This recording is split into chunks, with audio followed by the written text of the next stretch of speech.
On the 14th, amidst her daily solitary dungeon runs, Xunge successfully ascended to level 16. Outside, there was a cacophony of commotion, for the armies of the alien races had begun to mobilize toward the coastlines of various nations from their underwater stronghold. The city of Xunge was organizing the evacuation of casual players and those less inclined toward combat, while high-level players prepared to assist in coastal defense. This incident had occurred in her previous life as well, but not with such haste. It had only commenced by the end of the year. Back then, she had been preoccupied with survival, gleaning news of the battles solely from forums. She recalled the event of the alien armies landing vividly. With nearly 1 billion lives lost both domestically and abroad, and all the islands being seized. Although the replica of Destiny had not arrived on time, the vast unknowns of the underwater realms left her uncertain as to how Xunge would address the impending crisis. Xunge secured the entire villa, including the top floor, within a protective lightning net, and meticulously designed numerous traps throughout. Tulan, with her pinky raised to avoid the traps, opened the refrigerator and cautiously retrieved a can of iced cola, only to receive a mild electric shock. Frustrated, she inquired of Xunge, in this house, aside from the teleportation array that only you and I can use, is there anything of value left? Xunge, currently bent over stuffing a hallucinogenic cactus beneath the sofa, paused momentarily. Upon reflection, she realized she could not provide an answer, as her important belongings were all stowed in her backpack. Nevertheless, she asserted confidently, "Isn't it prudent to worry about intruders setting traps in our home? I'm merely taking the initiative. Besides, we must protect your toys and those authentic comic books." Tulan was left speechless. Indeed, they warranted proper safeguarding. At 11:30 p.m. on the 14th, Xunge changed into a form-fitting tank top and long pants, layering with a hoodie and a trench coat, not for the sake of style, but to have extra fabric on her person in case it proved useful later, be it for masks, bandages, or lighting a fire. She contemplated concealing a dagger or wrapping some gauze around her wrist, yet following the game invasion. Any item with even a modicum of lethality would be transformed into a gray-quality object, unless it was utterly useless debris or ordinary clothing. She did not intend to remain in Blue Star. She aimed to venture to Zealand early, eager to discern whether the timing of her entry onto the battlefield was calculated based on her physical realm or her inherent racial representation. However, upon opening her shoe cabinet, she discovered a note: "Do not select the resurrection skill." It was in her handwriting, accompanied by a whimsical anecdote from her elementary school days known only to her, serving as proof that this note originated from her future self. Indeed, she had contemplated selecting the skill, "Wait for me, I'll be back home," from the immortal talent, as the skills of one-person party offered little transformative potential. "I am too eager to progress," was a commendable sentiment. Yet one could easily discern from the likes of Mistblade Maple Sugar that only the most formidable individuals entered the world battlefield. Even Mistblade emerged from the fray bearing severe injuries. The disparity in attributes between her and those powerful figures was as vast as an insurmountable chasm. Even if she relentlessly stole for an entire month, driven by an insatiable desire for progress, she would still find it futile. It would be far more prudent to seek out the Scorpion Tablet using the reversal moment. Moreover, each attempt would deplete her life force. And should all her skills be sealed, compounded by the absence of healing potions, a few missteps could lead to her own demise. The notion that one's identity is self-bestowed held little weight. Without potions, she would inevitably revert to her original form every 2 hours. In the face of such overwhelming strength disparity, survival became the paramount concern. Her appearance and identity were of little consequence, especially since she was accompanied by Tulan. If the need for Tulan's assistance arose, her disguise would be rendered worthless. As for the one-person party, how long could she truly restrain the powerful? After destroying the note and donning the most lightweight and agile sneakers, she set off towards Zealand. Xunge concealed herself and Tulan near the underwater volcano, retrieving the World Tomb Forest. Oak Owl, 678, to piece together the World Tomb Forest. Key. Upon selecting it for use, a small box appeared before her, inscribed with the words Ticket 01. Xunge placed her prepared 9 tails within. The box sealed, and an ethereal voice resonated in her mind. Welcome, player Xunge of the Geostar, to the initial activation of your eligibility to enter the world battlefield. The language of the human battlefield has been activated, confirmed as player Xunge's native language, Chinese. World battlefield game eligibility has been activated. You will participate in the 23,156 Divine game. Failure to engage in the Divine game for over 60 days will result in permanent loss of game eligibility. Xunge found herself momentarily stunned by the words Geostar, while Tumbling anxiously grasped her shoulder, asking, "What if I can't get in?" Xunge reassured her internally, "You need not worry." Elder Shui Dui did not inquire if I had collected any specific world tombs, but instead directly instructed you to train at the tower, indicating that we are considered one entity. If you remain uneasy, you may enter the pet space first. Tumbling, without uttering a word, dashed into the pet space. Rather than fret over Tulong's entry, Xunge was far more concerned about whether her skills would still be available. After a brief wait, as the underwater world's clock struck 11 o'clock and Blue Star's time reached midnight on the 15th, darkness enveloped her, and her body plummeted through the void. Detected 2 world tombs. You will gain the qualification to exit the room and enter the main battlefield 2 minutes early. Detected world tombs. 30,000, 50,000, 70,000. You may unlock 3 items. Visions of all the items she currently possessed flooded her mind, and she swiftly selected the Furious Moon, Sorcerer's Time, and Magician's Wisdom Tooth. As she made her choice, a lantern and a pocket watch appeared before her. Fortunately, the game exhibited a semblance of intelligence. Refraining from extracting her teeth, she promptly stowed the lantern within her wisdom tooth and the pocket watch. She placed that inside as well. For this game displayed a certain folly, having discarded the chain of her timepiece. Detected that your credential for entering the battlefield is a 1-star key, World Cemetery. Oak Owl, level 6, 7, 8. You possess the skill Novice to the table. Please select 1 divine talent skill you wish to unlock for yourself and your pet. Only 1 divine talent skill could be unlocked, and naturally, she prioritized her own over that of the blueprints. Since resurrection skills were off the table, she pondered. I could simply seize it directly, not only because her future self had cautioned against bringing resurrection skills, but also due to the veiled messages in Mistblade's earlier words. For instance, why had she claimed to lack the audacity to venture in thrice? At merely a dozen levels, Mistblade could not have overlooked her frailty, yet did not seem concerned that she might perish after a single foray. Rather than equip other skills that would not alter the tide of battle, it was wiser to select this one. If she truly encountered a coveted SSS-level divine talent, it would not be a fruitless endeavor. Upon determining the divine talent she wished to unlock, she felt her descent accelerate, her equipment forcibly stripped away, locked within her game backpack, and all disguise skills vanished, reverting her to her original form. Before long, a radiant light appeared beneath her feet, and in an instant, the surrounding darkness receded, revealing a small chamber that materialized from thin air. She promptly unfurled her wings and descended gracefully. The opening above sealed, confining her within the room. Xunge flew faster, although the items were soul-bound. Who could tell if they could be snatched away in this realm? She contemplated turning back to engage in a contest with Hao Chue to gauge their disparities, but soon realized the number of foreign beings she encountered was growing exponentially.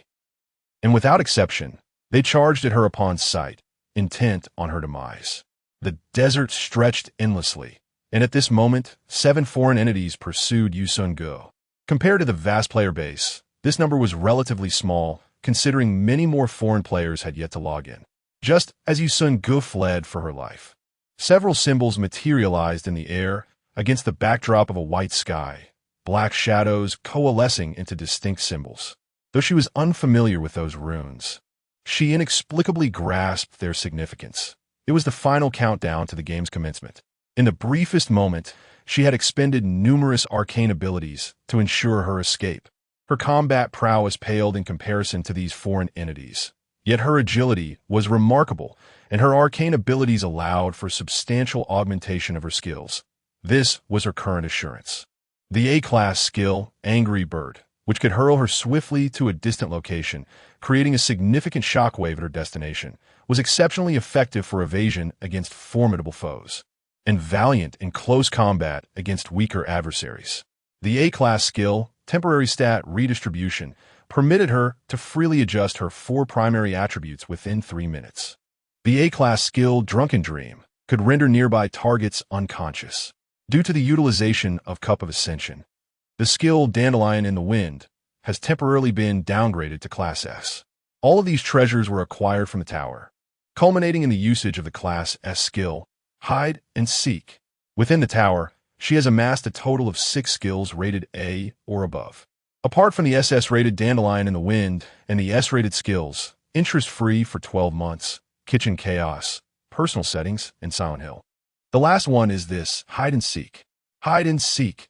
S-class upon activation, a mist will swiftly disperse around you, enveloping a circular area with a radius of 10,000 meters. Within this mist, all living beings will lose their sense of direction and their 5 senses, while only the skill user remains unaffected. The casting time is 1 second, requiring a consumption of 1,000 points of mana, and lasts for only 5 minutes with a cooldown of 1 hour.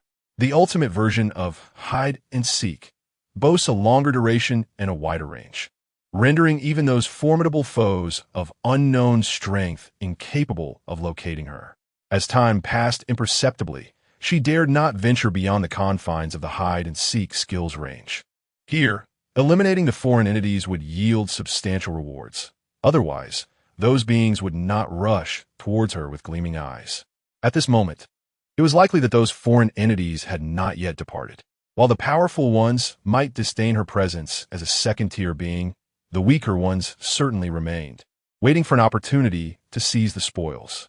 She had contemplated utilizing Raging Moon to return to a few minutes prior or even earlier, yet she feared that intruding upon the main battlefield before the game commenced would incur penalties.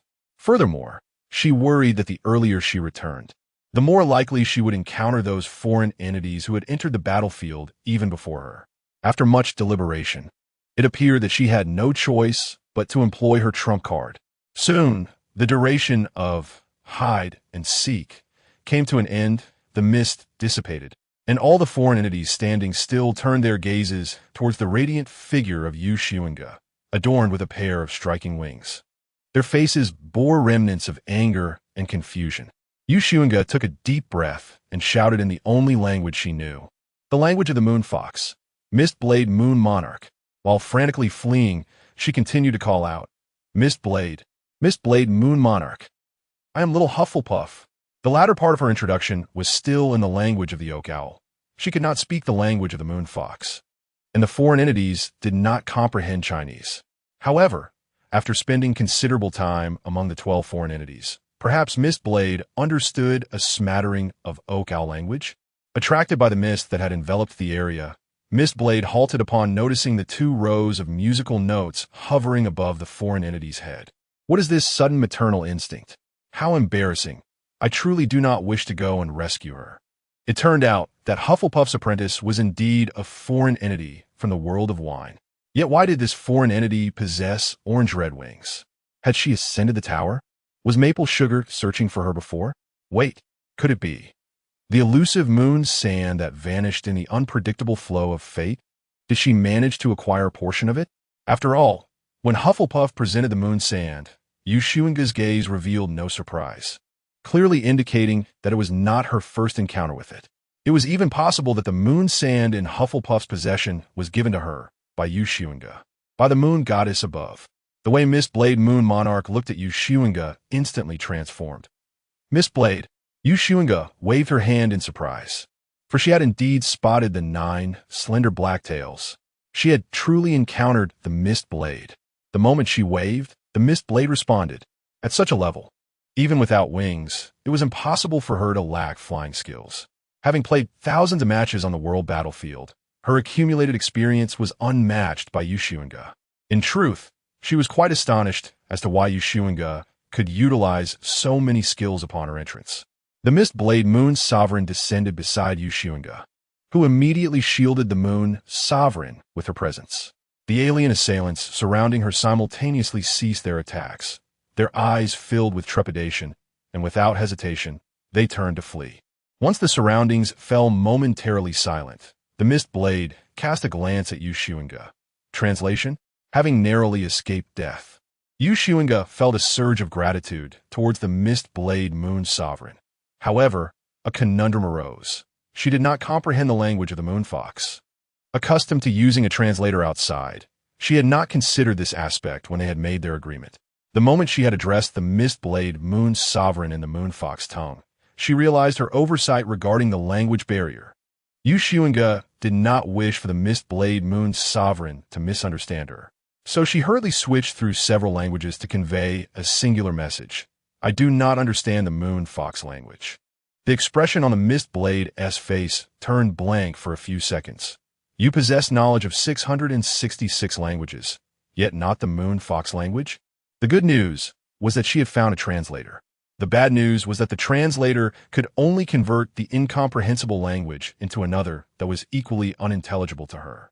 Their conversation meandered without coherence, as their expressions revealed mutual incomprehension. The mist blade, exasperated, flicked her tail in annoyance. Their collaboration seemed futile. Surely, they could not resort to conversing in the battlefield chat channel. Xunge was unwilling to let this opportunity dissolve, as she sought to acquire further information from the mist blade. Thus, she followed the mist blade while alternating languages in her attempts to communicate. With the 666 languages she had obtained from Feng Ran, complemented by her self-taught knowledge of the oak, owl, and dragon languages, along with her proficiency in Chinese, she now commanded a total of 669 languages. The mist blade, as one of the 9 illustrious moon sovereigns, could not possibly be limited to the moon fox language alone. However, to her astonishment, the mist blade maintained her silence throughout the journey. Xunge found herself at a loss for words. Initially, the mist blade's expression was icy.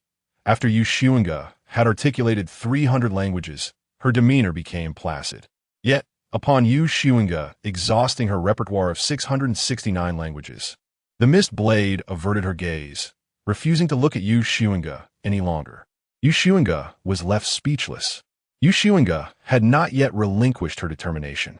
She began to communicate through sign language, offering her assistance to Mist Blade in deciphering the game rules, translating as much as she could.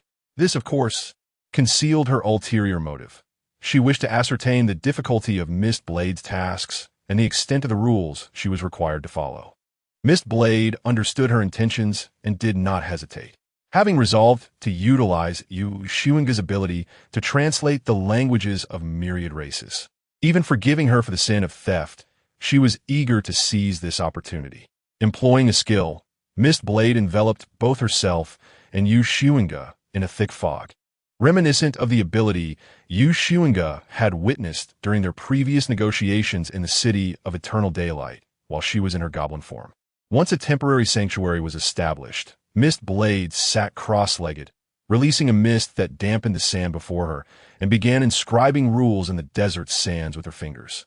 Xunge found the first several rules incomprehensible, but upon reaching the fifth, she was struck by the realization that it mirrored her own second rule precisely.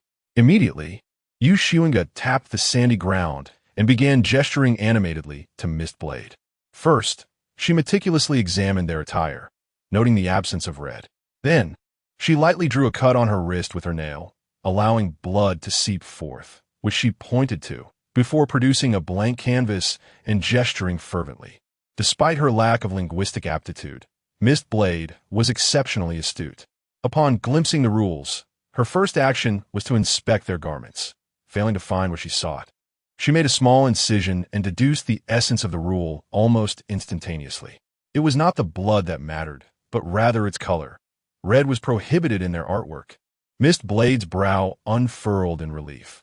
Her game had reached abyssal levels of difficulty, with as many as 45 rules to follow and severe penalties for violations.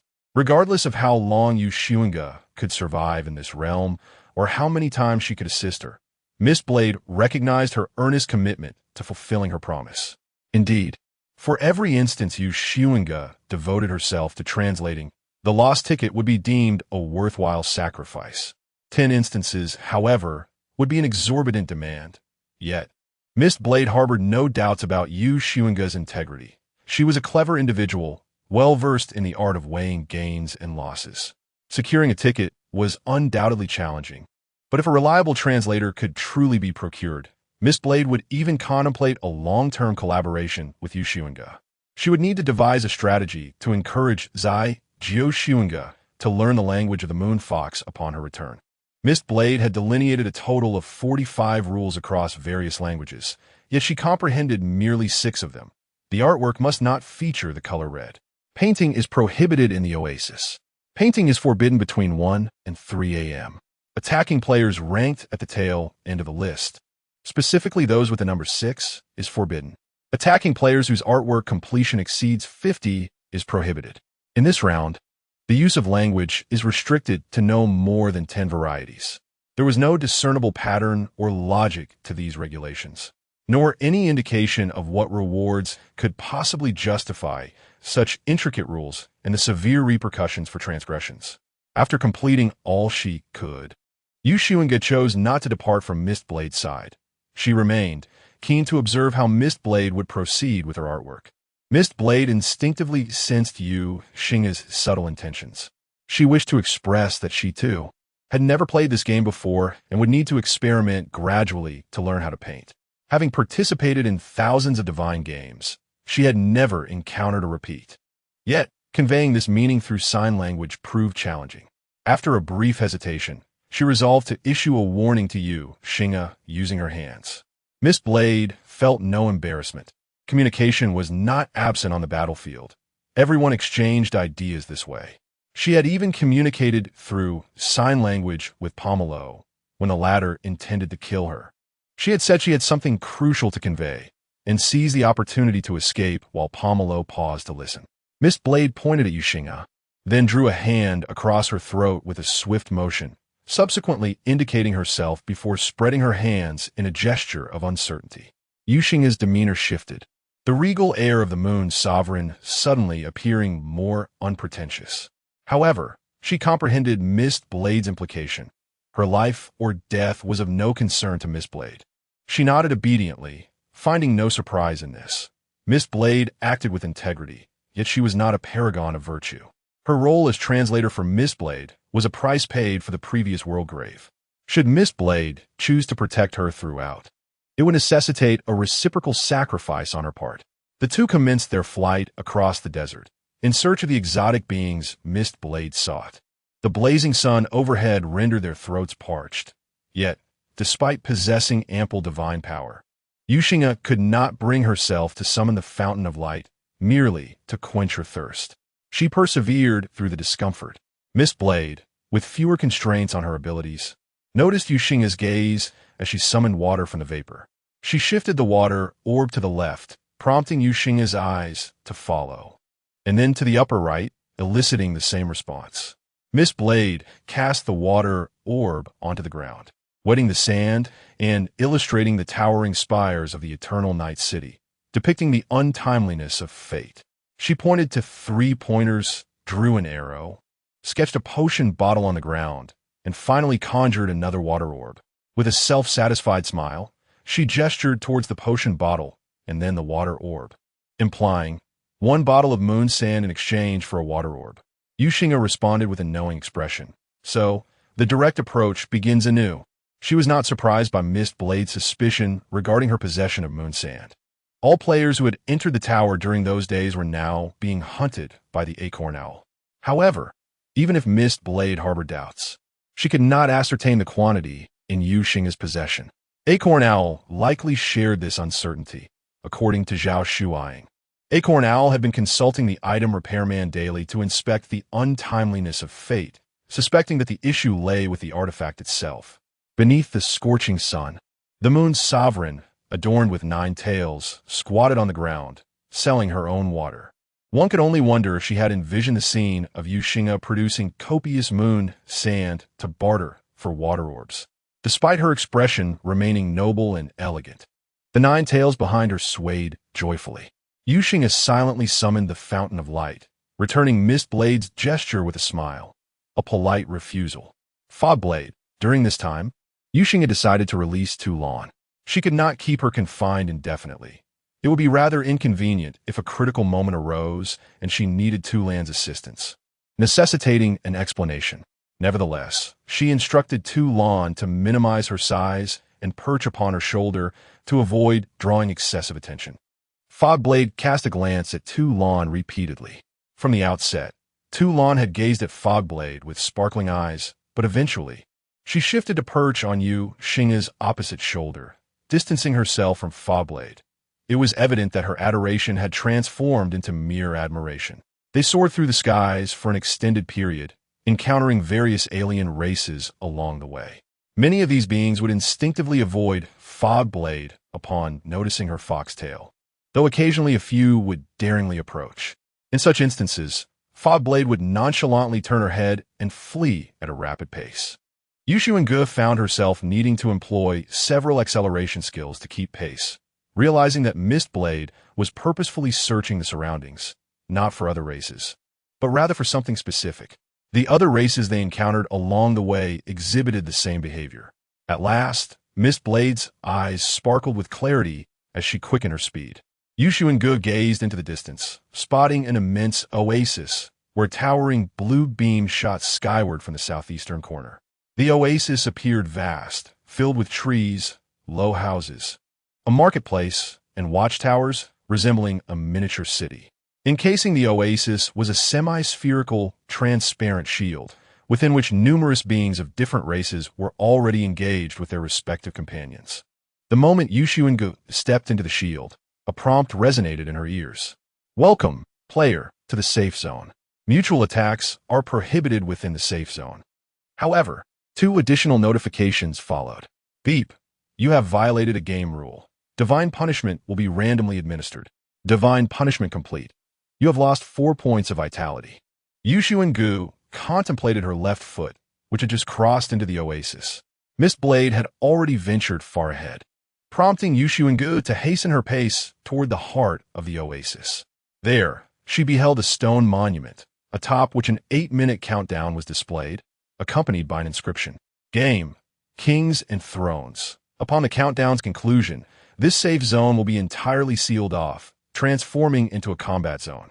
Players within the combat zone will automatically be divided into red and blue teams, each granted 1 minute of preparation to determine the location of their throne. When the preparation time expires, the location of the flag holder will designate the throne's position, and the game shall commence. Red Team Victory Condition. Insert your red flag into the opposing throne. Blue Team Victory Condition. Insert your blue flag into the opposing throne. Should the flag holder perish, the team will immediately lose. The game consists of 10-minute rounds. Following each round, players will randomly change factions. After achieving 3 victories, players will be forcibly removed from the combat zone and granted an opportunity to translate one of the game rules. A total of 5 rounds will occur, after which this combat zone will vanish within 2 minutes. Current player count in this safe zone, 813. She observed her surroundings and noted that all the beings could comprehend the inscription on the monument, suggesting that each individual perceived different text. She tugged at Mistblade's sleeve, gesturing toward the monument, and began to count. 1, 2, 3, 9. Mistblade shook her head and shrugged, indicating uncertainty about the total number. Xunge hesitated but ultimately decided to remain. Her encounter with Mistblade shortly after entering the battlefield was an extraordinary stroke of luck. Yet she would not forget the game prompt. Within the world battlefield, the law of luck conservation prevails. This signified that no one remains perpetually fortunate, nor does anyone endure constant misfortune. Thus, an extraordinary stroke of luck could foreshadow impending misadventures. Therefore, should she participate in this game, she might very well encounter unfortunate events, such as becoming the flag holder. This role, while the safest, was equally the most perilous. Yet she could not possibly leave the safety zone, at least within its confines. Misfortune was manageable. Her teammates from the opposing faction were obliged to protect her if they sought victory. However, should she venture beyond the safety zone, all guarantees would vanish. Were it not for the Fogblade, her very survival in reaching the safety zone would have been precarious. let alone her need to ascertain the nature of her other two rules. Having resolved upon her subsequent course of action, she deemed it unnecessary to remain in constant company with the Fogblade. Should they find themselves on different teams later, it would lead to an awkward situation. After bidding farewell to the Fogblade, she ascended with Toulon, embarking on an aerial survey of the terrain to establish routes for escape and concealment, a practice common among most players. Numerous members of the opposing faction had rushed towards the blue light pillar, drawn by the spectacle, yet Xunge refrained, wary that it might be the past version of herself, causing chaos. 8 minutes swiftly elapsed. A fiery meteor rose from the center of the oasis, exploding in midair. The game had commenced. Above Xunge's head appeared a blue triangle.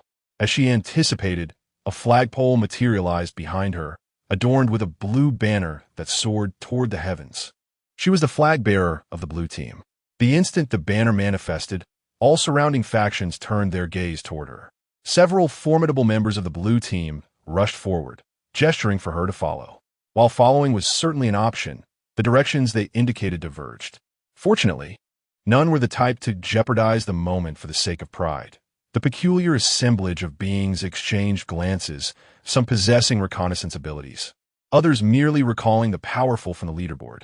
Soon, a few of the beings stepped back, ceding command to a formidable 15th-tier warrior.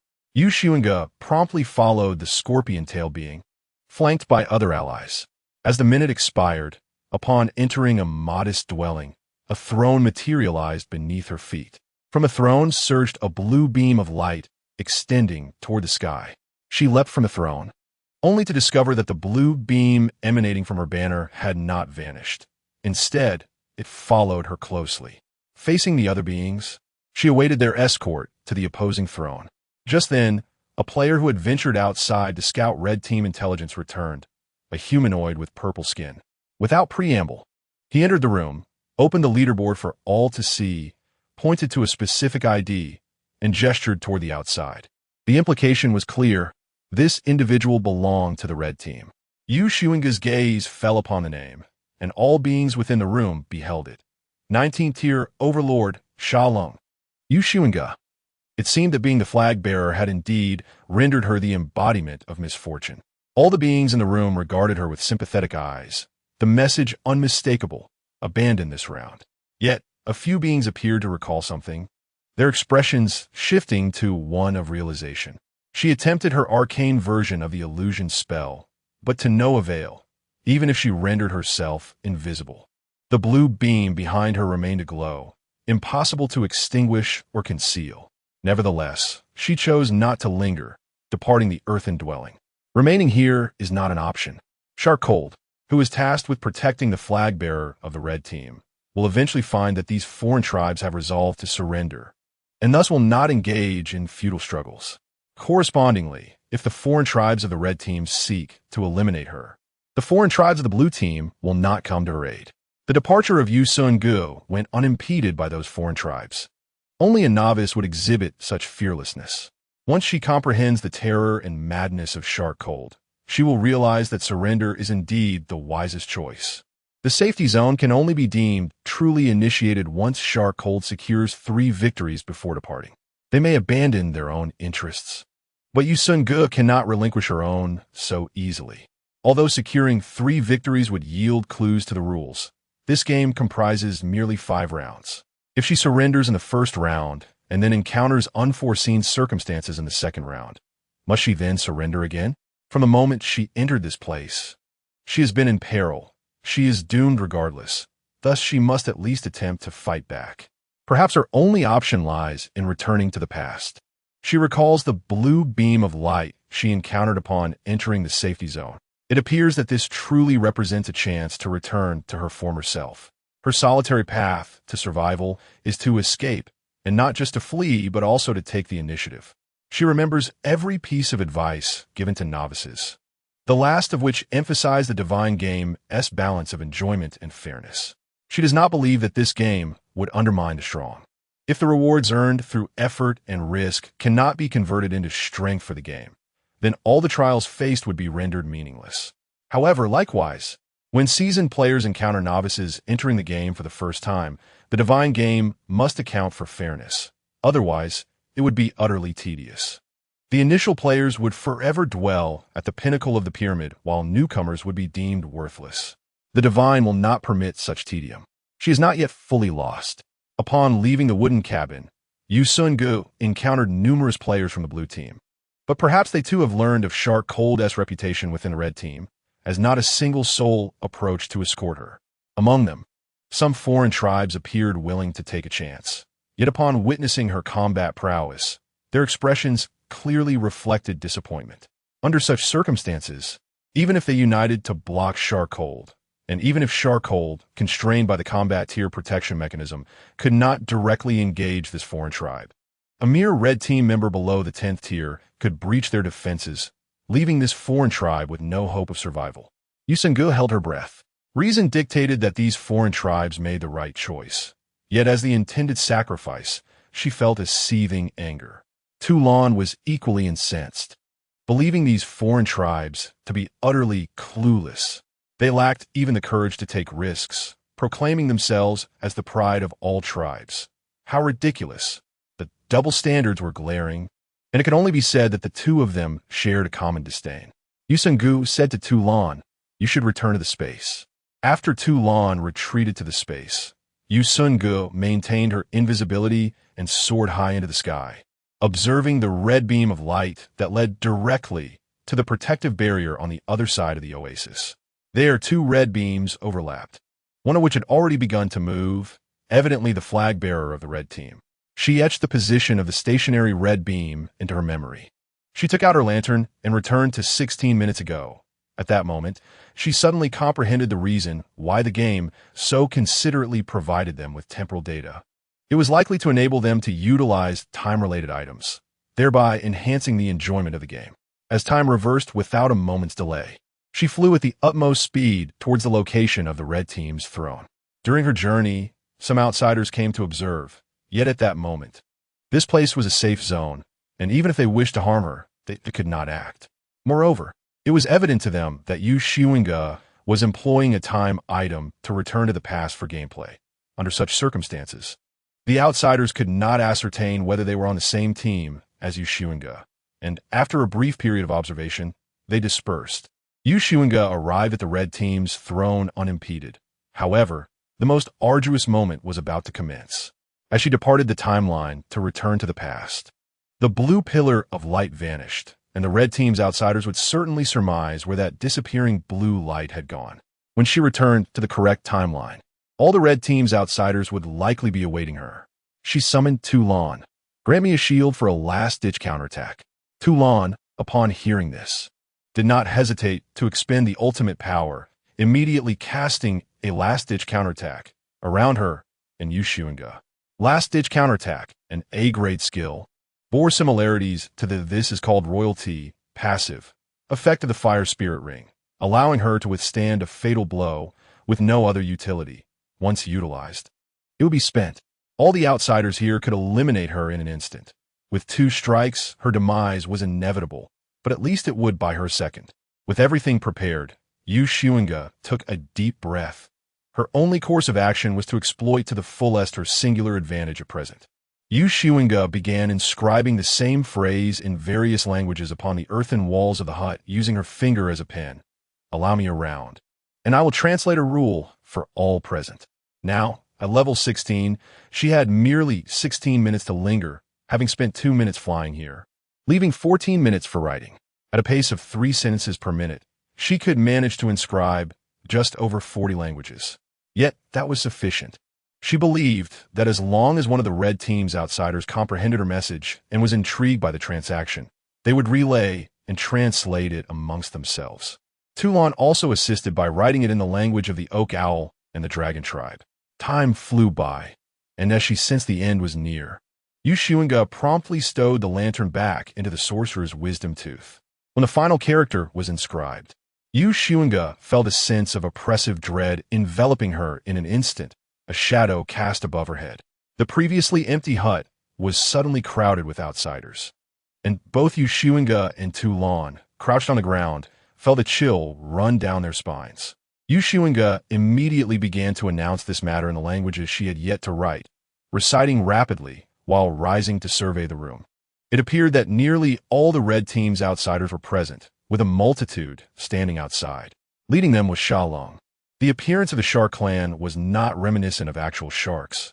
He was tall and handsome, standing at least 2 meters high, with gray eyes and gray hair that cascaded down to his ankles, thick and wild, resembling the fur of a beast. Xunge could even envision that, if viewed from behind, Sharkhold might be mistaken for a towering, upright gray bear. She disregarded her trepidation, mustering her courage as she squeezed toward the throne, articulating her words again in Shark Forest language, ensuring that she was no thoughtless novice, but rather employing respectful forms of address. Sharkhold. At long last, Xunge settled herself upon the throne of the red team, its embellishments beginning to be tinged with blue. It had drained her energy entirely. Her voice was hoarse from shouting. 2 lawns stood proudly upon her shoulder, yet the room was filled with alien beings, the lowest among them at level 7, while the highest, Sharkhold, stood at level 19. All the alien eyes were fixed coldly upon Xunge and the dragon perched upon her shoulder, as if they were gazing at a dish.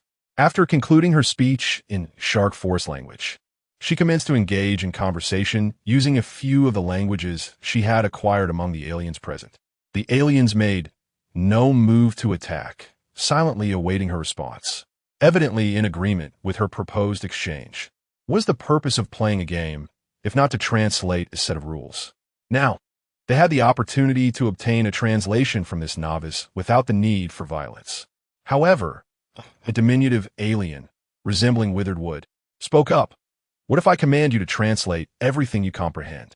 Xunge turned her gaze toward the alien, a member of the Yumu tribe, responding firmly. I can only promise that the first rule I translate for you will be entirely honest, as it is my currency for survival. She possessed the leverage and confidence for negotiation. Even if the aliens could easily slay her, she would not yield. The more valuable her bargaining chip, the less inclined she was to part with it. Even if they were to end her life here, she would not relent. More crucially, translating only a single rule was the safest course of action.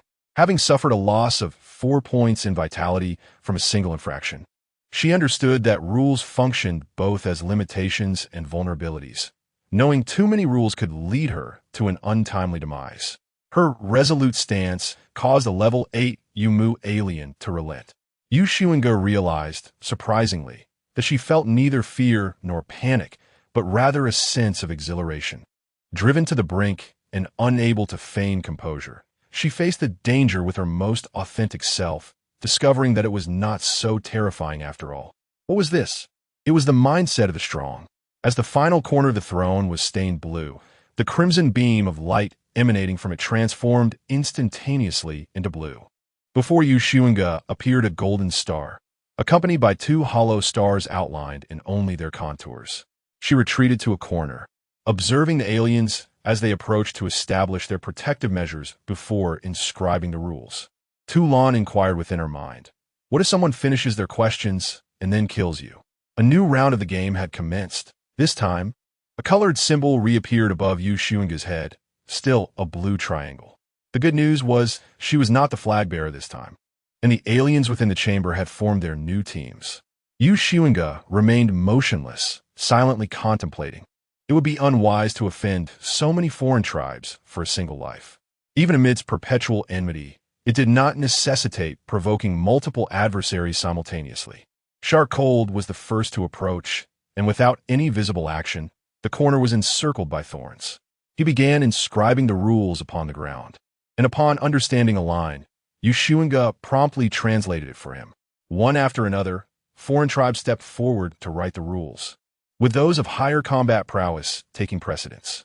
True to her word, Xunge translated only one line, remaining unfazed even when one of the foreign tribesmen pressed a blade against her neck, shattering the shield of desperate counterattack. She merely assessed the divine talent of this foreigner. SS grade, though lacking in distinctiveness, it was formidable nonetheless. A twinge of regret washed over her for not bringing the sharpshooter's talent, for she could have easily exchanged it for an SS grade skill with a reversal of time. when the foreigner realized her indifference. He clicked his tongue and turned away. As the last foreign tribesman remained, Xunge's expression turned wary, and she communicated to Tu Lan in her mind, "Prepare yourself." This foreigner possessed a combat level of 3, similar to her own, and appeared rather foolish as he chuckled at Xunge's tense demeanor, squatting down to write the rules.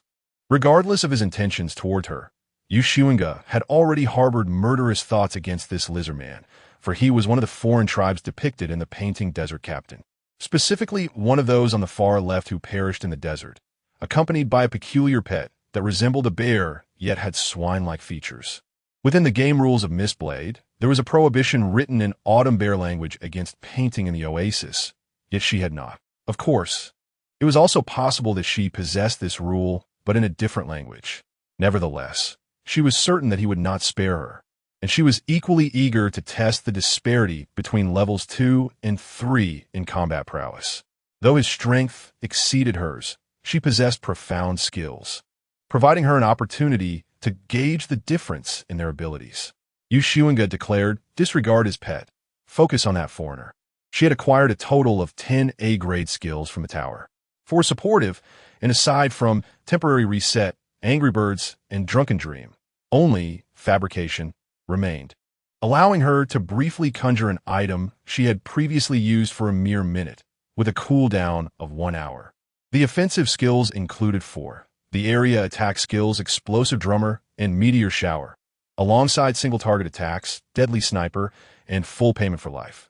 The final 2 were Healing Skill, Blood for Blood, and a counterattack skill, Try Hitting Again. The former restored 0.01 of health after defeating an enemy, while the latter had a 10 chance to return 50 of the damage taken to the attacker after each hit. Drunken Dream. The lizard man, engrossed in writing, along with his pet, fell into a state of unconsciousness simultaneously. Although the skill Drunken Dream awakens when the target's health drops below 10. Would it not be more fortuitous if the target succumbed to death before regaining consciousness? She instructed Talon to prepare his most formidable single-target skill, Dragon Breath Spear, which he had mastered within the tower. Meanwhile, Xunge utilized fabrication to conjure a remnant, aiming it at the lizardman's head and unleashing her most powerful strike, paying with life, depleting all her mana. Moments later, a bullet, akin to a comet trailing a luminous tail, along with a spear exuding a chilling aura, hurtled toward the oblivious lizard man who remained entranced in his stupor. The health plummeted from 100 to 47, and then to 0. Fortunately, their combined efforts had successfully eradicated the entire 100 health. Perhaps once Xunge recovered from the soul shock's debilitating effects, such exertion would be unnecessary. At the instant of the lizardman's demise, his pet vanished alongside him. Immediately, several notifications echoed in her mind. Congratulations, Xunge has slain the buried. Player opts to exchange 3 S-level skills for a chance at resurrection. You will randomly receive 1 S-level skill as your spoils. You have received 3 of the opponent's current experience points. You have acquired S-level skill, Air Slash. Newbie alert. Skills obtained by slaying other players in the world battlefield can be used unconditionally within the world battlefield. Xunge acknowledged the system's announcement, but had no time to contemplate her rewards. The moment her target fell, she promptly utilized temporary respec to reallocate her attributes from strength to intelligence, causing her mana to regenerate swiftly. Concurrently, she began to examine the corpse. Her bullet and Toulon's ice-infused dragon breath had struck the lizardman's heart, inflicting a wound, yet the blood was congealed by the icy breath. She could hear the approach of other foreign beings. Time was of the essence. She urged Talon, "You search the corpse. I will handle the rest." Without hesitation, Talon leapt onto the corpse, only to discover it had transformed into an ethereal shadow. Nevertheless, she continued to rummage on the ground, hoping to uncover any drops. Xunge removed her coat in an attempt to cover the wound and conceal the blood, but the coat fell to the ground. The sounds of approaching footsteps grew increasingly ominous, prompting Xunge to draw forth a blank canvas and unfurl it against the corpse. You have violated a game rule. Divine Punishment will be randomly invoked. Divine Punishment complete. You have lost 5 agility points. Xunge gasped in shock, but soon, the blank canvas revealed a likeness of. She succeeded on her first attempt. However, it bore bloodstains, indicating her transgression. Regardless of whether Talon had found anything, Xunge retracted the canvas, expending her essence and the 1 mana she had recovered. One hand grasped the coat, while the other seized Talon as she executed a phantom shift to escape. Almost at the moment their figures vanished, 2 foreign entities burst into the scene. Xunge and Talon concealed themselves in a nearby building, their hearts racing. Xunge whispered, "Did you find anything?" Talon produced a small red airplane, no larger than a finger's width, stating, "This is all I could find." Xunge took a look and saw Tomb of the World, red plane, belonging to the buried Spring civilization. Players from other civilizations can only use it as a ticket. Another Tomb of the World, and in a different form. What is this? A flying chess game? Or perhaps a game of the buried Spring civilization? She leaned towards the latter. Otherwise, she could not fathom how this could serve as a key, determining its level through arrangement. She was uncertain if it would grant her honor points, as she received no prompts here. Talon inquired, "Did you receive any rewards?" "I did." Xunge tucked away the red plane, exclaiming in surprise, "You got one too?" She had a premonition when she saw the division of experience points. She did not mind her experience being diluted by Talon. Rather, she needed Talon to grow alongside her, ensuring their combined strength would surpass the sum of their parts. She increasingly felt fortunate for having contracted Talon. At one time, her only requirement was that Talon did not aid their enemies or throw tantrums. Yet, Talon had brought her countless surprises. She not only assisted her, but also obeyed promptly in critical moments, never hesitating with pointless questions like, "Do we really have to do this?" Talon responded, "Yes." The kill reward granted me 7 experience, and I acquired an S-class skill, Air Slash, but I violated game rules and lost 5 attribute points. After her initial joy, Xunge's expression grew serious. If the kill reward amounted to 10 experience, it suggested their death penalty could also result in a loss of experience or other penalties. Moreover, it appeared that she and Talon were indeed one entity, receiving rewards simultaneously, yet violations of the rules incurred shared consequences. She gazed at her new skill, Air Slash. Air Slash is class. Upon use, every part of the body can manipulate air, unleashing a massive blade with each movement, consuming 3,000 mana per second. The skill's damage is influenced by intelligence, with no cooldown period. The consumption is immense, based on Xunge's current mana. Utilizing it for just 1 second would deplete nearly 8 of her mana, yet it possesses no cooldown, an exceptional close combat skill. Furthermore, it was alarming to contemplate that if the victorious side S pets could also acquire the same S-class skill, the depth of expertise possessed by those formidable pets was unfathomable. She silently reminded herself not to underestimate any pet in this realm. Additionally, skills acquired on the battlefield could be utilized immediately within that environment. The rewards from merely slaying one alien were so substantial, it was no wonder those encountered aliens sought to kill her. She nestled in a corner, unfurling her canvas, revealing a lizard man clad in a trench coat devoid of red. What rule had she violated? Opening the leaderboard, it had transformed into a different format. No longer a ranking of strength, it was now a completion leaderboard, listing only the 12,931 online aliens, with her position at 1,695. Rank, world, name, completion rate 1. 695, Zai Xunge 3. 6. In the painting, there are a total of 11 different races, and upon completing one, she found that her progress stood at a mere 3. 6. This prompted her to contemplate the background of the painting, the ship, and the more formidable races. These were likely the key to her completion rate. Just at that moment, another game concluded, revealing new stars before her. She now possessed 2 solid stars. There was yet another round to go. However, her mood was far from buoyant. Achieving 3 victories would compel her to exit the battlefield, but if she were to leave simultaneously with those other races, her survival outside would be in jeopardy. Moreover, her progress with Mistblade was likely not in sync. Even if it were, she had become of little use to Mistblade in this divine game, having translated all that she could. In this particular contest, Mistblade no longer required her assistance. As the new game commenced, a heart symbol appeared above her head. Sticking to her usual strategy, she chose to avoid the battlefield, patiently waiting for her mana to replenish while foraging for the scarce fruits in the oasis. Though they had mostly been claimed by other races in the initial round, there were still some that had been overlooked. Yet, in this round, the heart symbol faced defeat. The game progressed swiftly. In the fourth round, surprisingly, she found herself as the flag bearer once more. Why was this happening? Had luck favored her again, unbeknownst to her? Or was there another explanation? She gazed up at the red beam of light shooting skyward from behind her, and the red team's Sharkhold racing towards it with fervor, feeling a sense of foreboding. This was exceedingly unfortunate. He gestured towards a corner, indicating that she should move there to claim the throne. This round seemed secure. Yet instead of feeling elated, her heart was weighed down with unprecedented gravity. Her primary concern was how she would survive once she was forcibly expelled from the battlefield after this round ended. In the fourth game, aside from the first round, Sharkhold was guaranteed victories in the second and third rounds, implying that upon the conclusion of the fourth round, she would likely leave the oasis alongside him. Clearly, Talon shared her apprehension regarding the game's rules. How will we survive once we exit? Xunge replied, let us prepare for the worst. If we truly cannot win, you must return to your space immediately, and I will opt for a self-exit.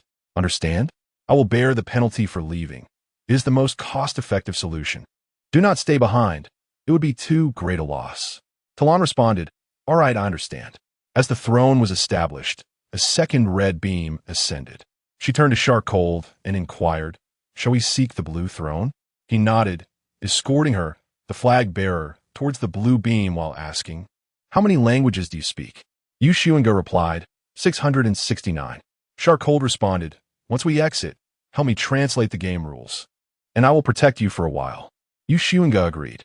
She felt unqualified to negotiate terms with Sharkhold, whether concerning the number of rules or attempting to persuade him to safeguard her to the next oasis. Such efforts were futile, for this transaction would inevitably conclude. Sharkhold would not allow her to continue this game alive. Despite his seemingly amiable demeanor, every interaction with him filled her with an unsettling dread. The priority now was to devise a strategy for surviving Sharkhold's grasp. As for the thought of directly opting for a self-exit at this moment, the option flickered through her mind for a fleeting moment before she hastily dismissed it. Unwilling to concede, she yearned to take a chance. This time, her collaboration with Sharkhold proceeded remarkably smoothly. Although the blue team had gathered several high-tier players to protect their flag bearer as they maneuvered around Sharkhold towards the red team's throne, Sharkhold and Xunge were evidently swifter, with scarcely any of the other races daring to obstruct Sharkhold. Soon, the third star was ignited, and, concurrently, she was abruptly ejected from the battlefield, her body uncontrollably flung outside the protective barrier. As she unfurled her wings of light, she stabilized her form. However, before she could employ her skills to escape, she felt an invisible hand seize her neck. Her mana instantly depleted. It was Sharkhold. This action deterred several of the other races who intended to rescue Xunge. After several minutes of descent, Sharkhold finally landed, his feet striking the ground with force.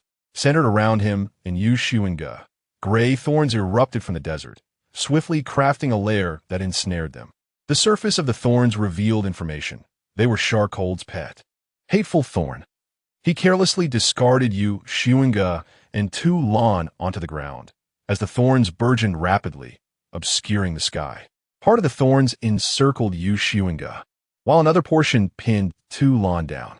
The spines that entrapped the miniature two lawn effortlessly pierced her dragon scales, penetrating her body to begin siphoning her dragon blood. The crimson liquid coursed upward through the thorns, disappearing into the unknown. Furthermore, one thorn leisurely began to scrape away two land's dragon scales, rendering her power non-existent. The once mighty ice dragon now resembled nothing more than a fish laid upon a cutting board. Xunge's eyes brimmed with fury, and she immediately contemplated ending her own life to escape. However, Sharkhold spoke first. You may attempt to take your own life, but I assure you, even if you leave, I can keep your pet. Xunge halted her actions, for both she and Toulon had acquired two new statuses, Forced Stay and Time Hater. Forced Stay, unable to leave the battlefield. Upon death, the body remains in place. Time Hater, for 5 minutes, no time-related skills may be utilized. The former bore a countdown of 1 minute. She promptly shifted her strategy, attempting to summon Toulon back to her pet space. Yet Charcoal continued, this time addressing Toulon, even using the dragon tongue with a semblance of care. If you return to your space, I will ensure your master suffers torment and humiliation before her demise. Let me ponder, how about crawling around the oasis like a dog? Should I personally select a race for her to mate with? He then lamented to himself, I wonder if your civilization from the Wine Star cares about such things. Shall I shave off all her hair? Remove her wings? As he spoke, he inscribed a series of rules on a wooden board presented by the Thorns, his fingertips gliding across it as if tracing patterns in snow or sand. Talon immediately ceased her struggle, resolutely rejecting Xunge's summons. They were bound by an equal contract, granting her the right to decline Xunge's call. Gritting her teeth, she remained silent, allowing the dragon scales to fall away and expose her flesh. The irate moon still simmered, rendering Talon's thieving dragon ineffective.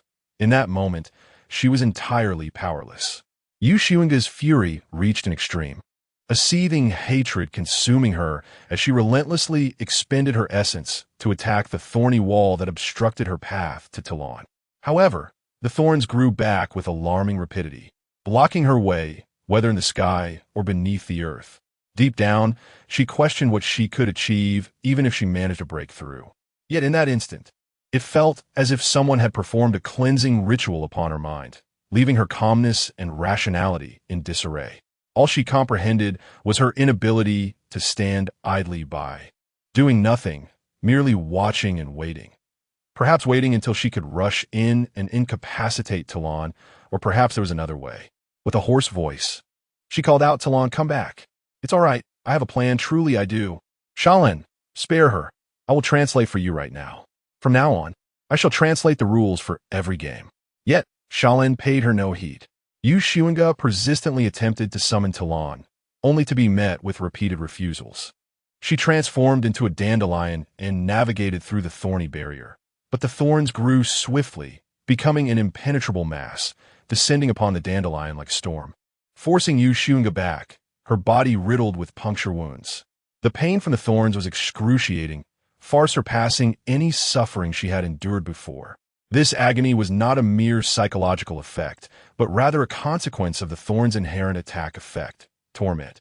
Each instance of damage inflicted upon the target would result in immense suffering. She dared not imagine the level of pain Talon must be experiencing at that moment. Utilizing, I'm in a hurry, to teleport, she found that the vengeful thorns seemed to anticipate her landing, preemptively relocating Talon and erecting spikes at her destination. The desert almost saturated with Xunge's blood. Shaolin could not even be bothered to cast a glance in Xunge's direction. Undeterred, she continued her attempts, pleading with Talon in her heart, threatening her. Talon, come back. Trust me, believe in me. If you wish to continue this journey together, return to me. Talon's eyes brimmed with tears, yet she remained unmoving. All her skills were rendered useless, and she believed the same fate befell Xunge. Perhaps Xunge truly had a plan, but she did not wish to gamble with Xunge's safety. She witnessed Xunge repeatedly braving the thorns, firearms, whips, knives, and fists, switching from one weapon to another, one skill to the next. The thorns inflicted a multitude of wounds upon her, blood spilling profusely, yet she neither screamed nor begged for mercy. Her only plea was for Shaolin to release her dragon. She watched as tears cascaded down Xunge's cheeks, silent sobs racking her body, feeling utterly helpless, overwhelmed by the chaos of it all. Having known her for such a long time, it was only the second occasion on which she witnessed Xunge weep. Yet, it was the first time she beheld Xunge in such disarray, a stark contrast to the steadfast composure she was supposed to maintain in battle. The desert winds howled fiercely, and the air was filled with a flurry of dandelion seeds, defying the gusts as they surged through the thorns. Toulon knew this was Xunge's favorite ability. There had been a time when she could hardly walk without transforming into a dandelion to retrieve a drink. In the past, those dandelions were a pristine white, but now, through the gaps in the thorns, she saw a sky filled with blood-red dandelions. Toulon did not wish to cry. She was a dragon, and her presence in the world represented the holy grail of the northern year and the snowdrifts. Even when the pain was unbearable, she stifled her cries. However, upon seeing Xunge in tears, she could not contain her own. Great, glistening dragon tears fell onto the desert sands, mingling with dragon blood and earth. The more precious a thing, the harder it is to attain. Yet, in this moment of acquisition, she found no joy, for her happiness was overshadowed by Xunge's anguish, an overwhelming tide of despair and fury that nearly engulfed her. Upon returning to Dragon Island, she intended to inform the Holy Grail that she had finally become the sole flower in the desert. Yet, the heartfelt treasures were buried too deeply, only revealed by the extreme anguish that tore through the protective barriers. This heartfelt truth, drenched in blood, was both sweet and bitter. In truth, it mattered not if she never attained it. She was simply too greedy. The sandstorms of the desert whipped against Toulon's exposed flesh. Yet she still found the strength to comfort Xunge in her heart. It is all right. Our dragon lineage sheds a layer of scales every century. Truly, we must scrape our scales off on the rocks ourselves. I have merely done so a tad early. She yearned to tell Xunge that this skill lasts only a minute, and that she should simply wait quietly. Her frantic efforts were in vain. Forced delay, though it was merely a minute, that minute felt interminable. This was the first time Xunge experienced regret. Never had she felt such remorse, even when Su Yitong successfully evaded death as Feng Mu. Yet at this moment, she was consumed with regret.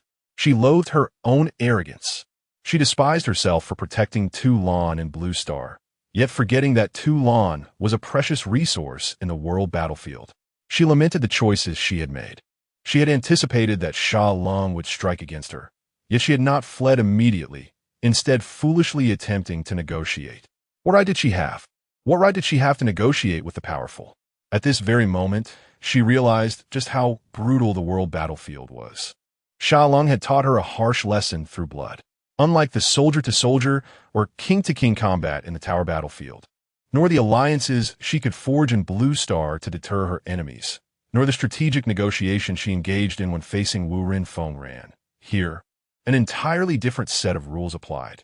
Everything was a resource, and one must exploit every means to the fullest before the enemy was vanquished, seizing all their resources. Hiding one's strengths? Futile. Negotiation? Unnecessary. Is death a retreat? No. Death is the simplest conclusion. There are no retreats, nor is there any notion of a win-win.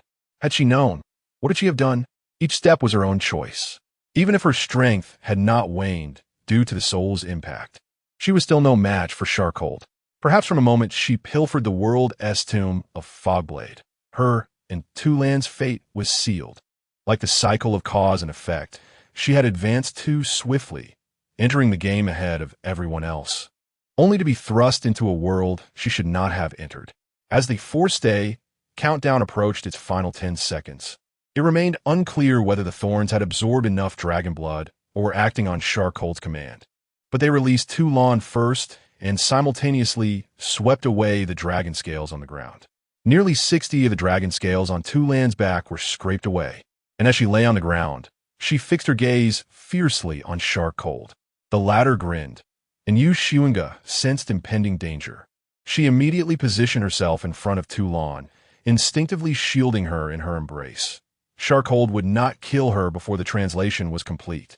Indeed, the sound of skills slicing through the air resonated behind them, creating a large pit in their diagonal front, where Charcold had intercepted her own skill.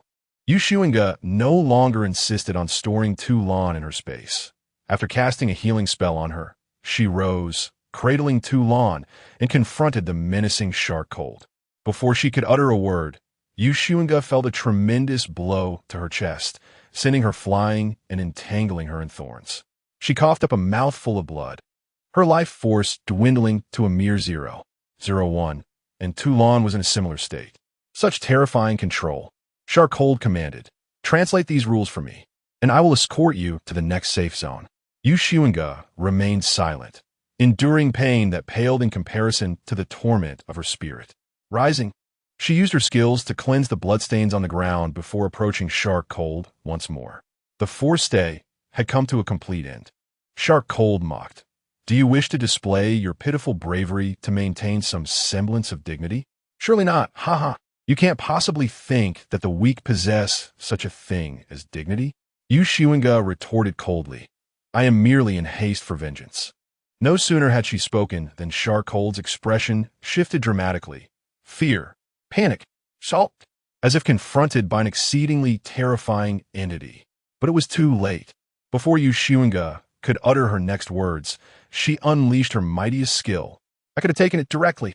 Not merely an ordinary. I could have taken it directly, even though she could have done so without expending any essence at that moment. She resolutely sacrificed 2 essence points to activate. I could have taken it directly. Xunge remained composed, fully aware of her actions and their potential consequences, yet unwilling to endure another moment. You have stolen player Shark Cold's SSS grade Divine Talent. Midnight Exile, 67 progress stolen, theft interrupted. In the next instant, Xunge drove 2 lands Dragon Claw into her own neck, depleting her final 0.01 of life. You have perished, extracting death penalty. Ding. You have lost 7 points of intelligence. Please choose whether to resurrect outside. Yes, no. Yes. Please select resurrection cost. 3 S-class skills, 1 divine gifted skill. 1 divine gifted skill, having returned to the battlefield. A list of her divine gifts and corresponding skills appeared before Xunge. Solo Party, God of Food, incomplete. Immortal, incomplete. Divine Marksman and the latest Midnight Exile, incomplete. She selected the skill of Divine Marksman, opting for the 4th skill. Skill 4, I am terrifyingly strong. Upon activation, each arrow bolt bullet you fire will randomly carry one of the attributes of ice, fire, or thunder magic energy, consuming 10 mana points per second. Each activation and deactivation incurs a cooldown period of 5 minutes.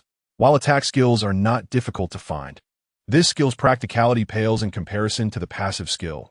You are too weak, which reveals weaknesses, and I am about to get serious, which guarantees a hit. Not to mention, guaranteed critical hit. After her selection, the 4th skill of Divine Marksman transformed into an ethereal state, vanishing from the list. Upon opening her eyes again, she found herself on the rooftop of a building in the City of Shadows. It seemed the exit point was random. Detected the grave of the buried civilization world red small plane. Honor points 10,000. She paid no heed to this. Her first task was to use Happy New Year to return to Blue Star. Emerging from the backyard cat house, she summoned Talon, who, upon landing, reverted to her original form, bloodied and sprawled on the ground, the gem on her forehead dim and lifeless. Furthermore, Talon's once lustrous dragon scales, akin to pearls glimmering in sunlight, had now lost their sheen. Talon weakly remarked, I cannot use my skills anymore. Xunge cautiously employed water-based skills to cleanse the dust from Talon's body, subsequently utilizing nearly all her healing skills upon Talon, with no exceptions made for the ultimate versions. During the healing of the first step in making cotton candy, Talon's health swiftly restored to full, her dragon scales regenerating, albeit lacking luster, appearing exceedingly frail. A trip to Dragon Island was imperative. Xunge contemplated recalling Talon into her space, but hesitated, concerned for her current condition. First, she headed to Zealand Tunta Mountain, deactivating her disguise upon exiting the city. After summoning Talon, she utilized a big world, a small me, to shrink Talon's size, cradling her as they soared toward Dragon Island. Talon appeared on the verge of slumber, prompting Xunge to recount her exploits against Sharklong, attempting to uplift her spirits. Talon finally perked up. Really? You stole his divine gift? There was no need for concealment. She had practically stolen Sharklong's divine gift face to face, impossible to hide. Moreover, having used, I could have just taken it, which was significantly safer than unutilized skills. There was no reason to keep it a secret. Xunge, indeed, SSS grade. Midnight Exile, yet I have only managed to acquire 4 skills. In truth, this exceeds my expectations. When I attained the SS Great Immortal, I had only stolen 3 skills. I examined my newly acquired divine talents. Midnight Exile, SSS grade, incomplete. Skill 1, Midnight Exile, passive upon slaying a target. Your subsequent attack will invariably trigger a triple critical hit, should you fail to eliminate your target in one strike. Your next attack will ensure a quintuple critical damage based on the previous strike. This critical effect may stack up to 3 times. Skill 2, Absurd Tale, passive every time a target inflicts damage upon you. They shall endure excruciating pain, inevitably triggering a counterattack, with the counter damage equating to 100 of the damage inflicted upon you. Even if you perish, this effect will persist. Absurd Interlude. There is a 10 chance that one of this damage will convert into healing for you. There's a 1 chance that this damage will directly heal you. The counter damage you inflict will not trigger the absurd effect. Skill 3, Bedtime Fairy Tale. Passive, you can never be slain in a single blow. Any attacking skill that strikes you can at most take away 30 of your life, creating the most wondrous bedtime tale. Skill 4, Ancient Curse. The words you utter will become a curse that is destined to be realized, but simultaneously, the caster must articulate the method to lift the curse. Both the curse and the method of dispelling it will be known to the world, eagerly recounted by the people. Cooldown period of 7 natural days. Only 7 curses may exist at one time. 07. Each skill is undoubtedly worthy of the SSS grade, and the first 3 are passive abilities, with no cooldowns or costs. So formidable that I even feel that my own one-person party reaching SSS grade might not attain such strength. It is utterly bizarre. Midnight Exile is the most powerful combat technique I have encountered thus far. To illustrate, if the damage of my initial attack is X, and I fail to vanquish my opponent, my second attack will deal 5x damage. Should I still fail, my third strike will inflict 25x damage, stacking a maximum of 3 times. This implies that if I do not kill my opponent with the third strike, my fourth attack will unleash a terrifying 125x damage. The counterattack skill, Absurd Tale, is indeed absurd. Not only must all players intending to assault me prepare to endure equivalent damage, but there is also a possibility of healing me, albeit slim, yet it exists. Furthermore, the inflicted pain will be unbearable, since it is described as unbearable. It suggests that it is based on the attacker's capacity to endure.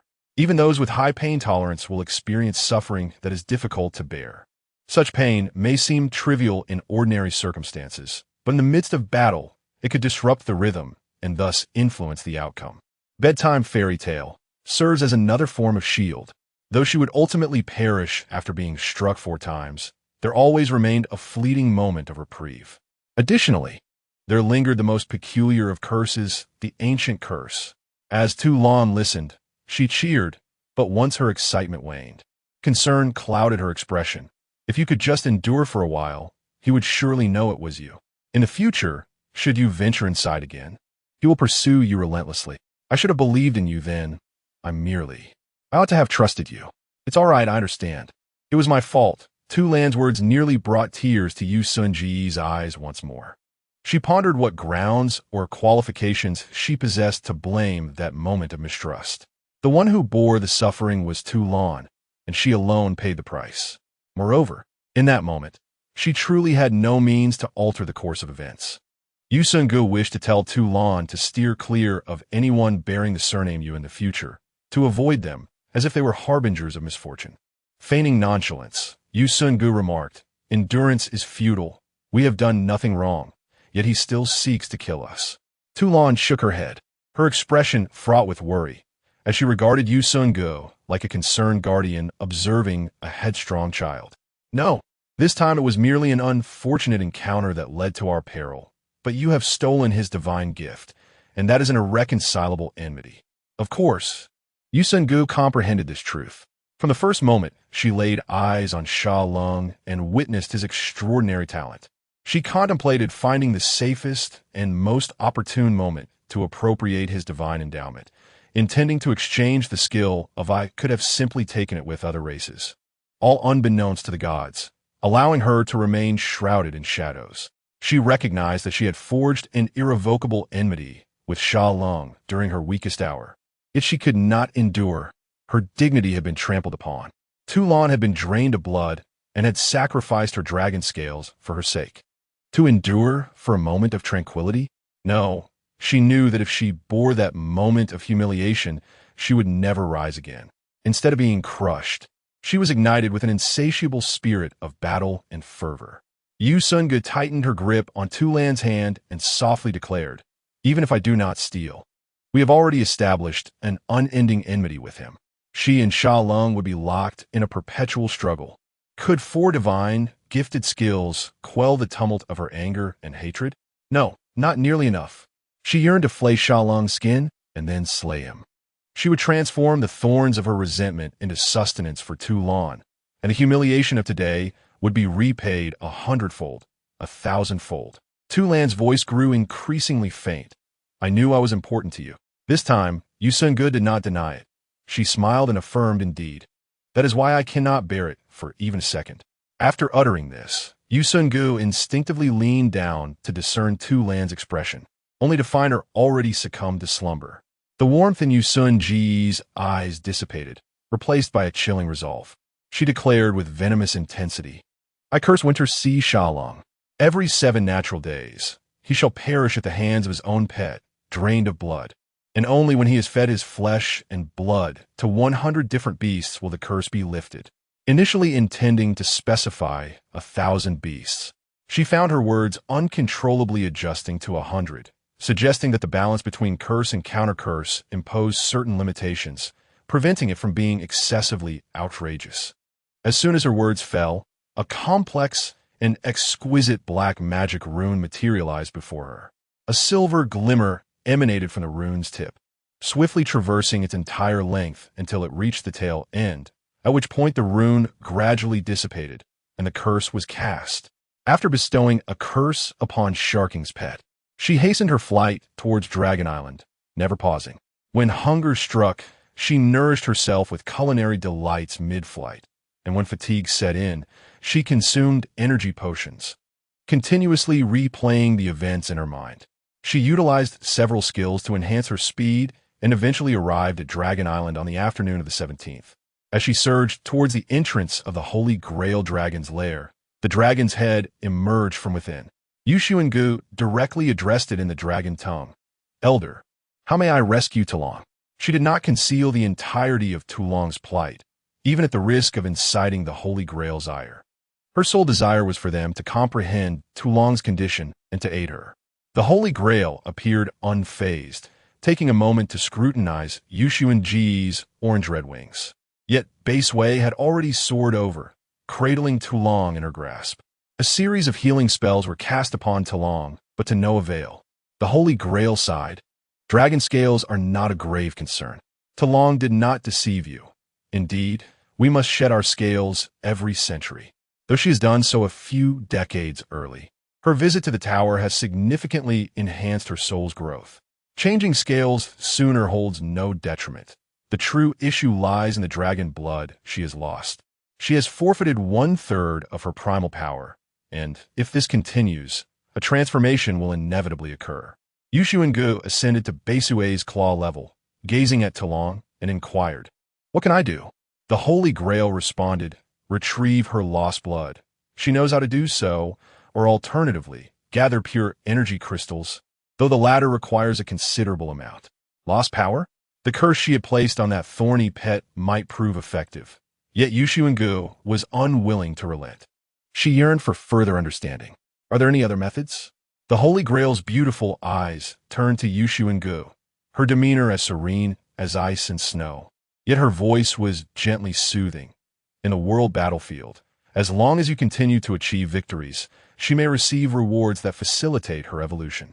For Toulon in her current state, even if she were to be slain and revived, it would be futile. What she has lost is neither attributes nor skills. If restoration is unattainable, not only will the attack power of all her skills diminish, but at her next level up, she will only gain 5 to 7 free attribute points. At that moment, Base Wei also ceased his spells, returning the miniature Toulon to Xunge's side. She is stabilized. Skills can now be utilized. Yet the loss of her primal essence remains unaddressable. Xunge embraced Tulong, gazing earnestly at the two magnificent dragons before her. "It is my fault. I am sorry. I will make amends and restore Tulong." The tip of the Holy Grail's tail brushed against the slumbering Tulong as it replied, "There is no need for apologies. This was her own choice." Even Bei Sui, who had maintained a taut expression, added, "Indeed, you need not apologize to us. This is a matter between you and Tulong. She must take responsibility for her choices." Xunge refrained from making further promises to Bei Sui and the Holy Grail. Tulong must bear the weight of her own choices, and so must she. After expressing her gratitude and bidding farewell to the Holy Grail, Xunge returned to Blue Star with Tulong via the cat's head. Once she had settled Tulong, her first task was to transform into the form of the owl she had used during her previous dealings with He Fei and head to the Su family's estate to find him. Upon her arrival, she found He Fei asleep. She descended directly before him, and although the guards glanced in her direction, they did not approach. Xunge got straight to the point, inquiring about the potential side effects of exchanging attributes using the moment of reversal with a formidable entity. Without opening his eyes, He Fei chuckled with a hint of schadenfreude. "It seems you have tried it." Xunge produced several gold ingots she had brought from the Han family, casually manipulating them to erase the engravings, shaping them into indistinguishable golden spheres, which she then placed on the ground. "I wish to purchase your information. The coins I previously used to acquire the moment of reversal have been spent, so this is all I can offer you." At this, He Fei opened his eyes. Although he was not entirely pleased with the golden spheres, he acknowledged that something was better than nothing, and he was quite delighted to witness the owl's predicament. He remarked, "Every exchange has its price, and equal trade is ideal. A swap of contract parties is also acceptable. Even a one life value for 100 is advantageous, as contracts do not concern equality, but rather victory and defeat, and life values can be restored." He continued, "Attribute points and divine talents are permissible, but there are limits. If the disparity in attribute values or the tiers of divine talents is too great, with each excessively unfair exchange, fate will compensate elsewhere." "How many attributes have you exchanged?" 10 times my original," she replied. "Ha ha, how unfortunate. After engaging in an unfair trade, in the near future, you or a being closely related to you will lose an equivalent source of power, while the other party will receive a compensatory boon from fate. Indeed, these elite mystical skills and items often harbor hidden rules, especially when restrictions are not explicitly stated." Xunge recalled her experiences within the tower. She had exchanged S-rank divine talents more than once. Why had that been unproblematic? Was it because the exchanges within the tower did not constitute true exchanges? Noticing the solemn expression on the owl's face, He Fei laughed heartily. "You've suffered a significant loss, haven't you? I learned countless lessons before arriving at this point." Xunge, however, was lost in thought, realizing the gravity of her loss. It was a wake-up call. But there had to be another approach. She posed a question to He Fei. "What if I acted as an intermediary? Suppose I transfer your 100 points of intelligence to myself, then trade it to another player with 8 points of intelligence, and finally return the 8 points to you. My intelligence remains unchanged, but yours and the other player's have been swapped. Would I incur a penalty, or would it be the other player who suffers?"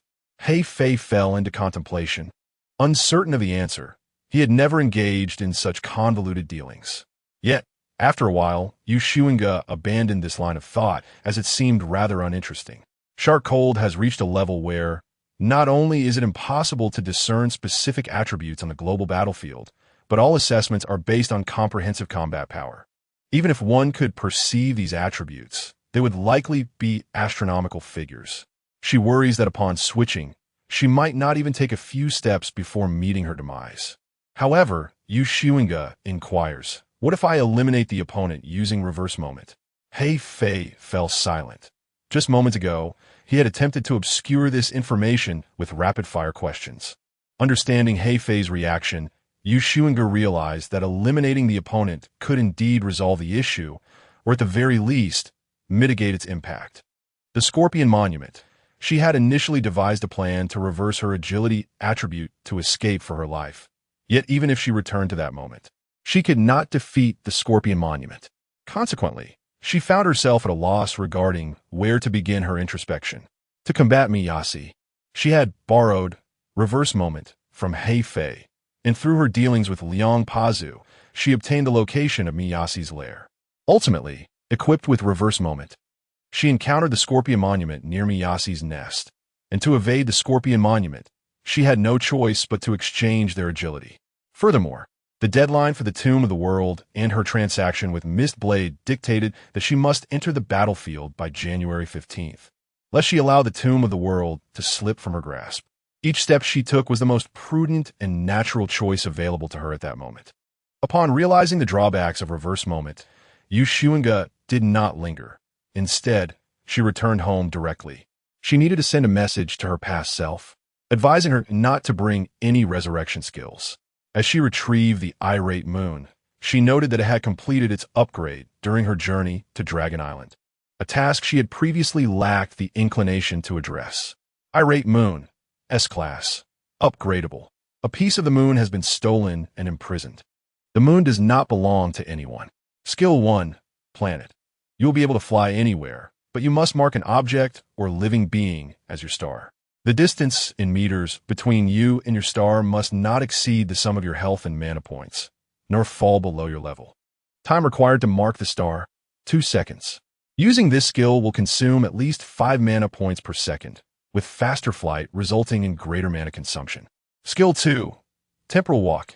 You can briefly return to the past or advance to the future with a time span, in days, not exceeding your age, and a duration, in minutes, not surpassing your level. It is forbidden for your past or future self to perceive your presence. Should this occur, your health will be reduced to 0. Pets may accompany you. Cooldown time, 24 hours.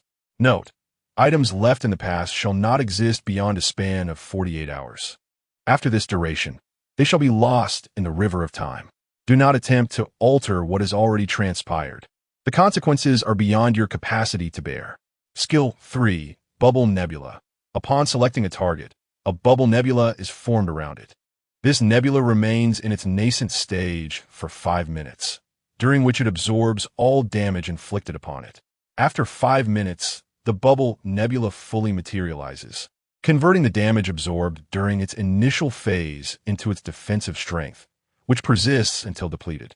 The casting time is 1 second, with no cooldown, allowing for the creation of 3 bubble nebulae each natural day. 03. Skill 4, Irritable Moon. Passive. This lamp illuminates only when in a cheerful mood and delights in listening to fairy tales. Note, all aforementioned skills require the item to be carried personally. Placement in the game backpack renders them ineffective. Not only is the casting time for planetary skills reduced, but the distance between stars also expands significantly, with each skill description becoming increasingly detailed. The ability to traverse time and space even allows one to journey into the future. For this reason alone, the expenditure of such substantial moon sand to upgrade this item is indeed worthwhile. Moreover, a superb shield skill, Bubble Nebula, has been added. She can sense her control over the irritable moon has strengthened, enabling her to manipulate the moon sand within the lantern, whether extracting it or allowing the irritable moon to transmute it into profound essence, all well within her command. Xunge promptly summoned Talon, directing the irritable moon to transform the moon sand into essence for Talon. She ceased only when Talon's essence increased by 2,000 points. Talon gazed at Xunge with her crystalline eyes and softly inquired, "Is this a repayment for my contributions on the battlefield of the world?" Xunge raised her hand and gently placed it on Talon's head, gazing into her eyes with earnest sincerity as she replied, "No, this is not a repayment. Just like when I used to send you pocket money, devoid of any ulterior motives. It is merely a gift I wish to bestow upon you to bring you joy." In truth, she was well aware of everything. She had always prepared herself for Talon's potential departure, hence her feigned ignorance. Talon then embraced the lantern and rolled around twice, exclaiming, "Now that's more like it." Moreover, the tempestuous moon could continue to evolve, but this time the required item was no longer moon sand. Instead, it was something called shattered stars, of which she needed 1,000, something she had never even heard of. After soothing Talon, She took the lantern and returned to the past to deliver the note that read, "Do not bring resurrection skills." While Xunge busied herself with the post-war trivialities, chaos reigned upon the world battlefield, particularly for Sharkhold. After Xunge's suicide alongside that dragon, he stood in stunned silence for several minutes, struggling to comprehend that what had transpired was not a mere figment of his imagination. There were only 6 skills granted by the SSS class divine talent, and yet, that alien player, whom he had dismissed as inconsequential, had seized more than half of them? For skills, the 4 core techniques he had painstakingly evolved and nurtured. Could such absurdity occur in reality? Was it not ludicrous? Could he even file a complaint? What incensed him further was that the core attack skill, Midnight Exile, the defensive retaliation skill, Absurd Tale, and the exceptional shield skill, Bedtime Fairy Tale, along with his cherished Ancient Curse, were all included among the stolen abilities. He had earned the title of calmly marching to death on the world battlefield, largely thanks to these 3 skills. One empowered him to fight with unwavering resolve. Another ensured he would not be dispatched in an instant, and the last made enemies hesitate in his presence, preparing them to endure equal damage whenever they attempted to attack him.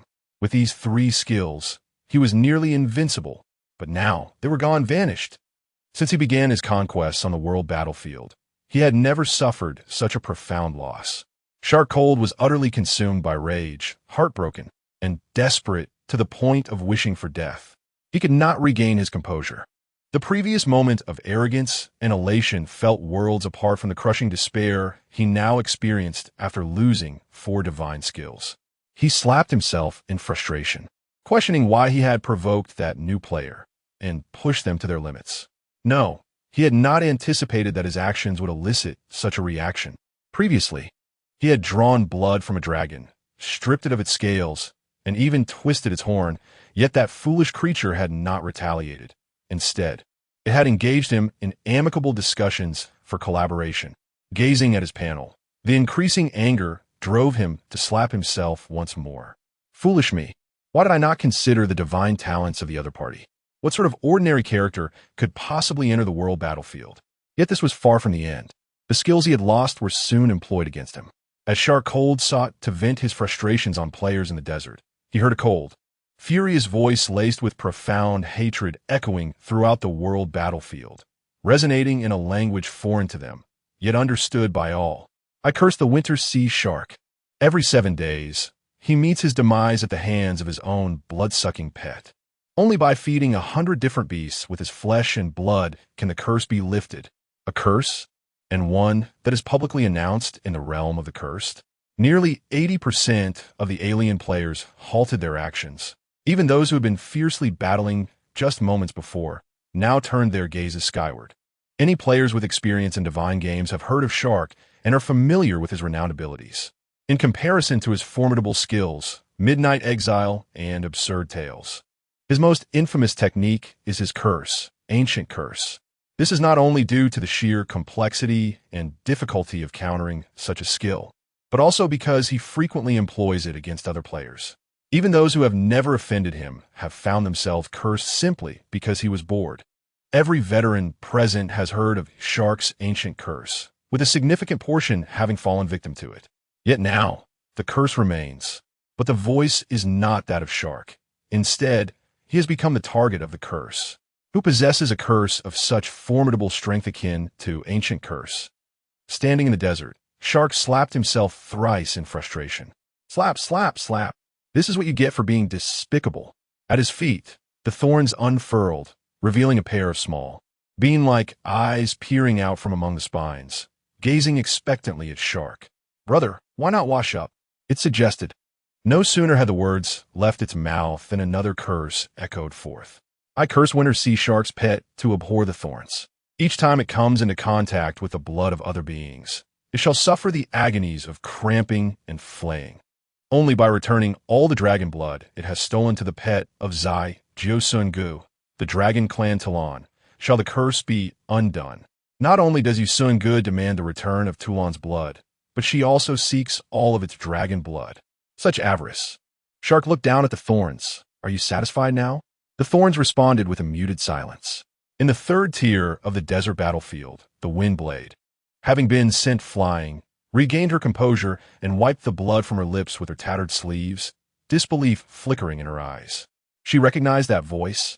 Xunge? How could she possess a skill similar to the ancient curse? The wind blade recalled the future she had glimpsed.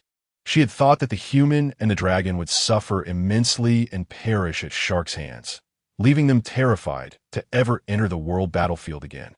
Yet unexpectedly, not only were they unafraid, but they dared to provoke Shark in return. How had she come to confront that lunatic shark? One ranked second to last, while the other ranked second. Regardless of whether Xunge chose to continue collaborating with her in the world battlefield or to withdraw entirely, ceding the remaining world tomb to her, she would not suffer a loss. She had bet correctly. In that moment, she wished Xunge had stolen a few more world tombs from her back then. Perhaps we could attribute the theft of the world tomb, later pilfered by the goblins. Wait, hold on a moment. Let her ponder. The ability to disguise oneself as a foreign race, the scent of dragons, a keen interest in alchemy, and that overflowing charm, not to mention those glaring notes atop her head that could almost hum a little tune. Miss Blade's expression darkened.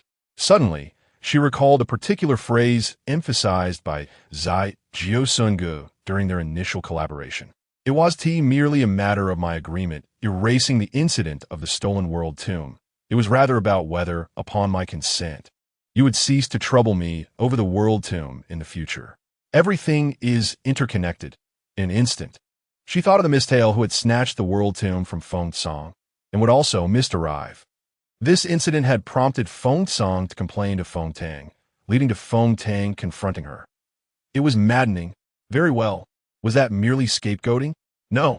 That was the revelation of the truth. Miss Blade glanced toward Feng Tang in the distance. Earlier, didn't Feng Song complain to you that a Mistale Moon Fox had stolen a piece of the world tomb from her shop? I now know who that Mistale is. Feng Tang shot her a sideways glance. Who? Miss Blade's smile widened. The alchemy apprentice from the Dark City, Hichipa, the master of Toulon, the tower climber, the possessor of the orange-red light wings, the recent caster of that curse, and a newcomer to the divine game. Xunge. Stunned by the string of titles, Feng Tang raised an eyebrow. Are you quite familiar with her? Miss Blade's smile grew even brighter. Not at all. So when your daughter comes crying to you, claiming that I bullied her, remember to seek out Xunge. Feng Tang scrutinized Miss Blade for a few seconds, sensing that Miss Blade was up to no good. Her grin was even more radiant than Miss Blade's. That is my fourth daughter. If I do not seek her out, I shall seek you instead. Miss Blade, after years of sparring with Feng Tang, she knew that Feng Tang was merely spouting nonsense, akin to someone intoxicated on counterfeit wine. Xunge, having returned to the past after leaving a note, began preparing for the next divine game. Upon exiting the world battlefield, a new status appeared beneath her panel information. Divine Game Player, 57 days, 15 hours, 27 minutes. This indicated that if she wished to retain her eligibility for the game, she must participate in the divine game on March 15th at the latest, or she would forever lose her chance to enter the world battlefield. She had less than 2 months to enhance her strength. However, she had an alternative: to enter on March 15th and immediately commit suicide, thus securing herself an additional 60 days for development. Yet, having acquired Midnight Exile, she truly possessed the means to engage in the game on the battlefield. She could not succumb to such cowardice. Step by step, she would first familiarize herself with the skills of Midnight Exile, then ignite the orange-red light wings as much as possible and learn cheers. She opened the chat interface with Zhao Shuang, intending to exchange for more. What weather do I want? I can handle it myself. The process has been remarkably smooth. I can directly exchange the dragon-shaped coins. The equipment and items available in Blue Star have become inadequate to meet her demands. Her previous plans and ideas now seem increasingly rudimentary, given her soaring strength and broadened horizons. Zhao Shuang has not made things difficult for her. Merely 2 dragon-shaped coins can be exchanged for a skill crystal of, I can control the weather I desire. Reflecting back, regardless of any machinations behind Ding Hai, during their genuine transactions, Dinghai has never chosen to impede her. She calculated that a single skill crystal can ignite 10 feathers of lightning. She still requires 300. To be prudent, Xunge opted to exchange for 305 crystals. The next task involved enhancing her attributes, which followed the same routine as before, practicing cheers in the morning, sourcing supplies in Zeyland's main city in the afternoon, and squeezing in a solo dungeon run during lunchtime. The third endeavor is to seek more world tombs, preferably combinations that allow the entry of additional divine gifted talents. Upon her exit, she discovered that in addition to the divine punishment, she had also acquired a world tomb. Fortunately, it was not a key component for assembly, but rather a red token that permits early entry by 1 minute. Surprisingly, she did not lose 10,000 honor points. She could only speculate that this world tomb, when used in the world battlefield or lost upon death, does not incur a deduction of honor points, whereas seizing another player's world tomb does. However, she remains uncertain about the application of these honor points. Nevertheless, she obtained another after defeating Arlen, retrieving the red little plane she had brought from the world battlefield. World Tomb Red Plane, belonging to the Buried Spring civilization. It can only be used as an entry ticket by players of other civilizations. She no longer worries about entry tickets for her next foray into the world battlefield, playing with the little plane in her hands. Mahjong, the little plane, these world tombs carry the essence of games. Could this be akin to a flying chess piece? Yet, Blue Star's flying chess accommodates a maximum of 4 players, each with 4 planes, totaling a mere 16, vastly different from Mahjong. Is it possible that Buried Spring Civilization as flying chess differs? Or is it a completely different game with alternative mechanics? If it is merely flying chess, then even if these races collect numerous world tombs, their enhancement for entering the world battlefield may well fall short of Zeyland's. Wait, Zeyland, home to 12 holy races. Ultimately, the Sunhai Owl chose to join Zeyland. Furthermore, one of the hints in the world battlefield's novice tip states that when a new world is introduced into the battlefield, the corresponding world will receive 3 world tombs as a reward. The world tomb she obtained in Zygeo was also Mahjong, and now Zygeo is being invaded by Zeyland. A series of clues flashed through Xunge's mind, ultimately converging to a single point. Perhaps Zeyland, much like the Buried Spring civilization in its infancy, was once weak. It has gradually evolved to its current stature through relentless warfare and the invasion of new worlds. Thus, the ongoing strife among the 12 alien races stems from an unresolvable legacy of hatred, much like the current conflict between Zygeo and Zeyland. However, each time the 12 alien races invade the new world, they collaborate, as their aspirations extend beyond the mere advancement of their own kind. They seek the flourishing of Zeyland as well. Xunge collected her thoughts and made her way to the Shadow City once more, returning the book she had stealthily taken from the Moon Lake City Library. At the same time, she purchased numerous nutritious potions beneficial for pets from Hecuba. Hecuba had previously informed Xunge that such potions were mere placebos, devoid of any substantive effect. Nevertheless, when Xunge expressed her desire to buy them, Hecuba refrained from questioning her sudden interest or claiming their futility. Instead, while collecting payment for the potions, she handed Xunge several potion recipes for her to brew herself. Xunge expressed her gratitude. "Thank you, teacher." Hecuba waved her hand and resumed her potion making. After a thorough search, Xunge located Little Maki in the small kitchen. She handed Little Maki 200 gold coins, saying, "If you come across that item you sold me last time, please keep it aside for me, regardless of your asking price. I shall purchase it. This is merely a deposit. I will offer a different price later, and our previous agreement remains unchanged." Little Maki accepted the 200 gold coins with a smile. All right. After gifting Hecuba several bags of rice produced by the Rice Cross, Xunge prepared to leave the alchemy shop. Just as she was about to step outside, Hecuba suddenly inquired, "If the Mist Blade Moon Emperor comes again and asks if you wish to go, how should I respond?" Xunge paused, turning to look at her necromancer mentor, who was intently focused on brewing potions. Xunge replied, "I would go." It was only then that Hecuba glanced up at her, gathering her thoughts before awkwardly asking, "I heard there are many games there. Are they enjoyable?" Such clumsy concern made Xunge smile faintly. Not at all. The apprentice stood at the threshold of the alchemy shop, her back to the bustling street outside, where the midday sunlight in Shadow City was glaringly bright. The apprentice stood against the light, her silhouette reminiscent of Scythe. Perhaps it was an illusion, but the little dark eyes within her dark circles appeared somewhat moist. This realization left Hecuba at a loss. She had always perceived Xunge as exceptionally resilient, someone who only duped others. Yet, unexpectedly, a single inquiry had revealed the other's hidden sorrow. She bit her lip, uncertain how to comfort her. Ultimately, she awkwardly managed to stammer, "Come here, and I will give you a few more notes and recipes." This time, Xunge genuinely laughed. "All right, I thought you would suggest giving me a few extra lessons." Seeing Xunge amused relieved Hecuba. "Just the notes for now. You should refrain from coming over recently. The Miss Blade seems quite upset with you and is searching for you." In an instant, the flicker of sadness within Xunge vanished, replaced by a spark of defiance. So what if she is? After leaving the alchemy shop, Xunge made her way to the auction house.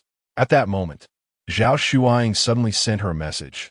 "Zhao Shuang, the underwater alien army has landed along the coast. Do you wish to level up?" She glanced toward a skill within the auction house.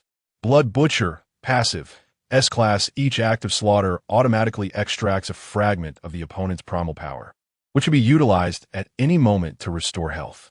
It can also be condensed into an energy crystal, which, when consumed, replenishes the blood source and facilitates evolutionary ascension in terms of vitality, albeit with negligible effects. This S-class skill is available for a mere 20,000 gold coins. Although the efficacy appears indeed minimal, Xunge decided to purchase it, exhausting her entire gold reserve and selling a batch of Little Fish Kingdom Kings to gather sufficient funds.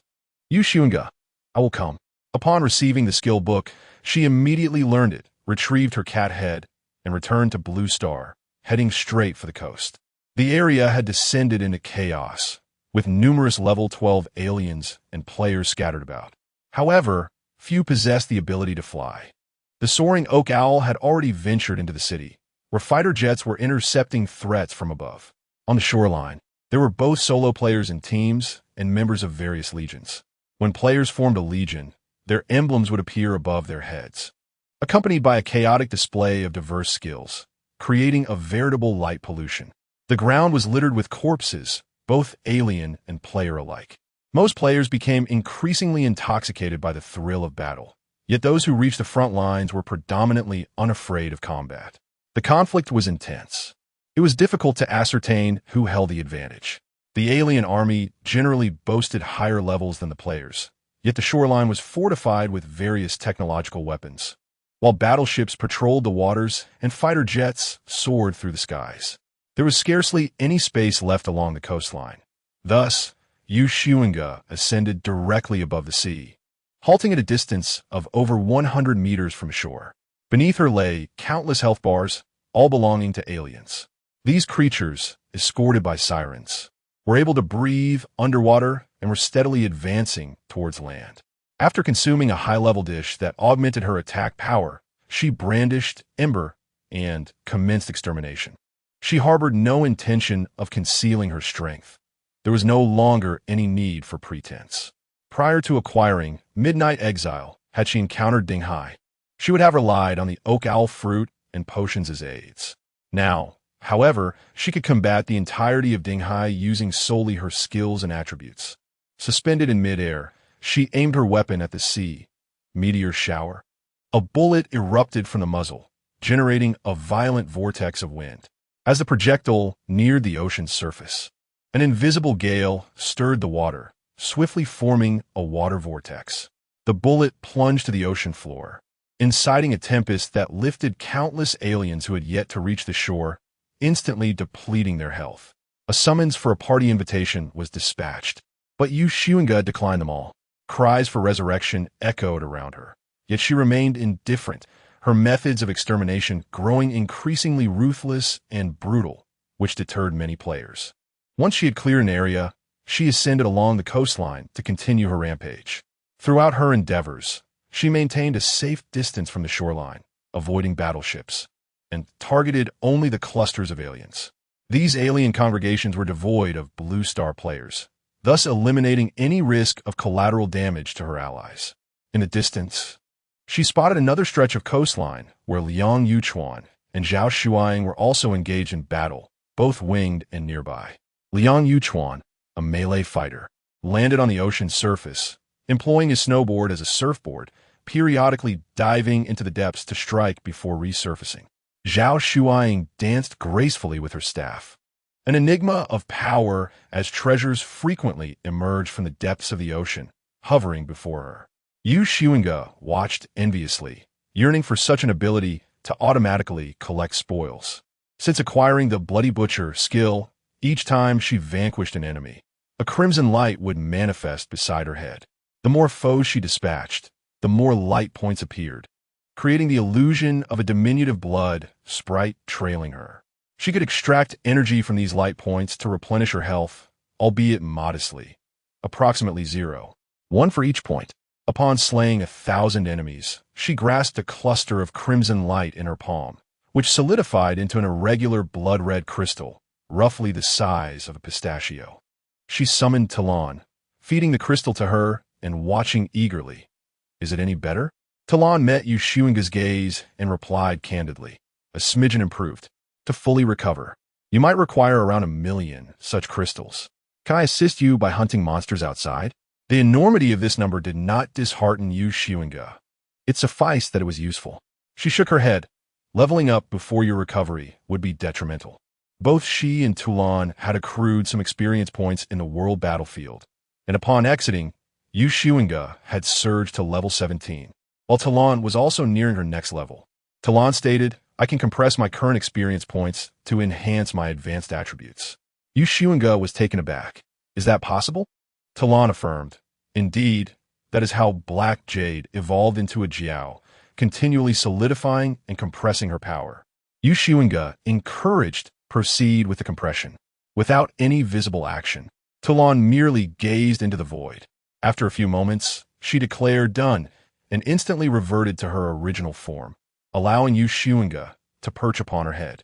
Together, they soared over the waves, the wind tousling their hair, as Talon dove toward the sea, exhaling a torrent of dragon breath. In an instant, the water boiled violently, and numerous health bars vanished beneath the surface. She let out a triumphant dragon roar and slightly turned her head to Yu Xunge, stating, I await your assistance in evolving me into the mightiest dragon in existence. Yu Xunge felt a surge of clarity wash over her, as if the clouds had parted. You truly know how to lift spirits, she replied with a smile. All right. Meanwhile, Zhao Shuang had the leisure to send her a message. Zhao Shuang, I've nearly collected everything for Liang Yuchuan. We just need the Candle Fiend's tail flame, which I can acquire within 3 days. Are you free this weekend to help us shut down the instance barrier?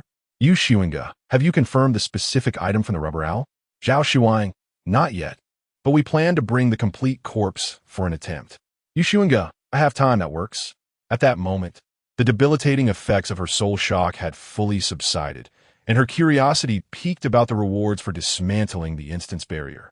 Yu Xunge did not linger on the coast for long.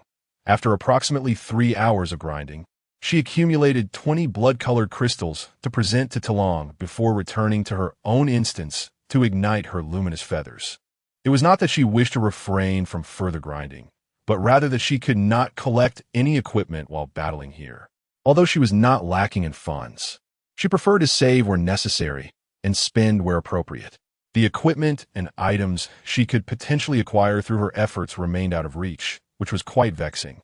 From that day forth, Yu Xunge made it a routine to visit the seaside for 2 hours daily to accumulate blood-colored crystals, returning home promptly when the time was up. A few days later, Liang Yuchuan and Zhao Shuang arrived at her residence, only to be halted at the door by an electric barrier. When Talon emerged to open the door, she was enjoying a strawberry ice cream, crafted by Yu Xunge to a score of 96. Recently, she had been living a life befitting a dragon-esque treasure, with Yu Xunge preparing whatever she desired, utilizing only the finest ingredients from both the Mischief Kitchen and a century-old brand. She observed the 2 figures outside, one dark and one green, resembling ink swirling in water and seaweed, respectively. Despite being mere points of light rather than physical forms, Tumbling felt that her little used wings were the most beautiful. Additionally, Liang Yuchuan's short hair had transformed into a deep green. Liang Yuchuan unfurled her wings before her, brushing off non-existent dust, and greeted, "Long time no see. Is Xunge at home?" Tumbling replied, "Your act is quite transparent." Liang Yuchuan covered her mouth with her wing, exclaiming, "Oh really?"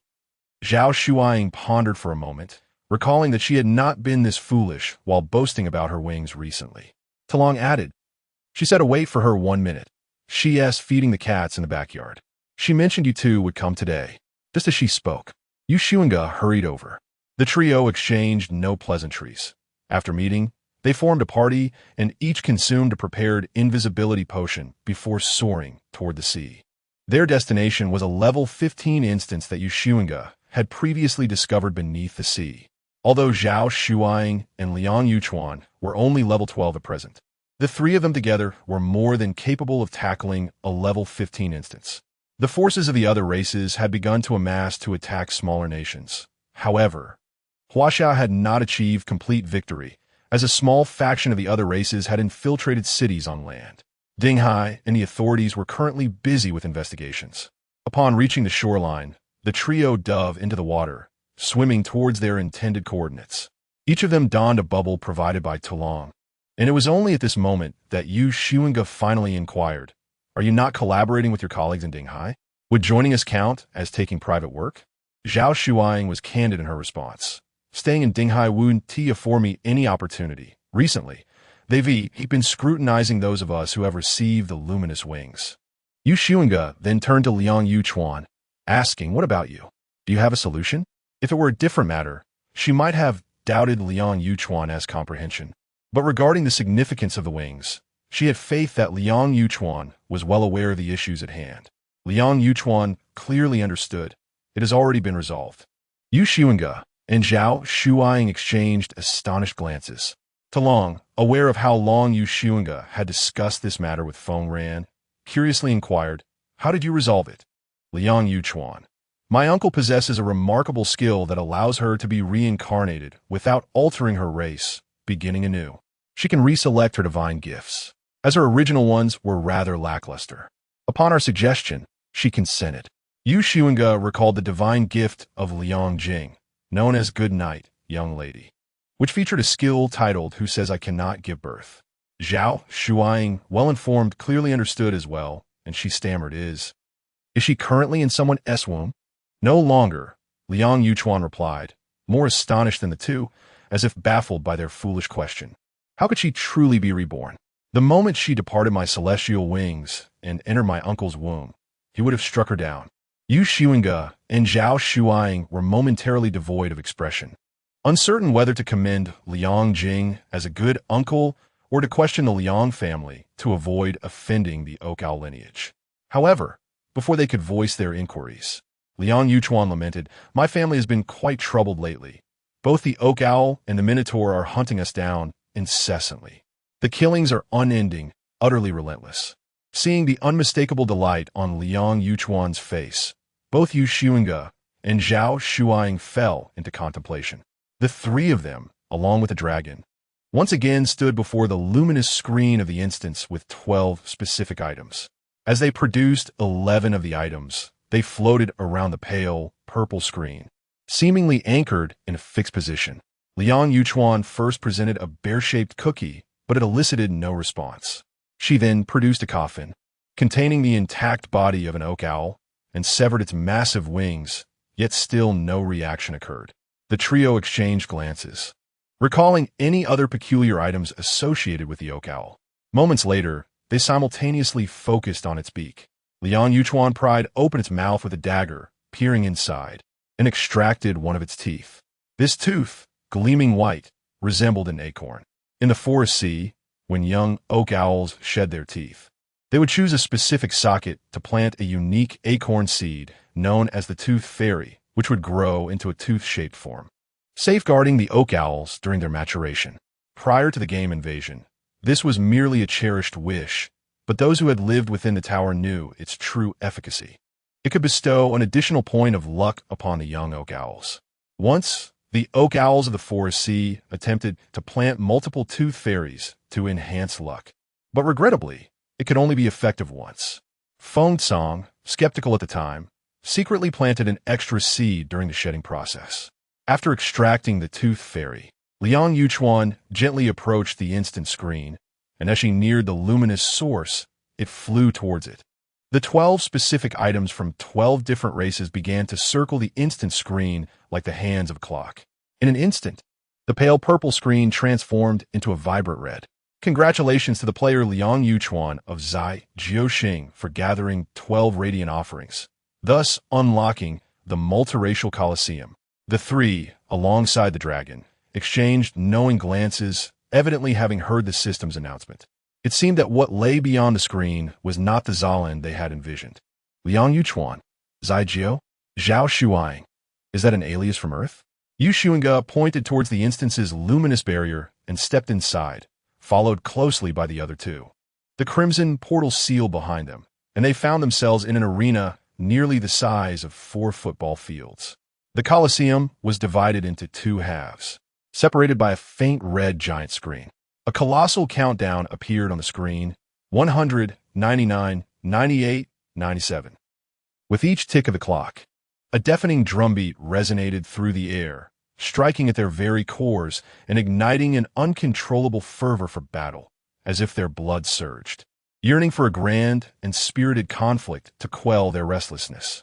The arena was surrounded by a vast audience, with seating that stretched into the hundreds of thousands. The trio immediately formed a protective circle, standing back to back. Even the ever-skeptical Yu Xunge and the solo fighter Liang Yuchuan hesitated not for a moment. This was not due to the depth of their camaraderie, but rather because they were now in a team mode where attacks could not harm allies. Toulon hovered above them, safeguarding their overhead. Having endured the trials of the world battlefield, Yu Xunge quickly checked her equipment and skills, and upon confirming everything was intact, she breathed a sigh of relief. Spectral figures began to materialize in the audience seats. There were beings with violet skin, towering bears walking upright, shark-headed creatures, ghosts, griffins, elves, the undead, and sirens. Yu Xunge's pupils constricted. It was the myriad of races. 78, 77, 76. Within moments, the stands were filled with an array of alien players who, upon their arrival, erupted into raucous cheers directed at the trio within the arena. Hundreds of goblins adorned with mechanical wings appeared in the air, expertly peddling snacks and beverages to the audience. As the countdown reached 50 seconds, a red barrier materialized on the opposite side of the arena, revealing a massive silhouette that slowly took form. A colossal head, neither distinctly male nor female, yet possessing an unsettling beauty. However, the trio could see the countless eyes flickering ominously within its scalp, sending shivers down their spines. It regarded them with a slight smile, revealing not teeth, but rather a collection of wailing human heads. Zhao Shuang swiftly recited the information she had gleaned. Bai Liao, level 45, with a health pool of 38,000, strength of 354, intelligence of 417, agility of 219, and constitution of 699. Divine talent A grade, named Blood Drink. Skill 1, a chance to leech health with each attack. Skill 2, the ability to transplant enemy heads onto itself, allowing each head to unleash a pre-stored skill without cost. Skill 3, Wail, which can prohibit enemies from casting spells, though its effect lasts only 5 minutes. Judging by its attributes, Bai Liao's overall prowess surpassed that of the lizard men Eileen encountered in the world battlefield. Yu Xunge, Toulon, and Liang Yuchuan listened in silence, their expressions revealing nothing unusual. Yet, Yu Xunge harbored doubts, given the Liang family's evident favoritism towards Liang Yuchuan. She surmised that the latter must possess ample reconnaissance equipment. Yu Xunge retrieved 2 desert eagles forged from meteorite, commencing the meticulous task of loading them with the peculiar no-thief escapes empty magazines. The bullets, influenced by some unknown force, had undergone a mutation, inflicting a random life point drain of 3 to 5 upon impact, transferring that vitality to the shooter. Though modest in magnitude, it was better than nothing. She also produced several magazines previously charged with 12-issue interest-free for contingency. Her equipment required no alteration. She donned the finest gear she possessed, the very same attire she had worn prior to entering the tower. However, she deactivated the passive skills of Midnight Exile, Absurd Tales, and I'm about to get serious, not wishing to reveal her full prowess to her companions, nor expose her unique ability to execute precise shots after a mere 3 seconds of aiming. Xunge produced 3 portions of culinary delight, distributing them according to her teammates' respective combat styles. Naturally, the effects of her culinary talent were disabled. Although the enhancement could not achieve a critical effect, the 95-point dishes she crafted would undoubtedly eclipse any available on the market. Once her companions had finished their meals, Xunge reactivated her culinary skill, presenting another dish to Toulon. Toulon had long been privy to Xunge's culinary secret within the tower and accepted it with a quiet sense of satisfaction. Zhao Shuang, utilizing 3 auxiliary skills, all rated A-class, invoked enhancements for magical attack, critical strike rate, and casting speed. Liang Yuchuan mirrored this, bestowing supportive effects upon her teammates. As the countdown dwindled, 21, 20, 19, none present were inept allies. They diligently applied their enhancement skills to one another. Zhao Shuang produced several crystals, urging Liang Yuchuan and Xunge to extend their weapons for enchantment. Xunge offered her firearm, requesting an increase in all resistances. Zhao Shuang switched to a different crystal, her hands aglow as it melted into liquid, which she skillfully manipulated to inscribe a magical rune upon Xunge's desert eagle, akin to crafting sugar art. She repeated the process, enchanting Liang Yuchuan's claw blade with the desired swiftness. Xunge quietly presented her other firearm to Zhao Shuang, expressing gratitude. "Thank you, Captain. This one needs an attack speed boost." Zhao Shuang resignedly retrieved a 3rd crystal to enchant Xunge's second weapon. Toulon extended her dragon claw, inquiring, "May I partake?" Zhao Shuang replied, "You need not, as you're already perfect." In truth, enchantment was impossible. The dragon scale and hide possessed formidable magical resistance, rendering them immune to such enhancements. Convinced, Toulon shook her head at Zhao Shuang. "You are simply too pragmatic." Simultaneously, Toulon, Xunge, and Zhao Shuang turned their gazes towards Liang Yuchuan, their eyes conveying a clear message. "What about your side profession?" Liang Yuchuan sighed in distress, eventually rummaging through her bag to produce 3 pouches of gold coins, distributing 1 to each person, including Toulon. Each pouch contained 100 gold coins, and she remarked, "Wealth is the finest side occupation." Xunge, Toulon, and Zhao Shuang remained silent, with Toulon carefully stowing away her coins, expressing no further comment. Xunge and Zhao Shuang also accepted their share without protest. 3, 2, 1. The crimson numeral 1 erupted on the luminous screen, spreading like a network of thunder across the arena. The colossal barriers separating the 2 halves of the arena shattered instantly, reforming into a smaller screen standing in the corner, displaying the damage and healing rankings. The stands erupted with thunderous cheers and shrieks of excitement. The 4, Xunge, Toulon, Zhao Shuang, and Liang Yuchuan, immediately ascended into the air, dispersing. Liang Yuchuan executed a skill, summoning rain from the heavens. Xunge felt as though she had encountered a magical creature that thrived in the rain, capable of conjuring storms itself. While Liang Yuchuan engaged in close combat, Xunge and Zhao Shuang focused on ranged attacks, with Toulon doing the same. Ideally, Toulon should have positioned herself at the forefront as a tank. In the past, Xunge would have suggested such a strategy, but given Toulon's recent injuries, she refrained from doing so, allowing Toulon to decide her role in the battle. To her surprise, neither Zhao Shuang nor Liang Yuchuan suggested that Toulon take the lead. Perhaps they sensed something amiss with Toulon or deemed the absence of a tank inconsequential. Although the level of the enemy, by Lu, was thrice that of the 3 of them, the battle was not insurmountable. Despite Zhao Shuang and Liang Yuchuan's attributes being in the double digits, their combat skills were competent, and their diverse tactics ensured they wouldn't hinder the group.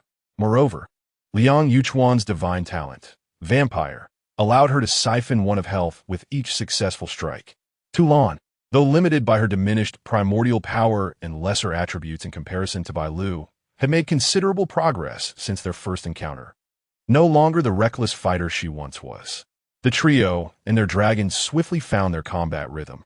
Xunge not only attacked but also periodically healed Zhao Shuaying and Liang Yuchuan with the 12th period interest-free bullets. Her motivation stemmed from the healing leaderboard. Where there were rankings, there were rewards, ensuring that no effort was in vain. Zhao Shuaying and Liang Yuchuan, clearly understanding this principle, protested in frustration. "Don't heal us. We can manage on our own." Xunge playfully chased after them, firing healing bullets. "You are like family to me. Seeing you injured pains my heart." She deftly balanced her actions, firing at enemies with her Desert Eagle in one hand while healing her comrades with the other. Most impressively, as the time for 12th period interest-free to repay the health debt approached, she utilized the first step of cotton candy making to give them another boost of health, reassured by her ample supply of melting time. As Liang Yuchuan, infuriated, struck and cursed, he adeptly maneuvered amidst the raindrops, evading half of the healing bullets.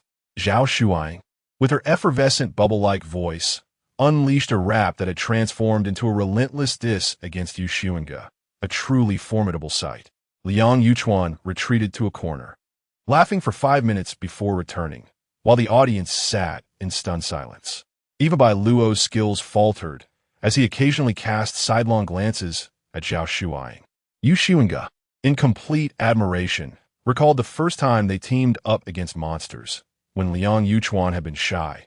Now, he was on the verge of debuting.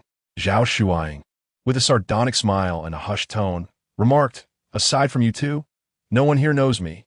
The two who did, a dragon and Bai Luo, were well aware of her abilities from their time in the tower, granting her the freedom to express herself fully.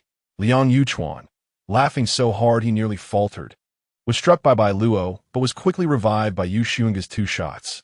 In less than half an hour, Bai Luo's health plummeted to 51, eliciting boos from the stands as the various factions realized the outcome of the battle was all but certain, pelting the arena with snacks. Yet whether it was Xunge, Zhao Shuaying, or Liang Yuchuan, their vigilance reached its zenith. All were seasoned gamers, aware that as a boss's health dwindled, the potential for devastating attacks increased, many of which had health requirements. Indeed, as Bai Luo's health dipped below 50, strands of his hair began to lift, rapidly manifesting into various flying entities that autonomously attacked Xunge and her companions, each exhibiting a multitude of skills as if animated by life itself.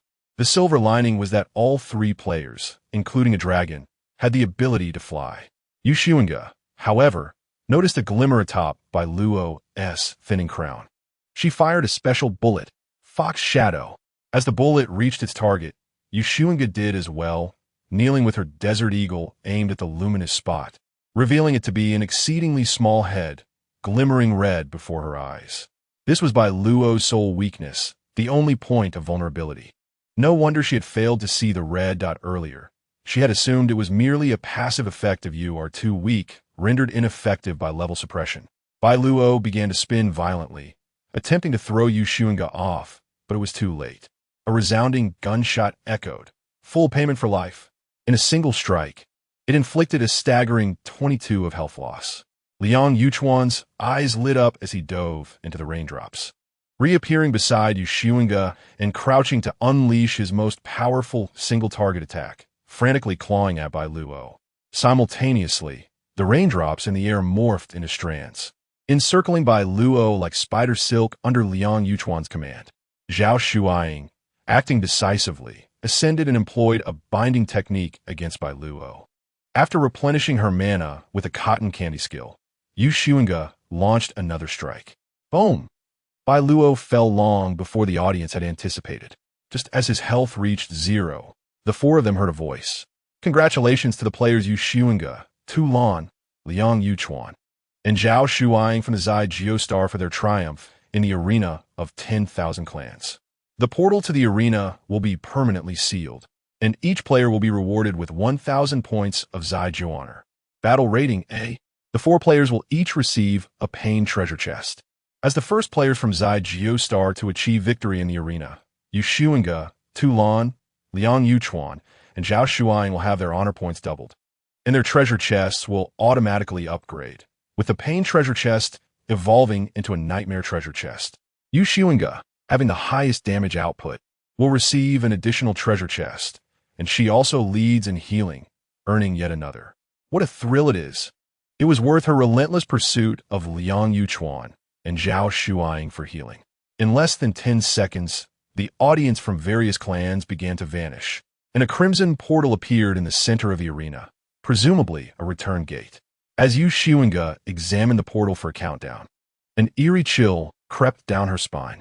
Turning around, she found Zhao Shuang and Liang Yuchuan gazing at her with palpable resentment, evidently regarding the healing leaderboard. Xunge discreetly averted her gaze, pretending not to notice. Opening her inventory, she discovered 3 gleaming purple chests, nightmare treasure chests. Before she could even attempt to open one, she heard the delightful sound of coins clinking nearby. Following the sound, she saw Zhao Shuang, who had already opened her chest. Liang Yuchuan was still admiring his chest, and she exclaimed in surprise, "You opened it just like that? Without even washing your hands?" Zhao Shuang replied, "That was a global announcement. My boss just asked me about it." Instantly, Liang Yuchuan and Xunge understood, and they, along with Lan, gathered around to see what she had obtained. Zhao Shuang produced a staff gleaming with an orange hue from her chest, an epic-level staff. Generously, she allowed them to admire it before reclaiming it. It could almost be considered a staff tailor-made for Zhao Shuang, as both its level and attribute requirements were perfectly suited for her immediate use. Xunge eagerly opened her own treasure chest. The first chest contained a sniper rifle over a meter long. It resembled a Barrett M95, though being a game weapon. It was even more exaggerated and undeniably more stylish.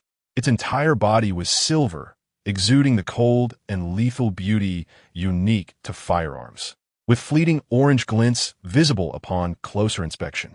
An orange epic-level weapon, Twilight and Night. It required no bullets. As long as she possessed mana, she could unleash magical sniper rounds with an impressive range of 3 kilometers.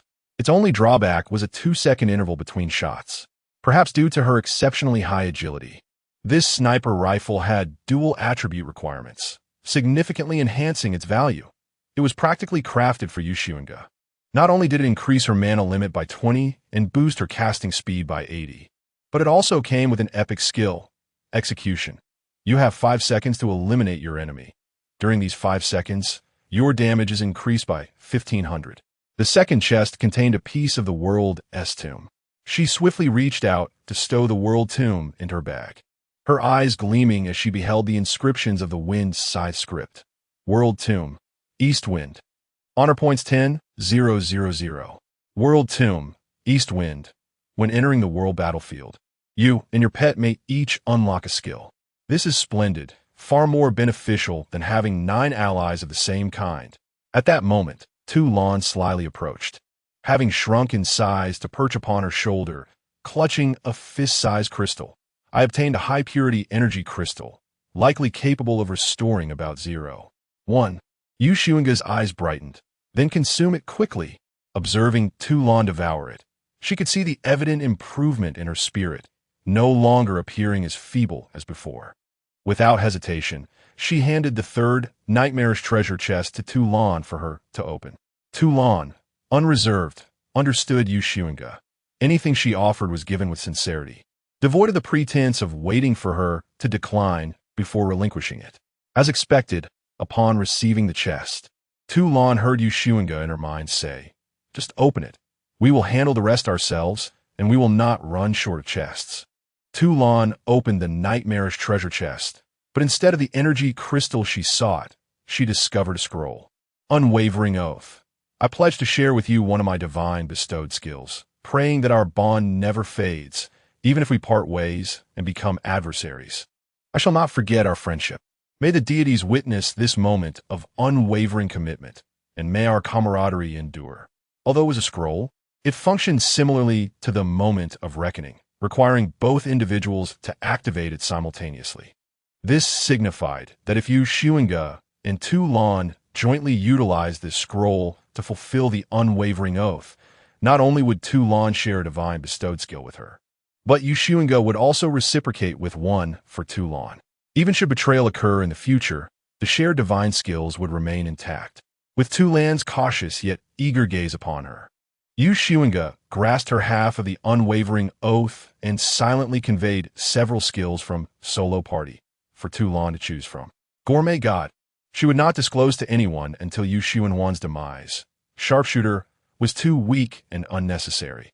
Immortal concerned the Dark City Lord, and she feared Tu Lan might expose herself. As for Midnight Exile, she would not grant it. Midnight Exile was far too powerful. She recognized that in the long run, the core skills of Solo Party would yield immense benefits, yet the skills of Midnight Exile could exponentially amplify an individual's strength and render a target exceedingly difficult to eliminate. Should Tu Lan betray her, given time, Xunge would be prepared to counterattack. Her means of augmenting attribute points were plentiful, and possessing Solo Party herself, she understood the limits of such abilities better than anyone. However, Midnight Exile was out of the question. The abilities of attack, counterattack, and curse were far too formidable, with only Bedtime Fairy Tale posing a slightly lesser threat.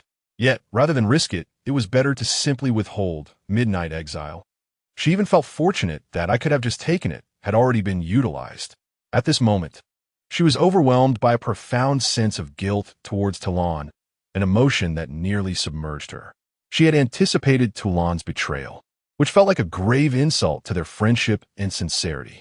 She was also tormented, unable to comprehend her own feelings. After centuries spent together within the tower, enduring the frigid winter seas, Tu Lan had repeatedly chosen to remain for her sake, yet she still found herself incapable of offering Tu Lan her unwavering trust. Had she encountered Tu Lan in a previous life, perhaps everything would have unfolded differently. But now, she resembled an ancient block of ice, unable to fully open herself to any existence. She could remain and fight alongside Tu Lan against the cold of the sharks. She could face the punishment of death for Tu Lan without flinching, and she could even ensure Tu Lan's escape in the face of her own mortal peril. Yet, she could not lower her guard entirely. She would always anticipate and remain cautious, insisting that even if they faced the worst outcome, Tu Lan's power would remain within her control. She had prepared herself for the moment Tu Lan would inquire if she had any other options, and she feared that after her refusal, Tu Lan might feel disappointed or choose to leave. At this instant, her anxiety surpassed Tu Lan's, and she treaded carefully. Yet Tu Lan asked nothing. She perceived the boundless guilt and anguish within Xunge's heart and gazed at her with gentle eyes. Tu Lan transformed to a height equal to Xunge's, standing before her, grasping the other end of their contract, and declared, "I shall never regret nor betray. Do not feel guilty, I understand. I have always known the kind of person you are." The crimson dandelion lingered in her heart, and she comprehended it well. She recalled a moment when she confided her troubles to the Holy Grail, and Baseway had curiously asked her why she would burden herself with worries over someone so stingy, who could not open her heart.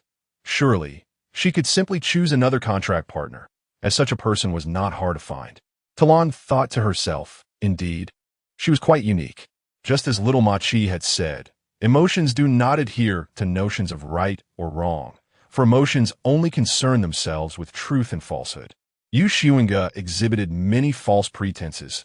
She played the good person in front of her enemies, using a modicum of goodwill and feigned sincerity to manipulate the Ding Hai to shield her. Yet, what she reserved for herself was always genuine. Within the soul's fire manifested by Little Ma Chi, there was a single, longest, and most radiant tail flame. Later, while conversing with Hufflepuff, Xunge discreetly showed a photograph she had taken at that moment and inquired what it was. Little Ma Chi taught her how to perceive that tail flame, explaining that it represented affection, guilt, and regret, with a glimmer of trust nestled within the guilt. That was the sole trace of trust amidst the brilliant soul's fire. Apart from the main flames, Little Ma, she surmised that the origin of that flame was Toulon and conveyed to her. Your contract partner feels guilt for her inability to trust you. Yet, even if she believes it to be wrong, she cannot resist the trust that is formed. The emotions of dragons are simple and pure, and for Toulon, Xunge's feelings, complex and tangled like an indecipherable ball of yarn, were remarkably special and intriguing, akin to a regret she had yet to comprehend. In that moment, a long-standing perplexity found its resolution within the inquiries of Baseway. She conveyed to Baseway, "She does not seek to please me, nor does she require my presence. She is prepared for my potential departure at any moment. She will repay the gold coins she has borrowed from me. When faced with insurmountable forces, she never factors in my strength. Do you comprehend what this signifies? What? Her affection for me is not predicated upon my prowess or rarity, nor is it a result of her dire circumstances necessitating my aid. It is solely because I am Toulon. I can assure you that even if the wind-cutting emperor approached her, offering a contract in exchange for my abandonment, she would decline, for those dragons are not me. I would not exchange my contractor, nor would she substitute her dragon." The scroll transformed into a golden thread, entwining their wrists. An ethereal voice resonated in the air, proclaiming, "May you have no regrets." Subsequently, Xunge felt a new skill manifest within her, the one she had communicated to Toulon, Thieving Dragon.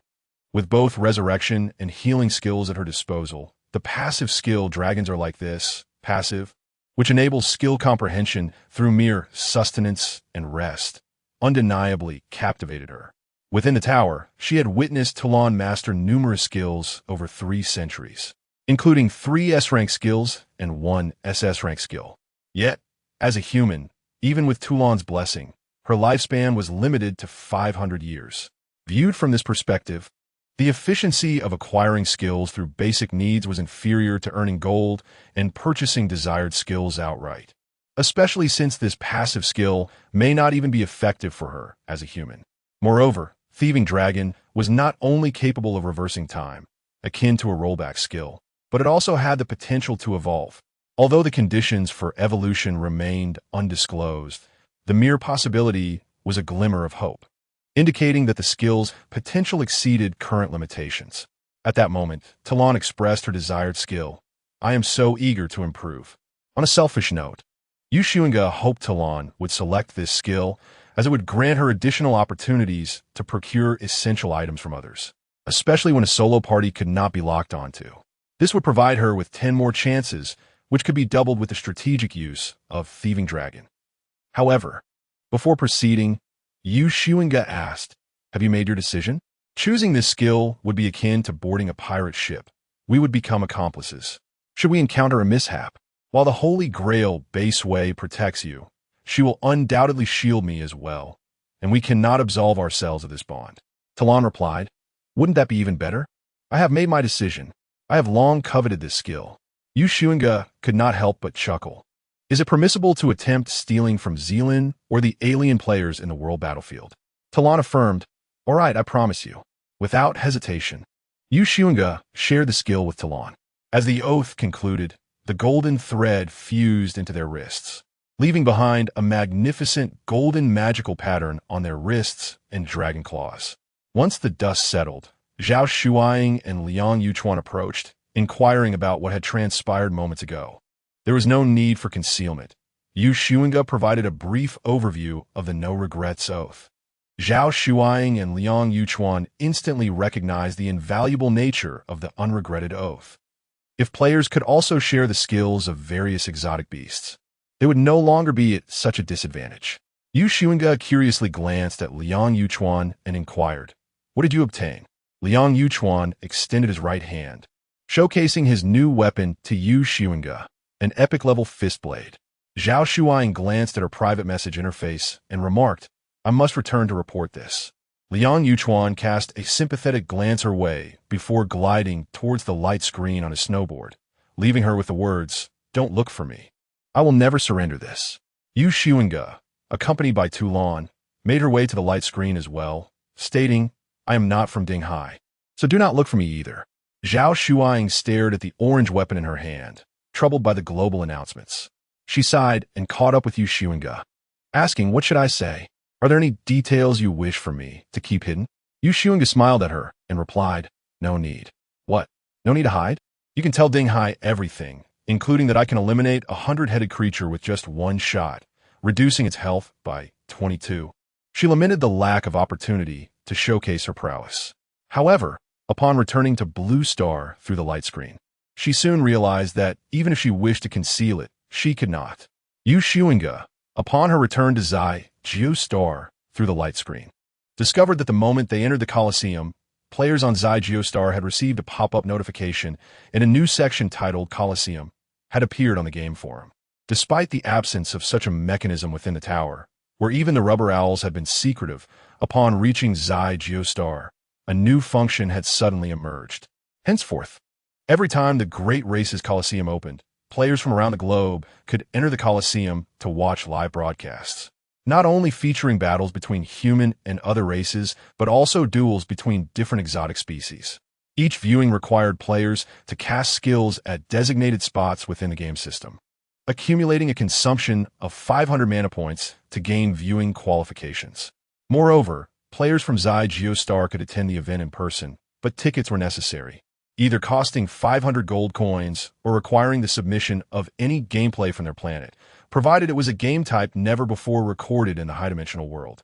Xunge promptly clicked into the Coliseum section to watch the replay, discovering that the combat video commenced from the 100-second countdown until the moment the 100-headed creature fell, ultimately providing a still shot of the four of them.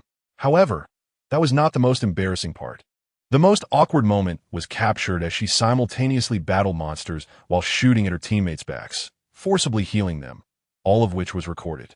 After leaving the Coliseum, she stood at the light screen entrance, replaying the footage and admiring her own valiant appearance, while Liang Yuchuan commented, "You are truly deranged." Xunge silently opened the chat box and sent a message to Liang Yuchuan's ancestor. Xunge, 12 pieces of radiant tributes, each requiring level 12 or above. Expedited. Liang Paz received. What a peculiar request. Nevertheless, despite any embarrassment, she had Zhao Shuang to support her. This rapper had finally made her debut. Ever since Zhao Shuang beheld the gladiatorial arena video, she seemed to have lost her very soul, standing vacantly at the ocean's depths. Had it not been for Talon's timely provision of a bubble, she might have suffocated.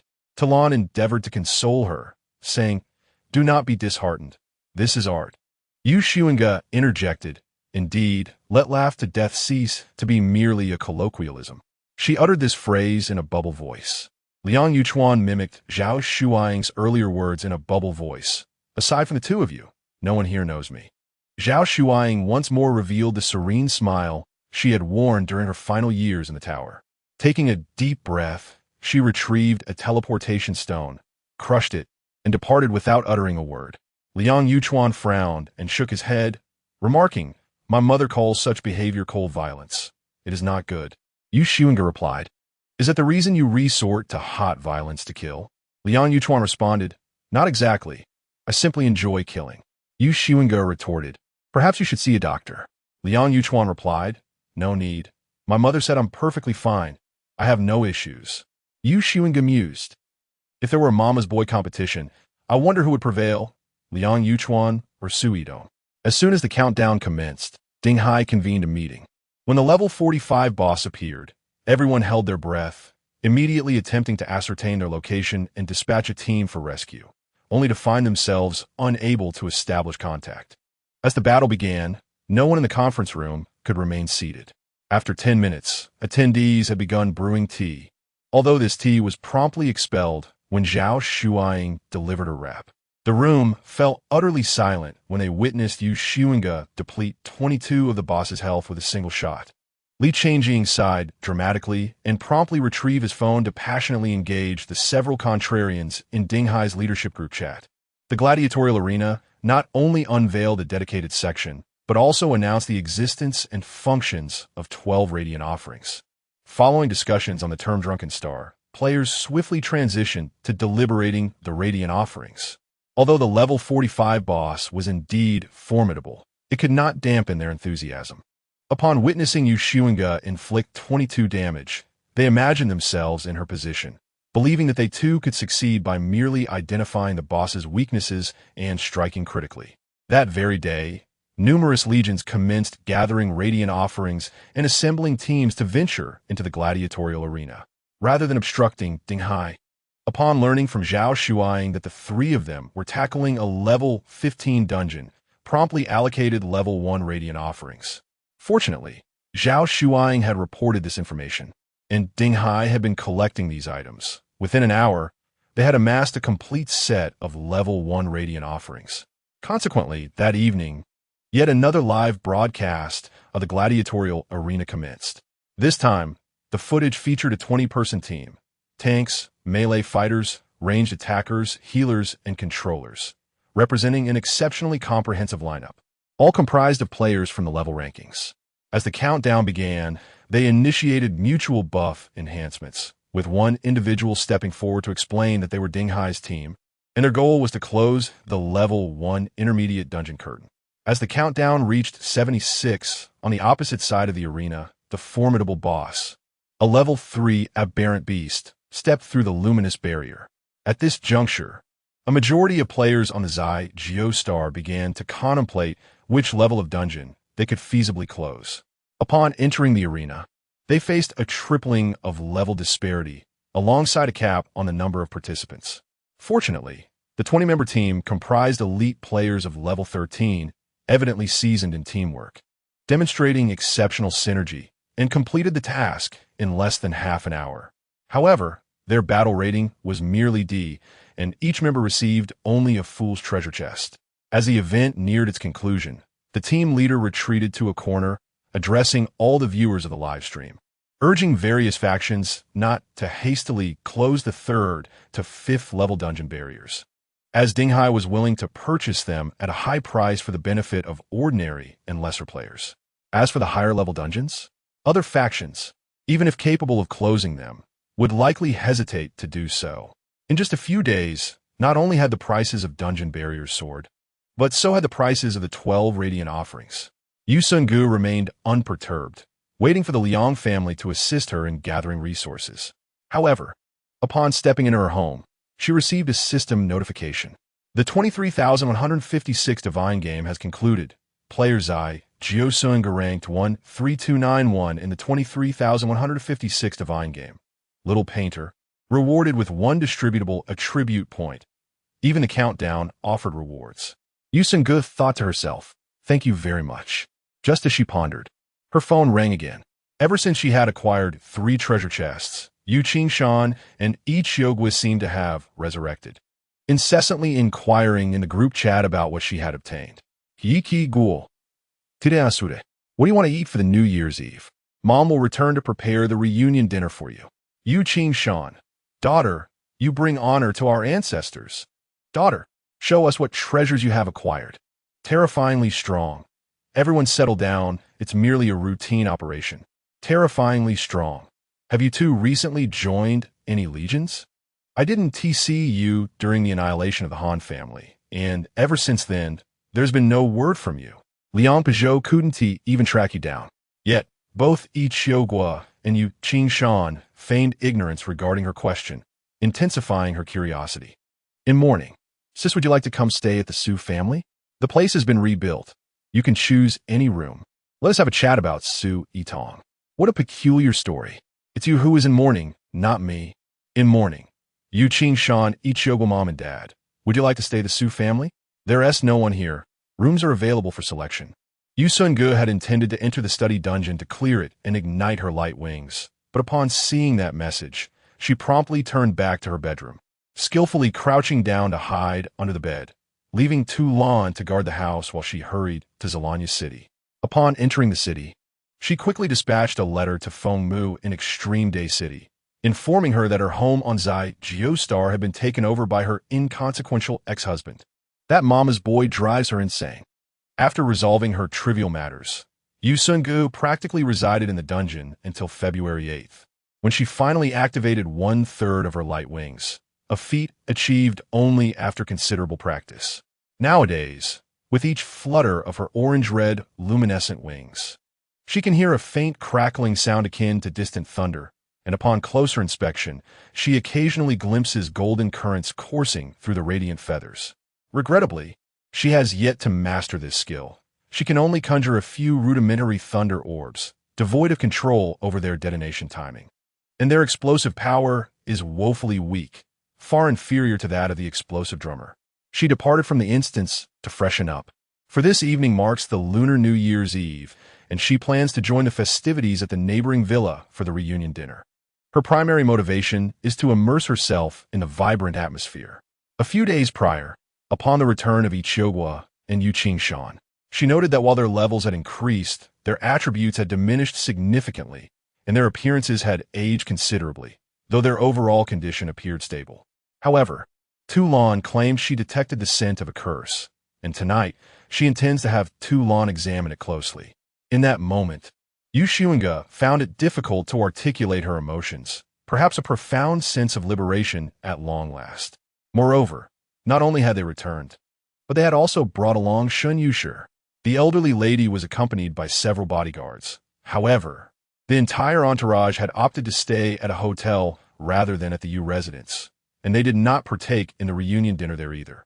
When she heard Xunge mention the old lady's arrival, she was utterly astonished and even privately messaged Xunge through the game. Xunge, grandmother, have you forgiven your son? Xunge, not at all. Xunge, then what brings you here? Xunge, just to see you.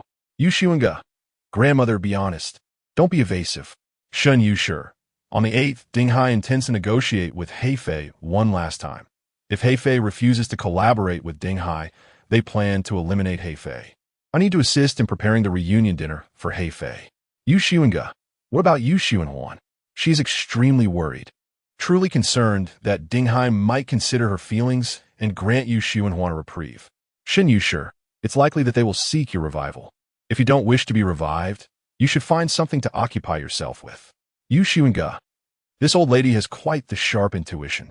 Xunge, however, there's a chance they won't trouble you. There's someone in Dinghai who possesses revival skills as well. When the time comes, if that skill makes an appearance, Heifei will surely understand the situation. I suspect it's merely a formality, a way to intimidate Heifei. Ever since learning this news, Xunge has been preoccupied with the matter. She does not care about the fate of Heifei or Xunge. Her primary concern is the rented skill, moment of reversal. What if Heifei perishes and this skill vanishes with its master? This is a highly plausible scenario. After all, the agreement in a transaction does not stipulate that borrowed items need not be returned upon the master's demise. Of course, on a more optimistic note, it may not need to be returned at all. Yet, given the significance of this skill, Xunge must prepare for the worst. She opened the game panel and focused on one particular skill. Who is Hannibal?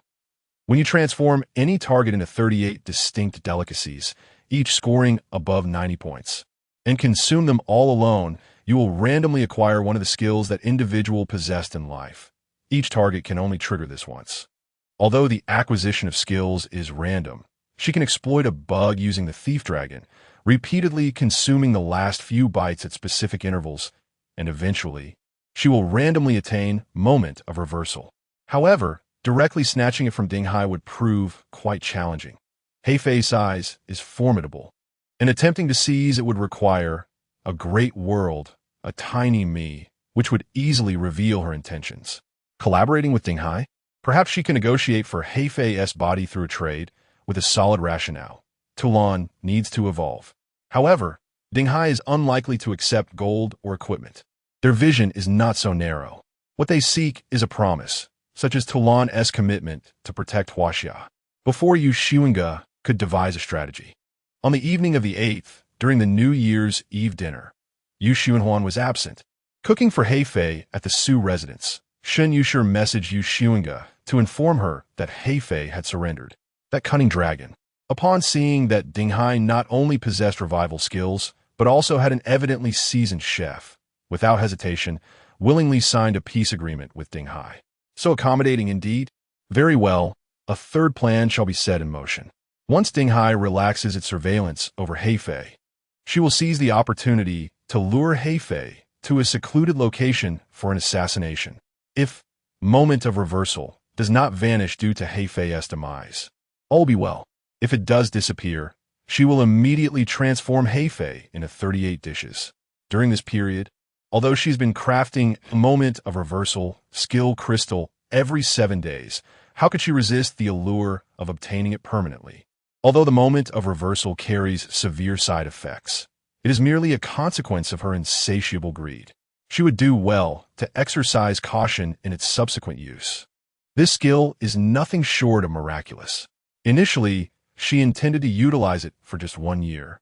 Yet now she yearns for a reversal moment to sustain her in her twilight years. This ability seems destined for her. On the first day of the new year, Xunge invited Xunge to her home, preparing a special meal in her honor.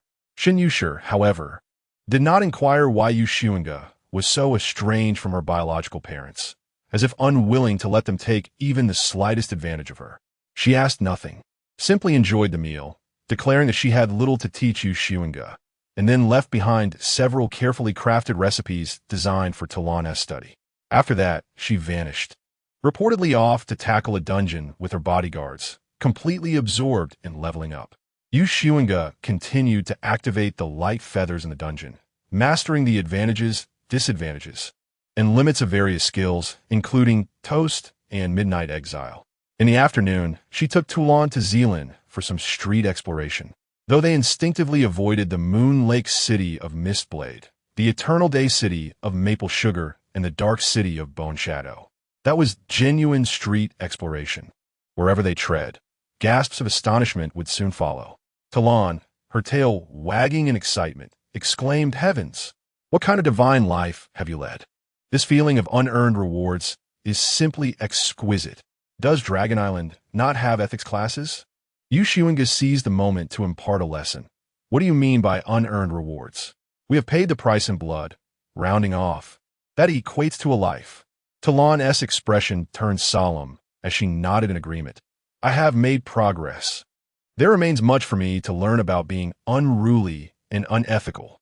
Xunge interjected, "Let us keep this from the Holy Grail." Talon replied, "I understand. We must both live well." Disguised, the duo refurbished all the stolen equipment and tossed it onto the auction house. The attributes were just right, and secrets were abundant. At least Xunge had discovered the locations of several dark markets in the main cities. In addition to pilfering attributes in Zealand, Xunge devoted some of her energy to locating the World's tomb. Although this time, she had the red airplane from the buried Fountain Civilization as her ticket. What happened next time? However, until Liang Pazu delivered the complete set of Radiant Tribute, her focus remained on Zealand. She sold a batch of counterfeit World's tombs custom-made on Blue Star to Fish in Zealand, hoping to trace the influential figure's henchmen and perhaps uncover the World's tombs they had yet to submit. If nothing else, acquiring their techniques for collecting World's tombs would be beneficial. This rhythmic lifestyle of street exploration persisted until early March, when she finally unearthed a clue. It was a secret obtained after using the tortoise jade stone. "I must inform Xiao. I shall soon become part of the royal family." At that moment, the duo became alert, driven by a sense of urgency. The two bullies cornered a mere level 5 Tauren in an alley, employing both threats and persuasion. Yet, despite their efforts, they could not extract the information they sought. Ultimately, they resorted to spending 100 gold to acquire the World's tomb, 40,000. The honor points of Xunge increased by another 10,000, after tossing 100 gold coins into the embrace of that pitiful minotaur. The two immediately returned to the Blue Star using their feline heads, and only then did they produce the items 30,000 and 50,000. 3 mahjong tiles swiftly came together. World Tomb, Forest Undead 345.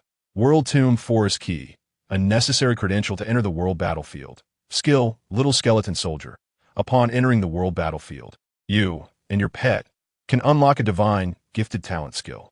Xunge then took out World Tomb Forest Oak Owl 678, attempting to assemble the 6 pieces of the World Tomb, and with a snap, they indeed fused together. World Tomb Forest Rising Wind. World Tomb Forest Key, a necessary credential to enter the world battlefield. Skill 1, Legendary Prologue. Upon entering the world battlefield, you and your pet can unlock 2 divine gifted talent skills respectively. Skill 2, War Horn. Upon entering the world battlefield, you and your pet can unlock 3 skills respectively. The enhancement was substantial. Moreover, with Red Dragon, 70,000, and East Wind in hand, she and Toulon would be able to commence the divine game 1 minute earlier during their next battlefield venture, while also carrying an item and unlocking an additional skill for each. After studying the tiles, Toulon sighed, wondering what skill a pure suit would entail. Xunge's spine stiffened as she suddenly understood why Hufflepuff had said that Miss Blade was furious and constantly searching for her. Could it be that she knew the goblin who had stolen her second piece of the world tomb was also her? Had she dismantled her tiles? Well, they had reconciled last time. The illustrious Mistblade, Moon Empress Shirley Woon T go back on her word. After assembling World Tomb Forest Rising Wind, Xunge shifted her focus to the orange-red wings of light. Until February 21st, Liang Peugeot sent 2 sets of radiant tributes, one at level 12 and the other at level 15. Remembering the 2 red dragons that Liang Peugeot had preserved for so many years without disappearing due to lack of use, she casually inquired how he managed to keep them. Liang Peugeot, the most dangerous place is the safest place. I had someone create a mahjong set in my home-esque game room. As long as a member of the Liang family is present, anyone can play, and the red dragon is hidden within the mahjong. If someone questions why the character for Xunge seems odd, I simply say it was misprinted. Liang Peugeot, I instruct my descendants to replace the mahjong set every few years. After all, those 2 special red dragons are easily recognizable. Liang Peugeot, Ve. The Liang family. All know this item is related to our curse, and all my admonitions are faithfully adhered to and passed down to the next generation. Xunge couldn't help but marvel at this old man's fortunate oversight. Had he merely chosen a secure place to conceal it, this item would have long been lost. Armed with the newly acquired radiant tributes, Xunge and Toulon dove into the deep sea, expending some effort to locate a level 15 dungeon, unearthing 12 radiant tributes, and together with Toulon, they entered the dungeon. Congratulations to the player Xunge from Zai Jiuxing for collecting 12 radiant tributes, unlocking the arena of all races. Since the moment when Xunge and his companions first introduced the gladiatorial arena to all players on the Zai Star over the past month, the arena has hosted battles nearly every day, featuring both players from Zai Star and those from other realms. The gladiatorial contests initiated on Zai Star predominantly showcase elite teams from various factions. With each successive opening of the arena, many players' pets have failed to receive treasure chests. Initially, this was thought to be a glitch, but was later surmised that it was due to the nature of the contracts. Only pets bound by an equal contract could earn player status, while others remained subordinate. Consequently, some players, deeply connected to their pets, willingly incurred significant costs to renegotiate their contracts. Battles from other worlds contained both rudimentary confrontations akin to those on Zai Star and more advanced duels.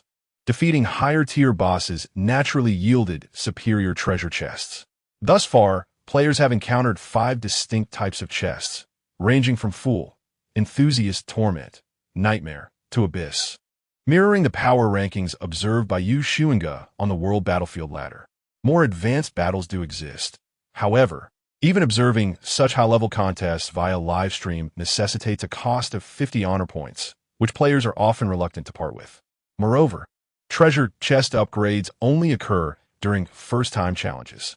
Initially, these teams were quite self-aware, tackling only level 5 and below instances, with the highest boss being merely level 15. Yet, the rewards reaped from victories were invariably full chests, graded at a mere C. A few days ago, a legion, unwilling to accept defeat, gathered resources to engage in a level 7 gladiatorial arena, only to be utterly annihilated by a level 21 boss in less than half an hour. This formidable boss descended upon Zai Star directly through the arena's veil. To compound their misfortune, the boss was a colossal eagle capable of flight. After randomly appearing on Zai Star, it claimed thousands of lives within mere minutes, and by the time nearby nations dispatched aircraft, the giant eagle unfurled its wings. soared aloft, and vanished into the horizon. Although the elite team of that legion was completely wiped out, they were still met with furious backlash from global players. The novelty of the gladiatorial arena has yet to wear off for all players. They are not only eager to witness the spectacle of battle, but also apprehensive about the reckless challenges posed to the bosses. Consequently, official organizations from various nations closely monitor the events, as failed challenges allow them to gather vital information regarding the bosses. Thus, upon receiving notifications of the arena's opening, the majority of players hurriedly attended to their affairs, seeking safe locations to access the game interface and recharge their panels. As the screen illuminated, they beheld Xunge standing solitary in the arena alongside a dragon. The current dragon, Tulan, now towers over 9 meters, with a wingspan extending an impressive 15 meters. At that moment, a foreign boss emerged from the opposing half of the arena, a level 45 ghost wolf. The live comment section erupted with excitement, a cacophony of languages filling the discourse. Unlike game forums and global chat channels, this platform is equipped with intelligent translation, facilitating seamless communication among players, or rather, enabling them to engage in spirited debates without barriers. Has the excitement reached new heights? I acknowledge her position at the pinnacle of the rankings, accompanied by a dragon. Yet this is a solitary duel.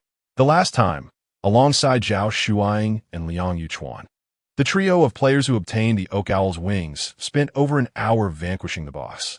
And now she dares to challenge it alone? I maintain that she has betrayed us. She is no longer one of the human race. Why has Dinghai not intervened yet? Should she fail, it would spell disaster. Yet she may bring ruin upon Talon. Is there no way to forcibly withdraw her? We should never have allowed Talon to contract with her. It is laughable, suggesting that Talon would have contracted with you otherwise. However, it is indeed true that Talon has been in poor condition lately. She has evidently encountered issues. Her dragon scales and jewels lack luster, appearing significantly weakened. What are you all so concerned about? Even during the last skirmish against the 100 Skulls, she topped the damage charts. Indeed, she remains unperturbed while a host of novices fret. I admit to being a novice, but what if something goes awry? That level 21 giant eagle remains unvanquished. Should this level 45 boss reach our Zhaijio star, how many lives would be lost? She must take responsibility for us. Even if she succeeds, shutting down this level 15 dungeon would eliminate our means of leveling up. What right does she have to unilaterally close it for the sake of rewards? After advancing herself, she would fell the very tree that bears fruit. How inconsiderate. Does she bear no responsibility at all? She is utterly indifferent to our plight. Zhao Shuang and Dinghai's teammates sat together, silently browsing the forum. They, too, were aware of the myriad doubts circulating, an inevitable consequence. As understanding of the Colosseum deepens, neither Zhao Shuang, who has lived within the tower, nor those within Dinghai regard this as a favorable development. Its emergence has engendered tremendous conflicts of interest. For instance, at this moment, should Xunge fail, our Zhaijio star would gain a terrifying new adversary. Conversely, her success would mean not only the closure of a pathway for ordinary players to grow stronger, but also the acquisition of treasures unattainable by them. During the inaugural Colosseum event, the focus was predominantly on the Colosseum itself. Even a myriad spectators diverted much attention, along with 12 types of radiant tributes and other elements, leaving little room for dissent. Yet now, players have formed a preliminary understanding of the Colosseum's existence. Those unable to enter, yet yearning for the colossal benefits within, seek an outlet for their frustrations. People venerate the strong. Yet when that strength fails to yield benefits, and instead seeks to appropriate what little they possess, admiration swiftly morphs into jealousy, escalating into hatred. Even within Dinghai, there is considerable contention. The adjacent conference room has erupted into chaos. In summary, Zhao Shuang struggles to comprehend why Xunge would undertake such actions, as they contradict her usual modus operandi. 12, 11, 10, 9. Xunge retreated to the edge of the arena, brandishing the sniper rifle she had summoned. Dusk and night. On the ground lay the ice blocks crafted by Tulan for her, as she knelt on one knee, resting her sniper rifle upon the icy surface.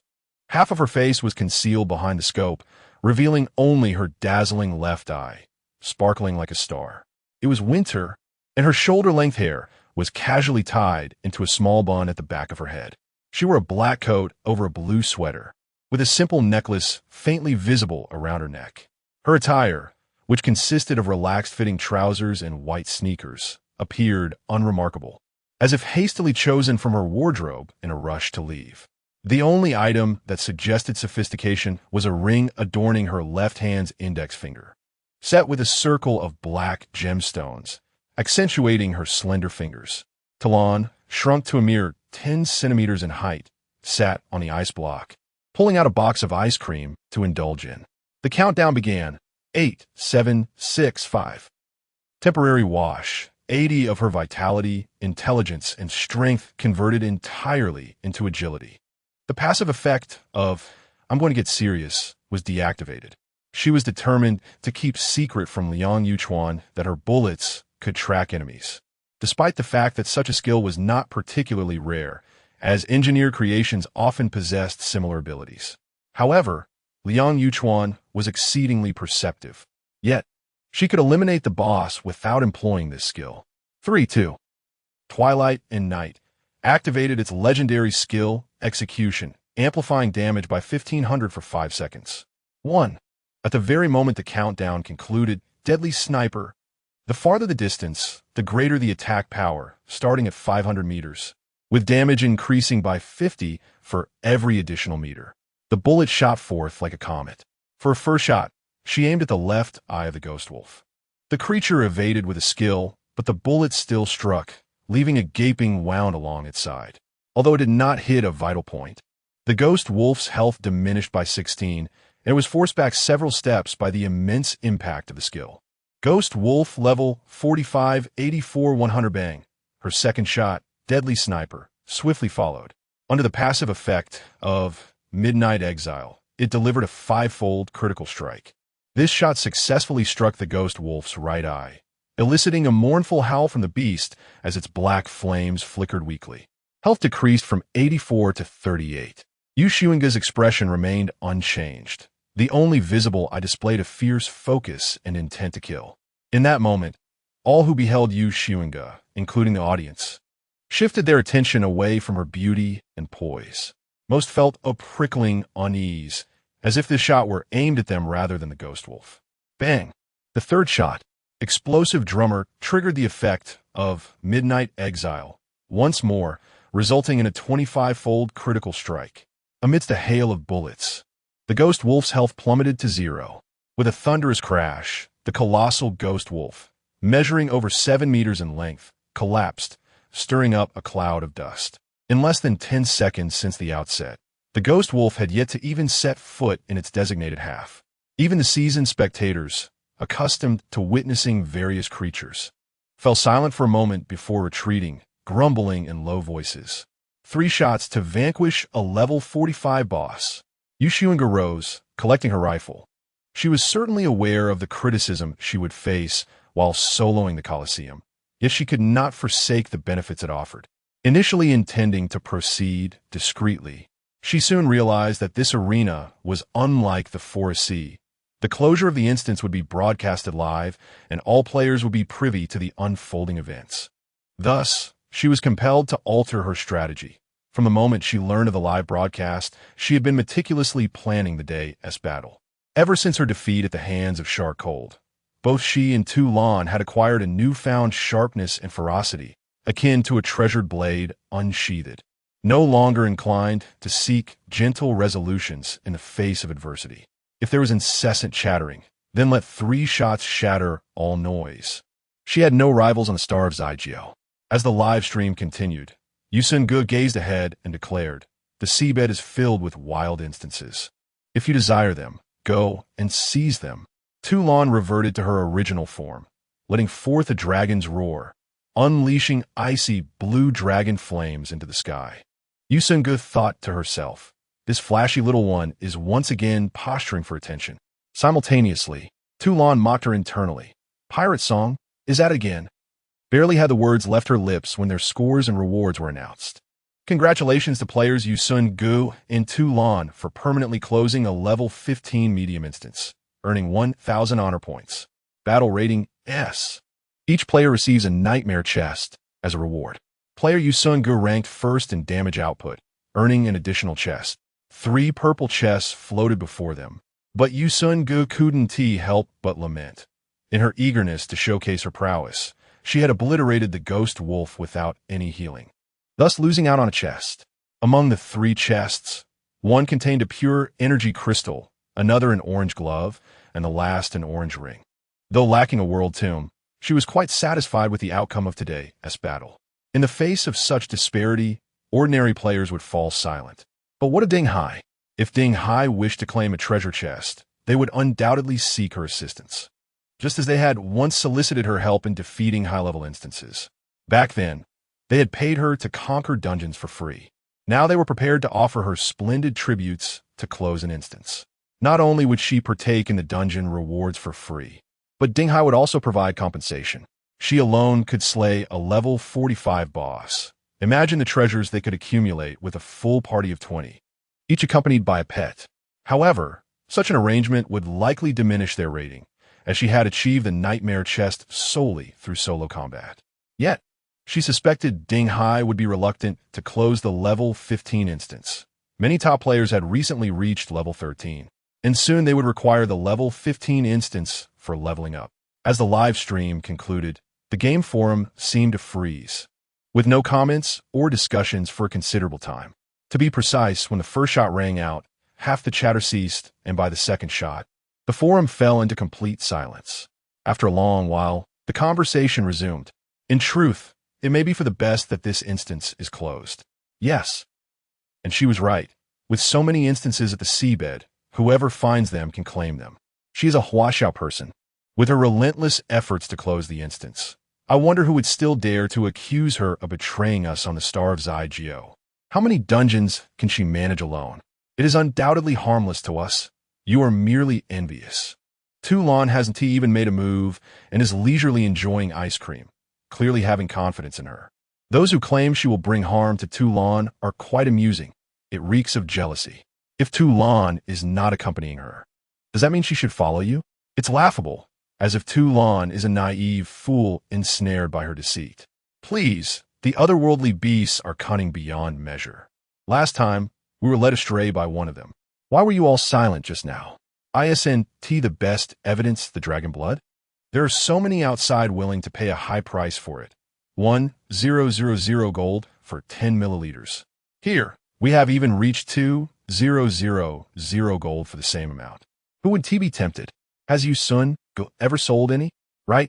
Indeed, she is from Huaxia. Can the ones upstairs please be quiet? We are not blind. We are aware. I wonder what the treasure chest will yield this time. This is the prestige of the Star of Wine. Look at the Colosseum opened in other worlds, and then at ours. Is anyone interested in gathering radiant offerings? Level 11, God-given talent C grade, healer. Coordinates near XX, XX, XX, not greedy. I just wish to close a level 3 dungeon. I'll private message you to join. I'm a combat class. B grade, level 12. Zhao Shuang sipped her coffee, her right hand twirling her epic staff like a pen. The adjacent conference room had been quiet for quite some time. Zhao Shuang felt a nagging suspicion that Xunge might be in trouble.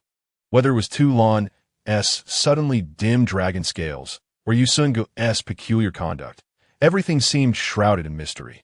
At last, murmurs arose from the adjacent room, and soon after, she received a message instructing their group to head to the main conference room.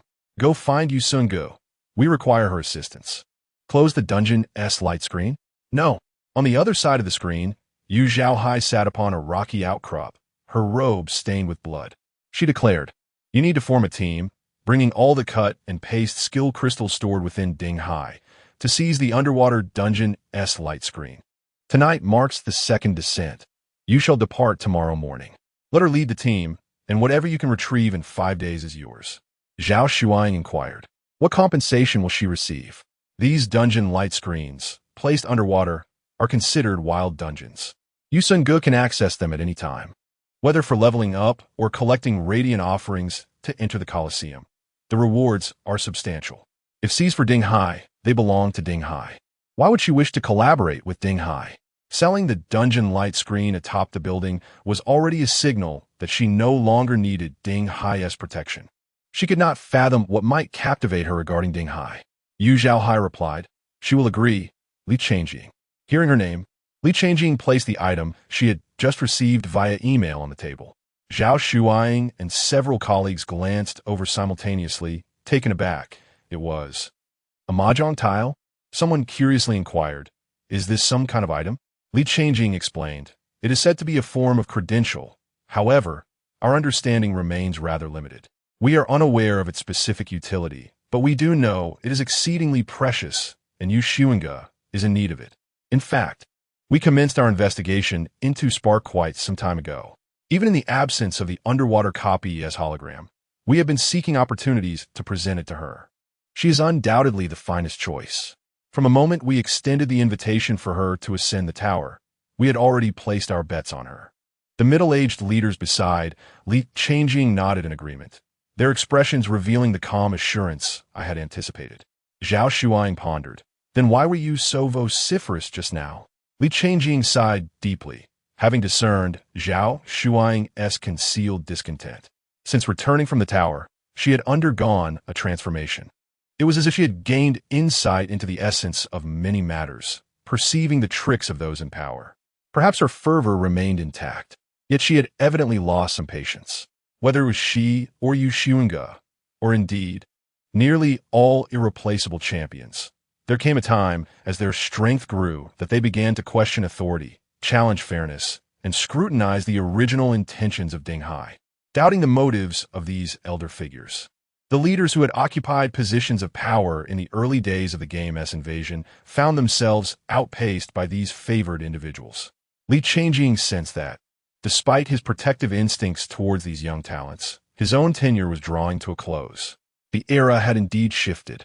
Perhaps within Ding Hai, only Yu Zhaohai, endowed with SS-level talent and relentlessly pushing the limits through rigorous training, could maintain control over these burgeoning powers. He delicately tapped a mahjong tile, sliding it before Zhao Shuaying.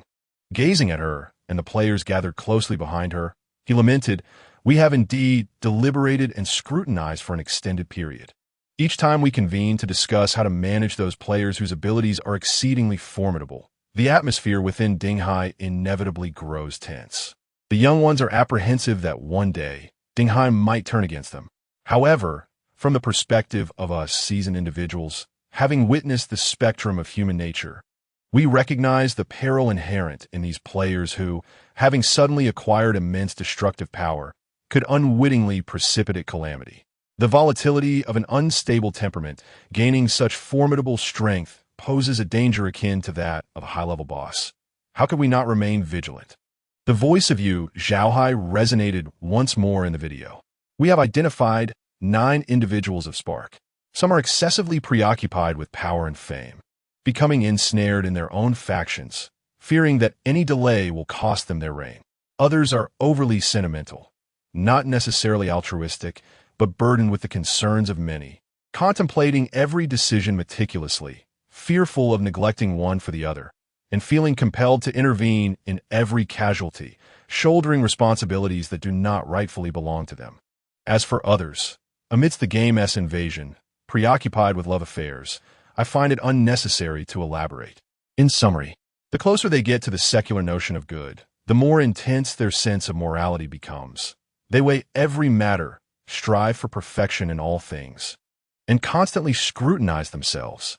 They judge themselves alongside those inconsequential, ordinary people. However, this is war. We do not require saints, nor do we need virtuous individuals. What we seek are weapons." Zhao Shuaying placed the 70,000 on the table, pushing it toward Yu Xunge, reciting Yu Zhaohai's words. Ultimately, she could be a very effective villain, or perhaps a not particularly admirable hero. She may choose not to believe us, or even harbor disdain for us. But she cannot merely be a tyrant who dares only to act cruelly against her own kind. Her methods can be both soft and firm. She may possess a temper. Yet, unless absolutely necessary, she would not employ excessively cruel and cold-hearted tactics against her compatriots. Her gaze should extend to broader horizons, focusing on Zealand and the war at hand, rather than being limited to the power or wealth of Huaxia or a single city, or even engaging in feudal struggles against Xunge. We are kindred spirits, not bitter enemies. Regardless of the reason, she charges forth relentlessly every moment, unstoppable, like the sharpest tip of an arrow, carving a path for us, and then we shall follow with the world in tow. The spar chosen by Xunge is you. Xunge. The words were quite sentimental, prompting Xunge to shudder and inquire. So, is this item a gift for me? Eagerly, she reached out to seize the piece of the world tomb. Zhao Shuang was momentarily taken aback. The touching atmosphere shattered instantly. She firmly pressed down on the 70,000, hastily adding, "We need to escort our team from Xunge to the depths of the sea to retrieve the replica light screen within 5 days." Xunge stubbornly pried the 70,000 from Zhao Shuang's grip. Though Zhao Shuang wished to resist, Tulong swooped in and held her down. With the 70,000 secured, her honor points surged by 10,000, combined with previously gathered points from the World Tomb and other minor events. Her total honor points reached a staggering 103,050. Confirming the authenticity of the World Tomb, Xunge then asked, "Are you certain it will only take 5 days?" Zhao Shuang gazed at her in disbelief. "Yes. We only need to protect our team as we search the most perilous depths for 5 days." "All right." Xunge tucked away the piece of the World Tomb, adding, "Whenever you have such items in the future, feel free to come to me for trading." Zhao Shuang deactivated her game chat screen, asking, "So what is this?" Xunge replied, Zhao Shuang pressed, "Can you tell us what this is?" Xunge responded, "Huh?" Zhao Shuang continued, "Aren't you afraid of getting hit?" Xunge replied, "Not at all." Zhao Shuang checked the time. It was already 7 p.m., and she realized further inquiries would be futile. "I'll come find you at 9 a.m. tomorrow." Xunge promptly stood to see her off, saying, all right. In that moment, Zhao Shuang regarded Xunge with an expression that was decidedly unflattering. After bidding farewell to Zhao Shuang, she immediately retrieved all the world tombs she currently possessed, arranging them in a neat row on the table. 5 bamboo, 6 bamboo, 7 bamboo, 3 characters, 4 characters, 5 characters, 7 characters, 7 characters, east wind, red center. Tulong curiously leaned in. "What's wrong? Is there an issue?"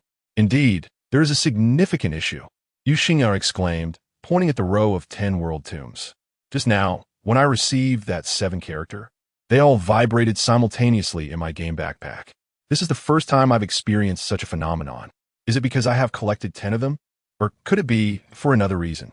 Perhaps the key has upgraded?" She set aside the east wind and red center, and the remaining 8 world tombs instantly formed a new world tomb forest.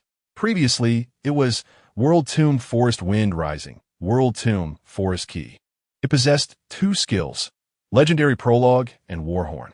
Now, with the addition of 2 7 characters, it transformed into a new key, not only upgrading, but also acquiring an additional skill. World Tomb Forest Charge, World Tomb Forest Key, a necessary credential to enter the world battlefield. Skill 1, Legendary Prologue. Upon entering the world battlefield, you and your pet can unlock 2 divine talent skills respectively. Skill 2, Warhorn. Upon entering the world battlefield, you and your pet can unlock 3 skills respectively. Skill 3, Death Like Wind. After using this skill in the world battlefield, you and your pet can ignore everything and immediately return to the near safe zone. This divine game can be used only once per session. All 3 skills are formidable. However, this means she cannot carry items. She could separate the 2 7 characters, allowing her to bring 2 items into the battlefield. Yet she was reluctant to part with Death Like Wind. With Death Like Wind in her possession, she could participate in a divine game on March 15th, and even if faced with merciless foes again, she could rely on it to return to safety and then exit the field. Tulong rearranged the tomb forest on the table, occasionally shaking her head in distress, as if the arrangement posed a challenge. Suddenly, Xunge recalled the scene in the City of Eternal Day when Mistblade had appeared before her, requesting the World Tomb. She stared at the row of World Tombs on the table, lost in thought, wondering if they could sense other World Tombs. Logically, World tombs must circulate for the divine game to continue. For instance, the ticket surrendered upon entering the world battlefield would inevitably return to the table, back to its original world, attracting pursuit or being discovered by new players, much like the world tomb she had found deep beneath the sea. Little Ma Chi mentioned that if a world tomb remains in use for 150 days, it would vanish, clearly ensuring the game as continuity. Otherwise, if left to gather dust, the game would be unplayable. As the clock struck midnight, the sky appeared to rain down purple meteors, and one by one, the instant's light screens descended upon Blue Star. All players heard the system announcement echoing through the air. The game Warcraft, Fear Rift has been updated. Warfire, Prelude to Destruction 2.0 has officially launched. The arena of all races has been opened, and the Honor Point store is now accessible. It has been detected that the player Xunge has officially entered the realm of, and the survival rate of civilization in this world has exceeded 1. The server Earth has been formally renamed to World of Xigeo. Xunge noted, albeit with a hint of resignation, that while the game protected her privacy, it was not entirely foolproof. She need not open private messages to ascertain that chaos had ensued. Not only her friends from Ding Hai and the Lone Wolf, but also Yu Qingshan and Yu Xuanhuan had sensed the disturbance and arrived. Disregarding the tumult, Yu Xunge first navigated to the Honor Point store, eager to peruse its offerings. The store presented a mere 3 categories: knowledge, divine gifts, and luck. She initially selected the divine gifts section, only to find herself ensnared by its myriad of selections.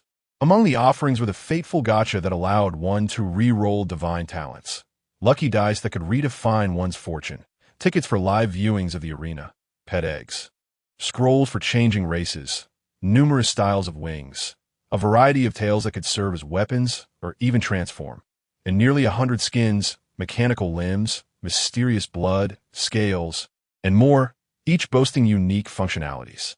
However, these items bore exorbitant prices within the Honor Store. A single fateful gacha cost 5,000 honor points, while the arena ticket was the most economical item at just 500 honor points. Prices for wings, tails, and mechanical limbs range from 50,000 to 500,000 honor points. She also discovered a divine item among them: Shattered Divine Fragment. Shattered Divine Fragment. Fragments of a broken divine essence, usable for upgrading divine talents.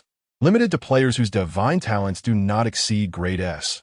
Price: 1,000 honor points. She expressed gratitude towards her benefactor, Mia C, for the gift that spared her 1,000,000 honor points.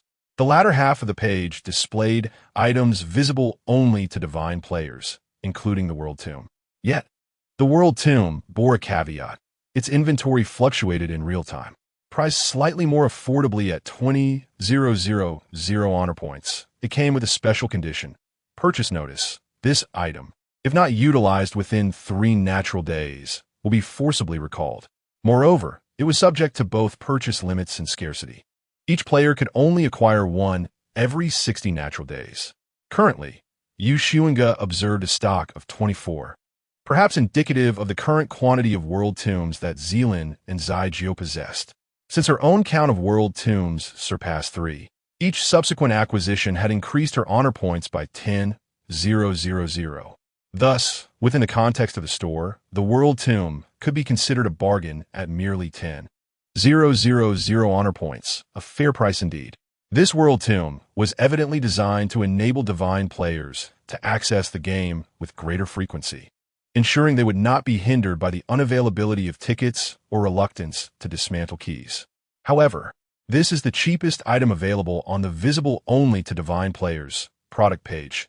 Everything else starts at 200,000 honor points, with the most expensive item priced at 10,000,000 honor points. The mere thought of such pricing makes Yu Xunge hesitant to even glance at it.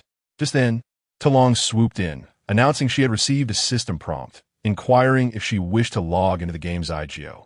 Yu Xunge curiously asked, "Were you previously with Xilin?" Talong explained, "Our Dragon Island exists independently of Xilin. Our previous system was rather rudimentary. We couldn't chat, send mail, or access forums. and we were not connected to the 12 holy clans of Zealand. Without hesitation, Xunge responded, "Then you should join." The Xi Geostar system has an honor shop filled with numerous items. Once you log in, we can use the honor points earned in the Colosseum, and, if possible, it would be best to purchase the language of the myriad races. Tumbling nodded in satisfaction. "Since you need me, I shall join." Xunge chuckled wryly. "Indeed, I do need you." After reassuring Tumbling, Xunge resumed browsing the honor shop, this time venturing into the knowledge category. Inside, there was not only knowledge of alchemy, jewelry, engineering, and enchantment, but also a plethora of subjects she had never encountered before, such as mechas, magic, demonology, random languages of the myriad races, and curses. There were skill-related knowledge items to learn on her own, all rated extraordinarily high, starting from S, though the prices were equally extravagant, beginning at 50,000 honor points. Most surprising to Xunge was the existence of random languages of the myriad races, priced at 5,000 honor points. Unfortunately, each player could purchase a maximum of 10, with no guarantee that the language learned would not overlap with those the player already knew. Such a crafty scheme. If Tumbling could also acquire 10 languages, albeit limited in number, it would still be a valuable aid. Regrettably, Tumbling only possessed 2,000 honor points at present. This price was not entirely outrageous. So Xunge refrained from making an impulsive purchase and instead clicked on the final category, Fortune. There, she found only a single item, the mysterious gift box, price 999 honor points. Mysterious gift box. Anything is possible. There's a 1 chance to draw a knowledge item and a 1 chance to draw a divine gift item. The outcome is not influenced by luck. The use of time-related skills to cheat is prohibited. Why should luck not affect the outcome of the draw? This is profoundly unfair to the fortunate ones. Moreover, what constitutes the remaining 98? There is no disclosure at all. It feels exceedingly deceptive. Furrowing her brow in discontent, Xunge nonetheless purchased one without hesitation. Instantly, a golden square gift box appeared before her, floating in the air for a second before beginning its descent. Fortunately, Xunge was quick to catch it. Tumbling leaned in. "Is this the gift box?" "Indeed," Xunge replied, nervously rubbing her hands together. She summoned the fountain of light to wash her hands before untying the ribbon on the gift box. Both she and Tumbling leaned forward to peer inside, only to discover a solitary gold coin. With an expressionless face, Xunge produced the coin and flung it, embedding it into the living room wall, where it remained stuck, unable to be removed. One can only surmise that indulging in monetary investments yields no favorable outcome. Thus, one must abstain. With merely 102,051 honor points remaining, Xunge resolved to cease squandering her points. She decisively reverted her page to knowledge, expending 50,000 honor points to acquire 10 different languages of myriad races. Fortune smiled upon her, as each language was one she had not previously mastered. However, the languages she did know paled in comparison to the vast array available. Presently, her linguistic repertoire had expanded to 679 languages. She perused the sections of knowledge and divine gifts, but found nothing compelling enough to warrant additional purchases. The remaining 52,051 honor points were to be preserved, as the top right corner of the honor shop bore a countdown, indicating that merchandise would refresh every 30 natural days. After browsing the online store, Xunge finally attended to her private messages.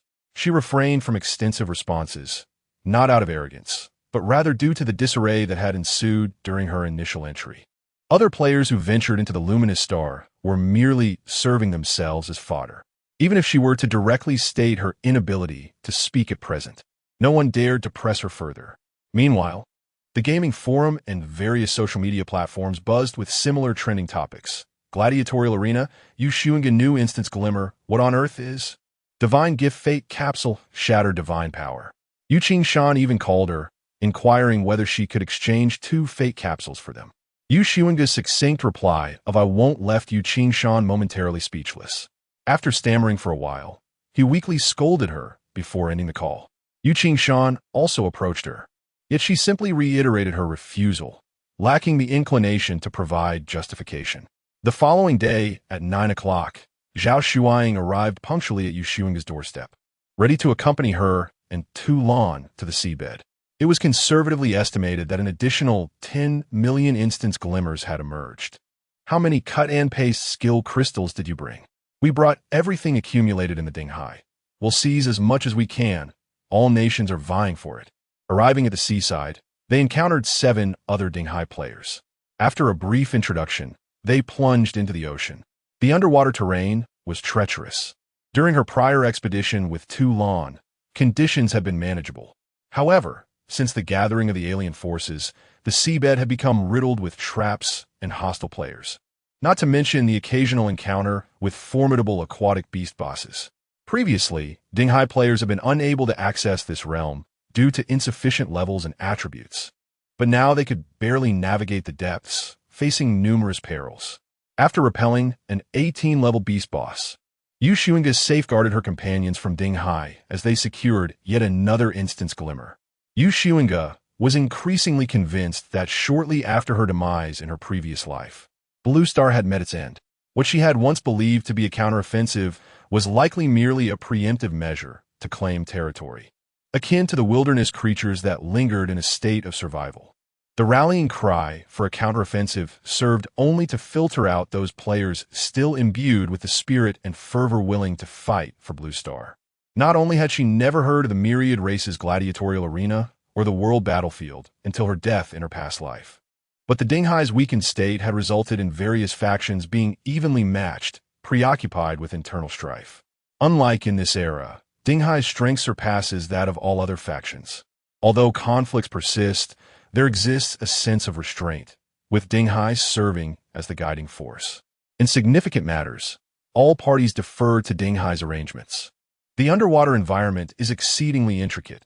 While fate may allow for a regression of the instance screen status, the vastness of the ocean is overwhelming. There are even numerous inaccessible lands on the surface that humanity has yet to tread, even with the cooperation of Dinghai and other nations. It remains impossible to locate all instance screens on the planet Zygeo. Yu Xuange, accompanied by the people from Dinghai, traversed the most perilous depths of the ocean for 5 consecutive days, scarcely pausing for rest, yet achieving remarkable efficiency. Each individual dispatched from Dinghai possessed unique abilities. Some could sense the direction of the instance's luminescent barrier, others could swiftly create portals to transport back to the barrier. Some could replenish energy and alleviate fatigue, while others significantly enhanced swimming speed beneath the waves. Additionally, there were players specifically designated to capture photographs at various locations, seemingly preparing for the young rogue. After 5 tireless days, the group returned with over 2,000 instance barriers, a feat that would have been impossible for the Dinghai personnel to accomplish alone. This task was exhausting and rather monotonous. Aside from meal times when they could entertain themselves, they spent the rest of their time swimming in the dark depths of the sea. However, the thought of the world tomb made Yu Xuange feel it was all worthwhile. As they parted ways, Yu Xuange told Zhao Shuang, "If there's another special mahjong in the future, remember to seek me out for a trade. The price is negotiable." The other players had already departed, leaving only the 2 of them. Zhao Shuang no longer held back, sighing after the announcement at dawn. "Although it consisted of merely a few black boxes, our Legion leader instructed me to approach you to renegotiate the terms, hoping you would extend our time together." Immediately, Yu Xuange mimicked Zhao Shuang's voice, pinching her throat to replicate her words. "And the spar chosen by Dinghai is none other than you, Yu Xuange." Tu Lan followed suit, feigning Yu Xuange's tone with exaggerated flair, stating, "Just focus on charging ahead, carving a path for us, and we shall bring the entire world along." Zhao Shuang was momentarily taken aback, but had her own words to share. "Oh, our Legion leader also asked me to inquire about what you meant when you said you could discern the gravity of matters."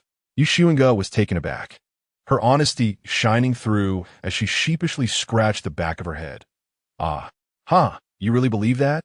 Zhao Shuang flashed a standard smile, reminiscent of a toothpaste advertisement.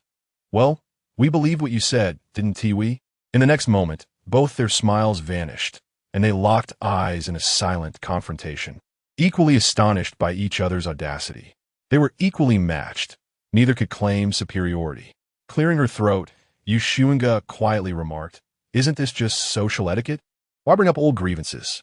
Truly excessive." She then retrieved a list of books from her bag, those she had stealthily obtained from the Moon Fox library, comprising martial arts and magic tomes. After transcribing and meticulously selecting them, she deemed them particularly suitable for battlefield and military application.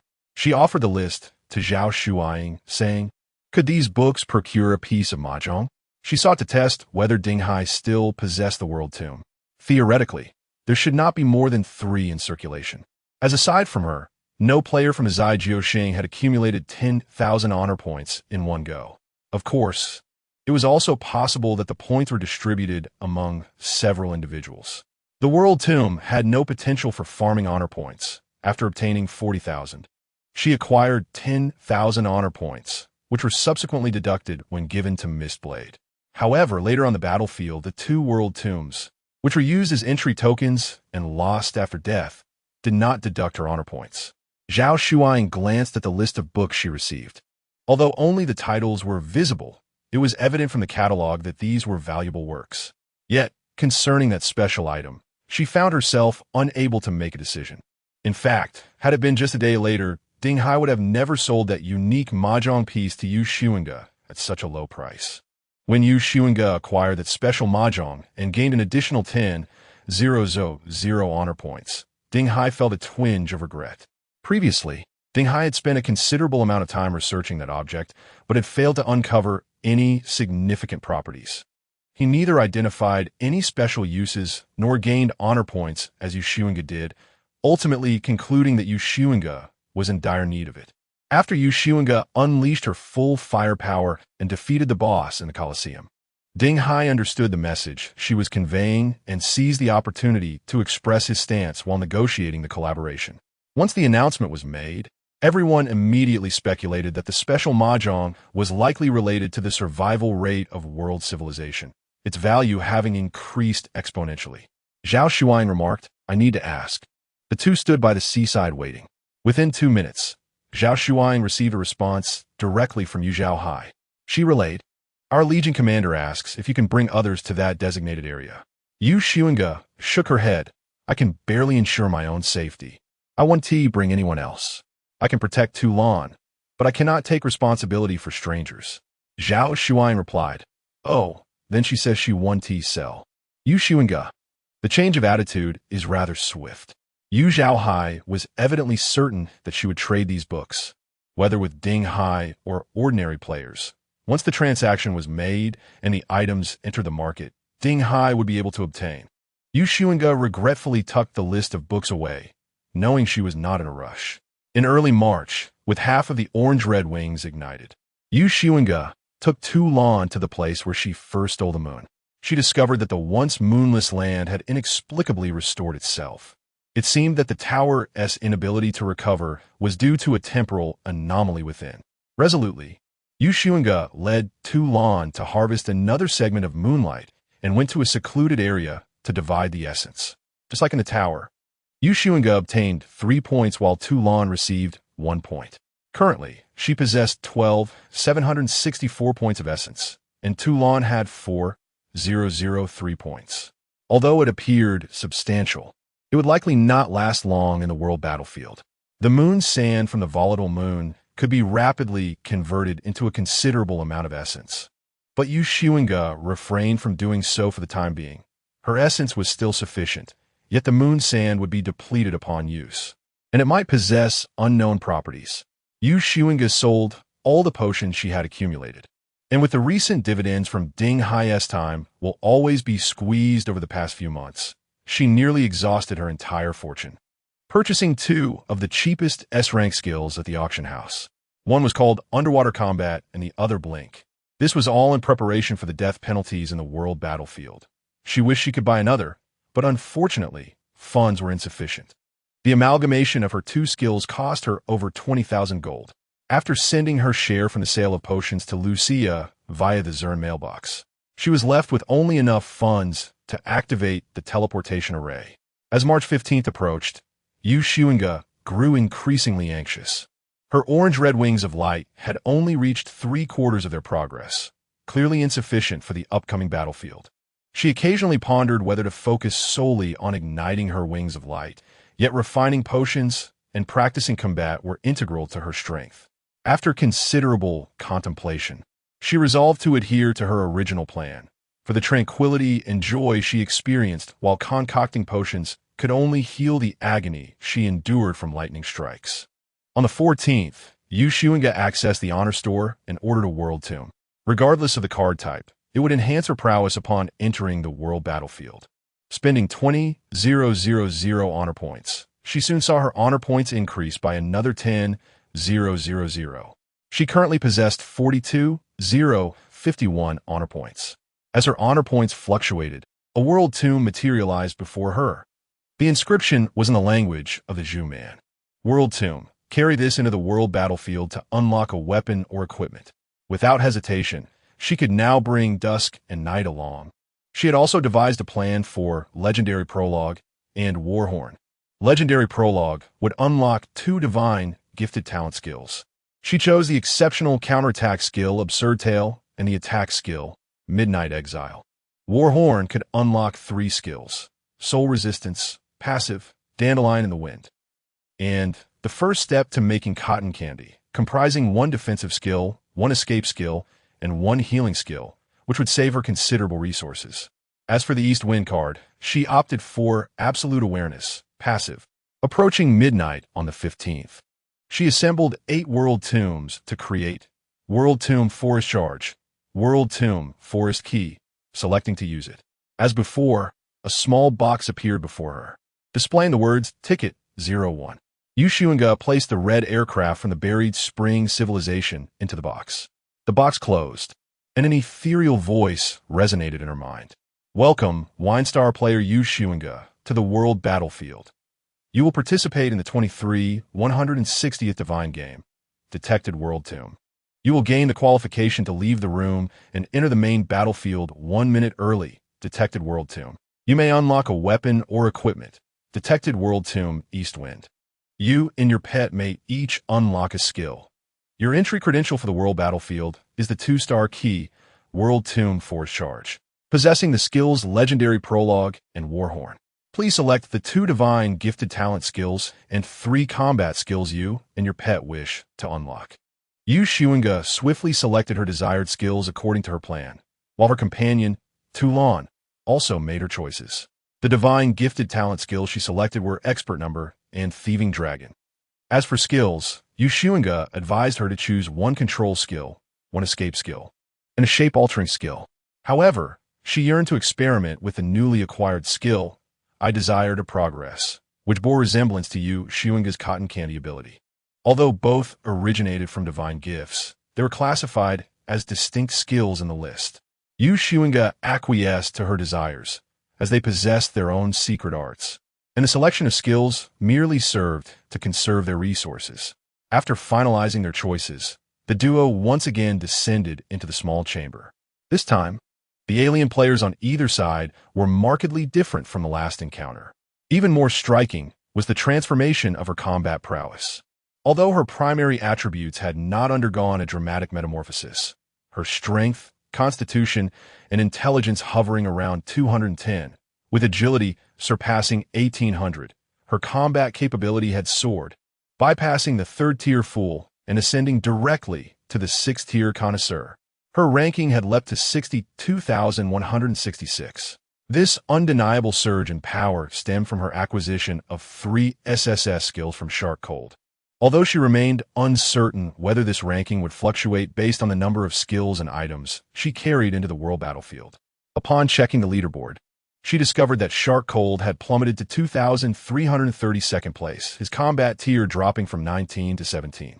Notably, the player ranked 2333 was the 16th tier Demon King, Khufu, indicating that Shark Cold had become the tail end of the 17th tier, perilously close to falling to 16th.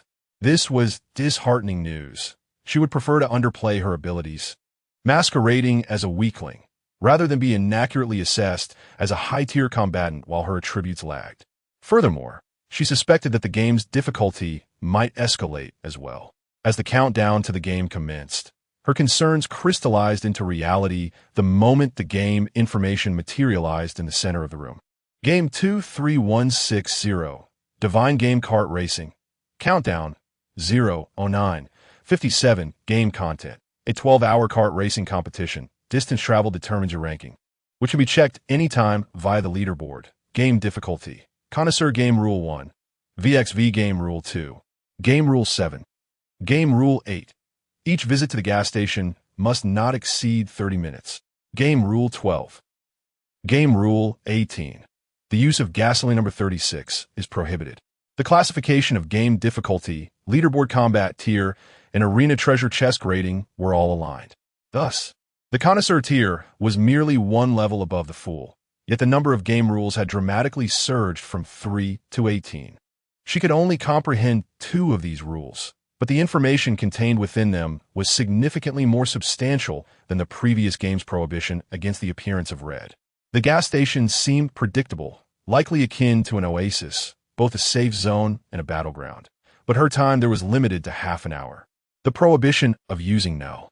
36 gasoline likely implies that upon entering the safe zone, she must not only engage in gameplay, but also refuel her vehicle. Otherwise, her cart may not function. Yet, it remains uncertain whether vehicles can engage in mutual attacks, or if the vehicle's defense correlates directly with the player's combat prowess, or if they can seize fuel from one another. A multitude of questions surged in her mind. However, what about her vehicle? Must she wait until she enters the battlefield to acquire it? If she enters the battlefield 1 minute early, can she select her vehicle in advance? As these thoughts swirled, Xunge suddenly felt a sense of something amiss. She turned her head in curiosity towards the figure of Toulon perched on her shoulder. After entering the small room, Toulon had immediately transformed into a diminutive 10-centimeter version, now gazing into the void from her shoulder. "What's the matter with you?" Xunge inquired. "You've been silent since we came in. I can access the ladder rankings after logging into Xunge as well." Talon's expression appeared peculiar. A blend of anger and hatred intermingled with a sense of relief and satisfaction. "Quickly, look at the battlefield chat channel." Xunge sensed something amiss and promptly opened the chat channel. That day, upon entering the chat channel, she witnessed Donghai Shaling in a frenzy. "Donghai Shaling, Zai Xunge. We shall not rest until one of us is vanquished." Donghai Shaling. "Just you wait. You desire dragon blood, do you? Once the game commences, I shall personally deliver it to you." Donghai Shaling. "Where have you disappeared to? Do you dare to touch my possessions yet lack the courage to respond? I know you have logged in." Donghai Shaling. "Speak." Donghai Shaling. "Show yourself. Speak." The entire chat page was inundated with Donghai Shaling's messages, his demeanor increasingly unhinged. As she scrolled to the top, she discerned that when she had first entered the battlefield, Shaling's tone had retained a semblance of composure and dignity, reluctant to lower himself to quarrel with a weaker opponent. Donghai Shaling. "Zai Xunge. Let's converse amicably." Donghai Shaling. "You ought to understand that in the battlefield, there are neither friends nor allies, yet neither are there eternal foes." Donghai Shaling. "I am willing to reconcile with you." Donghai Shaling. "Equipment, items, curiosities, the tomb of the world. I can offer you all, provided you return what you have taken." However, upon realizing that Xunge was utterly ignoring him, he began to unleash a torrent of rage. As she scrolled down, she noted that the most recent messages had drastically shifted in tone, resembling the ramblings of a deranged individual. Donghai Shaling. "I shall surely slay you." Donghai Shaling.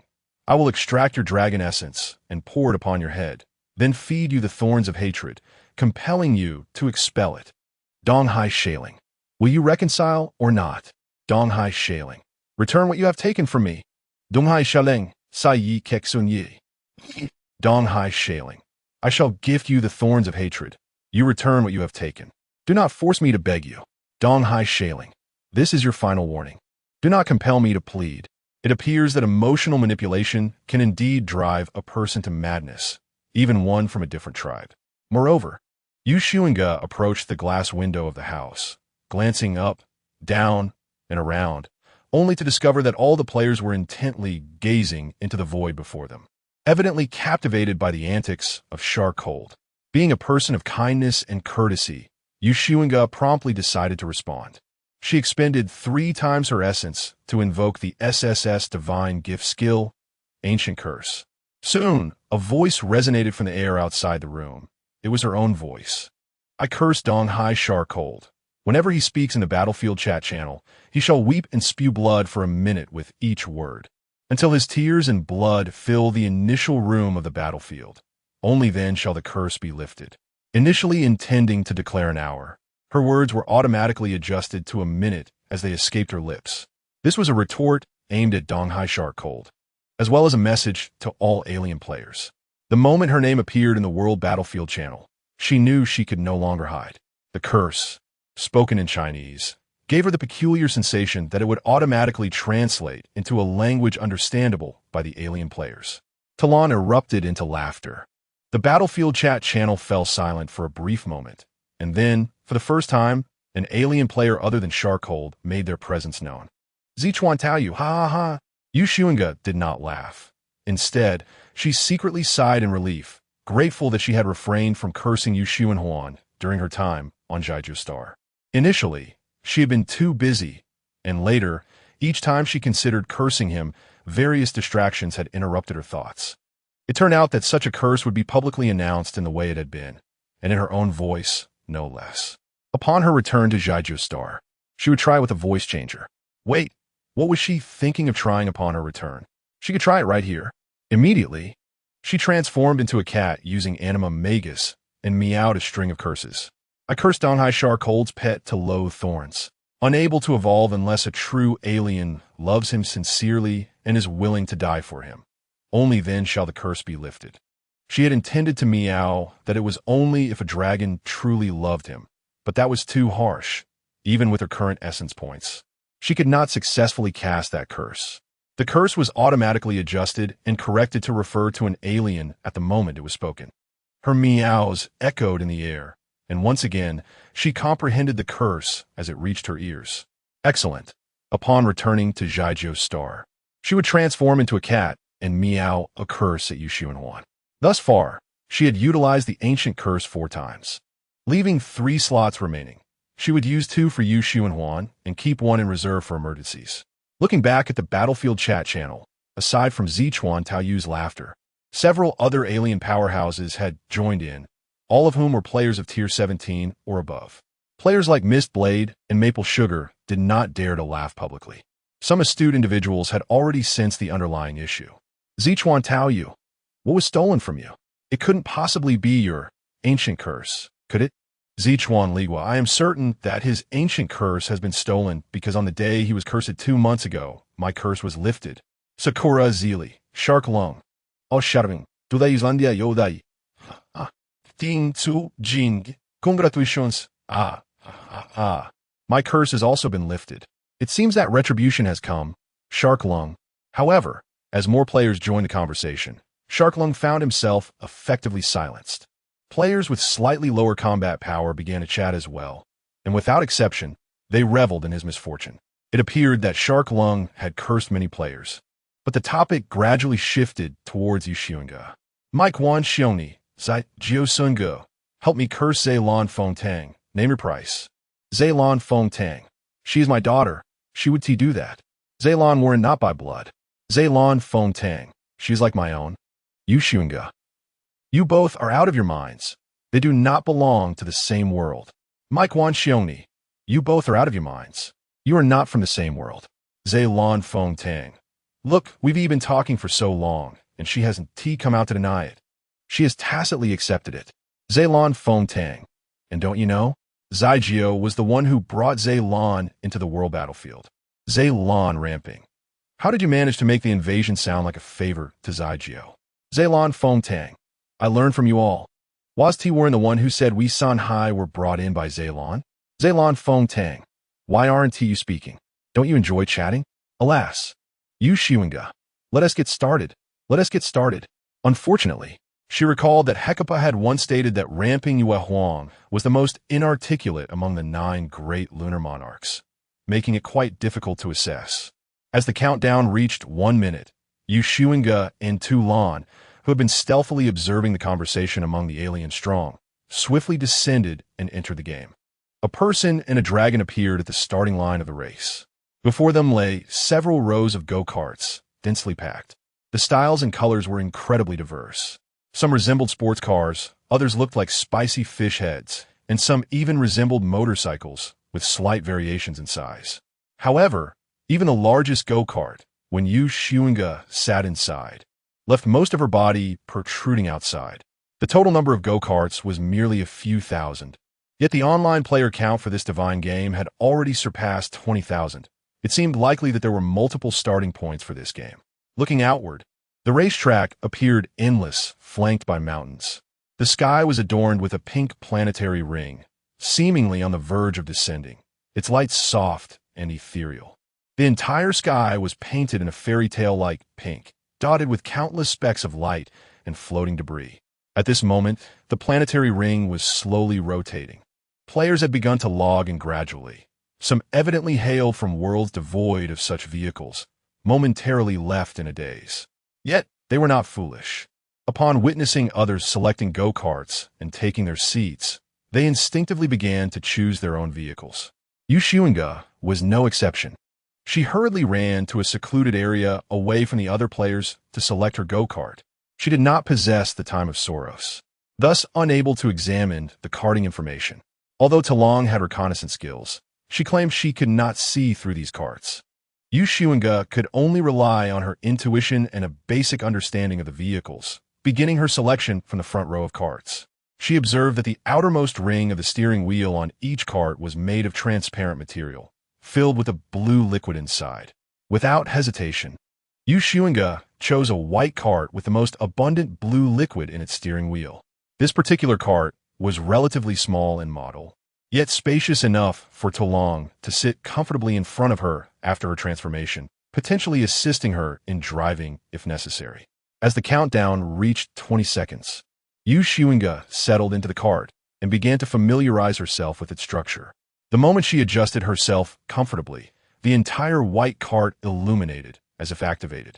The four tires glowed with white lights, and a luminous countdown appeared on the steering wheel. 3. Suddenly, Tumbling, perched on Xunge's shoulder, exclaimed, "A player is charging towards you." Without a backward glance, and before the countdown concluded, Xunge pressed the accelerator, launching past the starting line. A powerful surge propelled her forward, and in the blink of an eye, the cart surged several hundred meters. It took an additional 5 seconds after she released the accelerator for it to decelerate and begin cruising at a steady pace. During those brief seconds of acceleration, the blue liquid in the steering wheel noticeably diminished by approximately 5.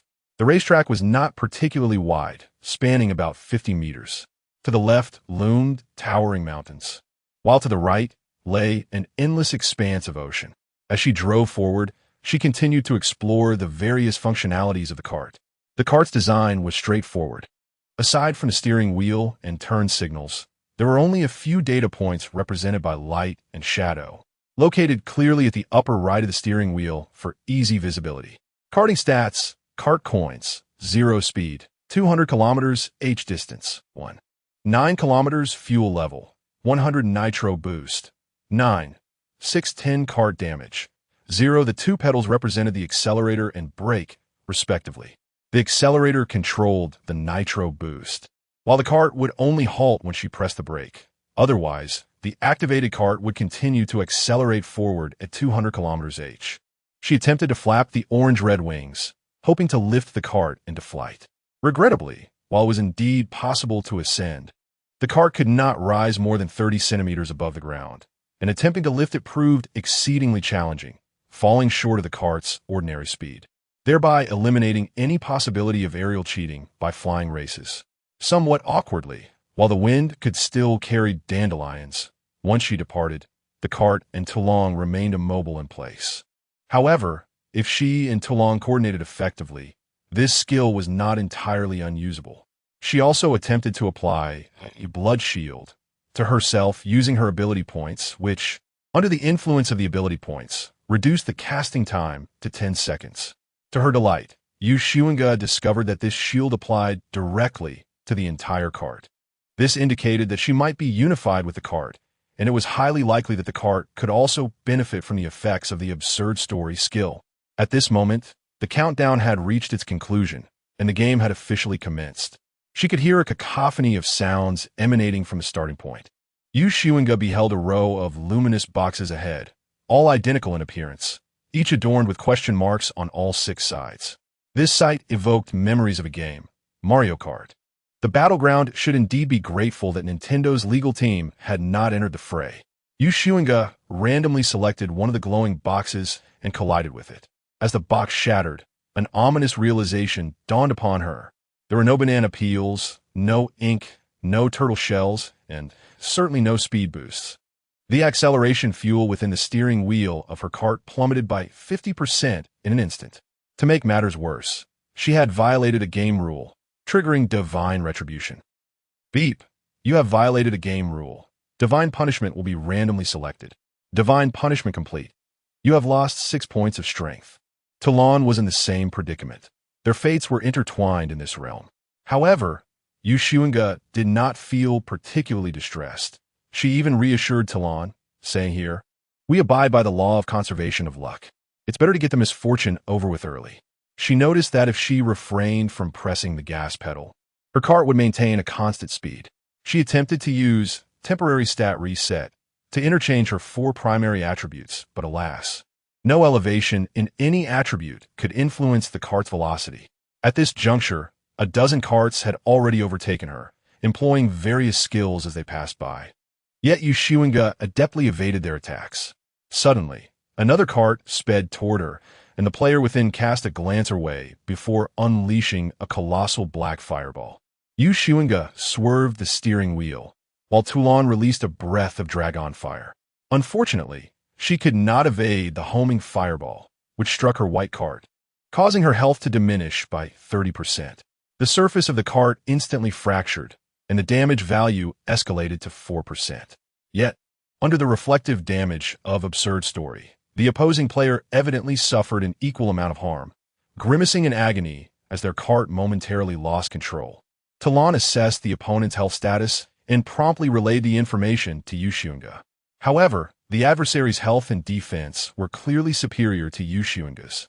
The retaliatory strike had only reduced their health by 19%. In this exchange of assaults, both she and the opposing player saw their blue fuel tanks fill noticeably by half a circle. It appeared that attacking the rival's cart replenished acceleration fuel. No wonder the player she had encountered earlier had been so eager for combat. A spark of inspiration ignited in Xunge's eyes as she unleashed a flurry of instant attack skills upon the player. Sensing the impending threat, the opponent pressed down on the gas to accelerate. Xunge glanced back at the multitude of carts pursuing her and exclaimed, "Talon, quickly, hop into my arms and help me steer." Talon, already envious of the opportunity, immediately enlarged herself and leaped into Xunge's embrace, seizing the steering wheel. Meanwhile, Xunge drew forth dusk and night, twisting her body to aim behind her, explosive drummer. This was a skill that combined the range of a sniper with the explosive power of split bullets. The blue fuel within the steering wheel was instantly filled to the brim, with a considerable amount even spilling over. Xunge realized that she had not brought her pocket watch into this game, which was both a misfortune and a blessing.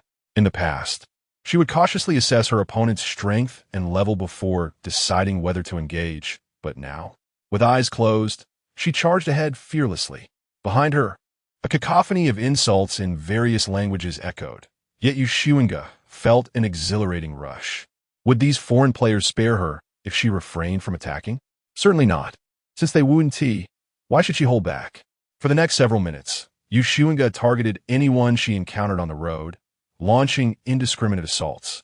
Toulon, her companion, was well-versed in 2 single-player games played most frequently within the tower, Candy Crush and Racing.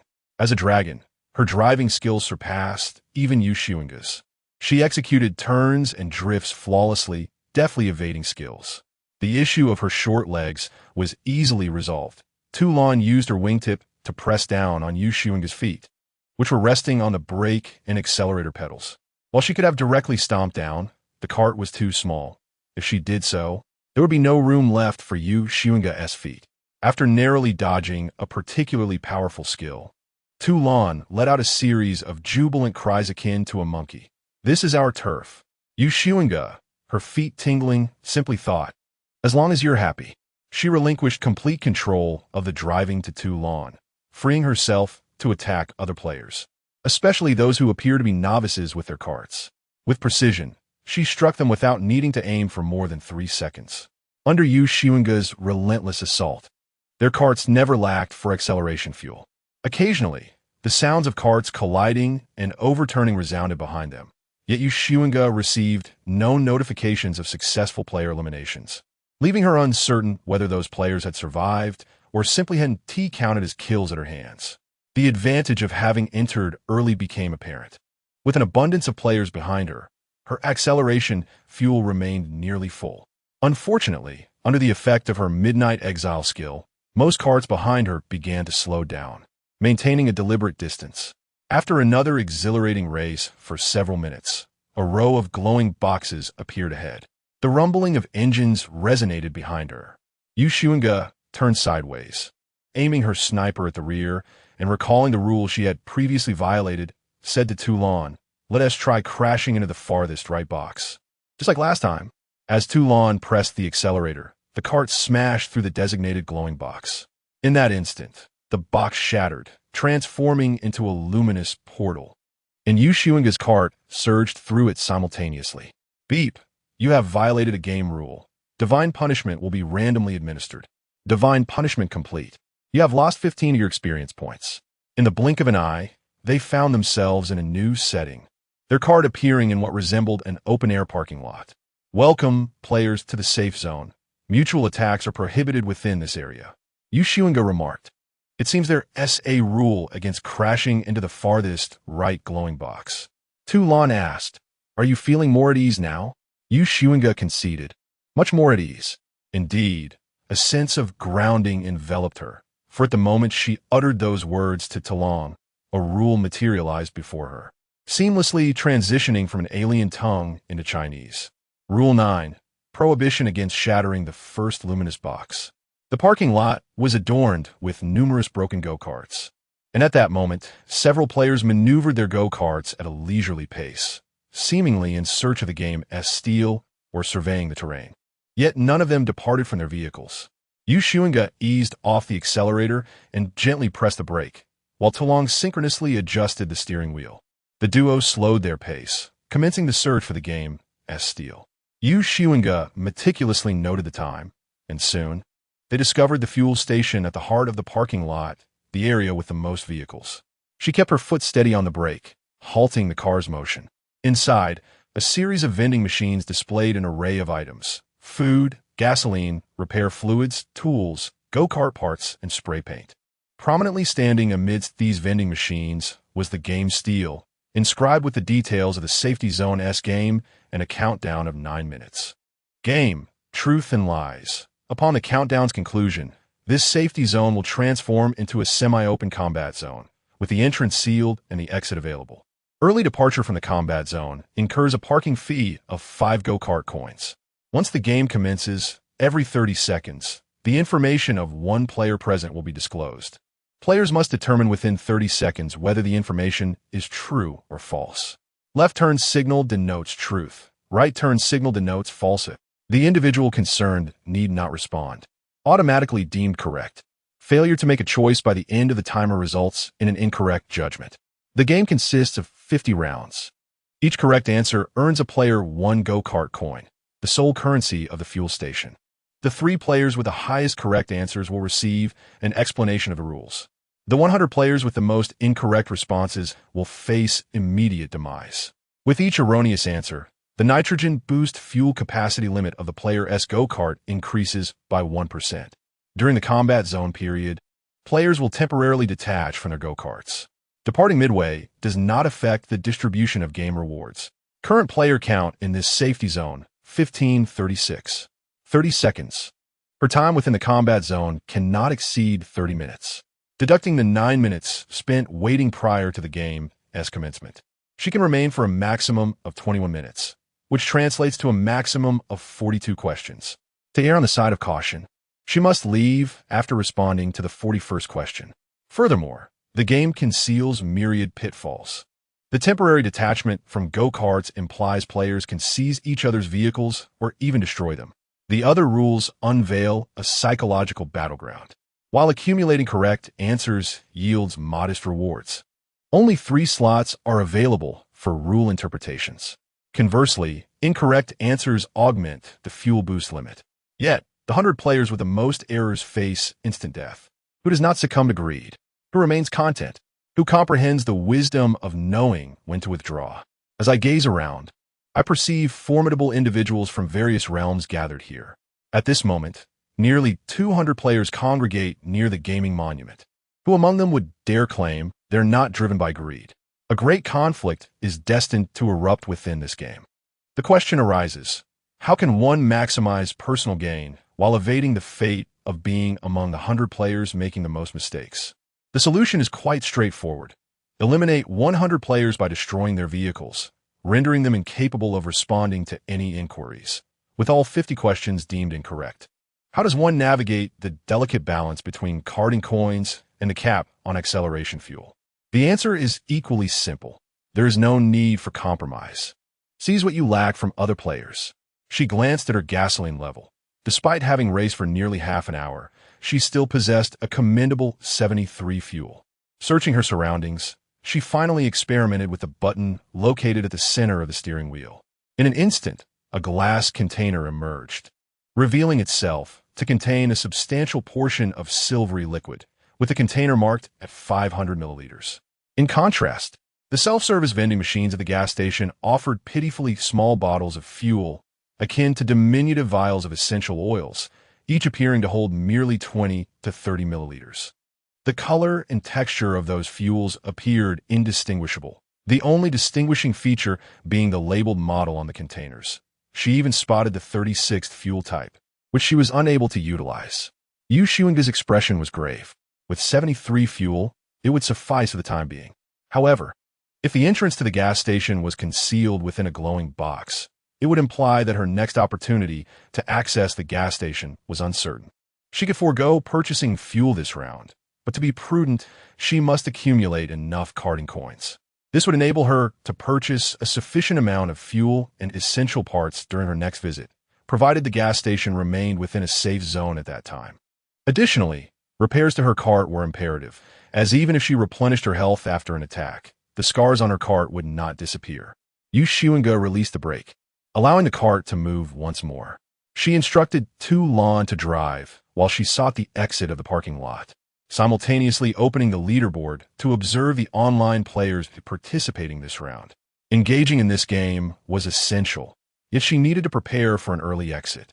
Upon locating the exit and returning near the game monument, she noted that only 17 seconds remained on the countdown above the monument. At the moment the timer reached 0, the characters Xi, Jiu Xunge on her cart's data vanished, temporarily disconnecting her from it. Simultaneously, the monument erupted with a resounding bang, and a firework shot skyward, blossoming into a dazzling display. Xunge and Tu Lan gazed at the firework, their heads instinctively tilting upward, watching as it rapidly approached them. Xunge did not dodge. The firework exploded above her, transforming into a line of silvery mist forming the words, "I once walked into the halls of marriage with my sister-in-law's younger sister."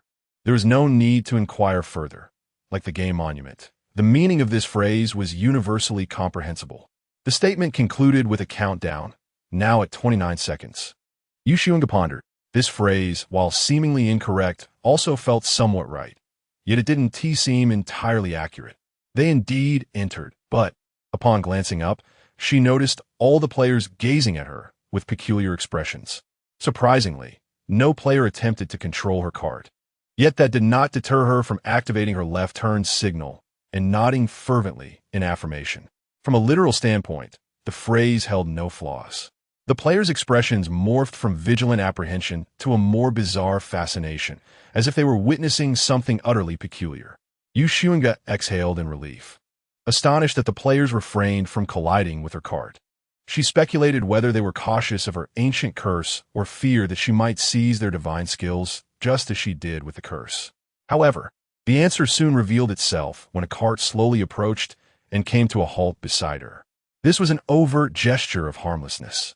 And Xunge did not shy away.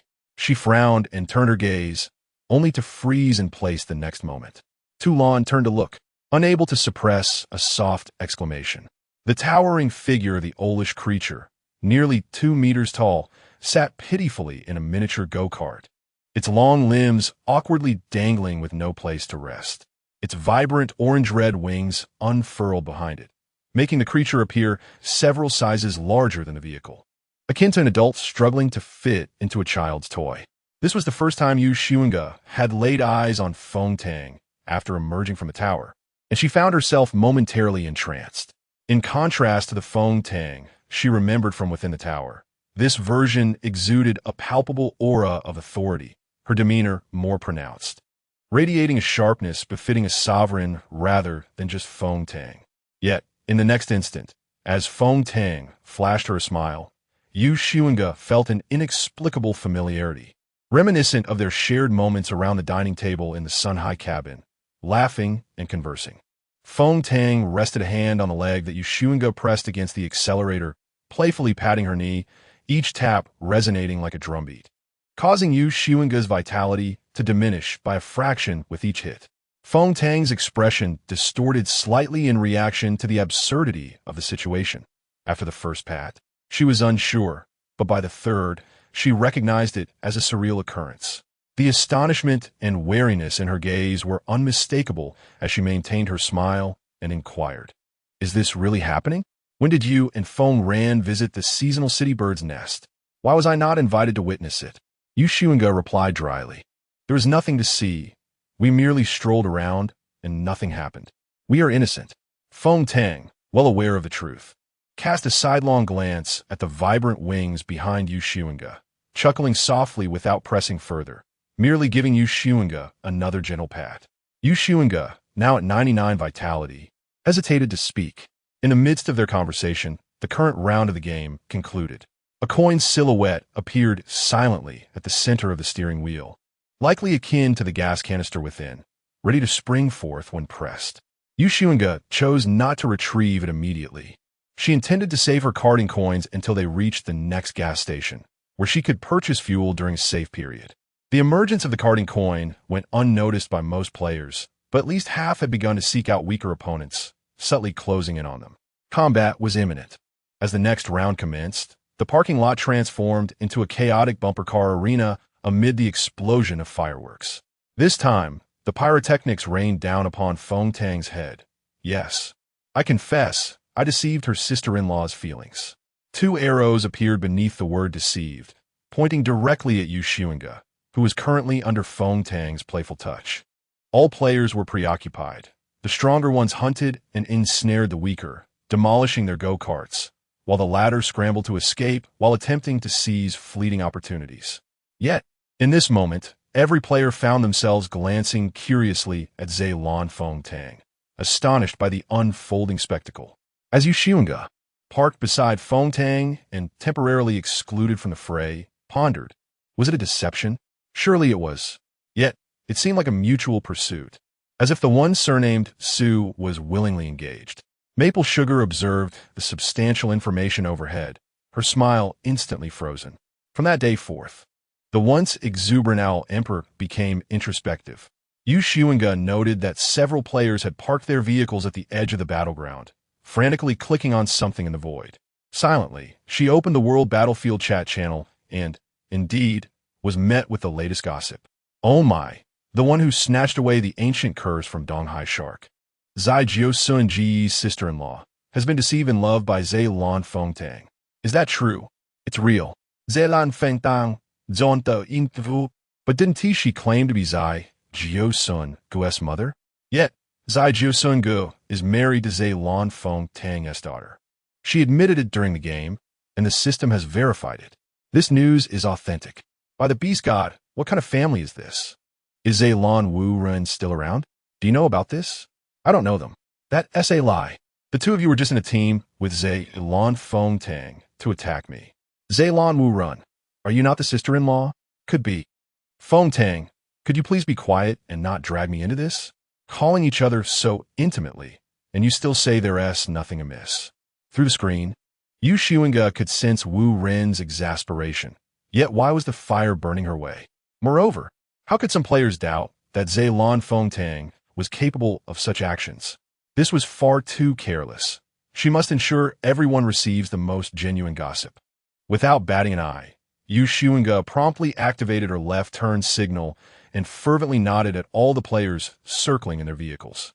Maple Sugar swiftly placed her hand on Xunge's head, halting her nodding, while the clever Tu Lan took on this duty, beginning to nod vigorously. For her dear Xunge had confided everything to her. Maple Sugar. Xunge softly reassured Maple Sugar in owl language. It's all right. There are no acquaintances here. Let us keep this to ourselves, and it will be fine. Maple Sugar gazed at her silently for a few seconds.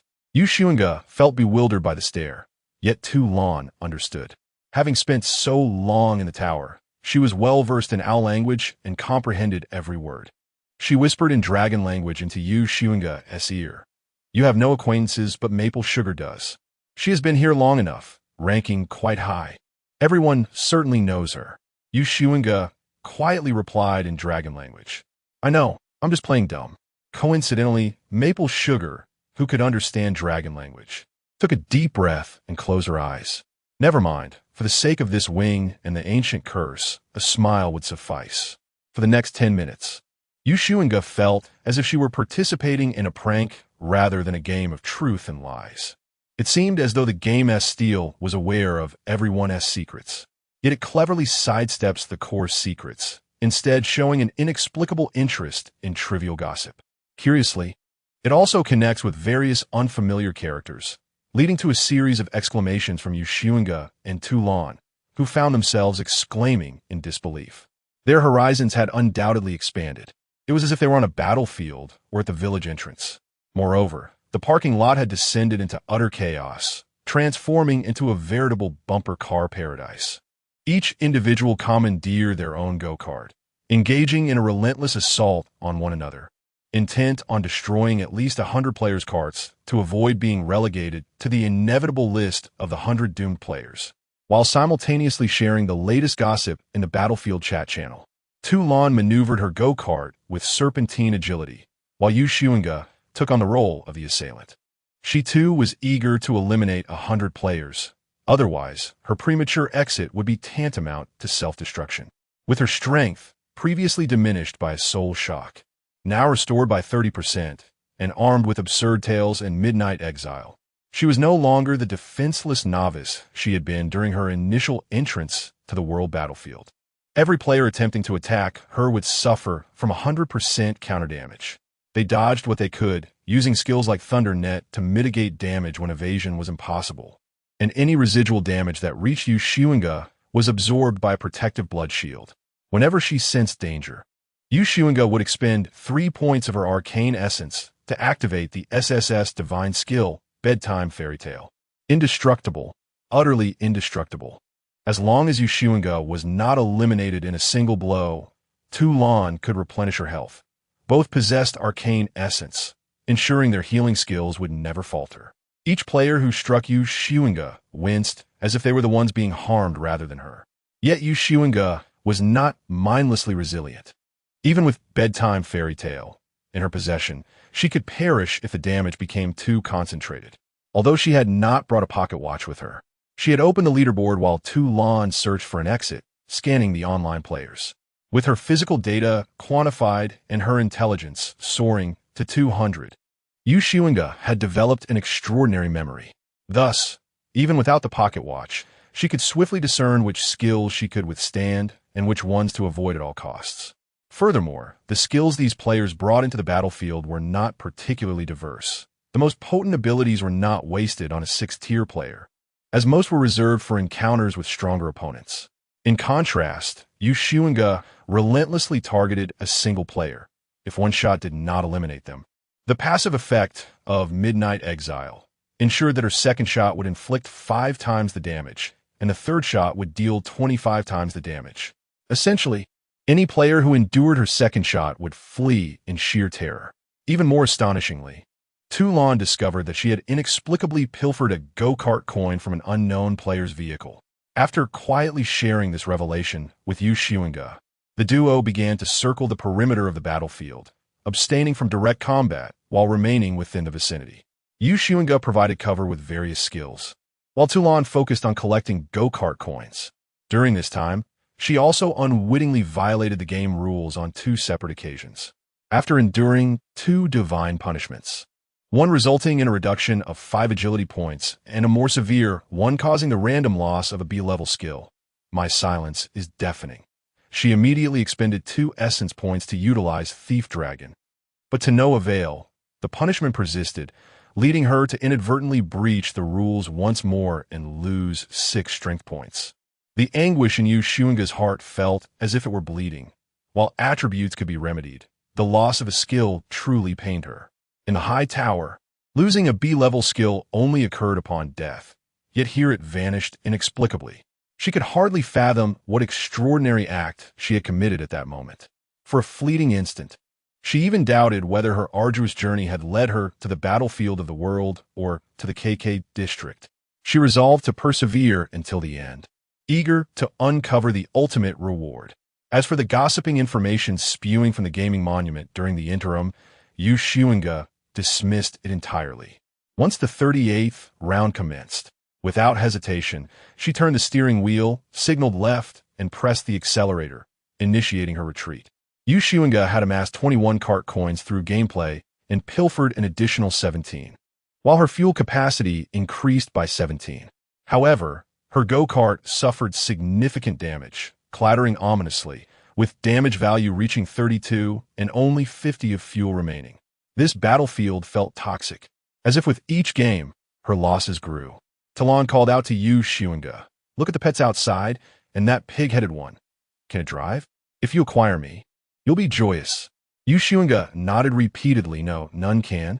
Their legs can't even reach the gas or brake pedals. Those odd-looking creatures outside are inferior to you." Toulon furrowed his brow. "Are you insinuating something?" Xunge replied, "Absolutely not. Be gentle. I'm not wearing any gear on my feet." Few players pursued Xunge, and before the 40th round began, she successfully exited the battlefield, albeit with a deduction of 5 kart coins for parking fees. Moments later, she received the notification that the game, Truth and Lies, had concluded. She neither obtained rule clarification nor faced death.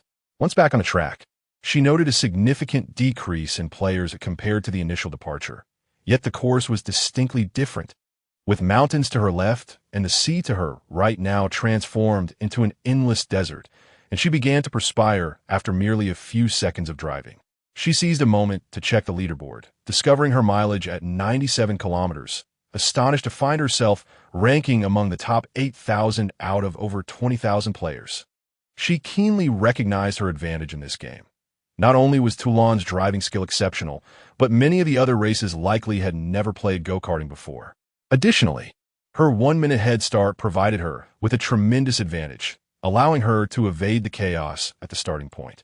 As Xunge surveyed the game's leaderboard, she noticed some players had barely covered 20 kilometers despite the game having commenced for quite some time. It seemed implausible that they were trapped in the battlefield, suggesting that perhaps their carts had malfunctioned, forcing them to proceed on foot. Observing her surroundings, she instructed Toulon to halt the vehicle, alighting to take a few steps. Immediately, she sensed a discrepancy. Much like her earlier attempt to soar with the cart, walking on the racetrack imposed a speed penalty. Her impressive speed of 1,800 was reduced to less than half that of the cart, unless she employed her skills to barely keep pace. Not wishing to waste further time, Xunge swiftly returned to the cart and resumed their journey. However, she and Toulon refrained from squandering their blue fuel, opting to utilize nitrous boosts only when encountering other carts. Toulon assumed the driving duties while Xunge wielded her sniper rifle, indiscriminately targeting all carts, ensuring a steady supply of fuel for their own. Their teamwork was seamless, a perfect harmony of one human and one dragon. The sharpshooter's talent, "I'm getting serious," passive, guaranteed a hit after 3 seconds of aim, combined with the sniper she had brought along, proved exceptionally advantageous, especially during road combat. During their escapade, Xunge infringed upon the game's rules 8 times, resulting in the loss of 27 attribute points, 1 of her maximum health, and 28 of her experience, a significant setback, leaving her puzzled as to how other players managed to endure such penalties. Strangely, she remained unaware of her transgressions, believing she was merely driving normally. Nonetheless, she did acquire some benefits through items, including enhancements to her attribute points, increased mana capacity, and improved casting speed. Despite these gains, her losses far outweighed her rewards. Unfortunately, the frequency of luminous crates appeared utterly erratic. Sometimes they encountered one within minutes. Yet during the latest stretch, it had been over 10 minutes without a sighting. Just as Toulon voiced her frustration and they rounded a bend, they spotted something ahead. A line of carts halted in the center of the track. Neatly aligned, the carts momentarily led Xunge to think she had inadvertently returned to the starting point. A small contingent of players remained in their carts, their brakes engaged, while others had vacated their vehicles. It was unclear whether these players faced mechanical failures or were simply out of fuel, but their demeanor suggested a hostile intent, and their numbers were overwhelming. Xunge commanded, "Prepare." Talon inquired, "Shall we charge directly?" "Indeed. Floor it. Today, I shall ignite the flames of battle." With that declaration, her weariness dissipated.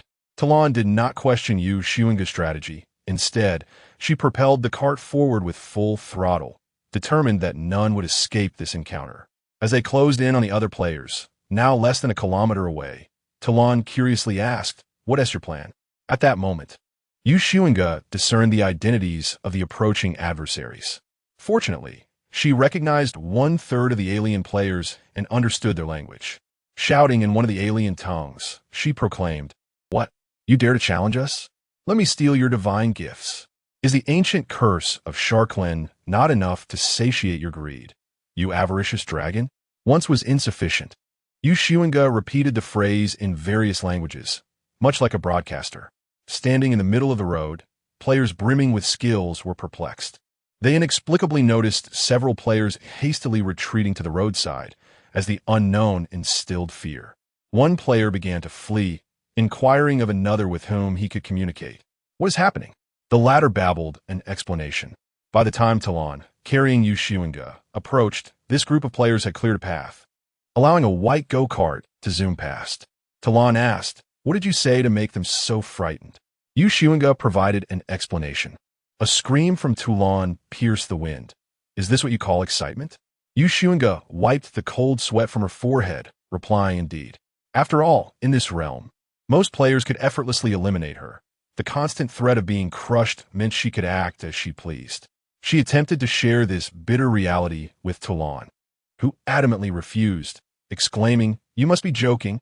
Eventually, with only 14 fuel remaining, the duo entered a gas station once more. Talon parked the vehicle next to a vending machine, which was stocked sufficiently, and there were multiple machines selling fuel. Each bottle of gasoline contained 25 milliliters and cost 1 cart coin. Filling a tank required 20 bottles. Fortunately, they had enough coins. However, the variety of fuel types was overwhelming, exceeding 50, and she only knew one rule: to avoid the 36 type. Were there other types to be wary of? Or perhaps restrictions on mixed fuel quantities? Time was not on her side. The countdown on the game monument displayed a mere 9 minutes remaining, and she also needed to purchase parts for the go-kart. One of its wheels was severely worn, and Talon mentioned it skidded during turns, with a loose steering wheel that needed fixing. Xunge decided to randomly select 2 types of gasoline, aside from the 36th, purchasing one of each, costing her 2 cart coins. She pressed the cart coin icon on the steering wheel, retrieving a coin with each press. Standing in the vehicle, Xunge deposited the coins, and the bottles of gasoline tumbled out. She promptly removed her sweatshirt, flipped the hood forward, and donned it anew, using it as a makeshift pouch for the fuel, securing it with a drawstring. Once she finished, Talon released the brake and drove the go-kart to the parts section, discovering not only components, but also a pair of glasses priced at 50 cart coins, which revealed a rule when worn: usable only once. In comparison, the parts were relatively reasonable. The fixing component beneath the steering wheel cost 3 cart coins, while the tires were slightly pricier, with the cheapest at 8 coins. and better tires boasting various attributes. Despite meticulous budgeting, 13 of their 33 cart coins vanished in the blink of an eye. The duo parked in a corner. Talon replaced the tires while Xunge experimented with the fuel. First, she poured a bottle of 26 fuel into the tank, observing no reaction, then tried the 18th type, which also elicited no violations. Xunge hastily returned to purchase 8 bottles each of the 2 gasoline variants. In total, she amassed 18 bottles of 25 milliliters gasoline, leaving only 14 of the tank to fill. Additionally, she possessed a solitary bottle of 20 milliliters gasoline labeled 18, which she discreetly stowed away in her hat. At this juncture, Xunge found herself with merely 4 carding coins, which were soon to be expended on repair tools. Talon, who initially believed her strength rendered tools unnecessary, soon discovered the vehicle's peculiarities and realized that manual labor would not suffice. Consequently, her 4 carding coins vanished as well. With a hint of frustration, Talon muttered to herself, "I must improve my skills, lest my resources dwindle." Xunge nodded in silent agreement. She had grasped the essence of the game in this safe zone. Game, carding bump. As the countdown neared its conclusion, the safe zone would transform into a semi-open battleground, with the entrance sealed and the exit accessible. The battleground would endure for half an hour. An early departure would incur a 10 carding coin parking fee. Once the game commenced, players were required to collide with carding cars of the same color, completing a tailgate to absorb 10 of the opponent's mileage. However, should they graze a car of a different hue, both parties would simultaneously lose 0. Their nitrous boost fuel limit. The top 100 players in terms of mileage absorption would receive carding coin rewards, with the top 3 earning a rule clarification. Each complete destruction of a similarly colored carding car would yield an additional 10 carding coins. Notably, at the game's conclusion, the bottom 50 players with the least absorbed mileage would face immediate elimination. During the battleground period, players would be temporarily unbound from their carding vehicles. The current player count in this safe zone stood at 976. With only 3 minutes remaining in the countdown, factoring in Xunge and Talon's available playtime, they had merely 22 minutes to engage in carding bump. To be prudent, they planned to exit by the 20-minute mark, necessitating the payment of the parking fee. Talon, however, paid little heed to such details. Once she repaired her vehicle, she drove around in search of an exit while simultaneously seeking opportunities for improvement from fellow carding players. Just as Xunge devised her escape plan, she glanced down to discover an additional 5 carding coins on the steering wheel, and she had also located the exit. Talon shook her head in exasperation, exclaiming, "What a predicament!" Xunge handed the 5 carding coins to Talon, suggesting, "Why not pick up some snacks? We can eat on the way out." Suddenly, a voice interrupted them. "Cough. Who is following us and coughing so rudely?" Xunge, frustrated, slammed the brakes and glared back, only to have her anger dissipate upon recognizing the figure. There, squeezed into a small black carding car, were Mist Blade and Maple Syrup, their 9 tails awkwardly positioned, yet their expressions conveyed an air of regal authority, as if they had been following her for quite some time. Upon the steering wheel stood a diminutive light brown hamster, roughly the size of Xunge's palm, its tiny hands raised in front, gazing adorably at her. Xunge was no longer perturbed, yet Wu Run wore a stern expression, pointing emphatically at Xunge while producing a 6-sided die, forcefully indicating a 2. "You have pilfered 2 of my world tombs." 2. Are we revisiting old grievances? Xunge shook her head, her eyes clear, yet bewildered. "I beg your pardon, but I do not quite comprehend what you are saying." Wu Run, taken aback, glanced at the time. Only 2 minutes remained, and hesitated not to delay further. She grasped Xunge's hand, inscribing the rules directly upon it. Xunge instinctively pressed down on Wu Ren's hand, wishing to inform her that she could only remain there for 20 minutes. She did not wish Wu Ren to misconstrue her actions as a betrayal of trust. Though she spoke nonchalantly about doing as one pleased, in the midst of this battleground, having one less adversary was certainly advantageous. Wu Ren observed Xunge's gestures, growing perplexed as Xunge repeated her motions at least 5 times, her frustration mounting. Wu Ren, still bewildered, uttered, "Huh?"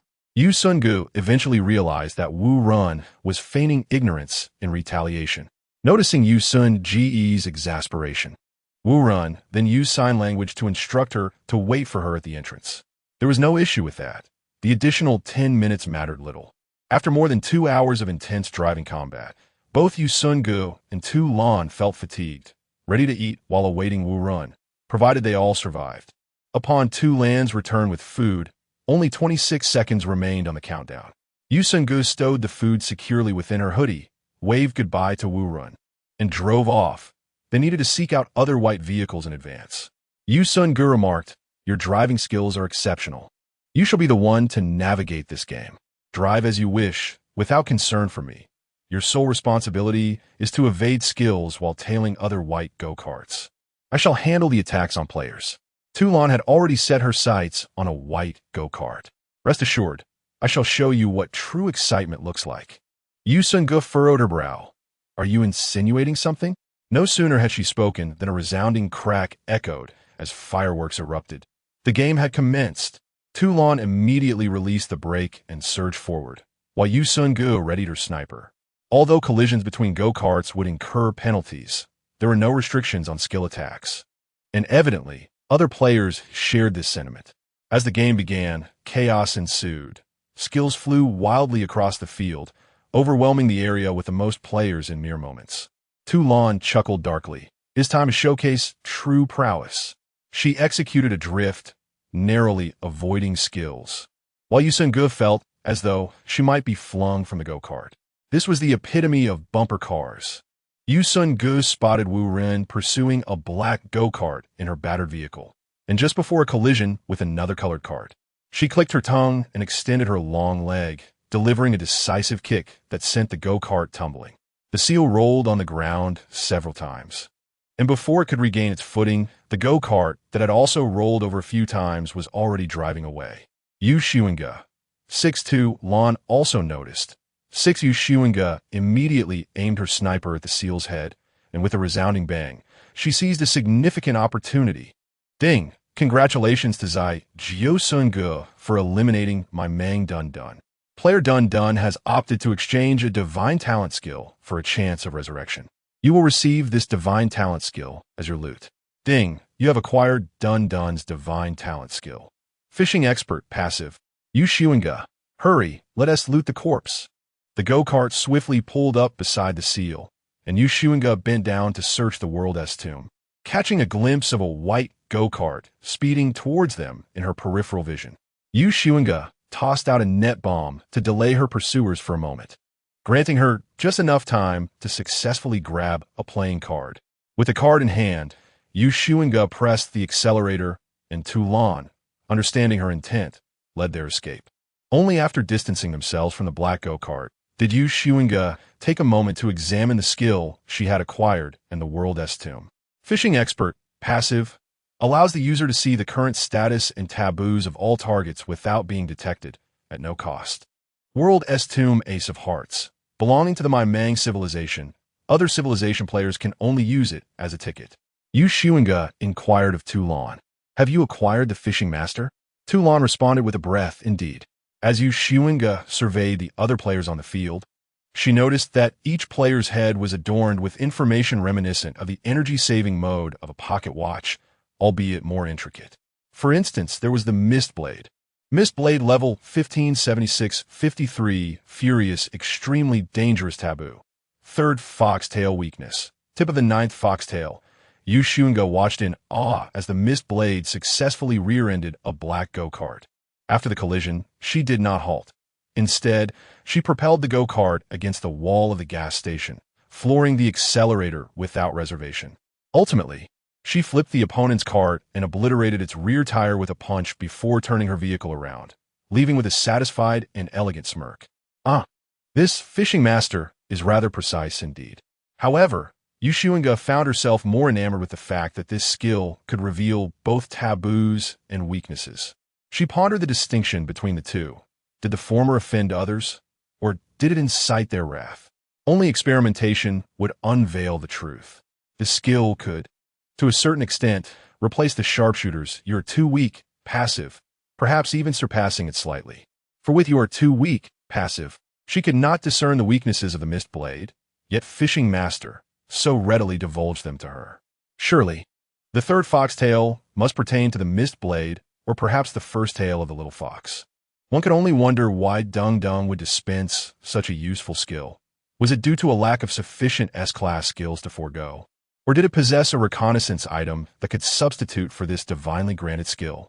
Tu Lan's driving skills remained commendable, and she exhibited no greed, chasing only when feasible and never engaging in prolonged skirmishes, prioritizing the preservation of their go-karts above all. Furthermore, Xunge consistently ensured that the acceleration fuel was replenished in a timely manner, preventing Tu Lan from being left without fuel at critical moments. In her quest to avoid finishing within the last 50 ranks that would lead to elimination, Xunge targeted the tires of other players, aiming to puncture as many as possible while occasionally counting how many players had lost their go-karts. Other players on the field often coordinated with their pets, though most were content with the owner driving while the pet attacked. However, there were exceptions like the Mistblade, who handled everything independently.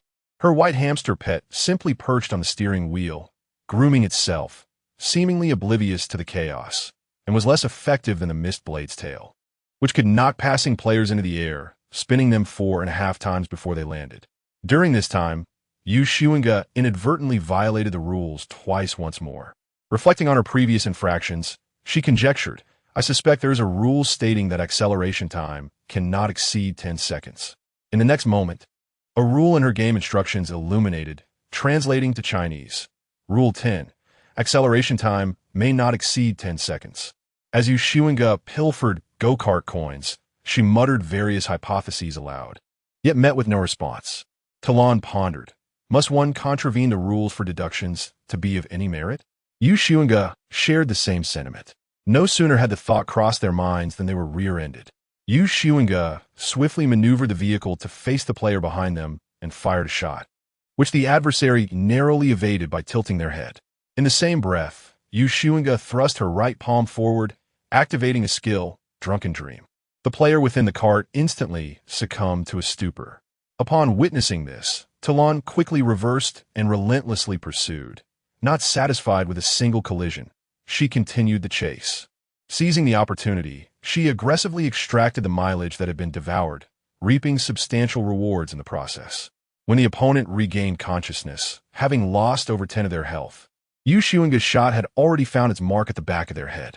Talon then collided forcefully with the rear of the adversary's vehicle, just as Xunge prepared her second shot. Alas, the player displayed remarkable reflexes, realizing that Xunge was a formidable foe and utilized a dash to escape, leaving behind nothing but a solitary cart. It must be said that the players here lacked a sense of combat awareness. Their skills varied, yet they were remarkably decisive in battle. Talon, without hesitation, executed several rear-end collisions, rendering the cart in shambles. Xunge glanced at the steering wheel, noting that Talon had pilfered 19 cart coins, and with an additional reward of 10 coins, they had amassed enough to make their exit, but that was insufficient. This round had proven to be quite taxing on their vehicle, and at the next gas station, they would undoubtedly incur significant expenses for repairs, not to mention the need to purchase fuel. Having played for 12 minutes, their mileage had surpassed 1,500 kilometers. Xunge proposed to Talon, let's play for another 7 minutes before we withdraw. Talon charged toward a stationary black cart, scavenging for loot. A loud crash echoed, and Xunge genuinely feared for the integrity of their cart. Wait! Xunge suddenly turned her gaze toward a nearby vending machine. She communicated to Talon in her mind, let us venture to those vending machines and attempt to pilfer from them. Talon exclaimed, and then remarked, in this line of work, you are undoubtedly more seasoned. Talon added, sister, please guide little Talon. Xunge. Together, the duo stealthily parked their vehicle behind the vending machine, concealing themselves. Moments later, they stared wide-eyed at the 2 additional cart coins that had mysteriously appeared on the dashboard. They exchanged a silent glance, and with renewed determination, rolled up their sleeves and began their frenzied endeavor. However, taking into account the cost of the skill points, Talon assumed the primary role, employing the ability I Crave Advancement, while Xunge who needed 3 skill points for each attempt, opted to heal Talon instead. Unfortunately, all their efforts yielded nothing but cart coins. The goods within the machine remained unattainable, the reason for which remained a mystery. A minute later, their cart coin count swelled to 37. During this time, other players had noticed them and rushed in to attack or ram their cart. But Talon skillfully evaded them as they circled the vending machine.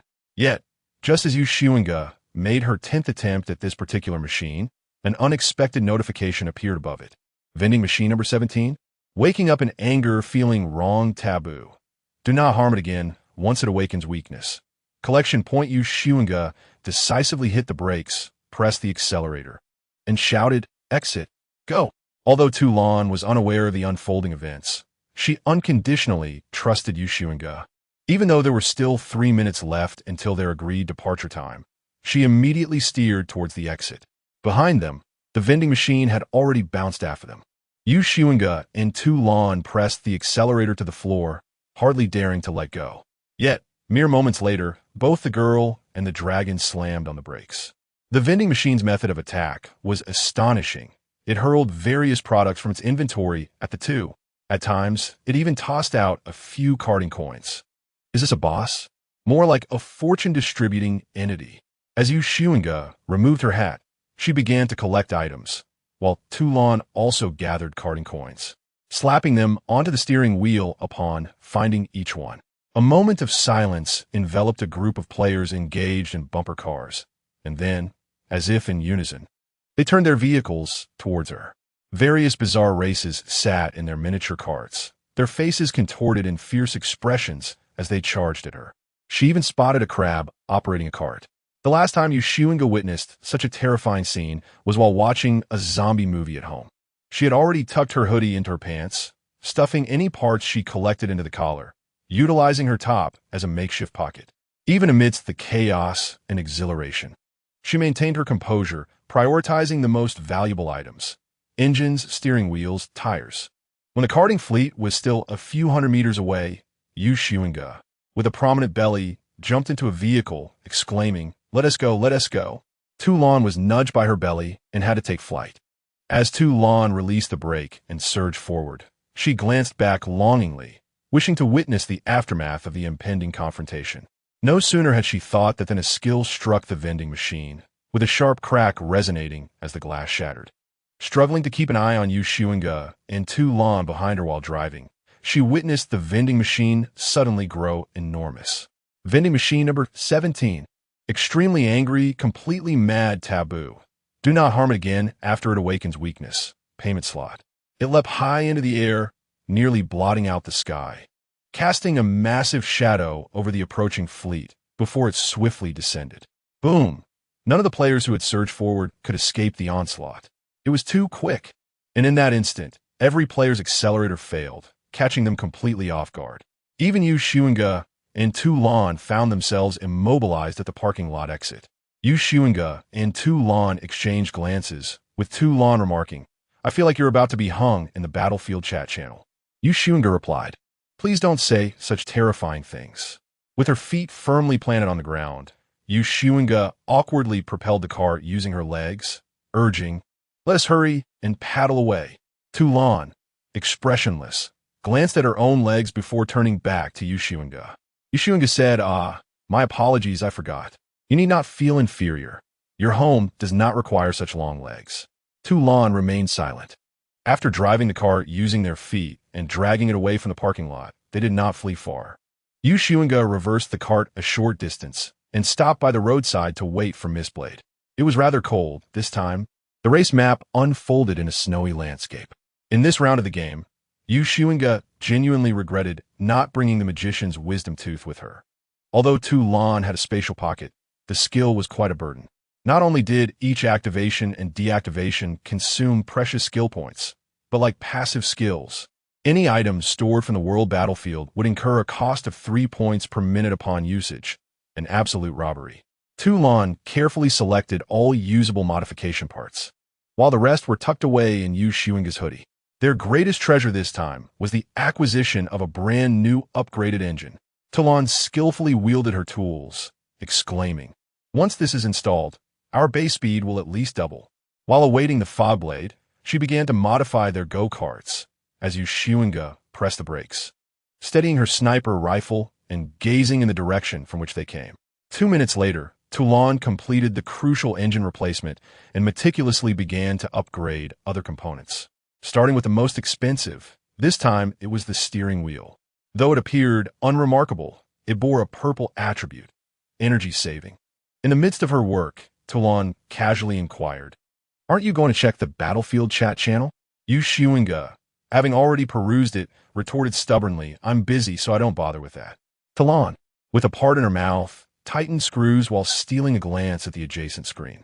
"My mang crab. Is that Xunge a new player? How ruthless. My mang leopard. Can you believe the vending machine went berserk? She grabbed a bunch of parts and ran. Huangyan Wu Ko. Yeah, it was brutal.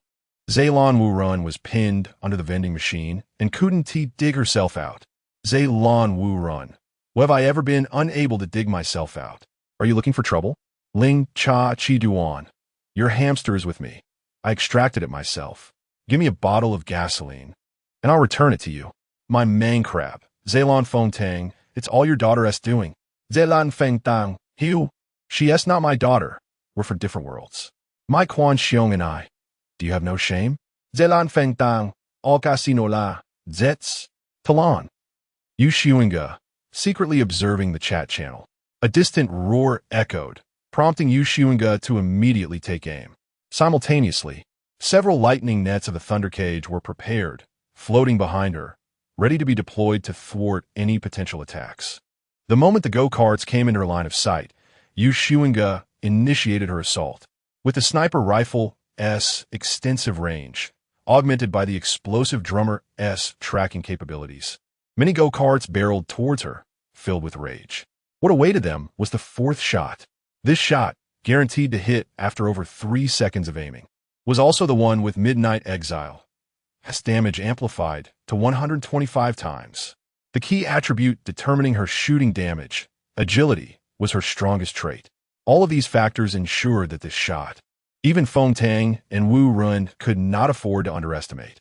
Although executing this sequence of attacks, combining skills and the activation of "I'm gonna get serious" passive, required a total of 7 to 8 essence points, the investment was undoubtedly worthwhile.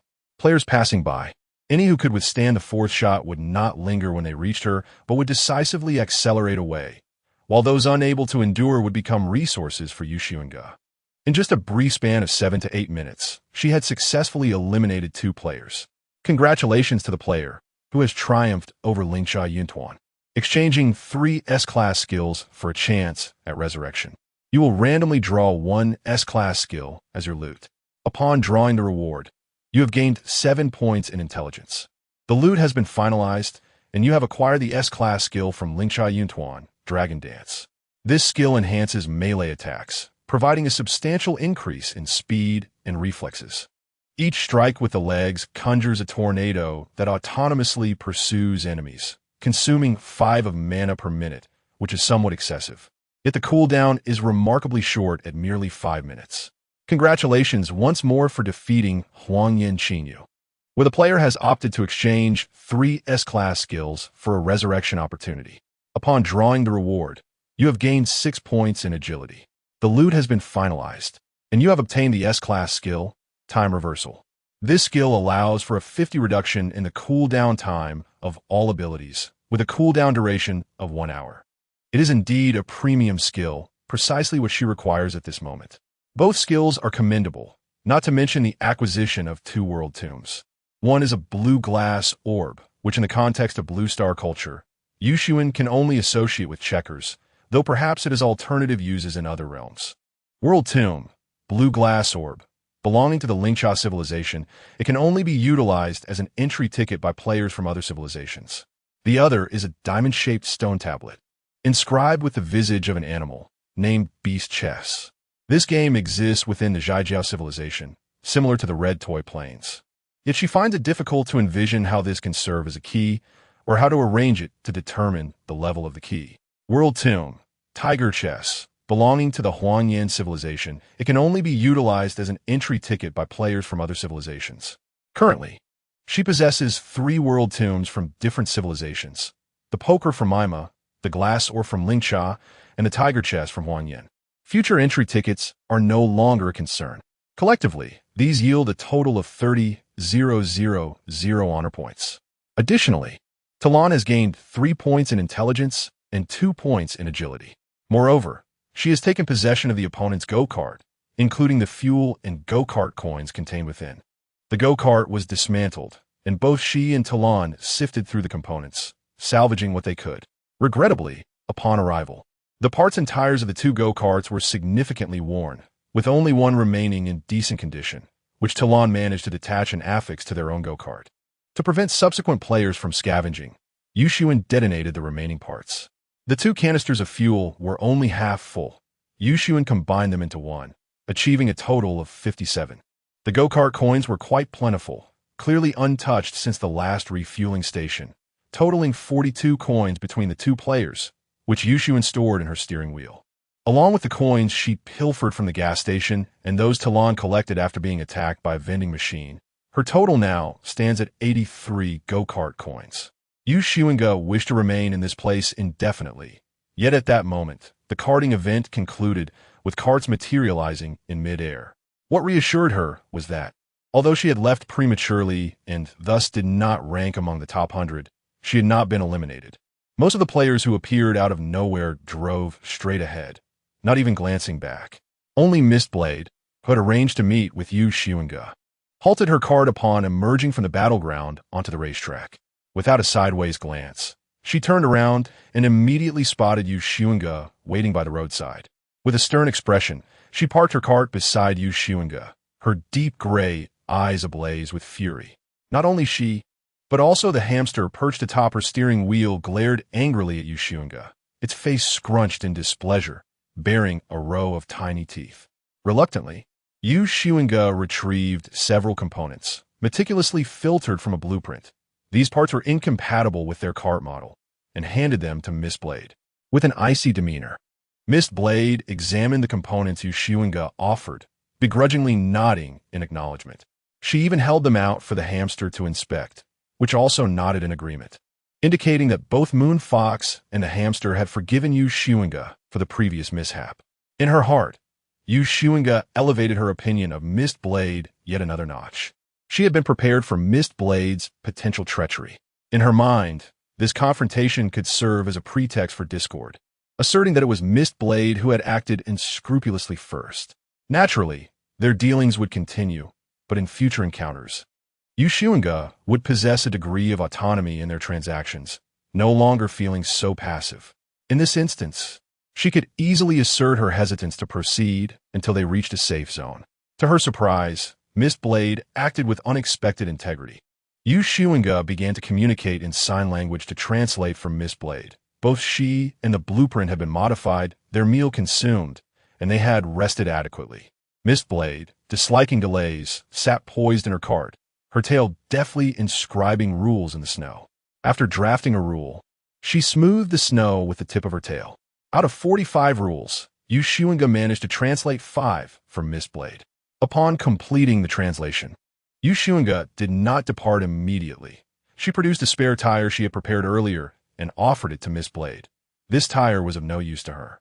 Xunge's cart was small, and this tire was likewise small. She had not erred in her selection. However, when the blueprint was fitted earlier, it had indicated a violation of the rules. After some investigation, they discovered a deep blue circle at the tire's center, differing from her white cart. They simultaneously exclaimed, "Installation of mismatched color tires is prohibited." Rule 17 was thus illuminated, precisely as they had stated. Xunge gestured, hoping that Mistblade would assist her in translating the rule. Upon seeing the tire, valued at 18 cart coins, Mistblade pursed her lips, nodded graciously, and accepted the tire. Xunge was genuinely astonished. She understood she was pushing her luck, yet she had not anticipated Mistblade's agreement. She couldn't shake the feeling that Mistblade had some ulterior motive. Such a congenial demeanor bears a striking resemblance to the manner in which one often sweetens the deal when seeking collaboration. Yet, despite her suspicions, Xunge promptly commenced drafting the 13 rules she had yet to fully comprehend. Having spent considerable time in the battlefield, Mistblade, even without any formal language education, must have purchased at least one of the 10 languages available in the honor store. To her astonishment, she discerned 3 rules. Rule 2. The number of times one can enter the gas station to participate in games shall not exceed 3. Rule 5. The mixture of gasoline types shall not exceed 3. Rule 13. A maximum of 300 milliliters of gasoline of the same type may be utilized. Alongside her previous understanding of Rules 8 and 18 and the deductions she made after breaching Rules 9, 10, and 17, she had deciphered 8 rules in total, leaving only 10 unknown. With merely 4 hours and 17 minutes into the game, and a significant duration still remaining, she had already incurred considerable losses due to her transgressions. Fortunately, the likelihood of losing skills was not excessively severe, with only 1 B-level skill lost thus far. Moreover, having eliminated 3 players, she was still in a net gain. Otherwise, she would have contemplated exiting the game prematurely. After completing her translation, Mistblade hastily departed in her vehicle. Xunge waited half a minute before setting off again with Toulon. The modified go-kart was evidently swifter, yet Xunge's mind was preoccupied with Rule 2.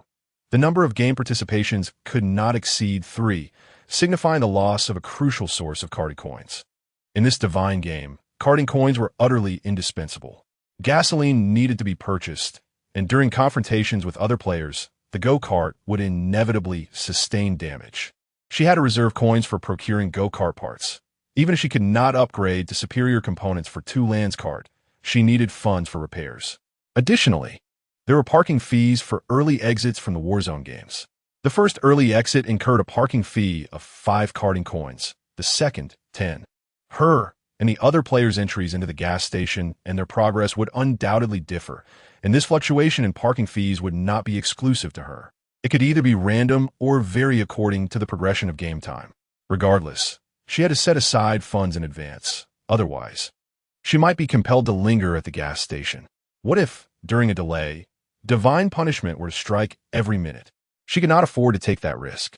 In the ensuing 5 hours, Xunge and Toulon entered the gas station 4 times, spending 1 minute restocking, 3 minutes on repairs, with the remainder of their time dedicated to pilfering karting coins, specifically targeting the vending machine's coins. This was not born of high moral standards, but rather due to the limitation on the number of thefts. What if, in the future, players possessed more valuable items to steal? The vending machine was an immediate priority. Moreover, after a few thefts, they would cease just before the vending machine's awakening, as any inadvertent skill activation during a player's skirmish could easily rouse the machine. Essentially, they were setting a trap for the players in this game zone. After excavating their pit, 1 person and 1 dragon hastily departed before the transition from the safe zone to the battleground, armed with an initial sum of 83 karting coins. They managed to sustain themselves without needing to linger in the safe zone for gameplay. Through their skills and thievery, they could barely afford the expenses for gasoline and parts. Toulon even fashioned 2 ice mirrors, affixing them to the go-kart as rear-view mirrors.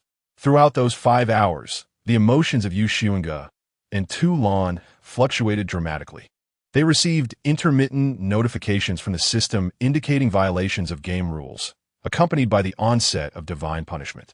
From the game's inception until now, even with the benefits derived from luminous boxes and the elimination of players, they had already lost 59 attribute points, 1 B-level skill, 1 C-level skill, along with 1% of their health limit and 1% of their evasion rate. Xunge couldn't help but recall the 45 rules of Mistblade, pondering how she had managed to endure thus far. Each time a rule was breached, she would promptly articulate all her speculations. On one fortunate occasion, during a confrontation, the green blood of an alien player splattered onto their go-kart. Rule 17. Your go-kart abhors green. However, at that moment, Xunge did not articulate it this way. She speculated that dyeing the go-kart was prohibited and specifically that it could not be dyed green. She subsequently offered several interpretations, yet effectively conveyed the prohibition on the color green, which the system duly acknowledged. These rules left Xunge and Toulon feeling overwhelmed, akin to a relentless scavenger hunt. Along their journey, They were also obstructed by other players several times. As long as the opposing players did not exceed 3, Xunge would preemptively set up her sniper, utilizing the effects of Midnight Exile to at least repel one, while managing the rest with her driving skills and the abilities of Absurd Tale and Bedtime Fairy Tale. She never contemplated halting to confront multiple opponents. Occasionally, they encountered clusters of players, but these groups were merely temporary alliances. By tossing a bottle of gasoline into the throng, Xunge could swiftly carve an escape route and then utilize her skills in hide-and-seek to vanish rapidly. The gasoline was not purchased by her. After fueling her own vehicle, she saved the bottle and refilled it with the gasoline acquired from Ling Chaiyun and Huang Yanqinyu. She had mixed the gasoline from these two players before comprehending the rules, and she was uncertain of the exact compositions within this fuel, which she would not dare to use.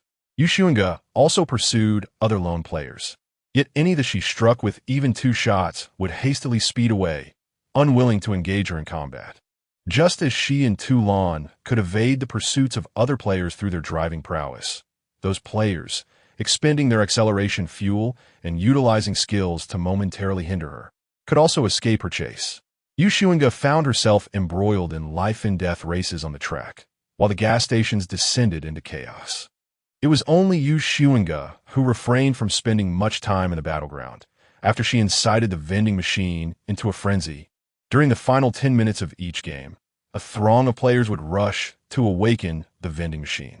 It seemed as though she had opened the gates to a new world for them. The Battleground chat channel was rife with curses and exclamations. Not every vending machine attacks players by dispensing items. There exists a particularly notorious machine, number 29, whose method of assault is utterly outrageous. Upon awakening, this vending machine directs its display screen towards the players who disturbed its slumber, scanning their eager faces before issuing a deduction notice. Due to your awakening of vending machine number 29, 80 of your remaining carding coins will be charged as compensation. In the battlefield chat, the once vilified player, Zai Xunge, is no longer the target of scorn. Her time in the spotlight has passed. The new object of ire is my Mang Xie, the crab who awakened vending machine number 29 and remains unrepentant. Whenever he enters a safe zone, regardless of his intentions to refrain from gameplay, he must use his pincers to rouse yet another vending machine before departing. Moreover, aside from vending machine number 29, several other troublesome machines exist, capable of delivering electric shocks to carts or consuming nitrous fuel for acceleration. While a few machines, like number 17, hurl goods at players, their numbers are scarce, with only 3 in existence thus far. It is not only players like my Mang Xie who revel in the thrill of surprise boxes, but also a cohort of players eager to awaken these machines. As the game progresses, those players who realize their impending defeat will unhesitatingly band together to awaken the vending machines, embracing a collective demise. More alarmingly, no player has yet succeeded in vanquishing a vending machine. Xunge silently observes, reluctant to voice her thoughts on whether the vending machines are too easily disturbed. As the game reaches its 10th hour, she enters a gas station once more. This station's parking lot differs slightly from her previous visits. Most spaces are vacant, save for a small hill of malfunctioning carts in one corner. At this moment, she possesses only a handful of carded coins, pilfered from players and vending machines at the last station. Tu Lan is inspecting carts for gasoline and parts, while stealthily eyeing passing vehicles. Xunge administers healing to Tu Lan, who is losing health due to a thieving skill, all the while breaking to observe the activities within this safe zone. During her previous visits to safe zones, Xunge had scrutinized the game content inscribed on the stone tablets. Although only one game slot remains, she does not intend to wait until the last moment. Should she encounter a game with low risks and reasonable parking fees, she would gladly participate. However, the options do not appear favorable. The only piece of good news is that parking fees are random and do not escalate with the passage of time. Currently, the games available in this safe zone leave Xunge in a state of hesitation. Game, carding license examination. Game, carding license examination. Upon the countdown's conclusion, this safe zone will transition into a semi-open battlefield, with the entrance sealed and the exit accessible. The battleground will last for 1 hour. and an early departure will incur a parking fee of 7 carding coins. Upon the commencement of the game, each assessment question allows for a response time of 2 minutes. Participants are required to park their go-karts in designated spaces according to specified parking methods, with the final 30 seconds of each round signifying the start of the clock-in process. Failure to adhere to the parking regulations will result in an inability to clock in. Furthermore, the go-kart must be stationary for a minimum of 10 seconds for a successful clock-in. Only players operating the go-karts are permitted to access the designated parking spots. There are a total of 30 assessment questions. For each successful clock-in, players will be rewarded with 3 carding coins, and the damage value of their go-karts will decrease by 1. Should a player's go-kart damage value reach its limit, 1 random word from the game rules will be translated. The battleground boasts 500 parking spaces, from which 20 will be randomly designated as danger zones in each round of the game. These danger zones bear no special markings. Any go-kart parked within these zones will be detonated at the moment of successful clock-in. The top 50 players with the best assessment scores will receive a rule clarification, while the bottom 100 players will face immediate elimination. Those who answer all 30 assessment questions correctly will be awarded a karting license, which can be exchanged for 100 karting coins and an additional 1,000 kilometers of mileage. During the battleground phase, players will temporarily be unbound from their go-karts. Currently, the number of players within the safe zone is 479, a noticeable decline from over 500 players during the truth and lies phase and over 900 during karting bump. Now, fewer than 500 remain. Parking fees are modest, and the rewards are substantial. On the surface, the game's competitiveness appears to be relatively low as parking spaces are ample, and white go-karts are scarce. This indicates that even in tight situations, the scarcity of white go-karts will not pose a significant issue. The danger zones seemingly lack distinguishing features, making the successful clock-in contingent upon remaining parked for over 10 seconds, thereby introducing an element of chance. The extent of the damage from detonations remains uncertain. If players and their carts are both annihilated, it translates to a 4 probability of immediate death each round. If a cart is destroyed while the player remains unharmed, the conflict shifts from a player versus game dynamic to a player versus player scenario. Although this may incite competition, it also provides Xunge with an opportunity for an early exit, as there will inevitably be players without carts, rendering them unable to participate in the assessments. Of course, there remains the possibility of her being obliterated, in which case she would need to commandeer another player's cart. Fortunately, this dilemma can be adeptly resolved. They can utilize the thieving dragon to reverse time. She opens the leaderboard, noting that her current mileage exceeds 3,000 kilometers, placing her at rank 5, 831. While other players are actively accruing karting coins through gameplay, she and Toulon have devised alternative methods to earn coins without participating in the game, ensuring they're not short on fuel and their carts are continuously upgraded. However, they remain incomparable to the top-tier players. Looking ahead, the top 100 players have already surpassed 20,000 kilometers, with the most formidable contender, Xunge Grapefruit, reaching an astonishing mileage of over 28,000 kilometers, rapidly approaching 30,000. However, these mileage figures, much like the player's abilities, exhibit significant discrepancies. Her mileage differs from that of the 2,000th player by a staggering 10,000 kilometers. Yet when compared to the 3,000th player, the gap narrows to merely 1,000 kilometers. Similarly, her distance from the 10,000th player is less than 1,000 kilometers. Further down the rankings, players ranked beyond 15,000 have not even surpassed 1,000 kilometers in mileage. It remains uncertain whether their vehicles have broken down or if they have succumbed along the way. At this juncture, having repaired her vehicle, Toulon inquired from her seat, "Should we continue to linger here? Our karting coins are running low." Xunge glanced at the current data of their cart. Xunge karting coins, 2 speed, 420 kilometers H mileage, 3157.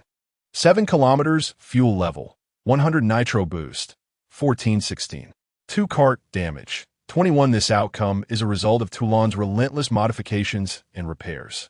With only 2 karting coins remaining, This is due to Toulon's continuous use of her thieving skill since entering the safe zone. Otherwise, they would have had no coins to purchase repair parts or fuel. Now that repairs have been made, there is little left. It can be said that their cycle has effectively been interrupted. If they fail to eliminate any players along the way, they must engage in the game upon entering the safe zone again to acquire carding coins, as relying solely on thievery will not suffice to accumulate enough coins. Had it not been for the 83 carding coins they amassed from carding clash and the elimination of 2 players, they would have encountered a deadlock much earlier. Of course, they have another option, to wait until their fuel and coins are depleted, simply stopping by the roadside until the game concludes. The safest choice would be to leave the safe zone now and drive until the fuel runs out before halting by the roadside. There remains a countdown of 2 minutes on the game monument. Yet, Xunge had already made up her mind to stay. From the perspective of battlefield safety, the further they progress, the stronger the players they encounter. Xunge has already spotted several players akin to Zealand Maple and Zealand Mistblade, whose names resonate with most players. This battlefield is currently the most perilous, yet paradoxically, it is also the safest among all forthcoming battlefields. More importantly, this game is exceedingly well suited for Toulon. It can be asserted that throughout her experience, having observed numerous players behind the wheel, none have surpassed Toulon's driving prowess. It is bewildering. While she may falter in combat games, her scores in puzzle and racing games soar to astonishing heights, and her driving skills translate seamlessly into reality when operating a cart. Xunge cannot bear to abandon this game. To relinquish her efforts here would be equally unacceptable. Perhaps one could label her as stubbornly resolute. Xunge then asked Toulon, "Can you hold on?" She could perceive that Toulon was visibly fatigued. After nearly 10 hours of intense focus, intermittently engaging formidable opponents. Even a dragon would tire, let alone Toulon, who had sustained injuries in the previous match. Toulon replied, "Of course. I can manage. You can count on me." Xunge discerned the anxiety in Toulon's eyes. "You're eager to play this game, are you not? Well, I believe I have uncovered your answer. But do you possess the confidence for it?" Toulon extended her wingtip, pointing towards the heavens, her profile directed towards Xunge, as she replied in a low tone, "Have you heard of the god of racing?" Xunge gasped, covering her mouth. "Could it possibly be you?" Toulon waved her wings, nearly poking Xunge. "Indeed, it is I," Xunge declared. "All right, let's engage in this round. If the penalty for exceeding the time limit is a one-time affair, we shall postpone it until later. However, if we face divine punishment every minute, we must make an early exit." Yet, she pondered internally. "Are you aware of the curse of the thorn of hatred?" Toulon responded, "Of course, what of it?" Xunge continued, "We may encounter the thorn of hatred in the forthcoming battle zone and retrieve the dragon's blood for its return. However, should we remain in this area and an unfortunate event occur, our journey would cease here. In other words, if you wish to recover, you must wait until next time." She harbored a deep-seated loathing for the winter sea shark and the thorn of hatred, wishing for their eternal torment under the curse. Yet this desire did not hinge upon Toulon's inability to recover.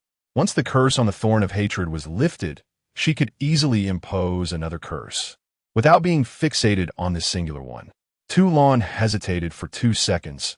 She truly desired to recover, yet her eagerness to partake in this game, which was genuine and fraught with the imminent threat of severe punishment and death, was undeniable. Moreover, she found immense joy in collaborating with Xunge. Toulon stated, "I wish to play this game. Can a matter of recovery be deferred until next time?" Xunge replied, "Very well." What she did not articulate was the likelihood that even if they persevered to the end, they might not encounter the Shark of Cold, given its ranking beyond 500. Although the safe zones were randomized, and those entering from the same track might end up in entirely different safe zones as the race progressed. This divine game still categorized players based on their skills. For instance, the most formidable player Xunge observed in the current safe zone, a crab of wheat, was ranked beyond 5,000. Yet, this crab possessed a terrifying combat level of 17, perhaps due to its ineptitude in karting, despite the game's advancement. It still lingered at the 5,000th position.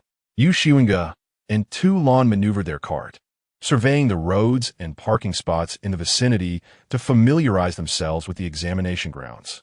Soon, the countdown to the game's final 3 seconds echoed. With a swift beep, a mechanical voice announced, "Question 1. Please park sideways in the designated space of the same color while in nitrous acceleration." Toulon produced a stick from seemingly nowhere, clamping it between her jaws, and shouted with a determined dragon's voice, "Hold on tight. Ensure all parts and fuel are secured." Xunge retorted, "Haven't you already secured them?" Toulon zet ponde. There is no time for banter. A new storm is upon us. With a swift push of the accelerator, Toulon surged forth, weaving through the other carts that had yet to react. Alternating between the gas and brake as if orchestrating a symphony, deftly maneuvering the steering wheel left and right. In mere seconds, Xunge was astounded by Toulon's skillful handling, as their cart slid smoothly into a parking space delineated by 4 white lines. With a soft thud, the go-kart came to a steady halt. Toulon firmly pressed the brake, placing a small hand upon the steering wheel, and turned to inquire, "What is the matter? Little sister? Are you mocking me?" Xunge, whose upper body had just returned to an upright position, clutched her hat tightly and stammered, No, I wouldn't dare." Toulon huffed in response. Xunge had been about to ask, "Where did you get that little stick in your mouth?" Toulon casually pointed towards the parking lot's path. "I picked it up while familiarizing myself with the area." Following Toulon's gesture, Xunge cast a glance, and her gaze abruptly froze. Toulon, confused and concerned, turned to look as well, only to spot an oval-shaped creature adorned with small wooden sticks. At first glance, this creature bore a resemblance to a cactus. However, unlike the green of the cactus, it was entirely wooden, exhibiting a natural wood grain. With a delicate white flower blooming atop its head and an abundance of wooden thorns protruding from its form. This cactus-like player sat in its go-kart, gazing mournfully at Toulon. Toulon examined the small wooden thorn in her mouth again, and then glanced at the being known as Zaba, pondering aloud. Is it really necessary to be so upset over just a tiny wooden stick? Besides, it fell on the ground. At that moment, the screech of brakes echoed as a blue go-kart successfully parked beside them. The driver, astonished by their own success, exclaimed, "I can't believe I did it in one go." Crab language? Xunge happened to be proficient in this dialect. Turning her head, she observed a seemingly well-cooked orange-red crab, my main crab, settled in the parking space. This crab was quite sociable and addressed Xunge. "Ah, Zai Jiosungum? Why does your dragon carry the freshly hatched offspring of the wooden clan?" Curious. Xunge focused intently, noticing that the small wooden thorn indeed had 2 tiny black dot-like eyes.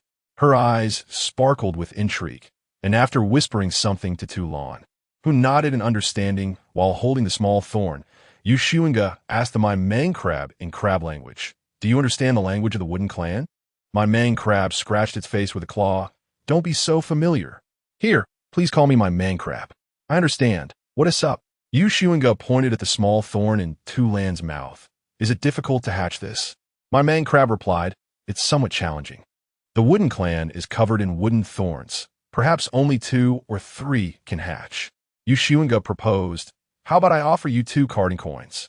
You can inquire with that wooden clan member about how much they would pay to reclaim their child." "I'm not concerned with that. I only want my 2 carding coins." My main crab, with genuine curiosity, asked, "Then why wouldn't I just seize it directly?" Xunge, equally sincere, responded, "Wouldn't that strip away the joy of trading? It's worth a try, after all." My main crab, with a more earnest tone, inquired, "Do I seem foolish to you?" Xunge replied with genuine warmth, "Not at all. I never underestimate any strong being. I merely feel a sense of kinship upon seeing you. Our Zai Geostar has a race akin to yours, and I find it particularly endearing." The crab, known as my Mang Siesia, found the words of Zai Jiosunggu rather peculiar, yet his instincts informed him that Zai Jiosunggu spoke the truth. To his surprise, my Mang Siesia was actually willing to part with his money. This was due to a peculiar item belonging to the Muzhong clan, which could only be obtained through their voluntary offer. Theft would yield no success. However, there was no need to elaborate on this to Zai Jiosunggu. As for why he did not simply steal it from Zai Jiosunggu, my Mang Siesia, holding 2 Ka Ding coins, posed a question. "Answer me this. and I shall purchase from you. Xunge replied, speak. My man si inquit. Did Zhe Lan Fong Tang truly deceive your sister-in-law's affections? With a serious demeanor, Xunge responded, it's hard to say, but my sister-in-law, for her sake, almost annihilated her entire family. She even invited me to join their family, which I found utterly absurd. When I called her foolish, she simply stated she willingly embraced the role of a fool. Should any lie escape my lips, may the heavens strike me down. As she spoke, she handed over the wooden thorn, receiving 2 ding coins from the astonished my Mang Xie. In the recesses of her mind, Tu Lan pondered. What could she have said to evoke such shock? After Xunge revealed the truth, Tu Lan fell into silence, recognizing the strange authenticity of the situation. Meanwhile, another player, initially intending to ambush Zai Xunge, found herself captivated by the gossip, her body leaning in as she listened intently. After absorbing the tale, she sat up straight, her expression mirroring the same astonishment. At that moment, the borders of all parking spaces illuminated with lights corresponding to their colors, signaling the commencement of the check-in. Feeling a tinge of anxiety, Tu Lan remarked, I have terrible luck. What if I blow up? Xunge comforted her, fear not. The fact that we have come this far is remarkable, and it is thanks to your driving skills that we have made it thus far. Simultaneously, she assured Tu Lan her mind, we have a master thief dragon. Do not worry. Suddenly, a shrill voice emerged from above my Mang Xie, filled with a mix of lamentation and fury, the source of which left my Mang Xie gazing at Xunge and Tu Lan with a look of despondency. Following the sound, Xunge searched for some time before discovering a small seahorse hiding behind the crevice eyes. She chuckled softly, diverting her gaze. Yet her heart was heavy. These players' pets were exceedingly concealed, which would pose a significant disadvantage in combat. At that moment, explosions erupted from various directions. 10 seconds had elapsed since the check-in time, and the successfully checked-in mines began to detonate. All players instinctively turned their attention to the exploding parking spaces. As smoke billowed, many players' expressions darkened. The vehicles had exploded, but the players remained unscathed. This signified that the ensuing 20 players, wishing to avoid descending into the ranks of the dead, would inevitably begin to seize the go-karts of others. Those who had lost their go-karts sat on the ground, only to be thrust out of their parking spaces by an invisible force, landing in the central thoroughfare. They began to assess the go-karts and players surrounding them, on the hunt for their quarry. Another 20 seconds elapsed, and a new game commenced. Second task, please check in at the designated parking spot, and players must not remain in their vehicles while doing so. In her heart, Xunge instructed Tu Lan, step on the brakes, do not move yet. She raised her weapon, aiming at the approaching player, her head resembling a spinning wheel of fire, while her body maintained a human form.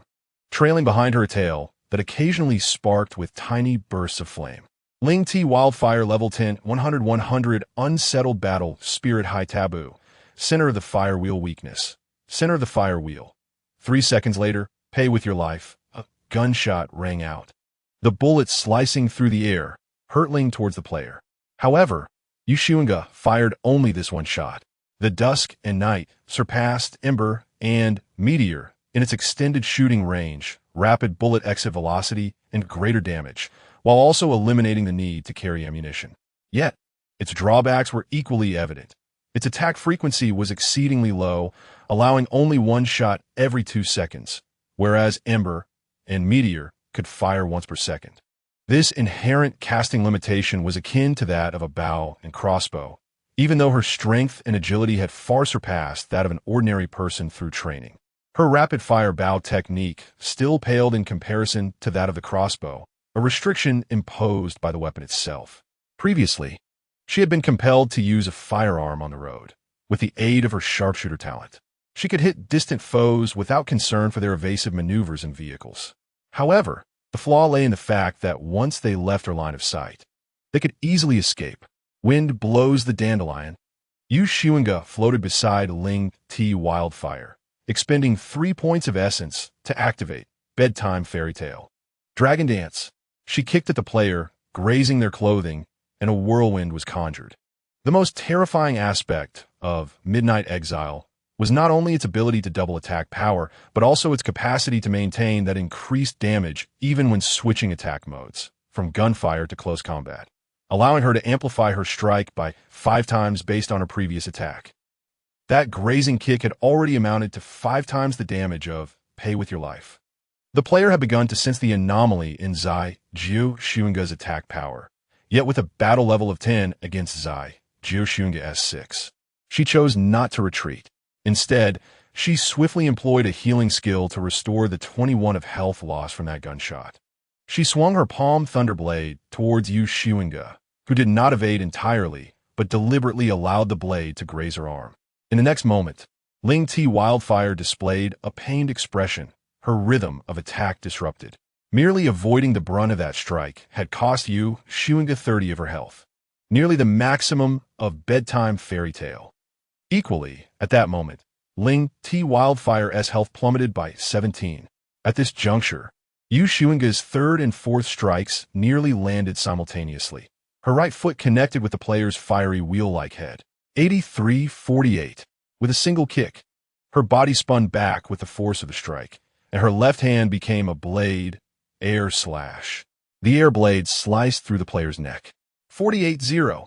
Ding! Congratulations to Zai Jiao for defeating Ling Cha Yihua.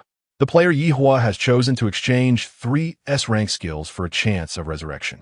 You will randomly draw 1 S-rank skill as your trophy. Ding! You have received a reward from the kill. You gain 9 points of constitution. The loot has been drawn. You have acquired Ling Cha Yihua's S-rank skill, 7-star Thunderblade. Xunge paid no heed to these notifications, instead hastily crouching to gather the items that had fallen to the ground, all the while vigilantly surveying her surroundings. However, no other players approached. From the moment she fired her gun to the instant she executed a 3-hit kill against Ling Cha Yihua, merely 5 seconds had elapsed. Many players were still searching for parking spaces, with only 20 players vying for vehicles and the remaining 19 pursuing their individual objectives. Even those who had considered Xunge as a potential target quickly abandoned the thought. It was unnecessary, truly unnecessary.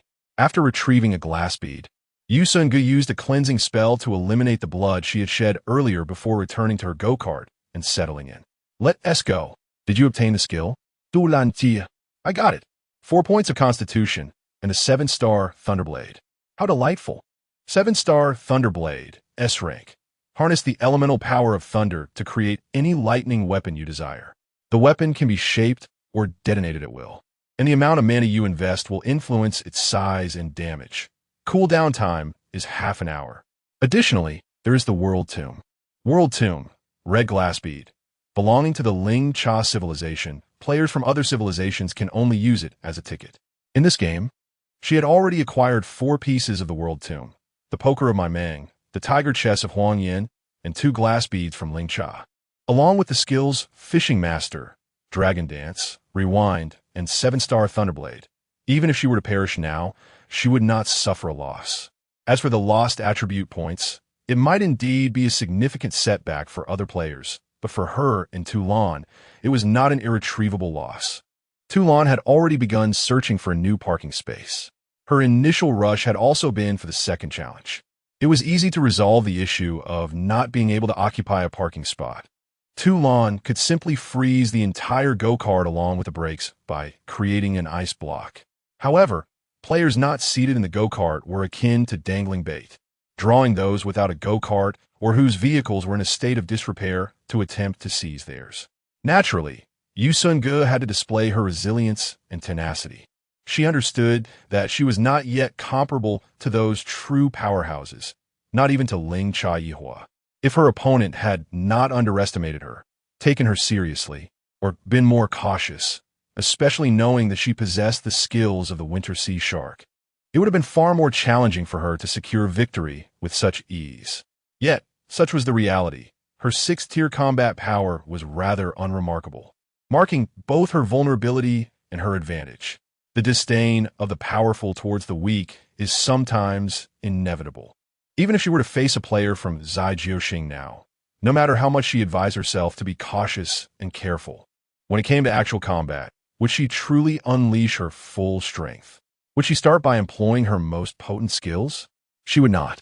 She was almost certain she would not. Without discussing whether her energy and magical power are sufficient, it is evident that each formidable skill possesses a cool-down period, making it impractical for her to expend them hastily. Should she deploy her powerful abilities against ordinary players, by the time genuine contenders arrive, she would be left helplessly observing. As for ordinary attacks, even a novice player would refrain from using their ultimate ability too soon. She would await the moment when players congregate, noticing an abundance of health bars, and only then unleash her ultimate, ensuring optimal efficacy. Xunge's decisiveness and fortitude indeed momentarily deterred the remaining 19 players. Time was of the essence. They had no need to confront a formidable adversary, especially with an abundance of players ranked between levels 2 and 6 still in play. However, this did not imply that Xunge was entirely safe, even though Xunge had managed to overpower the 10th level opponent Ling Chaoa. All players possessed their own trump cards.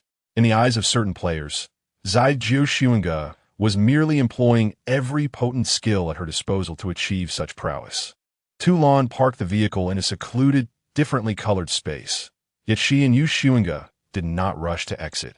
Instead, they remained vigilant, observing their surroundings.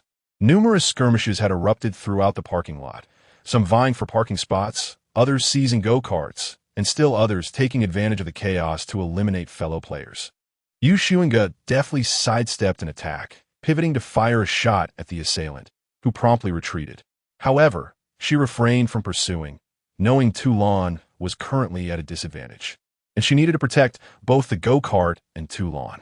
The rule stating that only go-kart drivers could enter the parking spaces appeared to safeguard players. Yet it effectively encouraged player-on-player eliminations. What if one could not enter? Eliminating the go-kart driver would result in the unmanned go-kart autonomously exiting. As 1 minute and 30 seconds elapsed, the parking space illuminated. Toulon stifled a sob, clutching the steering wheel. Every component of this go-kart had been meticulously chosen within her limited budget, as she held little regard for the go-karts of other players. Xunge reassured her. Upon our return, I shall commission a custom go-kart for you.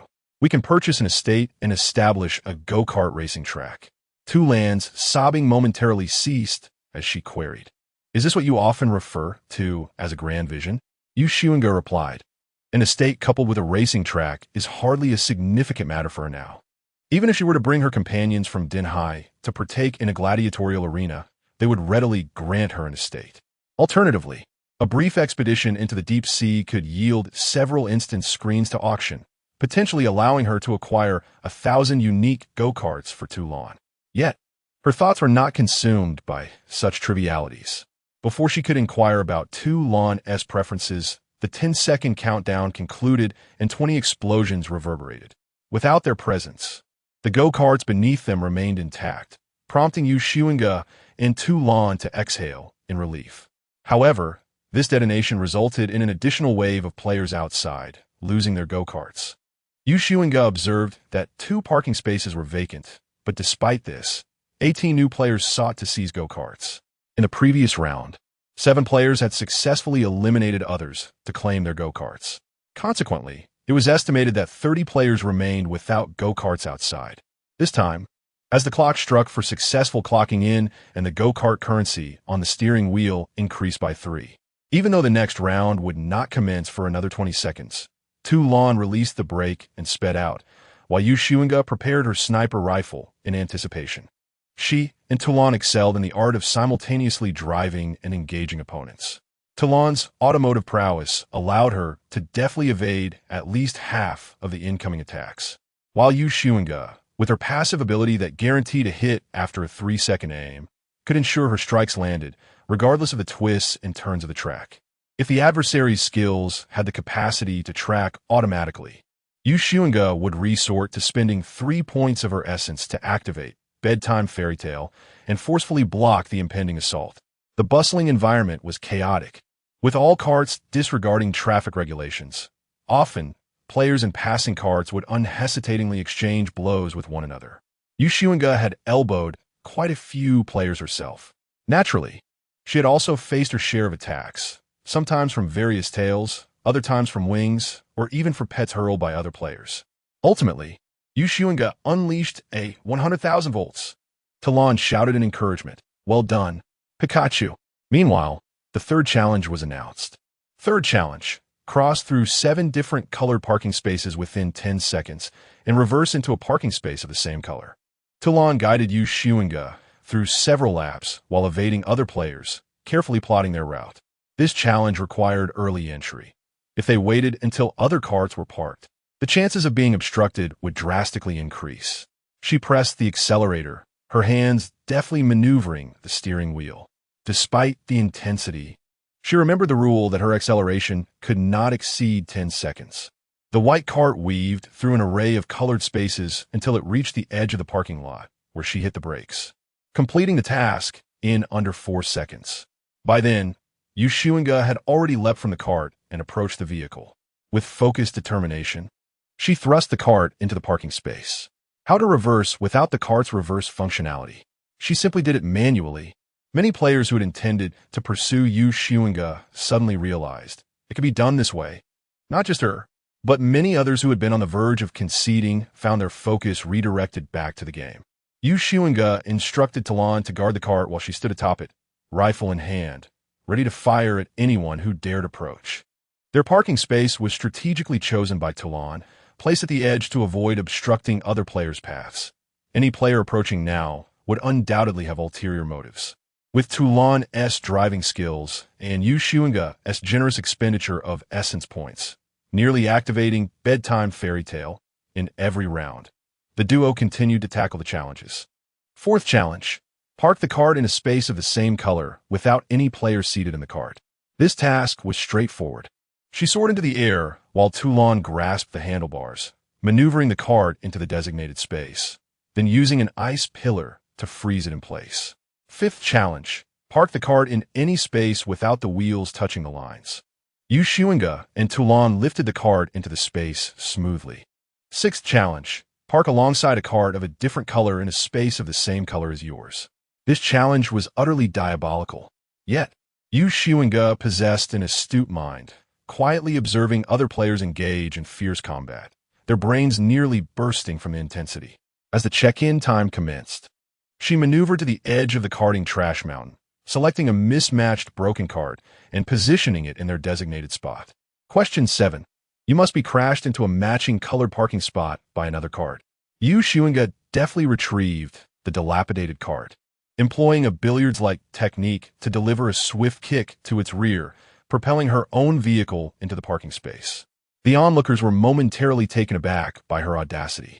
Question 8. The cart must enter the blue parking spot in a spinning motion. This proved to be the most perilous challenge, as they not only had to contend with players attempting to seize their cart, but also with other carts vying for the same parking space. During this round, Talon circled outside, evading pursuers while Xunge replenished the cart's fuel through strategic shots. Only as the final check-in time approached did Talon make her move. She affixed ice cones to the cart, executing a spin to launch a player and their vehicle out of a blue parking space. Seizing the moment, Xunge delivered a finishing blow with Drunken Dream. By the time that player was roused by others seeking to capitalize on the situation, the parking space was occupied, and half the check-in time had elapsed. Xunge and Talon barely survived the next 5 seconds before hastily fleeing in their cart. Had it not been for the players' slower pace after losing their carts, Xunge and Talon would have faced dire consequences. Question 9. Drift, same color, understand? Xunge and Talon simultaneously faced an onslaught from 5 pursuers. They navigated their cart skillfully, avoiding players until it was time to dash into the parking space to complete the challenge, only needing to hold their position for 10 seconds. Yet, even this was achieved through a mutually destructive strategy. With Bedtime Fairy Tale activated, they encircled their own cart with Thunder Prison, alternating with Drunken Dream, 100,000 volts, and Explosive Drummer. Even the incomplete Cheers was thrown into the fray, though the lightning sphere's damage was too minuscule to cause an explosion. While Xunge sought to buy time, Talon activated Aurora Screen, just in time to see their endeavor through to the end. At the moment they successfully checked in, nearly all their healing abilities were on cooldown, and their mana reserves were entirely depleted. Tulan's dragon claws trembled while her wings began to cramp, a first for her dragon life. Xunge had already invested nearly 100 essence points just for this carding license examination game. Together, they had laboriously persevered to the conclusion of the 9th question. At this juncture, their game-earned cart coins totaled 27, supplemented by Tulan's clever use of her thieving skill near vending machines, bringing their total to 38 coins. However, their stay at this gas station was nearing half an hour, with each question taking 2 minutes. They risked violating the rules if they did not complete the 10th question before the time expired. At this moment, the number of players who have lost their go-karts has reached a staggering 135. Standing by the track, they fixate on the incessantly moving go-karts, searching for potential targets like office workers hailing rides during rush hour. Tulan dares not accelerate at normal speed. She spends most of her time in a state of rapid acceleration. What should they do? Their damage values were already low, and, theoretically, if they continued to succeed, they could garner numerous hints. However, since the game's inception, their damage values have not only failed to decrease, but have actually increased. In the past 20 minutes, they have violated several rules. Once, as Tulan passed by a vending machine, with few players nearby and enough go-kart coins in hand, she decided to purchase a long-desired component that would enhance their nitrous acceleration. Yet, as soon as they completed the transaction, they broke a rule. Xunge tentatively remarked, "It can't be that one cannot purchase items during game time." The next moment, a rule was illuminated. Rule 12. Please refrain from purchasing items during game time. Unfortunately, luck was not on their side, as they directly lost 0.5 of their critical damage, while attribute points could be salvaged. Critical damage, a high-level attribute, was a manifestation of qualitative change arising from quantitative accumulation. Xunge would rather forfeit skills. Observing the situation on the field, Xunge decisively declared, "Let us wake up that vending machine we just raided 9 times. We must leave." Such an action carried risks, as the method to awaken the vending machine was unpredictable. Yet compared to the current risks on the field, the vending machine posed a lesser threat, especially as it could ensnare all players in its wake. At this point, the slightly weaker players had already lost their go-karts and now stood helplessly by the roadside. They were among the fortunate ones. The more vulnerable had not only lost their go-karts, but their lives as well. Remaining any longer would be perilous for Xunge, as she was currently the weakest among the go-kart players. There was no need to risk violating rules to continue participating in the game. The number of players without go-karts was increasing, and with her and Tulan having answered 9 questions correctly, their chances of failure were exceedingly low. More importantly, the process of answering questions had become increasingly arduous for both of them. Despite being one of the few players who had answered all 9 questions correctly, the subsequent questions were nearly impossible for them to complete. They had to leave. More than a dozen players had set their sights on her go-kart. Just then, the 10th examination question was announced. 10th question, please park the go-kart simultaneously in 2 differently colored parking spaces. There were over 300 cars on the field, yet only 500 parking spaces available, which would inevitably lead to a fierce battle akin to the 8th question, not just between players without go-karts and those with them, but also amongst players possessing go-karts. Xunge exclaimed, "Let us go." She glanced at the sky, now nearing twilight, with the planetary rings having seemingly vanished. At this moment, the sky resembled a galaxy. This save zone game had only just begun. With a third of it complete, everything remained uncertain, and no player would concede this game so early. Awakening the vending machine could be seen as contrary to the interests of all players. Unbeknownst to the players, Xunge and Tulan appeared to be the least likely candidates to awaken the vending machine, particularly since they had never previously engaged with it. A cadre of players trailed behind their cart as Tulan casually swiped at the vending machine while passing by, accelerating towards the exit. The vending machine stirred to life. Vending machine number 99? Awakening anger, irritation, taboo. Display case weakness. Payment slot. Xunge took aim with her sniper rifle at the display case of the vending machine. And just as they were about to exit the battleground, bang. In that instant, all carts fell silent. Xunge and Tulan, the instigators, reacted swiftly. Tulan hastened to push the cart from behind, while Xunge pulled it forward from the front. The vending machine roared defiantly, and soon, all 20 vending machines in the battleground flickered to life simultaneously. Beads of cold sweat trickled down Xunge and Tulan's brows. At that moment, they could hear the cacophony of various languages, none of which seemed to convey anything pleasant, as they all sounded terse and charged with intensity. Fortunately, 2 seconds later, they exited the battleground. The duo swiftly returned to their reinvigorated cart. A few minutes later, Tulan turned to Xunge, who sat in the back seat, and remarked gravely, "Don't look, it's a torrent of negative reviews." Xunge, who had just muted the battlefield chat channel, replied, "The most vitriolic among them was the crab. My mang xia, how could this crab even dare to criticize her?" With an hour and a half left in the game, Xunge and Tulan pressed forward without pause, fortunate to reach the safe zone and heading straight for the vending machine to purchase fuel before departing. However, as Xunge approached the vending machine, at least 10 players converged, fixated on her and Tulan, encircling them with their carts. Xunge and Tulan dared not glance sideways, fervently tapping the vending machine screen in hopes of hastening the dispensing process. Akin to diligent students encountering street bullies after school. Once they procured their fuel, they hastily made their exit. The uncouth carts blocking their path were inconsequential, as they possessed the ability to fly, with one lifting the front and the other the rear. They maneuvered their cart out of the encirclement before swiftly taking their seats and driving away. The safe zone prohibited attacks amongst players, or else Xunge and Tulan genuinely feared for their survival. Tulan remarked, "Is this what they call infamy?" Xunge replied, "If you don't understand idioms, refrain from misusing them. We are what one might call titans of chaos." Tulan countered, "Shameless." Xunge, despite Xunge and Tulan alternating their efforts to drive forward without respite, they ultimately ranked 53-12, trailing the preceding player by 28 kilometers. In the final minute of the game, the planetary ring had long since drifted into obscurity. The galaxy persisted, yet amidst the battlefield sky, a crimson moon emerged. As the game's concluding sound echoed in her ears, Xunge was preoccupied with unleashing her ultimate move upon that red moon, invoking, "Who will cut the moonlight?" At the moment of her skill's success, the crimson moon flickered, and a circle of black flames ignited around her.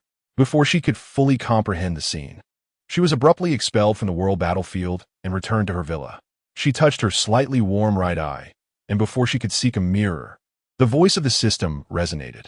The 23,160th Divine Game has concluded.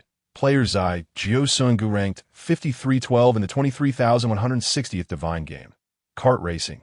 Overall game rating, 73 points. Only one deity was willing to anonymously provide feedback. Well done. Reward, 6 pieces of golden tree withered leaves. Reward, 3 nightmare treasure chests. Xunge star and a certain race within it can gain an evolution rate of 0. 18. Please specify the race you wish to bless. Other beings of Xunge star will not benefit from your blessing. Upon reading the final rule, Xunge instantly understood. This evolution was not about excluding the beings she despised, but rather about shielding races. A design intended for worlds like Xiren that encompass multiple races. Otherwise, the moon fox would toil endlessly, only for the oak owl undead to reap the benefits, rendering the game unplayable. Even the mere thought of it was enough to infuriate her. Xunge found herself in a rare state of hesitation. Although it seemed that all her enemies in Xunge had perished, the Han and Su families were no more, and the Liang family had surrendered, she did not wish for Yu Sun Huan and Yu Qingshan to benefit.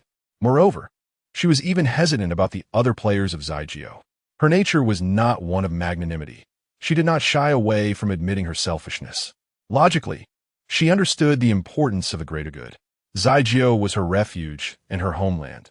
She did not wish to become a homeless monster. Yet in this moment, reflecting on the harrowing 12 hours, recalling the agony of her last entry into the world battlefield, and lamenting the loss of dozens of attribute points and various advanced attributes due to her frequent rule violations, 3 words inevitably arose in her heart. Why should she? She acknowledged that altruism was a noble virtue, yet she found herself incapable of embodying it. She did not seek the praise bestowed upon those who ardently give. She could calmly accept the calculations and schemes of Ding Hai and various factions, as she believed it was human nature to strive for a better existence, to exhaust every effort in pursuit of more. However, if others were to gain power through her, only to wield that power against her and betray her, she could not fathom what action she might take. She did not possess such magnanimity. The fear of losing herself to madness and potentially destroying Zai Jiu loomed large. At that moment, she felt an unsettling sense of captivity, as if freedom eluded her whether the winds blew or not.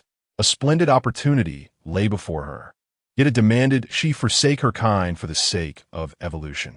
She found that unacceptable, yet allowing humanity to bask in the rewards she had earned through blood was equally intolerable. As if sensing her frustration and trepidation, the voice of the system echoed once more. New player tip.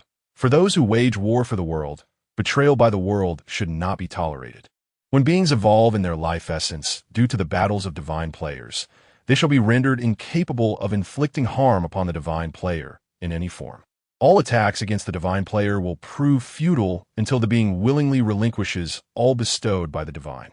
Should a being attempt to betray the divine player, they will receive a warning before their action commences. Should they persist in their treachery, they will forfeit the divine as favor. With each evolution your world undergoes due to your actions, you shall be graced by the blessings of the world. Players are encouraged to choose the race they wish to bestow their favor upon. Xunge inquired, could this choice be more nuanced? Not possible. Xunge sighed deeply, finding solace as she declared, I choose humanity. All races that exist are worthy of my favor. As for Xunge, I shall personally terminate her and reclaim all that she has taken from me. No sooner had she spoken than the global announcement echoed. Zai Jiu announcement. War and chaos unveil the prologue of legend. Only blood and resilience can defend the honor of Zai Jiu. With astute and steadfast gaming strategies, fearless conduct, and adaptable combat techniques, Zai Jiu Xunge and her contract partner, the Ice Dragon Tulan, carve a bloody path through the battlefield. Heralding the name of Zai Jiu, player Xunge has chosen the Zai Jiu star race, humanity to receive her favor. The human race shall attain a modest evolution in life essence.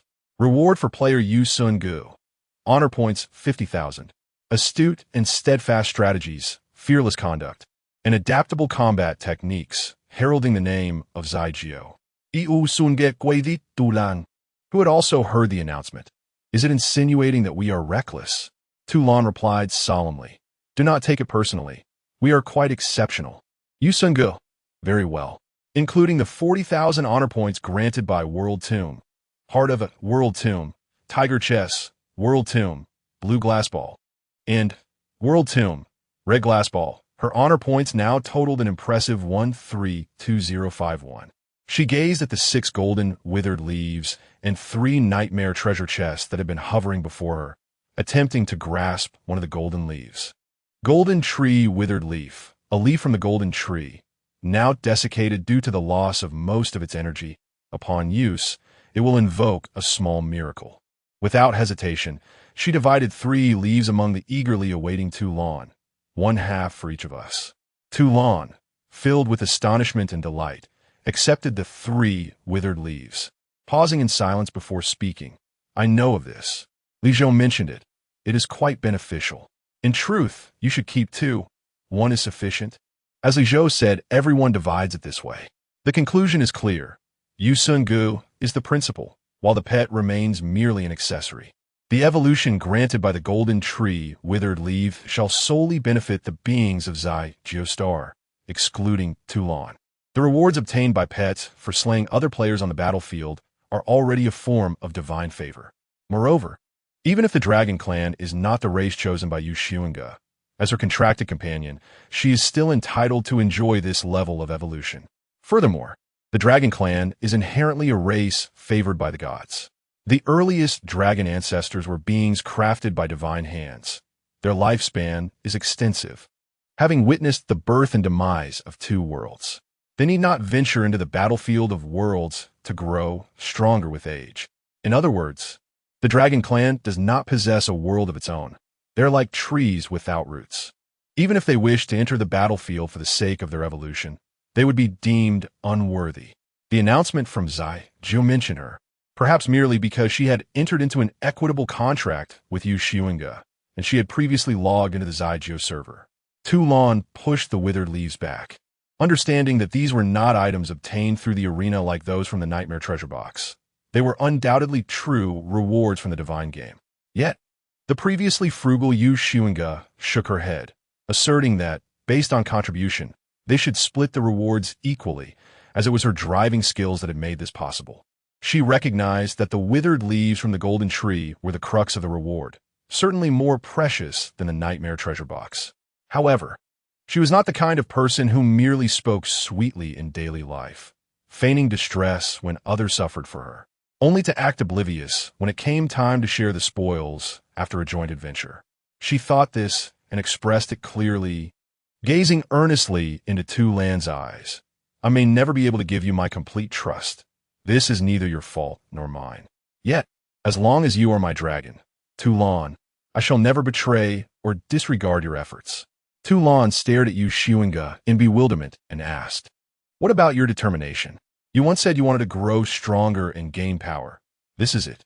In saying this, she anxiously held up the 3 withered leaves from the golden tree, as if trying to make her see their significance. Xunge gently pushed the leaves into Tulan's embrace, her fingers brushing over the teardrop-shaped white gem atop Tulan's head, and said, "You are too." In that moment, Tulan comprehended why, in the past, whenever she expressed how vital Xunge was to her, Xunge would become flustered and speechless. At this instant, Tulan felt disconnected from her limbs and wings, as if she were floating. She cradled the 3 withered leaves like rare treasures in her arms, letting out a soft exclamation before breaking into a foolish grin. Xunge then bestowed upon Tulan a Nightmare Treasure Box, 1 for you and 2 for me. Is that agreeable? Still at her daze, Tulan replied, "Sure, anything is fine. I want to return to Dragon Island and tell the Holy Grail about my findings. Is that all right?" "Of course." Tulan, clutching the treasure box and the withered leaves from the golden tree, transformed into a cat and headed home. Xunge took her time before utilizing the withered leaves and the box. She carefully stored them and approached the mirror to inspect her right eye. To her astonishment, her right eye had turned blood red. She blinked, noticing nothing unusual. But when she took out the irritable moon and brought her right eye close to the lantern to observe the clump of moon sand, the moon that had recently been shining brightly extinguished, Xunge exclaimed, "Why is it angry again?" She had only spent 12 hours in Cartwriter, yet her consumption of essence had reached a staggering 523 points, leaving her with merely 241 points. Had she not remained in the tower for 300 years prior, her essence would have been utterly insufficient. Gazing at the moon sand in her lantern, she hesitated for a moment, but ultimately decided to replenish some essence, restoring her total to 15,000 while reserving 2/3 of the moon sand for future needs. After a thorough inspection of her game panel, she found no changes related to Moonlight. However, the experience rewards from the world battlefield had elevated her to level 18, and she noticed a note stating human race was evolving on her personal panel. It seemed that the golden tree's withered leaves and treasure chest rewards did not conflict with this form of life-level evolution. While applying a healing bandage over her right eye, the evolution completed. Player's maximum base attributes 1. Player's advanced attributes 1. Human lifespan limit 10 years. All players can allocate 10 additional attribute points. Player Xunge is blessed by Xunge. All evolution rewards are doubled. Xunge observed her agility, which had indeed increased by 36, the decimal point rounded off. She allocated the newly acquired 20 attribute points to her currently lowest intelligence, bringing it back above 200. At this moment, chaos erupted outside. Her phone and private messages buzzed incessantly, as if demanding her attention. Xunge had no choice but to postpone the golden tree's withered leaves and nightmare treasure chest once more. Glancing at the illuminated phone screen, she saw it was Zhao Shuang. She directly opened the game chat interface. "Zhao Shuang, sis, are you there?" "Zhao Shuang, sis, it's your little Zhao. Don't you remember? The one who fought alongside you in the tower." "Zhao Shuang, Are you there? Cease. I'll rudely ask, is it convenient for a visit? Zhao Shuang. If it's not convenient, that's fine. Little Zhao is always at your service. Zhao Shuang. It's just a pity about the New Year gift from Dinghai that little Zhao brought for you. Sao Shuing. 606 gold gift bay. A pair of purple boots, a laboratory-developed crucible, and 50 various skill crystals. Zhao Shuang. Alas, these items seem to have lost their owner. Yu Shuinga. I recall our New Year celebration was in February. Zhao Shuang. A belated greeting then. Yu Shuinga found herself exasperated by Zhao Shuang. She knew that without a clear response, Dinghai would not relent. She stepped outside the villa, traversed the lightning net, and opened the outer iron gate. Yu Shuinga, I'm opening the door. In less than 2 seconds, a portal materialized outside her villa, and Zhao Shuang emerged, cheerfully burdened with large and small packages. The most daunting of which were a long string of small boxes resembling firecrackers. Haha, surely Dinghai did not wrap every single skill crystal. Behind a portal, she could vaguely see several colleagues from Dinghai, rubbing their hands together with expressions akin to those who had struck a jackpot. Yu Shuinga opened a passage in the Thunder Network to allow her entry into the room. She poured a cup of coffee for Zhao Shuang and candidly stated, I will not disclose this matter. If you wish to know anything, you must investigate it yourselves. Even if we were to go there, we cannot form a team. As I have mentioned before, my own safety is paramount. It is already arduous for both me and Tulong to survive within. Her current prowess required no further justification. Her refusal was absolute, and none could compel her to acquiesce. Her words were indeed heartfelt. She possessed the ability to wield all skills without restriction through the mastery of her arcane arts, which significantly amplified their power. Endowed with several exceptional talents, Midnight Exile, One-Man Party, Sharpshooter, as well as the pivotal Food God and Immortal, which would become invaluable in due time. Her agility approached 2,000, and her other 3 primary attributes surpassed 200. The key to the world battlefield was still a 2-star key with 3 skills, with her orange-red wings granting her the ability to fly, aided by Tulong. And her proficiency in over 600 dialects of various races, her journey was fraught with challenges. The success of this endeavor was solely due to the favorable alignment of the game for both her and Tulong. Otherwise, merely surviving until the end would have been a considerable achievement. Currently, any player entering the Zai Geostar would be akin to delivering a feast to the enemy. Zhao Shuang sighed, but was not surprised by this response, as Dinghai had anticipated Yu Shuinga's stance even before her departure. Considering Tulong's recent tribulations, they surmised that the location was perilously dangerous. However, without a definitive answer, they remained unyielding. They had no intention of resorting to moral coercion. Truth be told, it was Dinghai that should be wary of such tactics.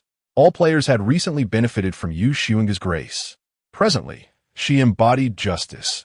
Dissenting voices held no sway. Just look at the phrasing in the global announcements. Agile and steady, fearless and tenacious, versatile and dynamic, renowned for Zygeo. Goodness, even a few words could conjure visions of a fervent battle. Yu Shuinga, truly remarkable. Many seasoned leaders, who could live another decade, were moved to tears. Zhao Shuang abandoned her plan to press further and posed her second inquiry.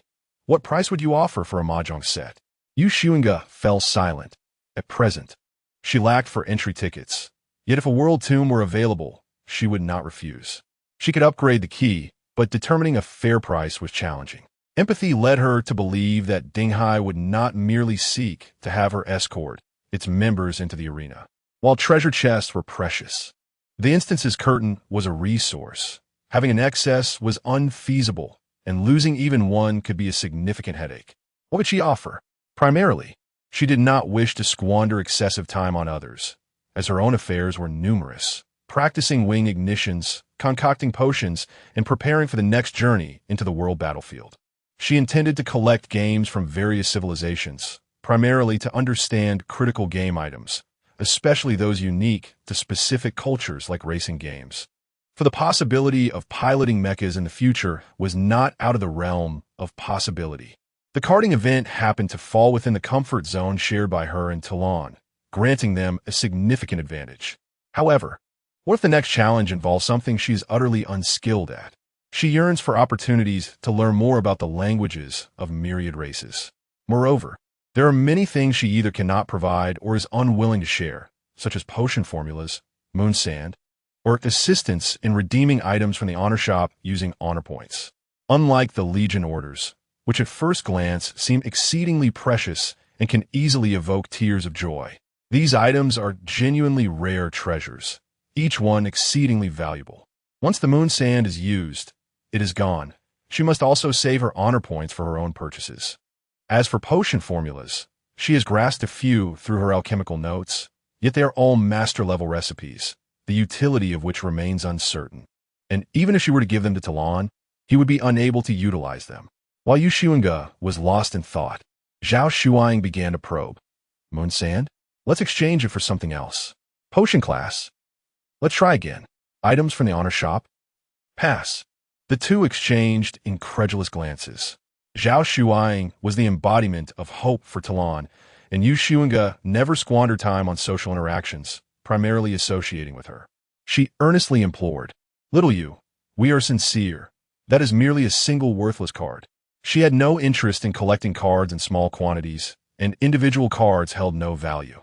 The skill of the character card was meant for team play, and bringing along teammates would only be a burden. The enthusiasm on Xunge's face quickly waned, leading her to focus intently on her coffee. Zhao Shuang was taken aback, her eyes widening in disbelief. She had never perceived Xunge as being so inept. "Is this card truly so dismal?" She stammered. "Does it really pertain to the future of the world of wine? You haven't being dragged into a mahjong game, have you? That framework, could it possibly be for the mahjong tournament?" Xunge bristled. "What? Do you think I would fearlessly engage in a game of mahjong?" Zhao Shuang speculated. "Did you cheat and get caught?" Xunge stood up. "Are you perhaps overwhelmed with work? Would you like me to escort you back to Talon?" As she led the helpless Zhao Shuang towards the exit, she cautioned, "It's best to avoid the character cards. Only seek the numbered ones. Come back to me for collaboration once you secure the numbered character cards." After a brief pause, she added, "Wind tiles are acceptable too, as they can unlock skills." Upon reaching the door, she continued, "Red dragons and white dragons are also permissible. One can enter early, while the other brings equipment." During this short walk, Zhao Shuang's gaze towards her grew increasingly peculiar. Reflecting on the pile of gifts on the table, Xunge felt it would be rather ungracious to let someone leave after merely collecting gifts. She rummaged through her game backpack and ultimately produced 3 packets of rice, each exhibiting various beneficial effects, which she stuffed into Zhao Shuang's arms, saying, "Take this home to eat. You may research it or do as you wish. It is yours after all." Zhao Shuang, cradling her sole acquisition of the day, remarked, "Am I here to beg?" Xunge extended her hand. "Then you shall return it to me." Zhao Shuang directly crushed the teleportation stone and departed. After sending Zhao Shuang away, Xunge paid no further attention to other matters. She deliberately washed her hands before returning to her study. She first opened the nightmare treasure chest. This item was not particularly rare, as she could acquire it through solo battles in the gladiatorial arena. She opened both chests simultaneously. One contained a master-level sewing blueprint, temporary pocket. This blueprint allowed her to sew a small temporary pocket onto clothing using magical silk thread. The pocket provided a small space, the duration of which depended on the size of the item stored within, but it would not last beyond 24 hours. It was a highly practical professional skill. Moreover, since it was a blueprint, Xunge learned it immediately. The other chest held a gemstone, a commendable high-grade material she had previously encountered in Hufflepuff's notes. However, it was of no use in alchemy and belonged to the jewelry profession, so she decided to consign it to the Zealand auction house. Next came the main attraction, the golden tree's withered leaf. Following the method that instinctively surfaced in her mind, she placed the leaf on her palm and channeled her internal energy to shatter it. The leaf instantly disintegrated into countless golden threads, which began to reorganize in the air, as if an invisible hand was weaving them. "Congratulations, player, you have drawn a 5th-tier reward, Talent Modification I." The woven object took shape, coalescing into a 6-sided die. The die radiated light, revealing strands of golden thread, resembling a miniature sun suspended in the air. As Xunge pondered whether this tier was akin to the combat power grading, all thoughts vanished upon hearing the words talent modification, and she immediately sat up straight. She plucked the die from the air, discovering that only 3 sides bore inscriptions, and, while the other 3 remained blank. Talent modification I upon use. It allows the modification of 1 character or digit in a divine talent skill not exceeding S rank. If modifying a digit, it must be determined by rolling the die. If a blank side is rolled, no modification occurs. Not exceeding S rank. Midnight Exile, SSS, Solo Party, Immortal, and Gourmet are all SS, leaving only Sharpshooter. An attack related to 7, critical hit, was promising, but she already possessed the superior Midnight Exile, rendering this skill a mere substitute. As for Wheel of Fate, it held even less significance. She had begun to contemplate replacing it, as the divine battlefield was filled with the fortunate of various worlds, making this skill of limited utility, though she had yet to encounter a suitable alternative. After eliminating all impossible or unsuitable options, only one choice remained for Xunge. I will begin in earnest, passive. As long as you aim at an enemy for more than 3 seconds, your shot will unerringly hit, even if blocked. Your arrows and bullets will strive to fulfill their mission until the weapon you fired is destroyed. Xunge grasped the golden die, selecting the number 3 for a fleeting 3 seconds and gently cast it forth. She was prepared to employ the thieving dragon to cheat.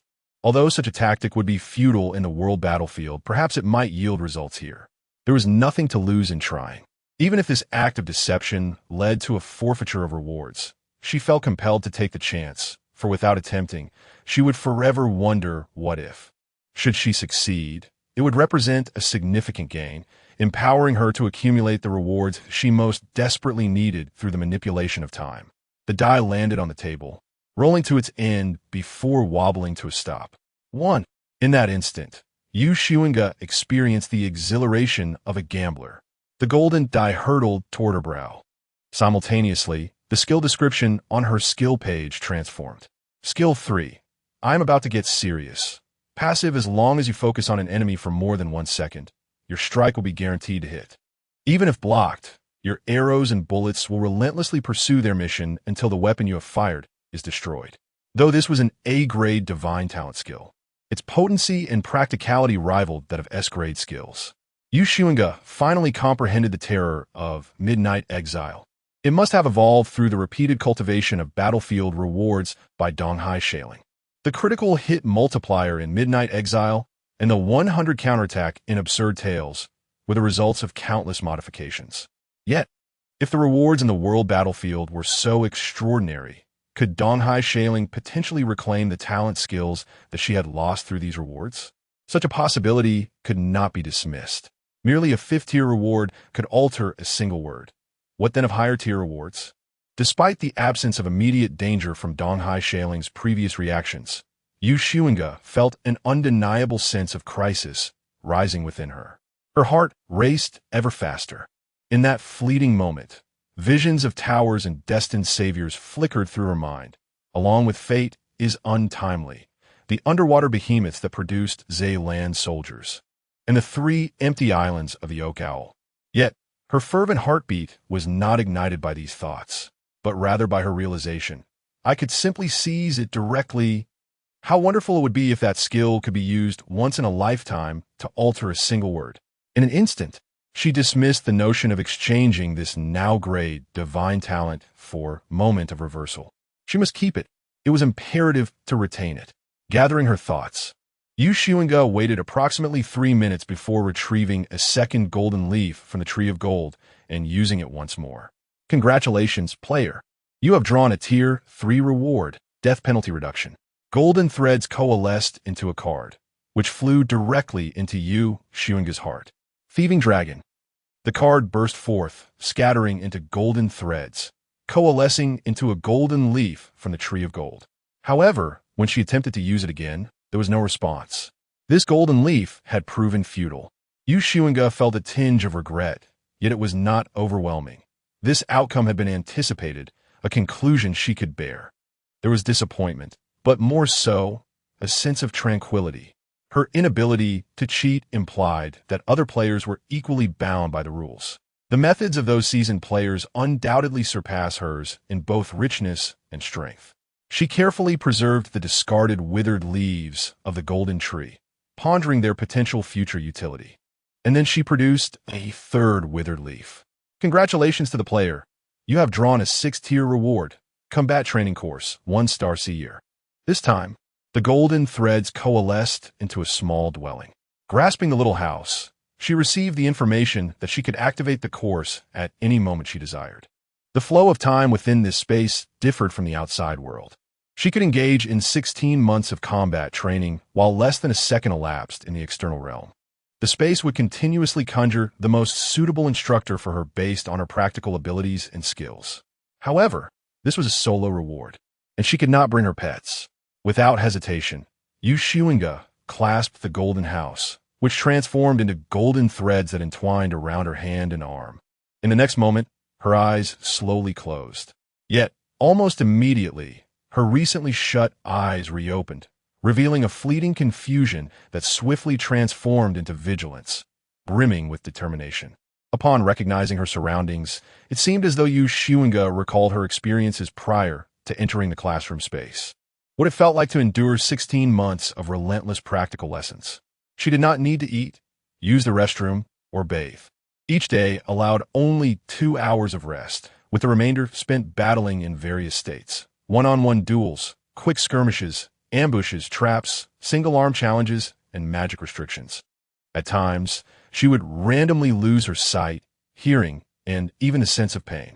It was terrifying. She doubted that without her previous 300 years in the tower, which had greatly fortified her mind and soul, this 16-month combat training could have driven her to the brink of mental collapse, rendering her incapable of focusing on her studies later on.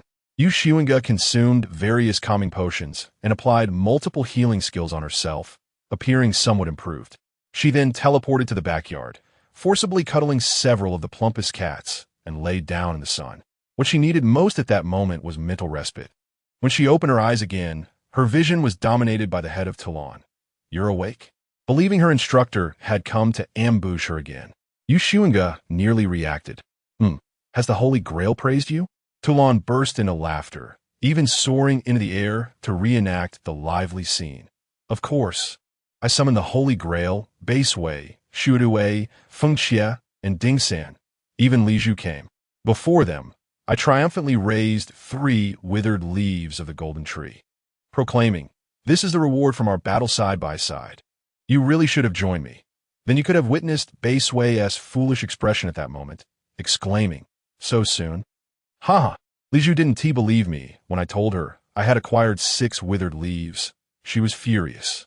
Although it is unseemly to boast and compared to Xunge, you have certainly elevated my reputation. They all sing your praises." Xunge rested her hands behind her head, gazing at the starry sky while listening to Toulon speak. Upon hearing Xungui's name, she inquired curiously, "Is Xungue unkind to Li Zhu? During our time in the tower, didn't she specifically search for Dragon Clan recipes for Li Zhu?"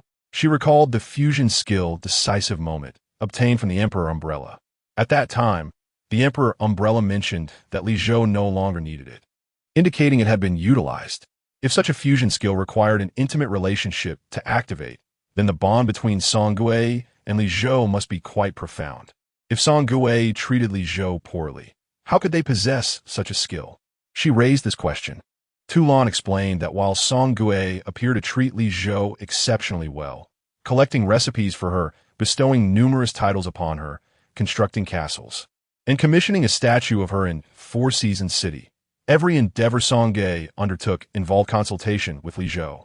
If Li Zhu objected, Xungue would refrain from proceeding. What moved Li Zhu the most was that during several life-threatening encounters, Xungue risked her life to protect her, willing to sacrifice herself rather than allow harm to befall Li Zhu. However, I believe Xungue pales in comparison to you. You charge ahead and leave me an escape route." Xunge could no longer contain herself and interjected, "Isn't that obvious? I wouldn't want you to die either. If you perish, you'll return to Dragon Island. Who knows if you would even recognize me upon hatching. Even if you remembered, you'd still have to spend a year as a dragon egg. I could die for a few days and come back. And I suspect Li Zhou and Song Gui's situation is quite similar. Tu Lan was momentarily at a loss for words, then dryly inquired, "Are you allergic to sentimentality?" Yu Sungu replied, "I apologize, please continue." In summary, while Li Zhou indeed experienced happiness, Song Gui extracted far more from her.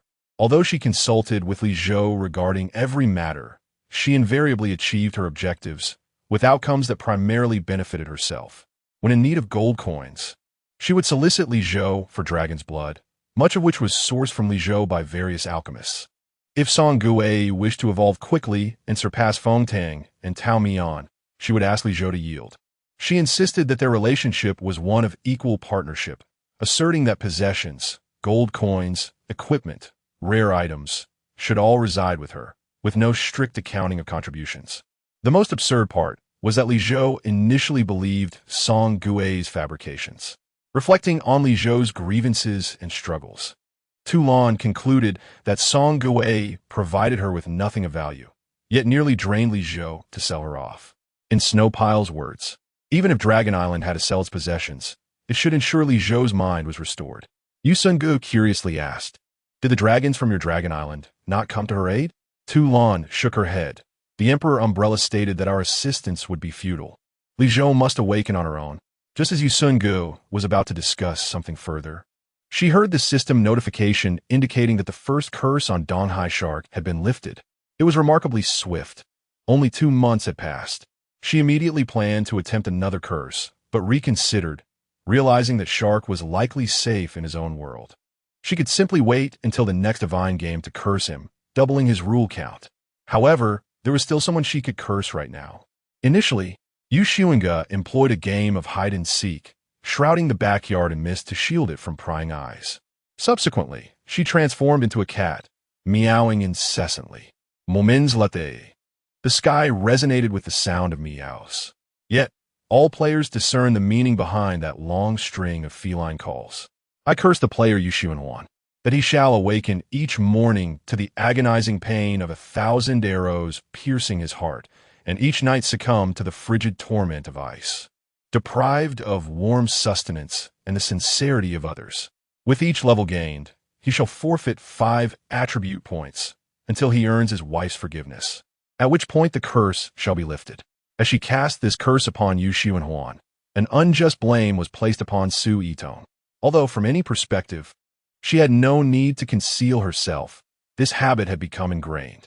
Regardless of whether facing him or Su Yitong, she had no intention of revealing her true cards.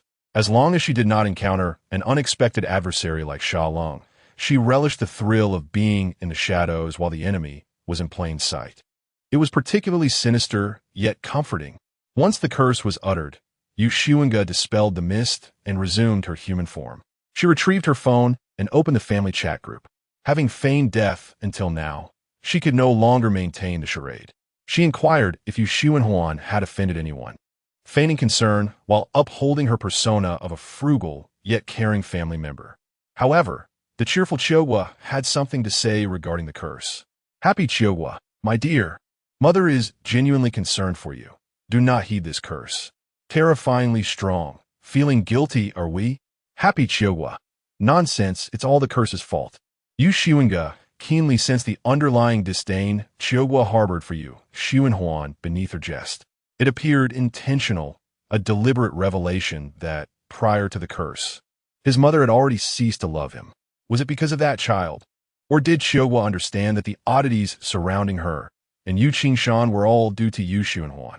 Qingshan, grieving for his son, has your wife returned? Her ID remains concealed.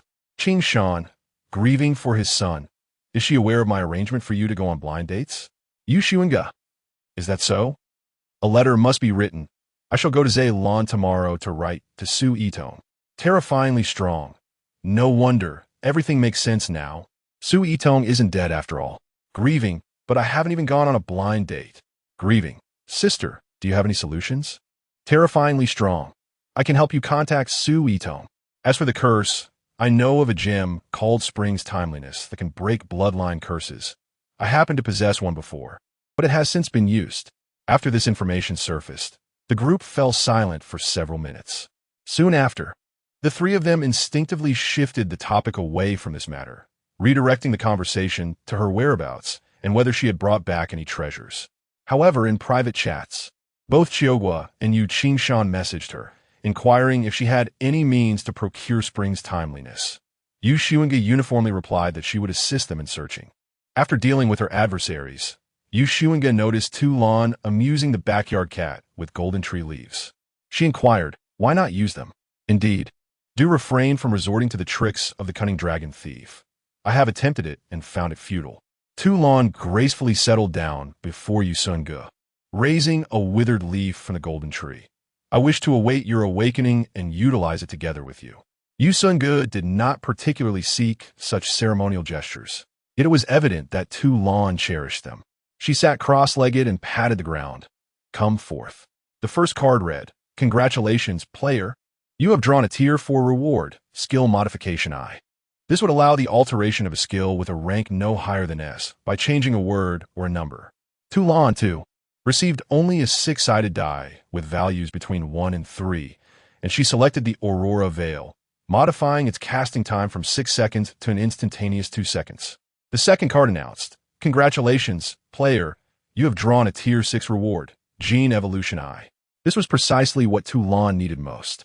She crushed the droplets formed from golden threads, which then penetrated the silver crystalline patterns adorning her white dragon belly. Tu Lan's spirit noticeably improved, yet it was still far from sufficient. The third card proclaimed, Congratulations, player. You have drawn a tier 5 reward, 20 languages of various races selectable.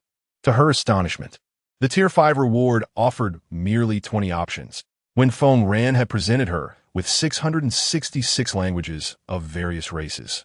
It seemed he had little understanding of their true worth. During their transaction, Feng Tang had indeed not emerged from the world battlefield yet. She encountered Wu Ren only after resurrecting Feng Ran, creating an impression akin to a child selling oft-cherished treasures at a bargain while the adults were away. Yet, she felt inexplicably certain that Feng Tang would not mind, as long as Feng Ran could return to her side. The 666 languages of various races would be of little consequence. Tu Lan selected 20 languages that Yu Xunge did not yet know. However, when it came to selecting the final language, Tu Lan hesitated and inquired, should we choose the Moonfox language? After all, we will need to trade with Wu Ren for quite some time. Yu Xunge shook her head. A waste. Out there, we have translators in the battlefield. We can communicate with her through sign language. Moreover, if the rules do indeed include the Moonfox language, we can simply trade with her then. Tu Lan nodded in agreement. There was no need for it. They might as well continue their playful game of charades with Wu Ren. Once the languages were chosen, Tu Lan presented a bowl of something to Yu Xunge.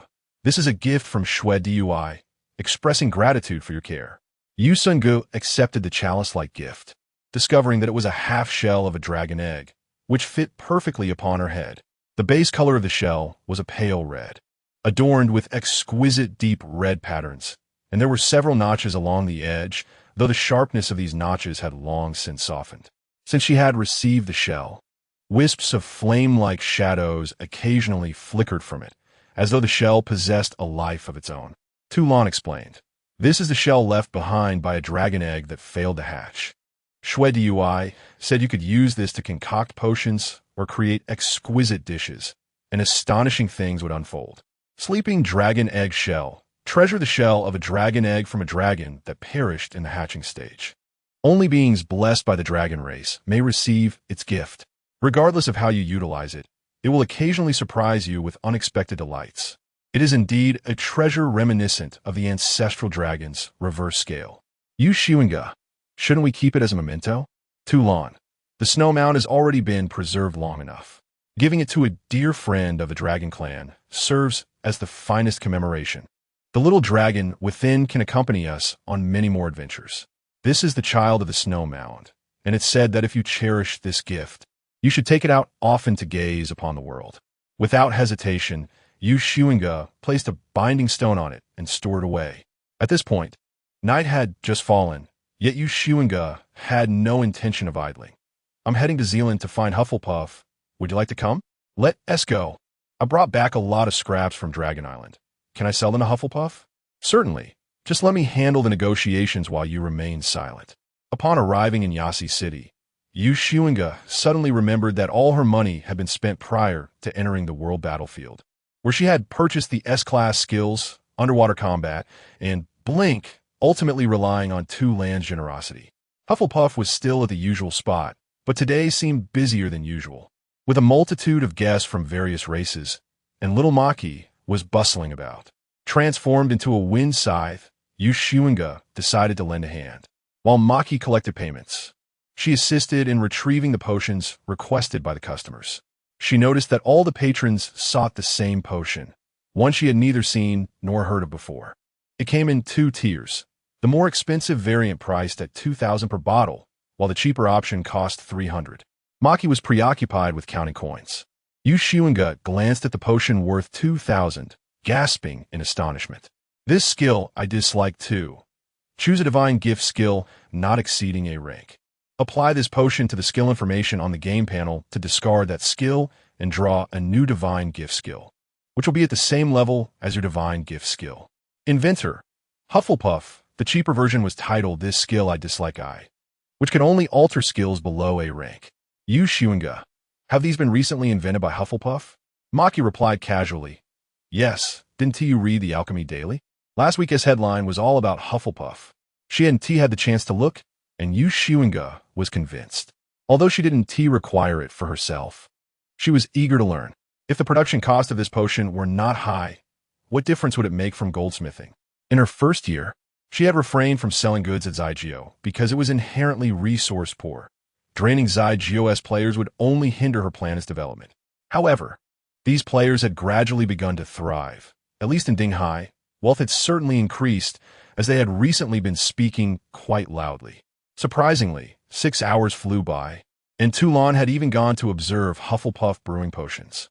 However, with time reversal at her disposal, she could seamlessly transition into out-and-about identity given by myself.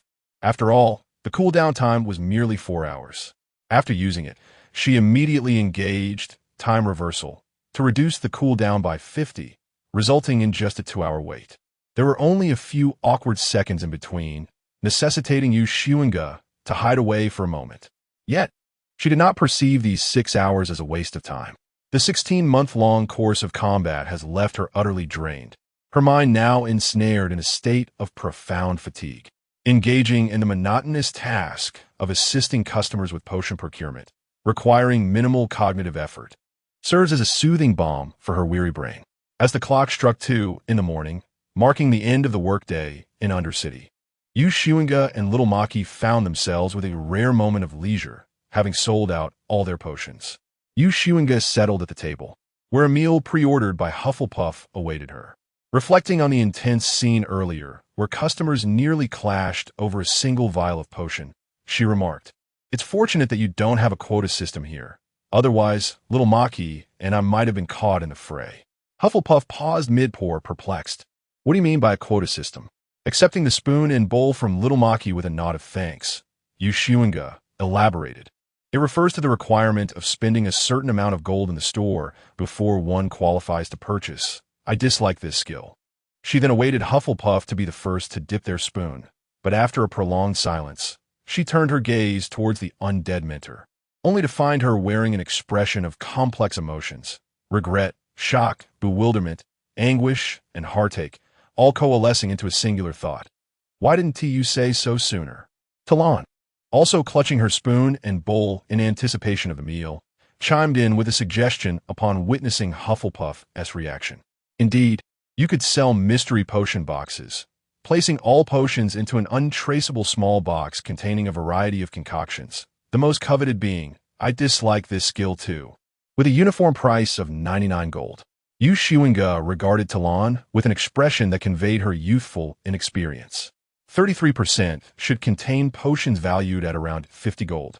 53% should be potions valued between 50 and 100 gold. 23% should hold potions valued between 100 and 150 gold. And finally, 1% should include, I dislike this skill I.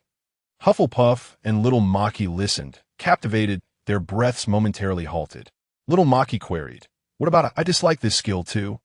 Xunge responded, "You could include one box, and then find an undead to purchase that particular mystery box containing I dislike this skill too during peak customer hours, unveiling it on the spot. Once the customers have departed, he could return the vial of I dislike this skill too to you, and a modest reward would suffice. You might only need to hire an actor once a month, but it would be wise to diversify the races represented. Relying solely on the undead may grow stale. Moreover, Haven T, you often lamented the surplus of obscure potions that remain unsold in the shop. This strategy could also help you clear out those lesser-known potions." After Xunge concluded her explanation of the gameplay, she noticed that the spirits and dragons on the table were gazing at her with expressions akin to encountering a demon. What was the matter? Considering the reputation of Hufflepuff, she had already restrained herself considerably. Had it been the same Xunge before the game invasion, the price of this blind box would have doubled. Cleared her throat awkwardly, Xunge remarked, "This is merely a trivial marketing strategy. Isn't the Wind Scythe clan of Zealand adept at business? Don't they engage in such practices?" Hufflepuff and Little Maki simultaneously shook their heads slowly. Little Maki replied, "They still possess a sense of conscience and boundaries." Xunge responded with confusion. Hufflepuff downed her drink in one gulp, slamming the cup heavily onto the table, exclaiming, "But I do not. I'll just do it." She then patted Xunge's shoulders emphatically, saying, "Well done. Little Hufflepuff, you are commendable. This task will be entrusted to you." "Little Hufflepuff," Xunge replied, "Isn't that inappropriate? What if I get caught? Besides, I am quite busy." Hufflepuff insisted, "You teach Little Maki. Once she gets the hang of it, I will instruct you both on how to create this skill I dislike too." "Little Maki, you too? But you must start from the first version." Xunge's expression turned serious as she refilled Hufflepuff's cup. "That said, teacher, I have a brilliant idea. If things go awry, she can simply flee." Little Maki and Toulon exchanged glances. During dinner, Xunge deliberately inquired whether Hufflepuff knew anything about other worlds, including customs, civilizations, or rumors. Though Hufflepuff was unaware of such matters, she pointed Xunge towards a potential source. "You could seek out Miss Blade Moon Empress. She possesses considerable knowledge. In the past, when she occasionally taught us, she would always share amusing anecdotes. However, I later discovered that those stories did not originate from Zealand. And after Sun Hai joined Zealand, I specifically investigated, and they were also not from the Oak Owl territory." Xunge expressed her gratitude, yet internally hesitated regarding this choice. She was aware that Miss Blade had already inferred that she possessed moon sand. Otherwise, she would not have sought to trade for it in the Little Painter game. Now, if she approached Miss Blade to negotiate, it was akin to handing over the initiative, and Miss Blade would undoubtedly seize the opportunity to barter for the moon sand. Xunge asked, "Teacher, have you researched the effects of moon sand?" Hufflepuff replied, "The new potion is precisely that. The wine brewed from moon sand is its primary ingredient." "Such exorbitant profit?" Xunge gasped, "Then wouldn't it be if we use moon sand directly as a material?" Hufflepuff gazed at Xunge silently. Almost immediately, Xunge made a decision. She must provide the moon sand voluntarily. In terms of her relationship with Hufflepuff, she could not merely enjoy the benefits without contributing. Since their acquaintance, whether in teaching or occasional guidance, she had received immense assistance from Hufflepuff. While she was unable to fully trust Hufflepuff, this did not conflict with her desire to reciprocate Hufflepuff's kindness. Moreover, Hufflepuff had proactively offered to teach her this skill I dislike too. It should be noted that their relationship was that of a formal mentor and apprentice, and she could sell the potion without sharing the profits with Hufflepuff. Since the decision has been made to give, it must be done splendidly. Xunge furtively glanced around. "Is 500 grams sufficient?" Hechipa straightened up in surprise, exclaiming, "My goodness, the apprentice has exploded with gold coins." She eagerly added, "Let's have a bit more." Xunge replied, 1,000 grams of moon sand. To make the teacher happy. Hechipa's expression contorted slightly, clearly disgusted by the suggestion. Xunge continued, "Please wait a moment, teacher. My hiding place is quite secure." With that, she dashed to the kitchen and returned a minute later, presenting the 1,000 grams of moon sand to Hechipa. Hechipa accepted the moon sand with satisfaction. refraining from making any concrete promises, merely stating, "You shall not regret this decision." Xunge smiled and said, "Only insincerity breeds regret." Gifting moon sand to the teacher. "I shall not regret it." This was her heartfelt truth. Xunge did not rest. She remained in the shop, collaborating with Toulon to craft a small wooden box capable of shielding against probing skills. It was Hechipa who had provided them with an advanced engineering formula for this endeavor. This level of formula could not achieve perfect immunity to all probing, but would allow the wooden box to self-destruct upon detecting such skills. Toulon took the lead, while Xunge assisted by polishing various components. They worked on this surprise box, with little Maki responsible for filling it with the prepared potion. Xunge endured 3 extremely busy yet serene days, during which she also sent a letter to Mistblade Moon Emperor expressing her desire to purchase information from other worlds. She had contemplated maple sugar, reasoning that if maple sugar could capture autumn bears, there must be a way for her to access other worlds. Unfortunately, dealing with maple sugar and her sister-in-law, Feng Ran, would be quite troublesome. Moreover, she was uncertain of maple sugar's true intentions. It was possible that maple sugar would seize the opportunity to deceive her, perhaps to check if she had taken all the moon sand from Destiny unpunctual. In comparison, Mistblade's solitary existence seemed far more appealing. However, to her astonishment, upon receiving the letter, Mistblade personally arrived. She sat beside Hechipa, who was brewing potions, and fixed her gaze intently on the wind scythe, which was shorter than Little Maki by half a head. Many patrons were startled by the appearance of Mistblade Moon Emperor, but soon they not only remained but also flocked to the alchemy shop to purchase surprise boxes, and the number of visitors swelled, all seizing the chance to steal glances at the Moon Emperor. Mistblade boasted the most followers and admirers, not only for her beauty and strength, but also as the former head of the Princeton Alchemy School, and because she rarely resorted to indiscriminate violence against the common folk for minor disrespect. She had once stated in class that venting anger on the weak, whose strength disparity is too great, is a crude and barbaric act. If Xunge were aware of this, she would surely be incensed. For Little Maki had recounted that Mistblade had inexplicably assaulted a goblin in the street. Considering the timing and Xunge's inquiry regarding Moon Midnight Melody, it was likely that the goblin was the one Xunge had transformed. Hechipa secretly resolved to inform her, after closing the shop, that Mistblade had uttered such nonsense. Observing the throng of customers, Hechipa sincerely thanked Mistblade. "Mistblade, you, my apprentice, toyed with me during our last transaction. Only blood can quell my wrath." Hufflepuff sluggishly poured the potion into a glass vial. "Did you not promise her to cease troubling her over that matter?" Mistblade glared at Hufflepuff. "Do I, the Moon Emperor, need to reason with you?" Hufflepuff retorted, "Your words are quite unreasonable." Hufflepuff was not the least bit concerned that Mistblade might suddenly take the life of Xunge, for she not only understood Mistblade well, but also knew Xunge intimately. Both were undoubtedly satisfied with the previous transaction, having gained from it. Otherwise, why would Mistblade sit beside her, seeking to provoke? Moreover, given Xunge's cunning nature, if she had truly wronged Mistblade to the point of no return, she would not have lingered in the alchemy shop long enough to be cornered by Mistblade. Thus, they were either both harboring their own ulterior motives or were keen to collaborate once more. Xunge likely possessed something that piqued Mistblade's interest, which the latter could not acquire through less savory means, and thus required negotiation. Considering the questions Xunge had posed last time, Hufflepuff suspected that Mistblade had been summoned by Xunge herself. Stealing glances at Mistblade, Xunge noticed no signs of imminent violence and quietly sighed in relief. Once they finally finished their tasks, Hufflepuff and Little Maki went to count the gold coins, allowing Mistblade and Xunge to occupy a research room on the second floor. Mistblade preferred not to delve into the verbal loopholes from their previous transaction with Xunge, feeling it beneath her dignity. Instead, she chose to initiate a new trade to regain her standing.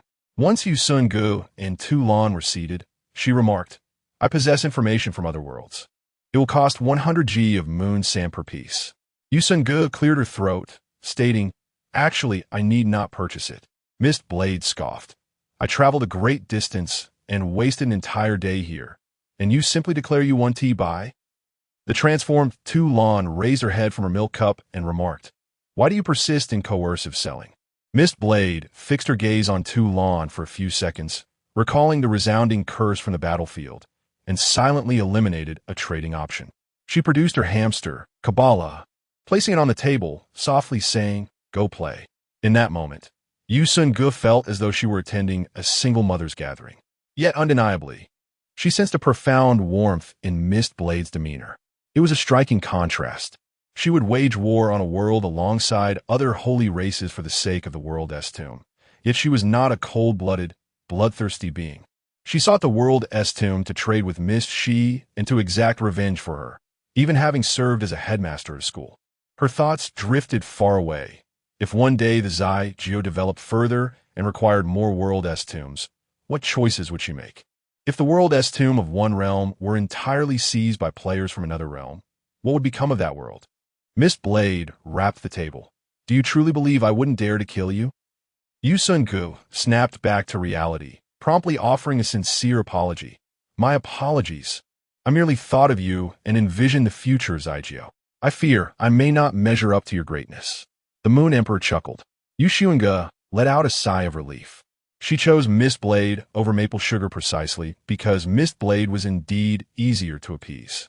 No, it would be inaccurate to say that the Moon Sovereign of Mistblade was easily deceived. She was not a fool. Rather, beneath her majestic and resplendent exterior lay a hint of childlike innocence. She would become irate if her self-crafted potions were carelessly discarded at the auction house, and she would feel elated upon receiving rare magical materials and hearing others' praises. After suffering a few setbacks, she even invented the Midnight Melody to keep track of those who owed her. Conversely, Maple Sugar, after the incidents involving Autumn Bear and Su Yidong, she found herself even more fearful of Maple Sugar. Xunge produced 5G of moon sand and placed it before Mistblade. "I sincerely wish to trade with you, but the price you offered is beyond my means. This is a token of apology for wasting your trip." Goodness. She was met with the sight of the Moon Sovereign smiling once more. Tu Lan had already rushed over, nudging Mistblade's hand with his head, a gesture that incensed the hamster Kabbalah, who was now retaliating with jumps. Mistblade shook the box of moon sand in her hand. "You help me curse a candle barbarian, and I shall tell you how to reach other worlds." There are still 3 empty slots for curses. One was reserved for emergencies. One for the winter sea shark, Xunge. Xunge indeed had one idle curse available. However, she saw no need to actively create enemies for herself. Her expression remained largely unchanged as she inquired, "May I first ask who this candle barbarian to be cursed is?" Mistblade replied, "One of the candle barbarian kings from Fractured Color City, Fat Goose." For a moment, Xunge thought her translator had malfunctioned, but the mention of the candle barbarian king rendered her too astonished to question whether the name was a jest. "If you wish to kill me, you could simply do so. I currently have no intentions of offending the candle barbarian king." Mistblade remarked, "Indeed. While I harbor no intentions of offending Fat Goose, plans to offend me come one after another." Xunge retorted, "See, you're being unreasonable again." Mistblade continued, "You could place the curse upon me, claiming it was at my behest." Xunge still wore an expression of resistance. Mistblade pressed on. "The method to access other worlds, the crafting method for Midnight Melody, along with assistance in translating the rules of 3 games." She had little need for Midnight Melody and would rather the world had no such gemstone. Xunge asked, "Could we exchange it for a different gemstone?" Mistblade, taken aback, slowly inhaled, "You are being too audacious." Xunge quickly added, "I have already mastered the spring day is not late that you invented. I seek to learn about more complex gemstones that embody the beauty of alchemy." With that, she presented a complete version of Spring Day is not late that she had crafted herself. She was gambling, hoping that some would feel offended and angry when others learned their inventions, while others would take joy in finding successors for their creations. She gambled that Mistblade, who had once served as the dean of the Alchemy Academy, would be among the latter.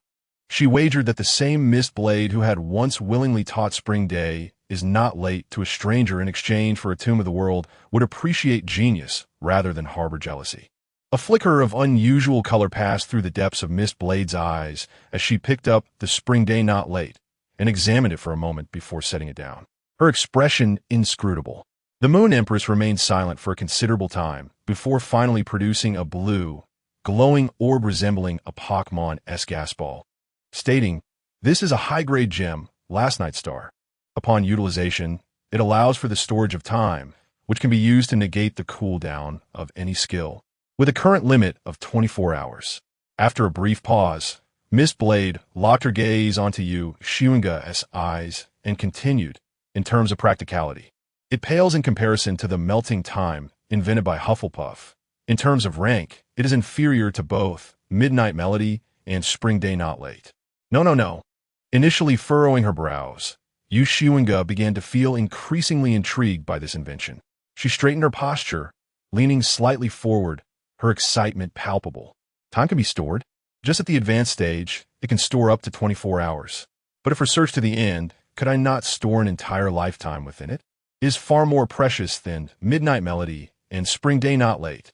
Suddenly, Miss Blade burst into laughter, a sound akin to a hum. It was unmistakably a smile. She retrieved a scroll, cursed the fat goose for me, and add 100 G of moon sand.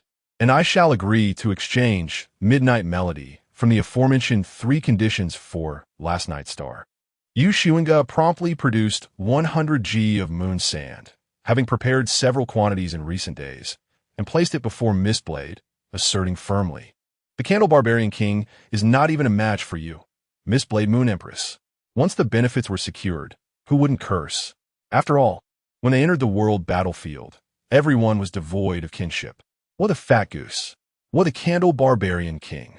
Had she not offended enough royalty? She would not miss this one. A minute later, a crisp and melodious feminine voice resonated in the skies of Zealand. "I, entrusted by Miss Blade, Moon Empress of Zealand, hereby curse the Zealand Candle Barbarian King, Fat Goose, that he shall never concoct potions nor create gems throughout his life, until he comes before the palace of Miss Blade, Moon Empress, weeping and confessing his wrongdoings, vowing never to dabble in alchemy again. Only then shall the curse be lifted. There remains but one slot available for this curse for sale. Interested parties may contact Miss Blade, Moon Empress." Having heard the first-hand curse, Miss Blade responded.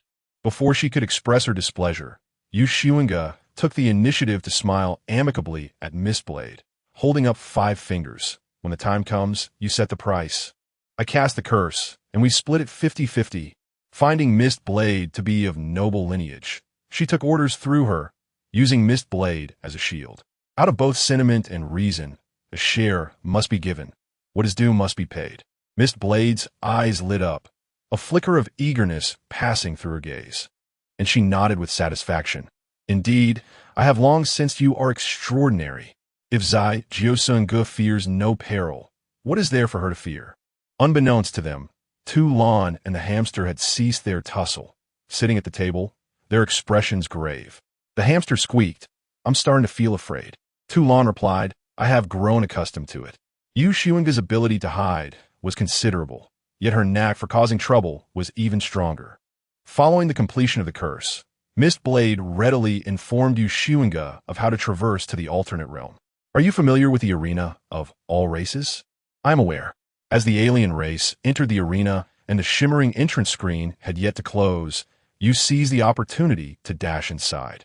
The sole consequence of this audacious act was that should you find yourself without teammates in this duel, you would be deemed the loser, and that alien would directly invade your world. The colossal luminescent barrier dividing the arena could be crossed, but how would I return? Will my teleportation skill suffice? Xunge inquired. Teleportation skills are not always effective.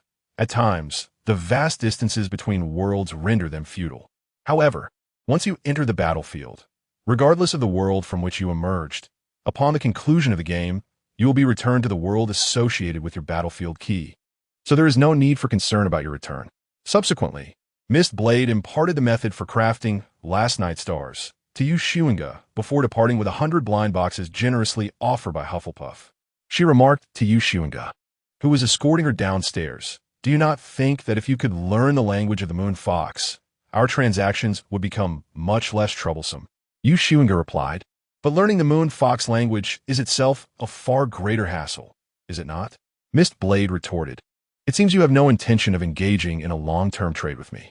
Xunge clarified. No, I simply believe that we share a mutual understanding, a kindred spirit, capable of communicating without words.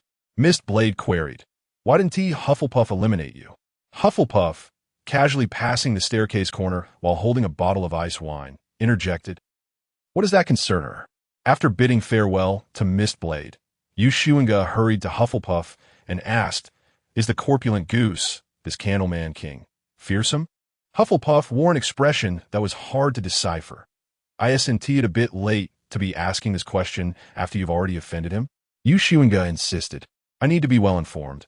It provides a greater sense of security when sleepless nights arise. Hufflepuff responded. The corpulent goose is just as described. His alchemical talent is mediocre, yet he possesses considerable wealth and is willing to squander it on alchemy, depleting many exceedingly rare materials, some of which are irreplaceable. Mistblade has long desired to teach him a lesson. Xunge and Toulon's eyes simultaneously sparkled with excitement.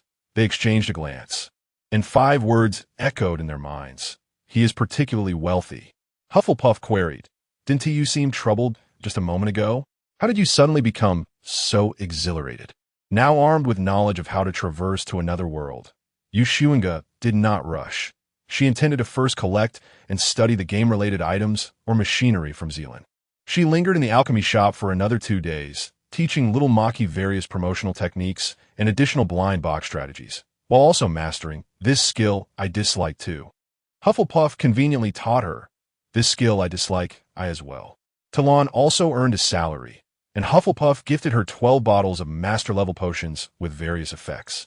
She decided to sell all the assorted scraps she had brought from Dragon Island to Hufflepuff and even presented him with a bottle of dragon tears. This was a result of tears she shed while watching a television drama. At that moment, Xunge happened to descend the stairs to fetch some fruit and saw her crying. She promptly executed a phantom shift to her side, knelt on one knee, discarded the tissue she used to wipe her tears, and produced a glass vial to capture those precious tears. She watched Xunge shake her head and sigh. For while others might wonder why the dragon was crying, only Xunge cared about how long the dragon could weep. Xunge, what has happened to the little princess? After leaving the alchemy shop, the girl and the dragon first explored the toy store in the Dusk City, focusing not on games, but on the various manipulatable items resembling race cars. Xunge and Toulon decided to purchase one to take back for further examination. All expenses were covered by Toulon, as Xunge found herself devoid of funds, relying on the generosity of others. Following their reconciliation with Mistblade, their journeys to the 3 primary cities of the Moon Fox had become largely devoid of peril. Previously, to conserve time, they often avoided the main city of the Moon Fox whenever possible. Upon departing from the Dusk City, Xunge and Toulon made their way to the Dolphin Forest, where the 3 major cities of Windscythe boasted the most advanced entertainment facilities and a plethora of shops. As they stepped into the toy store, they encountered a familiar figure, Wolf Castle. My wild wallet! Xunge silently screamed to Toulon. I am about to strike it rich. Toulon responded with a puzzled expression. Xunge then requested, Please give me a gold coin. After receiving it, she turned away and retrieved a turtle jade, smashing the coin into it, before casually continuing her entrance into the toy store. At that moment, Wolf Castle was engaged in a venture, asserting at the counter that the toys he purchased last year were defective. After selecting her toys, Xunge approached the checkout, where Wolf Castle was still arguing with the Moon Fox sales clerk. The store was bustling with patrons, and another Blood Elf employee had already been assigned to assist customers. Once Toulon completed the payment, Xunge, with shopping bag in hand, prepared to cross the threshold. At the very moment she was about to step out, she turned back and swiftly employed her thieving skill on Wolf Castle. It was only when she saw her wallet brimming with gold coins that she ceased her actions. As Xunge and Toulon exited the toy store, they quickened their pace. How much did you acquire? Toulon inquired. 30,000, Xunge exclaimed. No sooner had she spoken than a shrill scream from Wind's side echoed behind them. Xunge took a swift turn, activating the hunting eye to ascertain that the vicinity was clear of any onlookers. She then rendered herself invisible, donned a new disguise, and altered her race, transforming into an oak owl, taking into account the recent presence of the wind scythe. Talon, having morphed into a small snake, coiled around Xunge's ear. Instead of departing, they continued to explore their surroundings. However, it wasn't long before a multitude of wind scythe soldiers appeared on the streets of the main city, with Langbao lamenting as he dragged a large wind scythe along. "Uncle, my hard-earned money has been stolen again. It must be that thief who frequently pilfers from our wind scythe main city. It has to be." Xunge and Talon exchanged glances at the name of the large wind scythe, Wazwa. Xunge Talon. "This is it, the wind scythe royalty." Talon wiped the sweat from her brow. "With our skills, we absolutely cannot be exposed. Otherwise, the consequences would be dire." Xunge plead. "Isn't the Dragon Island supposed to protect us?" Talon clarified. "What I mean is we would die once out here and then again on Dragon Island." Xunge exclaimed in horror. "Last time, when I shared my skill with you, you didn't say that. You claimed that Dragon Island would safeguard us." Talon scratched her head. "Huh? Was that a thing?" Xunge thought to herself. Who corrupted Talon? She was never like this before. As the oak owl, Xunge stood calmly at the roadside, her composure unwavering. Talon admitted, "I'm starting to feel anxious." Xunge reassured her. "We merely stumbled upon our wild wallet. What is there to be anxious about?"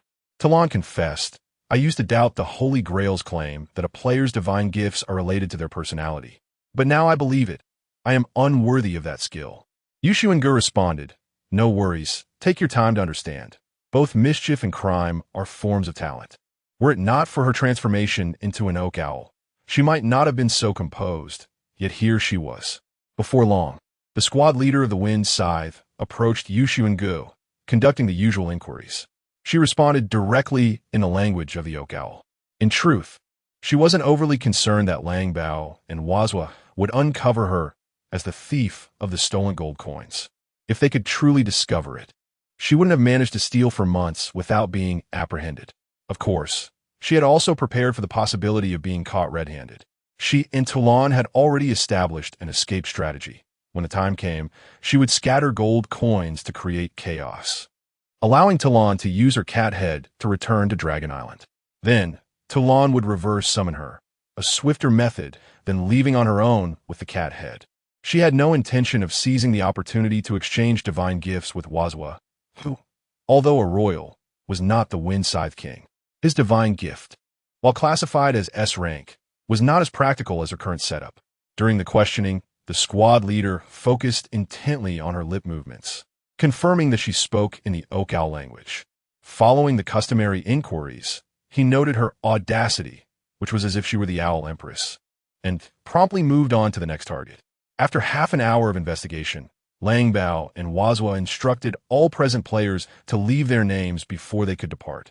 Xunge had spent 3 centuries in the tall tower, mastering the language of the oak owl in all its aspects. With deftness, she signed her casually modified ID in oak owl script and was granted passage.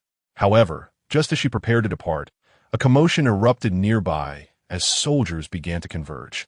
One of the young soldiers shouted, "He cannot read Moon Fox script. He is an imposter," driven by her curiosity to broaden her understanding. Xunge investigated the divine talents bestowed upon the Moon Fox and discovered that the individual possessed an A-grade divine skill named Survival in Desperation. The disguise skill indeed appeared on the divine talent list and seemed quite impressive. Yet, Xunge's focus shifted to another skill. Skill 1. Survive until the end, capable of masquerading as any object you have previously encountered. All player information will transform into modifiable item information, impervious to any means of detection from skills below SSS rank. You would resemble a true inanimate object, with your life points reduced to your level. During the disguise, no skills may be utilized.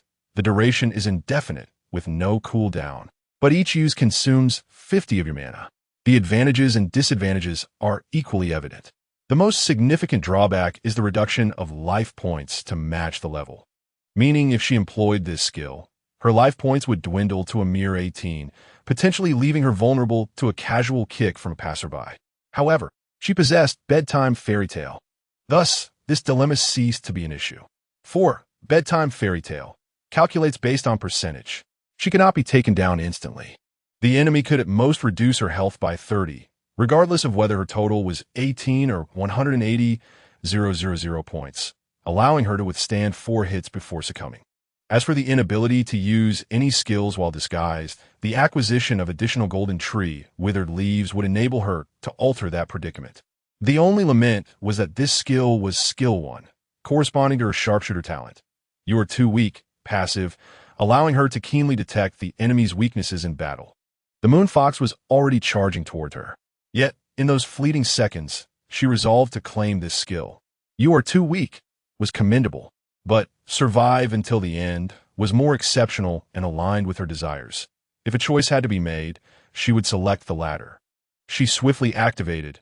I yearned for progress multiple times in her vicinity, reducing her health to 10 and imbibing several potions. The approaching moon fox cast a puzzled glance at Xunge, whose life points were plummeting, yet paid it no mind. As he passed, he noticed her intentionally blocking his path and forcefully shoved her aside. At that moment, her information was disguised. A level 15 in the eyes of this level 48 moon fox, she appeared to be merely a small Karami. However, once the moon fox had departed, this small Karami drew ember, and amidst the fearful and bewildered gazes of the nearby wind scythes, shot herself multiple times.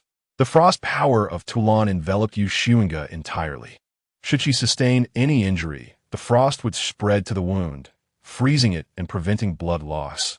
Though in her disguised state, the loss of blood was of little consequence. Meanwhile, Xunge trailed closely behind the moon fox, persistently attempting to utilize the skill of reversal moment. Having already endured an attack, she now found herself at a distinct disadvantage. Thus, on the streets of Tunton Forest, all the diverse beings gazed in astonishment at the unfolding scene. The moon fox dashed ahead, pursued by a low-flying owl, who, in a frenzy, shot at herself while continuing the chase, trailed by a battalion of windside soldiers. Upon glancing back, the moon fox was struck with a wave of shock. What kind of curse is this? Is the owl truly this deranged? Just as the owl's reputation was on the verge of being utterly tarnished, Xunge's life points dwindled to a mere 0. 8. Reversal moment, successfully cast. Survived to the end, achieved. Xunge abruptly slammed the brakes, exclaiming, all right. At that moment, Tulan swiftly bestowed upon Xunge an expert badge. With her health fully restored, Xunge spun around and dashed in the opposite direction. The foe moon fox in front and the windside soldiers pursuing her behind stared at this madcap creature, bewildered, their pace involuntarily slowing. Yet, a portion of the windside soldiers continued their pursuit of Xunge. As she passed by Wolf Fortress and Wazwa, Xunge cast a gentle smile towards her wild wallet at Wolf Fortress, gazing at the gold coins with the same fervor that she now directed at Wolf Fortress itself, her eyes ablaze with desire. Tulan was well aware of Xunge's scheme, but from the inception of the plan to its execution and completion, the entire ordeal transpired in less than 10 seconds. Everything unfolded at a bewildering speed.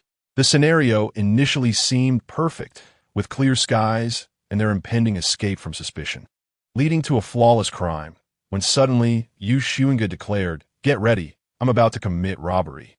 Without hesitation, she unleashed a flurry of thievery skills, followed by a series of self-inflicted gunshots, and then began her chase after the moon fox, all the while continuing to shoot herself. Amidst the gunfire, she instructed, "Kill me the moment I come to a halt." This left Tulan breathless with anxiety. As they officially began their escape, Tulan inwardly screamed, "Is that it?" Xunge leapt onto a rooftop, employing the hide and seek skill, shrouding herself in mist.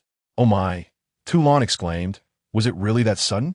No crime plan whatsoever. And she just starts robbing?" Xunge evaded her pursuers within the fog, swiftly darting into an alleyway. "There's a plan. Who said there wasn't tea?"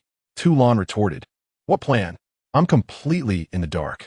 Xunge brandished a cat-shaped charm, declaring, "I desire it. I shall have it." This is my crime plan, Toulon lamented. Ever since I joined you, my dragon skills have been deteriorating each day. Xunge replied. I'm sorry. Thus, one person and one dragon remained at Zygeo, lying low. Xunge's orange-red wings had dwindled to a quarter of their strength. Yet she prioritized this skill I disliked too, above her dwindling wings. She intended to use it to trade with Ding Hai for an S-level skill. During her first venture into the divine battlefield, she had been ill-prepared and lost the fourth skill of the marksman, a loss that still pained her. S-level skills varied in quality. She only demanded a certain tier, disregarding the practicality or efficacy of the skills themselves, confident that Ding Hai could provide. However, before that, she planned to reattempt drawing for the marksman skill 2. Skill 2 must crit. Passive the number 7 is magical. Any shooting action related to 7 will guarantee a critical hit. With the acquisition of Midnight Exile, this skill had become somewhat superfluous. She smeared "this skill I dislike too" over the description of this skill. The text began to twist and reform, gradually morphing into a new skill. Skill 2, mobile shooting, passive while in motion. Your accuracy significantly increases. If your first 2 shots miss, the third shot is guaranteed to hit and will trigger a critical hit. Quite commendable, indeed an A-level skill, though it paled in comparison to survive to the end. However, the potency and practicality of such skill-altering potions need no elaboration. She activated the game interface and, with a sudden thought, utilized her shadowy teleportation to descend into the living room, inquiring of the engrossed Talon. Would you fancy a go-kart? I mean a real-life version, complete with a track built just for you. Despite the current invasion of games, many individuals who either detest combat or lack the aptitude for it continue to lead their ordinary lives. These individuals, referred to as lifestyle players by combat enthusiasts, are by no means inferior. At times, they ingeniously create and produce a plethora of new items, which they can exchange for currency to procure equipment or skills. The official authorities wholeheartedly support this, with Ding Hai and various factions collaborating with them. Talon, having ceased her boss battles, was taken aback, gripping the controller tightly, and after a prolonged hesitation, uttered, "Do you have another dragon? Do you feel guilty towards me? It's all right. I can handle it. Just speak the truth." Xunge replied, "I am trading potions with Ding Hai for skills. If you desire a go-kart, I can negotiate further about it, as these hold little monetary value. Do you want it?" Talon dropped any pretense, promptly exclaiming, "Yes. I want a race car, not a go-kart." "Very well," Xunge responded. "I shall arrange for her to bring a catalog for you to choose from. I will also have a racing track constructed adjacent to our villa. Just a little renovation will suffice." All right. Even Xunge is unworthy of fetching your shoes." Once Toulon's preferences were established, Xunge dispatched 2 bottles of different versions of "this skill does not appeal to me" to Zhao Shuai, including a note stating, "These are samples. Let us discuss pricing. I require S-grade skills without any restrictions on intensity or category. Any S-grade will suffice. Furthermore, I need a custom race car for Talon, ideally accompanied by a catalog for her selection. I would also like to create a venue where she can enjoy racing, perhaps a catalog for go-karts as well." After closing the email interface, Xunge began to examine the stars of last night. For her previous remarks were not merely to placate Warren, but stemmed from a genuine belief in the immense potential of this time-storing gem. This time, Zhao Shuai arrived quite tardily, only at noon the following day. The race cars and track were considered a gift from Ding Hai, regardless of whether this transaction materialized. They were a present for you and Talon. After speaking, Zhao Shuai produced a hefty catalog, presenting it to Xunge and Talon, showcasing various race cars from which they could select 3. Xunge pushed the catalog toward Talon, anticipating the ensuing pivotal moment. Zhao Shuai stated, "We are willing to purchase. This skill does not appeal to me at the price of 388 gold per bottle." This exceeded the price of Bizerland by 88 gold. Xunge could hardly believe that Ding Hai was unaware that Bizerland's potion sold for only 300 gold. Although it was indeed difficult to procure, Ding Hai's offer, which surpassed Bizerland's, demonstrated significant sincerity. Xunge's brows furrowed involuntarily, recognizing that with Ding Hai's initial overtures, the third transaction would prove challenging. She remarked, "Please elaborate on how we shall proceed with the transaction of this skill does not appeal to me too." Zhao Shuang's expression grew somewhat bashful as she remarked, "As for I dislike this skill too. We at Dinghai are willing to exchange 5 S-rank skills along with a special mahjong for 100 bottles of I dislike this skill too." All the previous preparations and goodwill were merely for this final transaction. Dinghai truly cannot muster such a plethora of S-rank skills. These have been accumulated over the past 6 months. If S-rank skills were so easily obtainable, Dinghai would not have expressed gratitude to Yu Xunge with only A-rank skills when he issued the command to the Dinghai Legion. 100 bottles of I dislike this skill to hold a value of 200,000 gold in Ceylon. While the price of S-rank skills fluctuates between 10 to 30,000 gold in the Ceylon auction house. Moreover, Yu Xunge's request does not impose any requirements on S-rank skills. As for the special mahjong, Yu Xunge needs this item, and ultimately, the one who benefits is also Zaijiu. A month ago, she sat in the same position, addressing Yu Xunge. "Yu Xunge, you are the spark chosen by Dinghai." Yu Xunge responded, "Is Dinghai blushing?" Zhao Shuang replied, "Ahem, if you allow me to sit here a little longer before you kick me out, I would find it easier to report back." Yu Xunge felt a throbbing headache. She had never anticipated that Dinghai would be unable to produce an S-level skill. Her baseline required at least 7 potions in exchange for 1 S-level skill, which was already a generous offer from her side, equivalent to a potion worth 14,000 gold coins for a single S-level skill. Even if Dinghai took some time to camp at the Zhelan auction house, seizing those S-level skills priced at 10,000 gold coins, they would still make a profit. Although such S-level skills were not available daily at the auction house, it was unreasonable for Dinghai to claim they could not procure them. Was this not a form of bullying? Zhao Shuang earnestly conveyed Dinghai's stance. "We truly cannot offer more S-level skills. Our gold coins are insufficient. Though Dinghai earns a substantial amount daily, we also need to purchase materials, skills, and equipment from Zhelan to equip our players." Yu Xunge remained silent for a long while, her expression transitioning from confusion and dissatisfaction to tranquility. Finally, she spoke with conviction. "No, you are testing my limits." Her gaze bore into Zhao Shuang's, as if peering through her to the higher-ups of Dinghai, such as Yu Zhaohai. "You are assessing whether I would concede for the greater good, whether I would sacrifice my own interests for Zaijiu, and evaluating the true worth of that special mahjong, and how much I am willing to invest in it." Zhao Shuang refrained from responding, calmly sipping her coffee, as she had no personal stake in the matter. Yu Xunge continued, "Not only are you unable to produce S-level skills, but you also lack the liquidity to acquire them. You could have temporarily exchanged just 50 or even 10 potions, yet you insist on 100, and even add special mahjong to the offer." She sighed deeply, at a loss as to whether her feelings towards Dinghai were disappointment or something else entirely. Rationally speaking, as the foremost power today, the more astute and strategic Dinghai became, the steadier Zaijiu would be. She need not worry about Zaijiu succumbing to internal strife as had happened in her previous life. She regarded Dinghai as an ally, one whose cunning surpassed that of a simpleton, which was preferable to having a Na-VE partner who could sometimes become a liability. Yet emotionally, she felt disillusioned. "Here I am, the grand heroine, engaging in a trade with you, while you play games with me." Yu Xunge slammed the table. "I'm not selling anymore." Zhao Shuang hurriedly softened her tone, repeatedly saying, "Let me sit a little longer. I'll just take a moment. Is there any food? I could use a lunch break here. Talon, could you fetch me something to eat?" Irritated, Yu Xunge retrieved several dishes and a generous portion of rice from her backpack.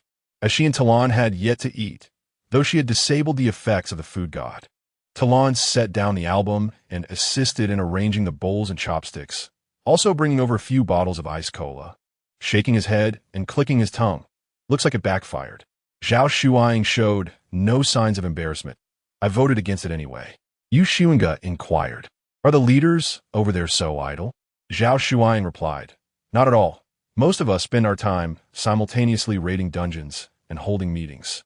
Yu Xunge silently gave a thumbs up. The workload could still be more demanding.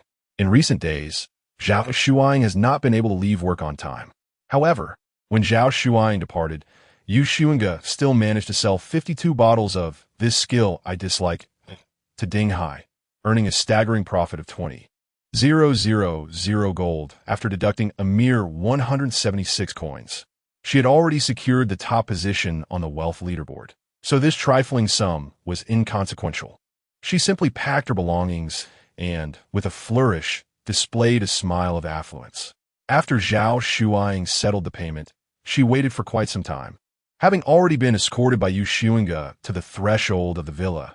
Yet there was no response from Yu Xunge. Zhao Shuang was compelled to inquire, "Where is the merchandise?" Yu Xunge replied, "It's not ready yet." Amusingly, she had not even purchased the materials. After encountering a wild wallet, she had returned, and those few bottles were still being concocted at the Hufflepuff alchemy shop. Zhao Shuang teased, "Are you blushing?" Yu Xunge touched her slightly warm cheeks and mused, "Am I coming down with a cold?" Tu Lan, upon a gentle touch, observed, "Oh, it is a bit warm. Let us return and take some medicine." Thus, the duo departed, leaving Zhao Shuang to call out, "Send the goods to my email once they are ready." From beyond the electric net, Yu Xunge's voice echoed back, "Understood." In the fortnight following their transaction, Yu Xunge was preoccupied, ensuring that all potions owed to Ding Hai were dispatched by the final day of March. Thereafter, she resumed her regular activities, igniting her wings, practicing cheers, and delving into the studies of potions and gems. Between March 15th and May 15th, a span of 61 days existed, and coincidentally, the gaming duration for kart racing was only 12 hours, allowing her to embark and return on the same day. This meant that if she wished to maintain her eligibility in the game, she must participate in the divine competition on May 1st at the latest. She planned to set forth to the other world on April 25th, granting her nearly 6 days for gathering information or acquiring attributes, which was ample and not a wasteful endeavor. Both Yu Xunge and Tu Lan were busy. Yu Xunge indulged in her racing pursuits, with a variety of peculiar divine talents.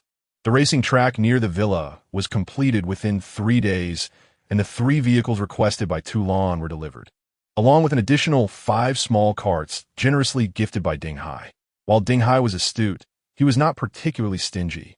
Upon receiving the 52 bottles of this skill I dislike Ding Hai offered an additional 10,000 gold to purchase 5 bottles of this skill I dislike too. Considering the premium on the racing cars and the initial skill, Yu Xunge did not begrudge the transaction, for why turn down the opportunity for profit? Seizing the moment, she broached a subject with Ding Hai. She wished to traverse to other worlds via the arena on the 28th and required the use of Ding Hai's team. She could not simply disregard the impending arrival of the beastly boss. Zhao Shuang inquired, "Will we be able to return?" Yu Xunge assured her yes. Zhao Shuang pressed further, "Are there level requirements for the instances?"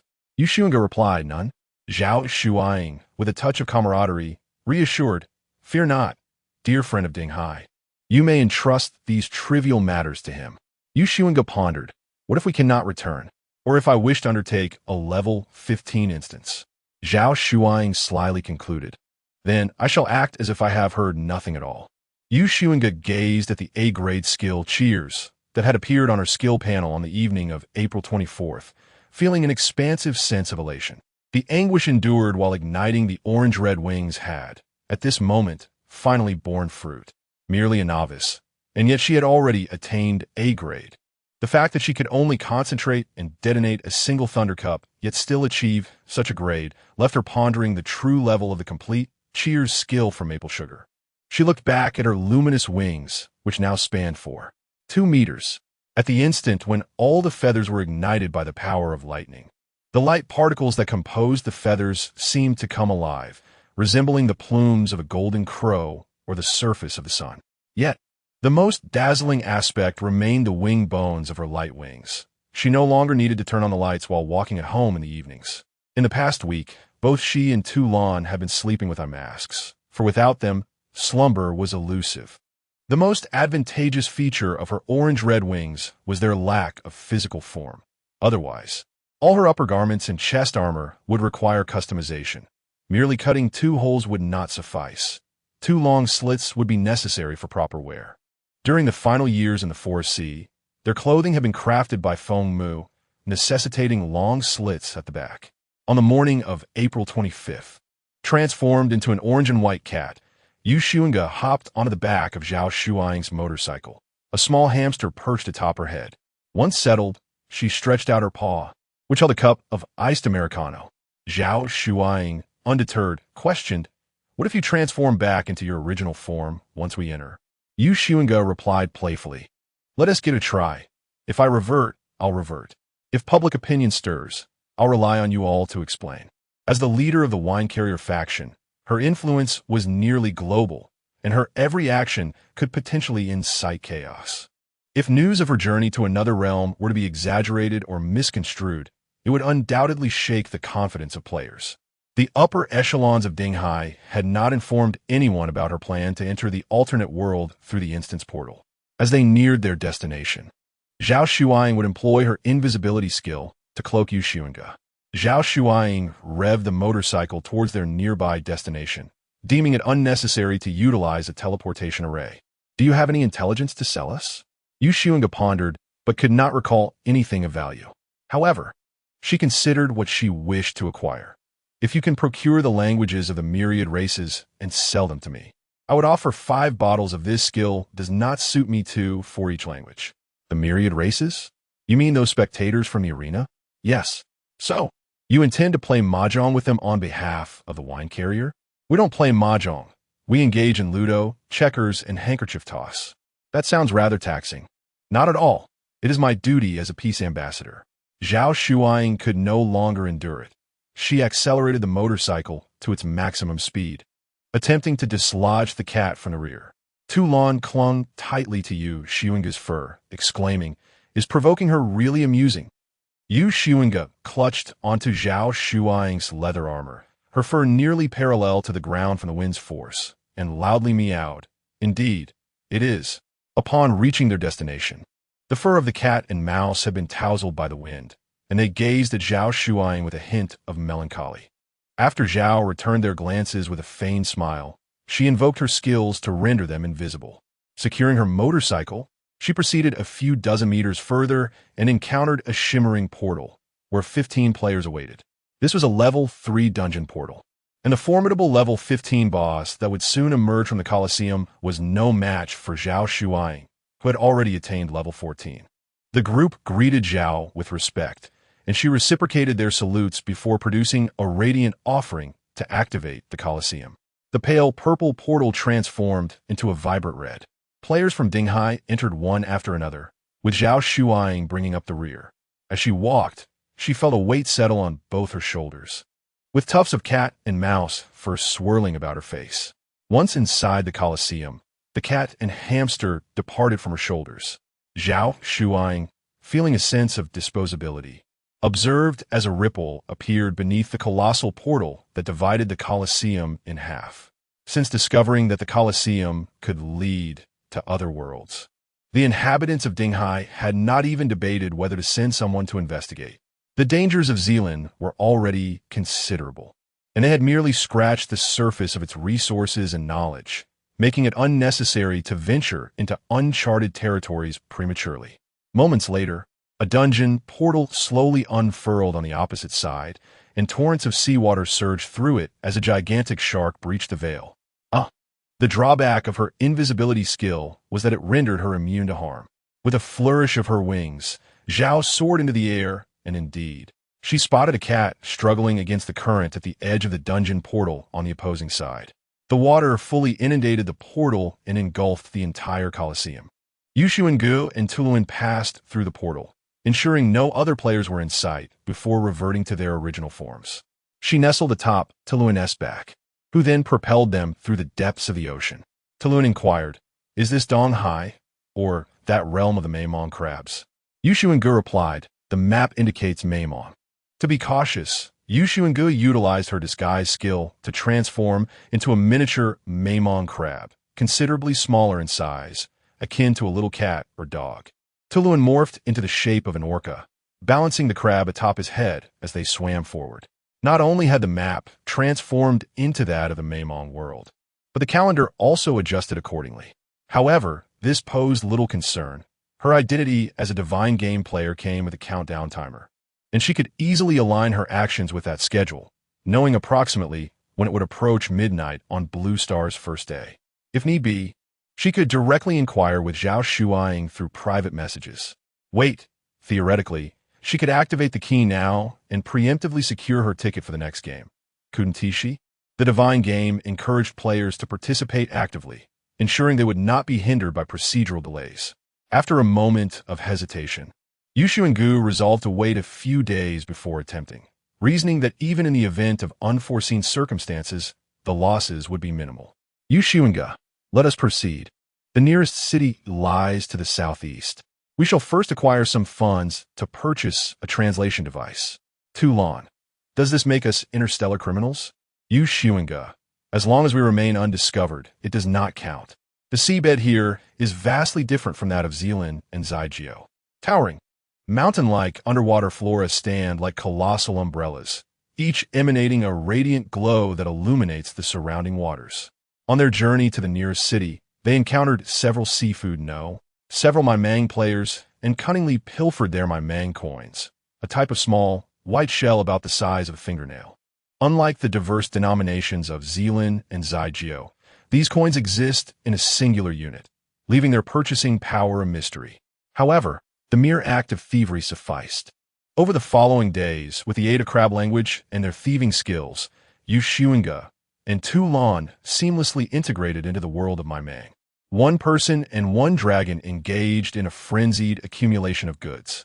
As for their attribute points, they had previously regained the losses suffered in the divine game while in Zealand, and now they merely progressed normally. Xunge's 3 primary attributes, aside from agility, had all surpassed 280. Additionally, they managed to acquire a plethora of equipment, items, and seashells. Upon their return, they planned to sell these at a marked-up price to Ding Hai for research purposes, purchasing whatever peculiarities piqued their interest. In Tulan's words, she felt her earlier life had been squandered. Only now did she believe she was living the life a dragon treasure should enjoy. Xunge had grown weary of repeating the phrase, "Do not inform the Holy Grail." Tulan echoed her sentiments. "I understand. Let us live well." On the 30th, they discovered a means to procure the most advanced mode of transportation in the Maimang underwater world, a mechanical seahorse. When not in use, it could shrink to the size of a keychain, and when needed, it could be enlarged. However, operating it proved somewhat complicated, and they spent considerable time mastering its mechanics. Xunge was even too lazy to wait until they returned to Zygeo to sell it to Ding Hai. Although they could not send items across worlds via email, they could still communicate. She promptly messaged Zhao Shuang. Xunge, I'm on an alien planet. Would you like me to procure something for you?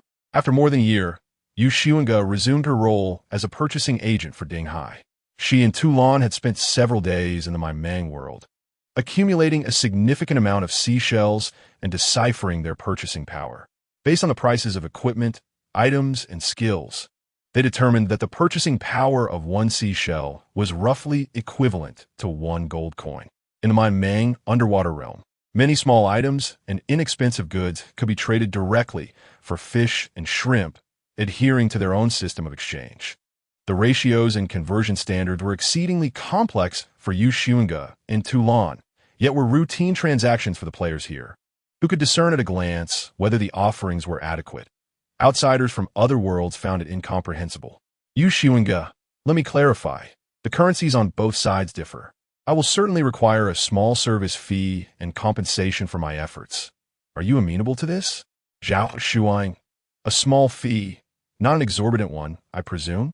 Xunge, take a look at this. The mechanical seahorse, an underwater steed with a maximum speed of 500 kilometers h. I cannot guarantee your safety. Do you want one? It's 299 gold coins each. I assure you, I am not profiting excessively. You know me. I can discern matters of significance. Zhao Shuang, please stop. I'm already beginning to feel apprehensive. Xunge, so do you want it? Zhao Shuang, I'll take 10. Transforming into a crab, Tulan used its pincers to extract 100 seashells, gesturing towards the mechanical seahorse with a count of 10. bring me 10. Yu Xunge, we have medicinal oil, a specialty of the Maimong undersea world, with a plethora of varieties. Do you have any specific effects in mind? Speak up, and I shall filter them for you. Zhao Shuai. Do you have anything that can poison seawater? Yu Xunge, how about radioactive wastewater? Zhao Shuai. I unintentionally sent that message before I could finish my thought. And it comes with an antidote.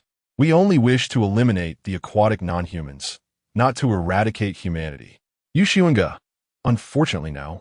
However, there's a type of ribbit oil that grants players a minuscule 0.001 chance of comprehending an S-level skill upon consumption. The odds are quite slim, akin to a lottery here, priced at 1 gold coin per bottle. Zhao Shuai. We require 100 bottles. Yu Xunge. Very well. Toulon placed 10 seashells down and received 100 bottles of ribbit oil in return. Yu Xunge. Would you like some deep-sea berries? Consuming one allows you to breathe underwater for 72 hours, priced at 1 silver coin each, far cheaper than the underwater breathing potions. Trust me, I assure you, I have no intention of deceiving you. Zhao Shuai, 50,000. Can your game backpack accommodate that? Before the fruit stand, Toulon used its pincers to extract 99 seashells, pointing at the berries, which were larger than Yu Xunge's eyes, making a gesture. Bring me 999 strings of them. Yu Xunge, it can hold that much. These are sold by the string. I will acquire as many as I can. If I don't have enough, I shall refund the excess. Anything beyond that will be my personal sponsorship for Dinghai. My heartfelt intention. I hope Dinghai understands. Zhao Shuai, thank you. Dinghai always understands. Yu Xunge felt a rush of warmth to her cheeks, relieved that her appearance as a mature crab concealed her blush. Yu Xunge, the underwater detector can input the shape of whatever you seek. It will help you locate similar objects within a radius of 10 nautical miles. This is indeed expensive. I sold my equipment to gather sufficient funds for it, priced at 300 gold coins for the basic version. Yu Xunge, there's also a high-end version with a detection range of 50 nautical miles, which is even pricier. I believe it unnecessary, priced at 1,888 coins. Zhao Shuai. 10 of the basic version and 3 of the advanced version. Yu Xunge, I vaguely recall you mentioning that Dinghai's liquidity was insufficient previously. Zhao Shuai, has it not become liquid now? It has all flowed to you. How sarcastic. She knows Dinghai is not actually short on funds. She gestured to Toulon, who retrieved 6,000 seashells from its frog wallet, pointed 3 times at the advanced underwater detector, and then made a count of 10 in front of the basic underwater detector. The octopus boss was in a state of euphoric delight, effortlessly capturing a few small fish that happened to swim by and placing them into a bag to gift to Yu Xunge and Toulon. Yu Xunge and Toulon nearly exhausted their ill-gotten gains. However, in subsequent ventures, Yu Xunge managed to accrue quite a substantial profit. Her earnings were not dictated by percentages, but rather by her whims, all while adhering to a reasonable limit. No one could ascertain whether Dinghai would eventually send emissaries to this realm. Regarding Dinghai, her principle was to conduct business without being overly ruthless. Making money was indeed enjoyable, yet she had no intention of depleting Dinghai's resources. Moreover, Dinghai's purchasing volume was rather subtle. It gave Yu Xunge the impression that their primary objective was research followed by self-production, rather than immediate application. Many of the items from the undersea world of Maimong were precisely what Zai Jiao currently needed: underwater exploration, survival, illumination, and seeds of aquatic plants, among others. When discussing the bioluminescent umbrella species for future cultivation, Zhao Shuai took a moment to respond, leaving Yu Xunge to ponder whether Dinghai was arranging funds. Zhao Shuai. Have you purchased everything we ordered? Yu Xunge, yes. Yu Xunge, if you dare suggest that Dinghai could forego payment using a special mahjong tile as currency, I shall return all those items. Zhao Shuai.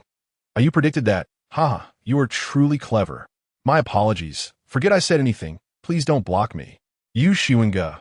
The moment Dinghai makes a move, I can discern your intentions. Zhao Shuai. Rest assured, the goods will be ready, and the payment will be secured. Yu Xunge. What about the umbrella species?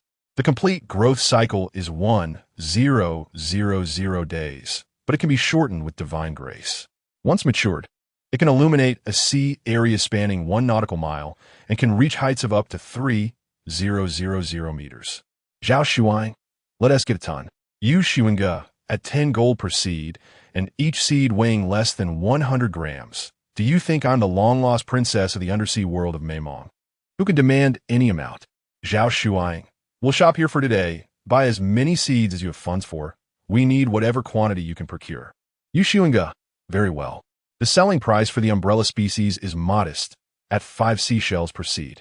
This item is not particularly rare, but it requires players to venture out and gather it, which inflates the labor cost. Additionally, it serves as a primary ingredient for a master-level medicinal oil, thus maintaining high demand and preventing price drops.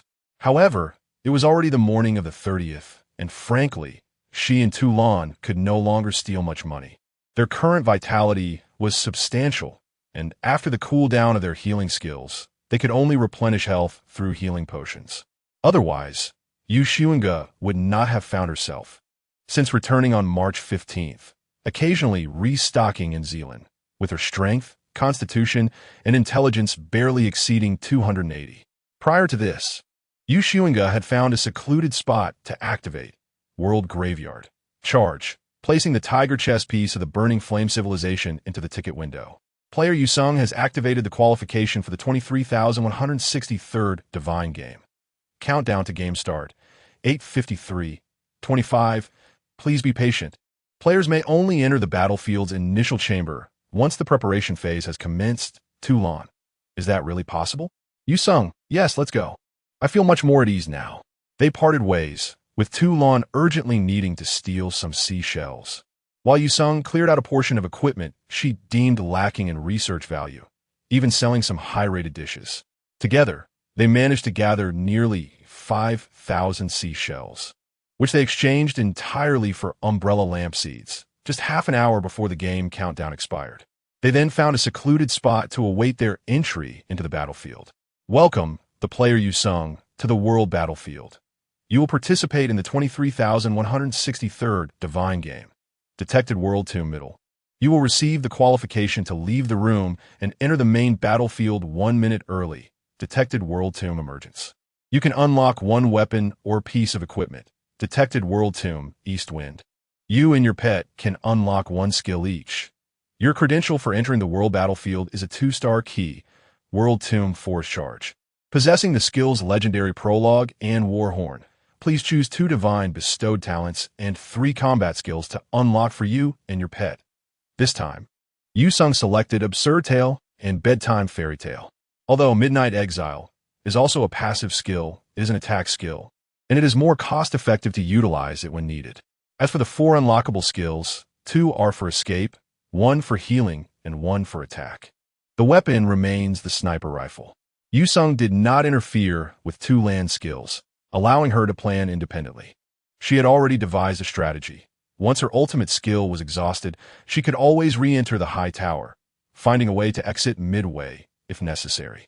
Upon entering the initial chamber this time, Xunge immediately checked her ranking and tier within the world battlefield, feeling relieved upon discovering she still ranked as a Tier 6 player. However, her ranking had dropped to 59,978, with the player directly ahead of her being a Tier 7 pain. She had established herself as a top-tier combatant among Tier 6 players. If her losses this round were less than her gains, it was highly probable that she would advance to Tier 7 upon her next entry. After waiting for a short while, the rules and content of this divine game appeared in the center of the chamber. 23,163rd Divine Game, Diamond Miner. Countdown to game start. 0:09:59. Game content. Within 24 hours, excavate as many minerals as possible and sell them to the mineral merchant in exchange for diamonds. Players ranking in the last 5,000 at the end of the game will have their divine talents sealed for 30 natural days. The amount obtained from mineral sales determines your rank, which can be checked at any time through the leaderboard. Game difficulty, Enthusiast. Game Rule 1. Uranium, thorium, potassium, 40, radon, technetium. Bismuth, protactinium. Game Rule 2. Game Rule 3. The total quantity of minerals retained by players and their pets must not exceed 10. Game Rule 6. Game Rule 7. Game Rule 8. It is prohibited to lie when negotiating with mineral buyers. Game Rule 17. Plutonium, americium, curium, bismuth 218, uranium. Game Rule 18. With a stroke of bad luck, I can only comprehend 2 rules. There are 2 additional rules that, although they appear to be in Chinese, are utterly incomprehensible to Xunge. She not only finds them difficult to decipher, but also senses a peculiar radiation emanating from them. Moreover, this game, akin to Little Painter, imposes penalties on the players who rank at the bottom. As for the absence of kart racing, Xunge can only attribute it to the intrinsic competitive nature of racing itself, whether in speed or in the pursuit of kart coins. Encounters on the track inevitably lead to friction. In contrast, Little Painter and Diamond Miner lack such competitive elements, and thus the divine game fills that void. In other words, players can engage without interference or even collaborate. Upon reflection, perhaps painting does not necessitate the actual demise of the opposing player. Perhaps merely striking a pose suffices? Yet now, this remains unprovable, as Xunge has participated in too few games to discern any patterns. At this moment, the Battlefield chat channel buzzes with activity, predominantly filled with mutual insults. Strangely, few target Xunge and Toulon, as more than a month has passed since kart racing, and every game has been marred by mutual sabotage, making this instance insignificant. Unlike the case of Donghai Shark Lung losing his divine talent, which continues to spark discussions even after several games, everyone still feels compelled to comment upon encountering the protagonist. While pondering the game content, Xunge reopens the leaderboard to check her acquaintances' ranks. The ranking of Mist Blade Maple Sugar has not fluctuated much, yet Donghai Shark Lung has plummeted, now falling behind with his strength diminished from rank 17 to rank 16. It seems the consequences of losing his core divine talent are becoming increasingly severe. Not only must he contend with former enemies, but he also grapples with ingrained battle habits.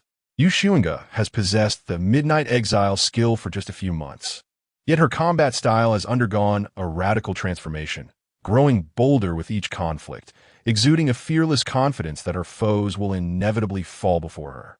She has even begun to understand why Donghai Shark Lung bears the title, calmly embracing death, for the enemy shall invariably descend in a hell before her. Nowadays, only when entering the global battlefield does her inherent caution and meticulousness prevail. Cultivating such a fearlessly aggressive combat style is swift, yet the reversal is far more arduous. The Winter Sea Shark, now filled with trepidation, finds itself in a precarious position. The enemy cannot be swiftly vanquished, and all retaliatory strikes have ceased, leaving the most potent curses to bind the adversary now lost. Shark's confidence will inevitably shatter under the weight of repeated failures. Yet, it must be acknowledged that to have reached this point, Shark possesses a resolute spirit. At this juncture, Xunge can only strive to catch up, aiming to narrow the gap in strength between them and to eliminate Shark swiftly, lest she continuously fears the return of her own talents. At this moment, Toulon discovered 2 pickaxes beneath the vanished game screen, and, picking one up, inquired, "Shall we use this to dig?"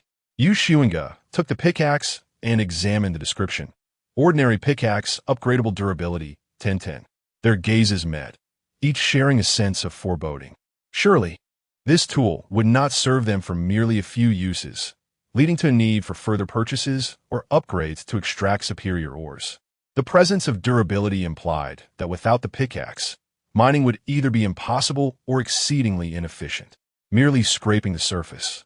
They could not possibly settle for just a few attempts. Additionally, the nature of the safe zone remained a mystery, leaving them uncertain about its accessibility.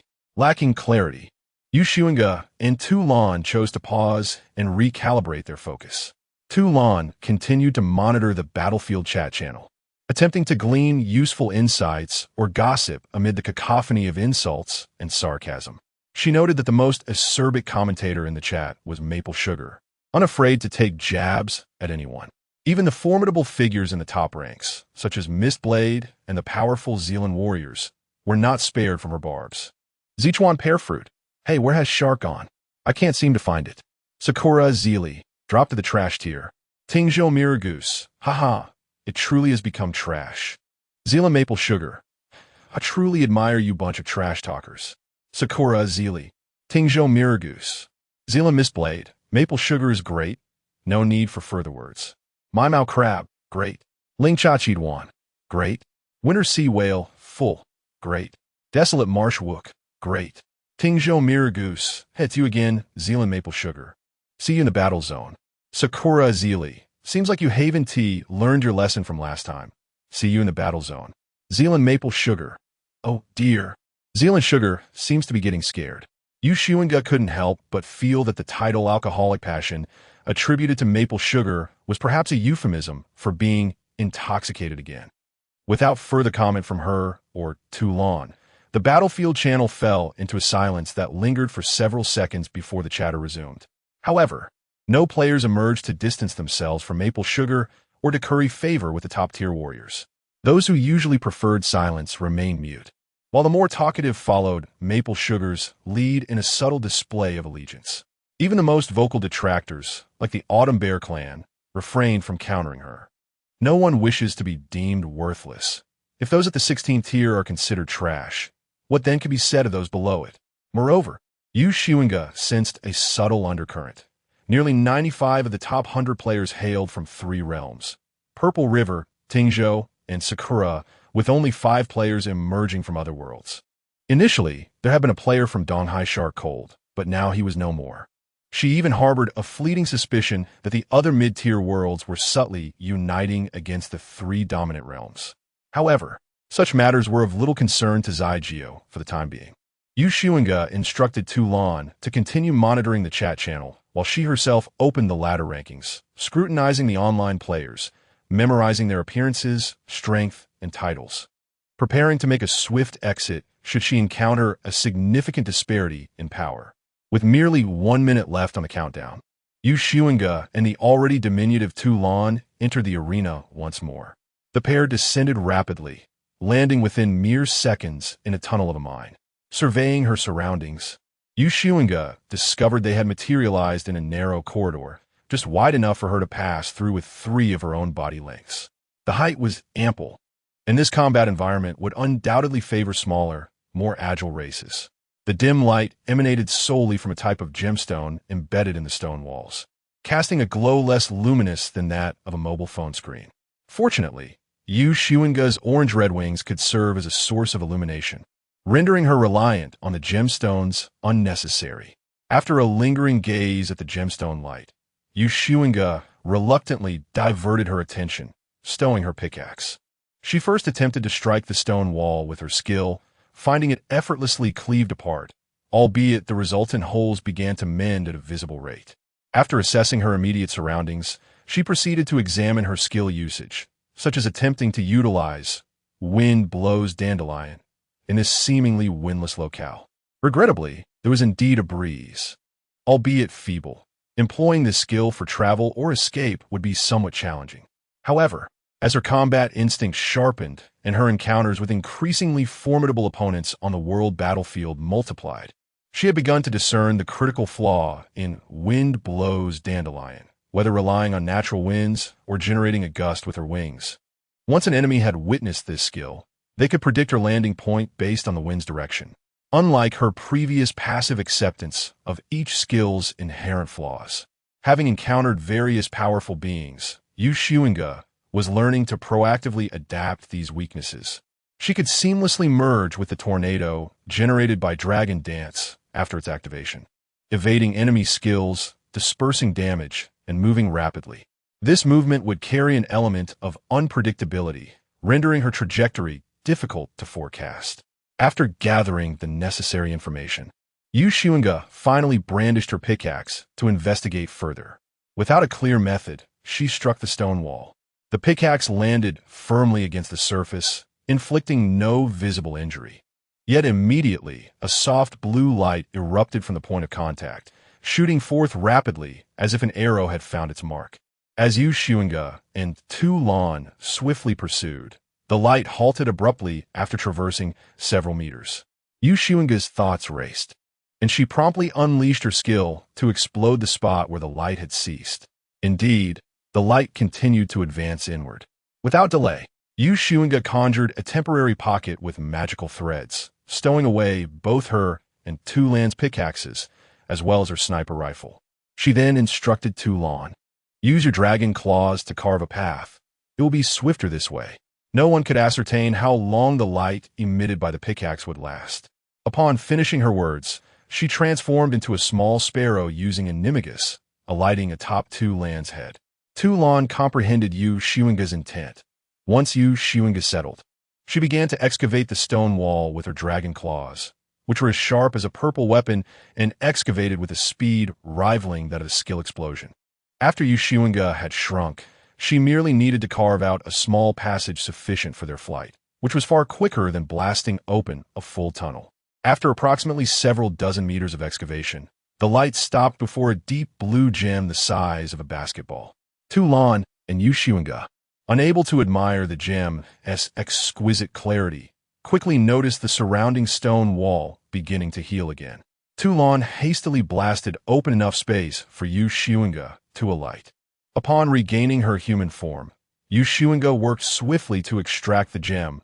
Pressed for time, she executed the task without meticulousness, uprooting it along with surrounding stones and depositing everything into the temporary pocket before she and Tu Lan retraced their steps. Fortunately, the guiding light from the pickaxe led them directly, preventing them from losing their way within the mountain, ultimately avoiding a fate of being trapped due to exhaustion of magical energy.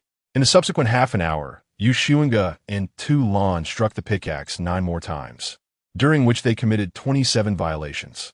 The most dreaded aspect of these violations was not the actions taken, but rather the inactivity.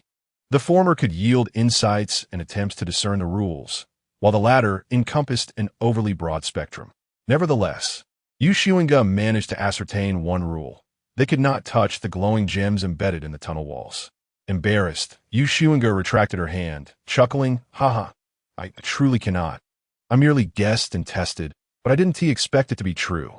With a nonchalant expression, Tu Lan, having received a violation notification and lost 9 points of intelligence, remarked, "You had the urge to poke the gem the moment you entered the cave. Don't think I didn't notice." Xunge retorted, "You didn't stop me. You are an accomplice." The duo, a human and a dragon, exchanged banter in hushed tones while continuing their excavation. During this time, they incurred another violation for touching the gem, yet when they attempted to touch it again, no penalty ensued. Xunge felt that these inexplicable rules would inevitably drive her to madness. It was akin to traversing in the dark. Each stumble instilled fear and unease. Yet upon illuminating the surroundings, all that lay before her were ordinary, simple things. Throughout their mining endeavor, they encountered several other players, compelling Xunge and Tu Lan to pause and engage in combat. Relying on midnight exile and absurd tales, bolstered by the combat confidence and audacity cultivated in the kart racing game, Xunge would engage in battle as long as her opponent's strength did not exceed level 10. In 3 instances, her adversaries were above level 12, and on one occasion, she even encountered a level 15 Abyss-class opponent.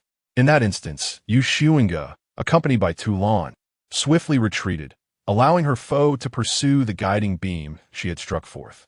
In the past, Xunge would have struggled to comprehend such a tactic, but after acquiring the golden tree's withered leaves, she grasped the significance. The ranking in the divine game, when juxtaposed with the S-class skills of a low-strength player, rendered the choice evident. When unable to uncover game clues, eliminating lower-tier players for amusement seemed inconsequential. However, with a treasure mine in sight, the importance of the mine outweighed that of a level 6 player. On her 4th encounter, Xunge faced a level 9 opponent. She and Tu Lan rolled up their sleeves and charged forward, adhering to their devised strategy. Xunge was to confront the opponent while Tu Lan mined. Yet, she soon realized that retreat was an option for those who could not prevail, and her fellow players were no fools. After her second attack obliterated 70% of the opponent's health, the other player activated a fleeing skill and escaped, leaving Xunge at a loss as to where to pursue. The 5th encounter unfolded similarly. This led Xunge to recognize her lack of containment skills. The Thunder Cage proved too sluggish. What she truly needed was the type of blocking skill previously employed against her by Fengsong and Miyasi, which could silently seal off an entire area of teleportation. Unbeknownst to her, she had transformed from a defensive player into an offensive one. Previously, she sought escape skills. Henceforth, she would need to collect both escape and containment skills. Rather than chase, Xunge promptly sought out Tu Lan. Upon her arrival, Tu Lan had just unearthed a black diamond the size of a ping-pong ball. "Is this allowed?" Xunge inquired. "Not at all," Tu Lan replied. They both exhausted the durability of their ordinary pickaxes, filling their inventory with 10 precious ores, while the now-defunct pickaxes crumbled to dust. Tu Lan squatted on Xunge's shoulder, vigilantly surveying their surroundings. "There are tunnels everywhere, and no signs of safe zone," she whispered. Xunge flew to the tunnel's apex, surveying the area and testing the ground beneath her feet. "We can either ascend or descend. Those are only options." With that, she first struck the ground below, employing air slash to cleave the earth, causing a fissure to open. Instantly, it was as though she had swung open the heavy iron door of a tavern on a winter's night, with laughter, shouting, and merriment spilling forth from the gap. Peering through the crevice, she and Tu Lan beheld a bustling market within a mine. It possessed all the hallmarks of a vibrant marketplace: ramshackle stores devoid of architectural artistry, a throng of diverse races, and haphazardly arranged stalls and food vendors. The market glowed with light, as shimmering gems adorned the crude structures, illuminating the area as if it were day. In this gathering of diverse races, some converse in various languages, while others communicate through gestures. Yet despite the linguistic barriers, the atmosphere remains lively. Xunge attentively listens, striving to discern the familiar phrases amidst the ordinary haggling. Without exception, the players in the market seem oblivious to the fissure above them, lacking even the inclination to glance upward. Above each individual of the diverse races, information glimmers, and many appear to be players she recognizes from the racing game, though she also spots some unfamiliar players absent from the ladder rankings. Tu Lan hesitates to speak, inwardly questioning Xunge. "Is this a safe zone? Should we enter?" To which Xunge replies, "Of course." As the fissure begins to close, she instructs Tu Lan to retreat to her pet space, transforming herself into a small spider to slip through the narrowing gap. At the moment she crosses the threshold, she hears a notification. "Welcome, player, to the safe zone. Mutual attacks are prohibited here." She climbs along the ceiling of the underground market for a while, dispelling her disguise and releasing Tu Lan. Together, they soar through the air in search of the gaming monument. After some time, they finally discover the monument nestled in a corner of the market. Game, deceptive trade. This safe zone is a special commercial area. It will not convert into a battlefield, but you cannot exit until the game concludes. Game completion requirement. You must engage in at least 5 unfair trades. For every significant loss during a trade, 1 item from your inventory will be randomly lost. For every undue gain during a trade, you will randomly acquire a language of a race you have yet to learn. Supreme rule of the commerce area. Everything is negotiable. The more unfair trade you engage in, the more valuable the blessings received upon exiting the commercial area. Diamonds are not the only currency here. Caution, beware of thieves. Current player count in this safe zone, 1813. As Xunge reads through the game rules, her brow furrows in concern. Not only is the penalty for trading losses daunting, but it is also the 8th rule that catches her attention. Lying to mineral merchants is strictly forbidden. Wait a moment. Xunge's eyes widen slightly. While she cannot deceive the mineral merchants, there is no stipulation against lying to other players. However, she remains cautious, for the definition of a mineral merchant is ambiguous. If a player acquires minerals for trading, does the identity of the counterpart at that moment qualify as a mineral merchant? Such subtleties must be navigated through experience. Fortunately, Xunge's greatest advantage lies in the fact that the penalties for rule violations are not insurmountable losses for her, especially when compared to the random loss of an item from her inventory. Given the game's stringent nature, it is highly unlikely she could exploit Thieving Dragon to choose what to lose. Moreover, every word within the rules conceals layers of information. The phrase excessive losses implies a margin of safety, At the very least, fair trading allows one to evade punishment. Conversely, the notion of unjust enrichment is intriguing, suggesting that profiting is not sufficient unless it is intertwined with deceit and other nefarious tactics. She has already begun to grasp this concept, her mind adept at swiftly devising schemes in the realm of trickery. However, nothing compares to the paramount cautionary note, beware of thieves. The game's inscription merely advises vigilance against theft without outright prohibiting it, which undoubtedly serves as the most favorable news for a seasoned burglar like her. Currently, she possesses 10 various minerals, their exact worth eluding her grasp. The first order of business for Xunge is to locate a mineral trader within this marketplace. Accompanied by Talon, she weaves through the throng, observing that some of the foreign players are burdened with parcels brimming with minerals, while the majority, like herself, possess nothing in hand. Her own lack of items stems from acquiring a master-level sewing blueprint for a temporary pocket, while these other players harbor their own hidden advantages. She refrains from hastily pilfering from her fellow players. Unlike the automatic acquisition of items upon successful theft outside, here, without a bag, the items would directly materialize in her hands. She is uncertain whether the minerals or other objects she might steal could instantly appear in her temporary pocket. Unlike the more discreet Kading coins, most minerals are conspicuously visible, necessitating her first finding a robe to at least conceal her hands. Talon watches the foreign players with a restless anticipation, but recalls Xunge's admonition, holding back from acting impulsively. She cannot help but muse internally. It seems we have never stolen items or equipment on the world battlefield. Xunge replies, that is hardly surprising. After all, the world tomb imposes restrictions. Any equipment or items that can be brought in must be exceptionally unique or powerful, often either bound to the player or directly held. Our skill is thievery, not robbery, making it quite challenging to procure anything. As she speaks, she deftly pivots on her toes and steps into a small shop marked by a sign depicting minerals. In stark contrast to the bright marketplace outside, the shop's interior is dimly lit, only slightly brighter than a tunnel. Rather than resembling a conventional store, it appears more akin to a cave haphazardly transformed into a retail space, with walls carved into numerous hollows, showcasing a variety of gemstones and minerals. The shop's interior is far more expansive than she anticipated, likely enhanced by spatial manipulation skills. Several foreign players meander throughout, each accompanied by a robot. At that moment, a robot, no taller than Xunge's waist, approached her.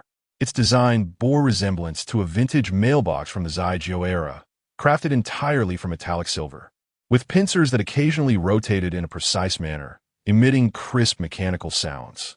Z80-17962. Power level: 82. Cunning, devious, fond of deceit. Prohibition: guests are forbidden from stealing store items. Weakness: power depletion. Before Xunge could utter a word, the robot spoke first, articulating in clear Mandarin.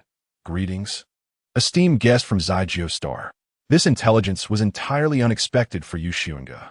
She had only recently entered the battlefield, and yet this seemingly NPC entity had already mastered the Chinese language. Suppressing the peculiar feelings rising within her, Xunge stated, I wish to sell some ore. Z80-17962 responded, this way please. However, Xunge remained still, pointing instead to another idle robot in the corner. I do not want you. I desire that one. B80-17913. Battery: 92. Integrity: gentle, fond of conversation. Taboo: guest stealing store items. Weakness: power depletion. The screen in Z80-17962's eyes flickered briefly, yet it obediently stepped aside. B80-17913 promptly approached. Greetings, esteemed customer. Xunge followed the robot into a sealed room, which contained only a small table. Suddenly, the robot elongated significantly, standing face to face with Xunge across the table. She placed a gem, the dullest in appearance, upon the surface. The screen at B80-17913's eye lit up, quickly announcing, a slightly flawed soft rainbow gem, valued at 186 diamonds. Xunge wasted no time haggling. This was a commercial area. And while the prices might be slightly lower than those outside, the risks were considerably minimized. The mere fact that these robots had been programmed with Chinese led Xunge to believe they were entities of a divine game. With decisive efficiency, she pushed the gem towards B80179113, who accepted it and, in return, produced a purple diamond the size of a ping-pong ball, a blue diamond the size of a quail egg, and a handful of small white diamonds the size of fingernails. The currency units were easy to understand: 100, 50, and 1, which relieved Xunge, as the glowing diamonds outside were not currency after all, leaving her with no regrets. She collected all these diamonds into her temporary pocket. After a few seconds, no violations of rules were indicated. It was uncertain whether she had profited or lost, but she was certainly within the realm of fair trade. Xunge promptly produced the remaining 9 types of ore, ultimately acquiring a total of 976 diamonds. At that moment, the top player on the leaderboard, Sichuan Grapefruit, had amassed 30,000 diamonds, while Xunge found herself languishing beyond the 50,000th position in a game that boasted fewer than 60,000 players. This evoked a sense of helplessness reminiscent of her previous mobile gaming experiences. Despite her diligence, never slacking nor idling, she opened the leaderboard only to find that the statistics of those elite players seemed as if they had activated cheats, akin to data effortlessly generated by a simulator. Xunge inquired B80179113. Do you have a moment? Shall we converse? I mean no harm. I simply wish to make a friend. B80179113 replied gently, of course, esteemed guest. The cost of a 10-minute conversation is 100 diamonds, and the price for friendship is 200 diamonds. If you wish to pose questions, each inquiry will require further negotiation. Xunge Talana. So this is what it means to enjoy conversation. Without a moment's hesitation, Xunge and Tulan turned and departed, as if they had made a resolute decision. B80179113 followed closely behind, his voice still gentle. Dear guest, shall we not converse? Let's talk, shall we? Are you jesting when you say you wish to befriend me? Do not worry, I bear you no grudge. My family is unaware of my profession, and they will not trouble you. Xunge and Tulan exchanged glances. As Xunge continued on her way, she suddenly took to the air, passing by Z80179962. The latter offered her a smile that seemed laced with mockery. After rushing out of the shop with Tulan, they found a secluded corner. Tulan's ability to shape-shift relied on the ice sculpture bestowed upon her by the Holy Grail. Unfortunately, she had been unable to bring it inside this time. Yet, it was of no consequence, for she possessed the skill fabricate from thin air. Moreover, prior to entering, she had already utilized the ice sculpture and was now fully capable of conjuring another one. Despite even the advanced version of fabricate from thin air only allowing the ice sculpture to last for 2 minutes, it sufficed for Tulan's needs. With her magical prowess, as long as she refrained from combat and merely maintained her transformation, the duration could extend to a minimum of 24 hours. Xunge handed the freshly conjured ice sculpture to Tulan, saying, choose a race from the myriad languages you know to transform into. Upon hearing this, Tulan promptly morphed into a human, resembling Xunge in facial features, yet her demeanor echoed that of a rather pretentious Zhao Shuang. However, her physique, hairstyle, and eyes bore a striking resemblance to Liang Yuchuan. It was as if they had all indulged in a night of revelry together. Xunge, feeling no inclination to request further alterations from Tulan, quietly instructed, soon, I shall transform into a treasure mine. You must locate those players without game backpacks, who carry or upon their persons. Do you understand? In an instant, Tulan grasped Xunge's mischievous intentions. The plan involved Xunge using her newly acquired skill, survive until the end, to become a treasure mine, allowing Tulan to sell her. After which Xunge could seize an opportunity to escape, thereby outsmarting the situation. Tulan voiced her concerns. But what if they truly do possess one? They might simply be disinclined to stow it away and, upon encountering you, decide to encase you within their own backpack. If you were ultimately sold to a shop, how would you manage to escape? The fate of those gemstones unaccounted for by the robots, will be dire should she find herself unable to break the skill's hold. Xunge had naturally contemplated this dilemma. After you sell me, you must stay close to them. If you see them placing me into a backpack and taking me to a shop, you must promptly use your stealthy skills. Toulon looked at Xunge with admiration, exclaiming, "How cunning! Truly, it is just like you." Xunge then imparted further strategies, such as refraining from quoting a low price initially. Instead, she advised, it would be prudent to offer a figure slightly higher than what the robots proposed, allowing for negotiations that would ultimately reduce the price significantly below the standard rate for precious gems, yet compelling the buyer to offer something in return. Toulon inquired, "Is there a requirement regarding the combat abilities of the players being duped?" Xunge replied, "None whatsoever. After all, mutual attacks are prohibited here. Just focus on selling me." After a flurry of discussion, Xunge concluded, "In essence, your demeanor and actions must embody that of a seemingly clever fool." Toulon nodded vigorously, just like Liang Yuchuan. Though a semblance of reconciliation had been achieved, Xunge was determined not to miss any opportunity to undermine Liang Yuchuan. She immediately remarked, "That's not quite the case. She doesn't appear particularly clever." Toulon couldn't help but jest. "So shall I perform in my true colors?" After a moment of contemplation, Xunge nodded in agreement. That could indeed work. Toulon found herself momentarily stuck, unable to progress. Moments later, she cursed as she grasped the transformed peacock gem that Xunge now possessed. As she strolled through the market, clutching the gem that resembled peacock feathers, Toulon, with limited knowledge of the myriad languages, soon abandoned her search for communicable species and instead began to seek out those who appeared devious and treacherous. After a thorough exploration, her gaze met that of a moon fox with a striking red tail. This moon fox possessed an incredibly gentle beauty, his demeanor reminiscent of a smooth, unblemished jade. His aura was even more dulcet than the sharpest mist blade, exuding an air of amiability. Were it not for the moon fox's innate charm, he would have seemed as bland as tepid water, the fiery hue of his tail adding no vibrancy or flamboyance to his overall appearance. Toulan's eyes lit up with recognition. She recalled that the moon fox was a merchant of fine products, particularly in Ceylon, where his wares were exceptionally coveted. Toulon was eager to engage a clever player for her own advantage. Coincidentally, the moon fox was indeed holding a pouch of precious gems, lacking any game inventory.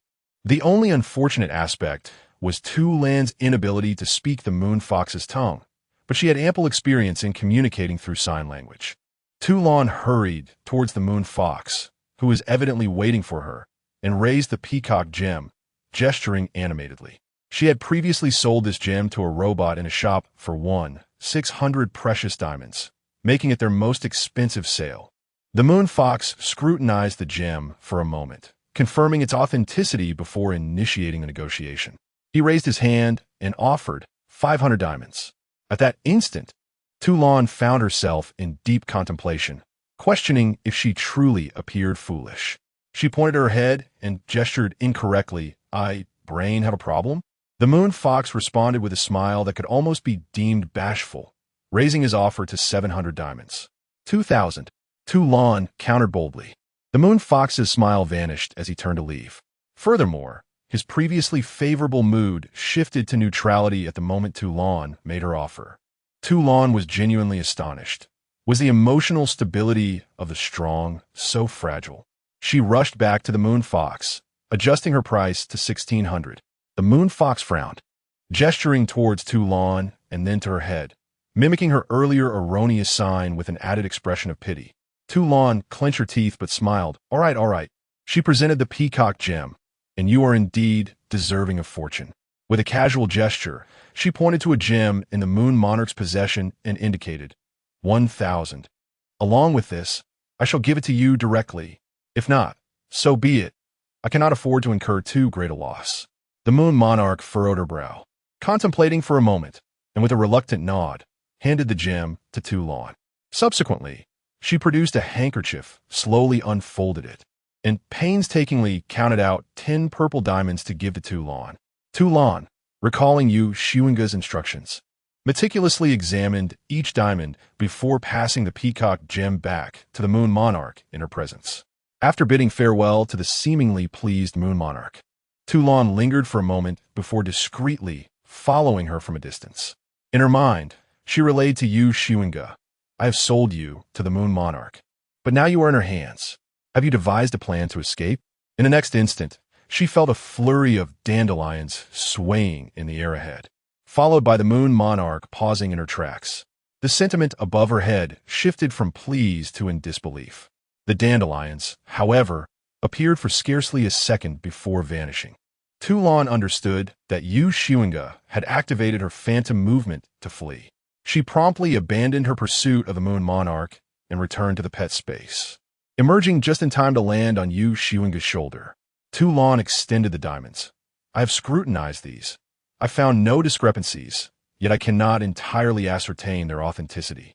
Xunge accepted the diamonds and glanced at the leaderboard, her expression becoming peculiar as her score rose to 3476, a mere increase of 500. This indicated that half of the diamonds were counterfeit. How the moon monarch managed this remained a mystery. The silver lining, however, was that she had successfully profited, gaining an additional language of the myriad races, and Toulon had as well. Although surprised that Toulon had inadvertently implicated the moon fox, Xunge was unconcerned that the moon monarch could trace her by scent. Both incense crafting and her alchemy had been considerably hampered here due to the lack of materials, rendering many tasks impossible. Of course, even if conflicts arose, what of it? She had no intention of returning to the scene of the incident to confront the moon monarch. Instead, she seized the opportunity to transform into other gems, encouraging Toulon to ensnare additional victims. She planned to contemplate thievery only after thoroughly executing her deception, ensuring that if complications arose, she could at least make her escape rather than find herself trapped, not to be caught in a snare, rather. In any case, these were mere trivial experiences in crime. With their seamless collaboration, Xunge was swiftly sold 5 times, even taking the time to inspect several gems priced above 5,000 diamonds. As Toulon grew increasingly adept, Xunge's own value escalated. By clinging to the notion of surviving until the end, her diamond count rapidly exceeded 10,000, and she had completed 5 unfair trades, acquiring 5 additional languages of the myriad races. Unfortunately, during the 6th unfair trade, although she achieved ill-gotten gains, she did not acquire a new language of the myriad races, perhaps a limitation of this commercial district. Should the infinite acquisition of the languages of myriad races truly be attainable, Xunge would decisively relinquish this divine game and remain in this marketplace to amass the languages. This limitation seems designed specifically to thwart players like her. Nevertheless, even in the absence of such languages, neither Xunge nor Toulon have ceased their endeavors. This place is akin to paradise, having tasted the sweetness of deception. Both the individual and the dragon are loath to return to the drudgery of mining. Despite the tumultuous antics of Xunge and Toulon, they have failed to stir significant commotion within this marketplace. Each player here possesses their own unique methods of deception, and in their quest to fulfill their tasks, it is nearly impossible for them to evade trading. Remarkably, even Xunge, who employs cunning tactics, once found herself engaged in a fair exchange, meaning she gained nothing, as the gemstones she acquired turned out to be counterfeit. After numerous transactions, Toulon became addicted to this game of deceit, suggesting to Xunge, "Shall we remain here until the divine game concludes?" Xunge, albeit tempted, suspected the divine game would not unfold so easily. By this point, they had been immersed in the game for 5 hours, during which she had amassed 20,000 gemstones and climbed to the 621st rank. However, a concerning issue arose. The number of online players in this special marketplace had grown to 781. As she and Toulon traversed the street, they frequently collided with other players, which instilled a sense of unease within her. Despite Xunge's fortune being at its zenith, she seldom relied on her intuition. She primarily relied on rational analysis of pros and cons to determine her next course of action. She extricated herself from the crowd, standing at a street corner, carefully observing the passing players from a bystander's perspective. She noted that most high-ranking players in her line of sight exhibited similar emotions in their status indicators: unease, restlessness, irritation, doubt, anxiety, disquiet. All players entering the divine battlefield are, without exception, fortunate ones, favored by luck, with few unfortunate souls among them. This luck often manifests in the form of these sudden emotional upheavals. In her mind, Xunge communicated to Toulon, "Something feels amiss. We shall cease trading and prepare to depart."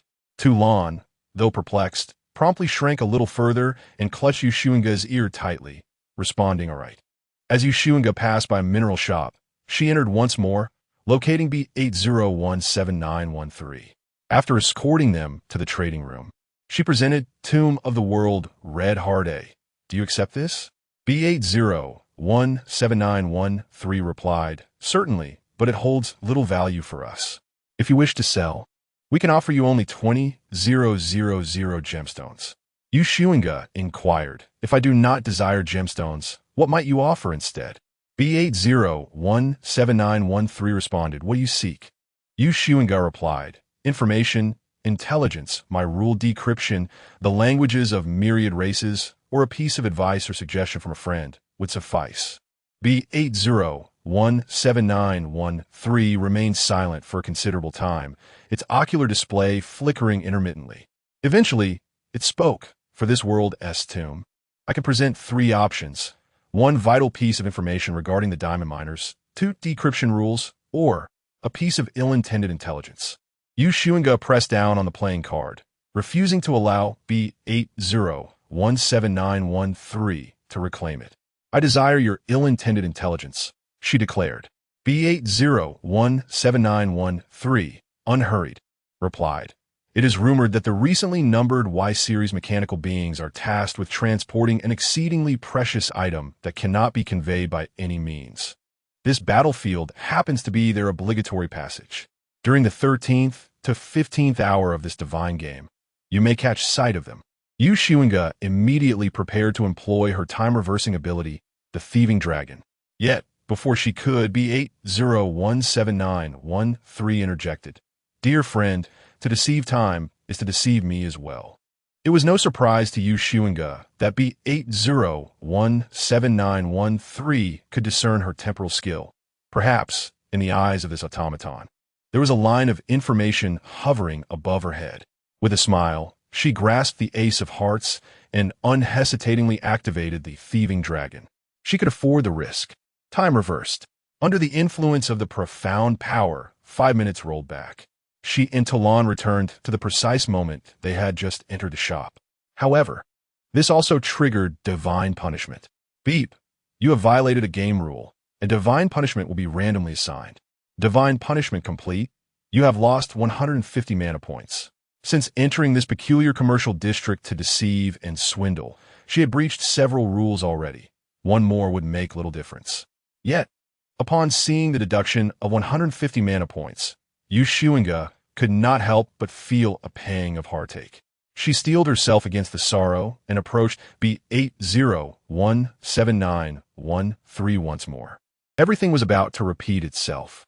"For this world's tomb, I could present 3 options: 1 vital piece of information regarding the diamond miners, 2 decryption rules, or a piece of ill-intended intelligence." This time, Xunge opted for, "I would like 2 decryption rules." Before long, her 2 rules materialized in Chinese. Game Rule 6. Do not touch precious gems with a temperature exceeding Section B. Game Rule 17. Do not respond to C-Series robots. Xunge clutched the Ace of Hearts tightly, preventing B80179113 from seizing it. However, the latter continued to exert pressure. Xunge was compelled to use both hands. B80179113. "Customer, that is enough." Xunge, one last time. B80179113. 1,000 diamonds, esteemed guest. For merely 1,000 diamonds, I shall sell you a crucial piece of information regarding the diamond miners game. Be wary of time reversing. Rather than being deprived of information for free, it was better to earn something in return. Xunge promptly released the Ace of Hearts. Deal? B80179113. She had not intended to offer nothing in the end. A world tomb, which she could still afford, should not be the reason for her to offend these robots gravely. The mere fact that B80179113 sought to exploit her to deceive the Y-series robots revealed its less than virtuous nature, and it was evident that there existed a connection among the robots. Therefore, she could indulge moderately, yet must exercise restraint. Xunge directly produced 500 precious diamonds and placed them into B80179113's hands. My friend, you are the most sophisticated, advanced, and intelligent robot I have ever encountered. The additional 500 diamonds are my apology. B80179113's ocular display flickered. Is this a negotiation tactic? Xunge smiled with satisfaction and replied earnestly, Indeed. A strategy of moderation followed by elevation. Are you not somewhat surprised now? This will procure better intelligence for me. B80179113. Not all.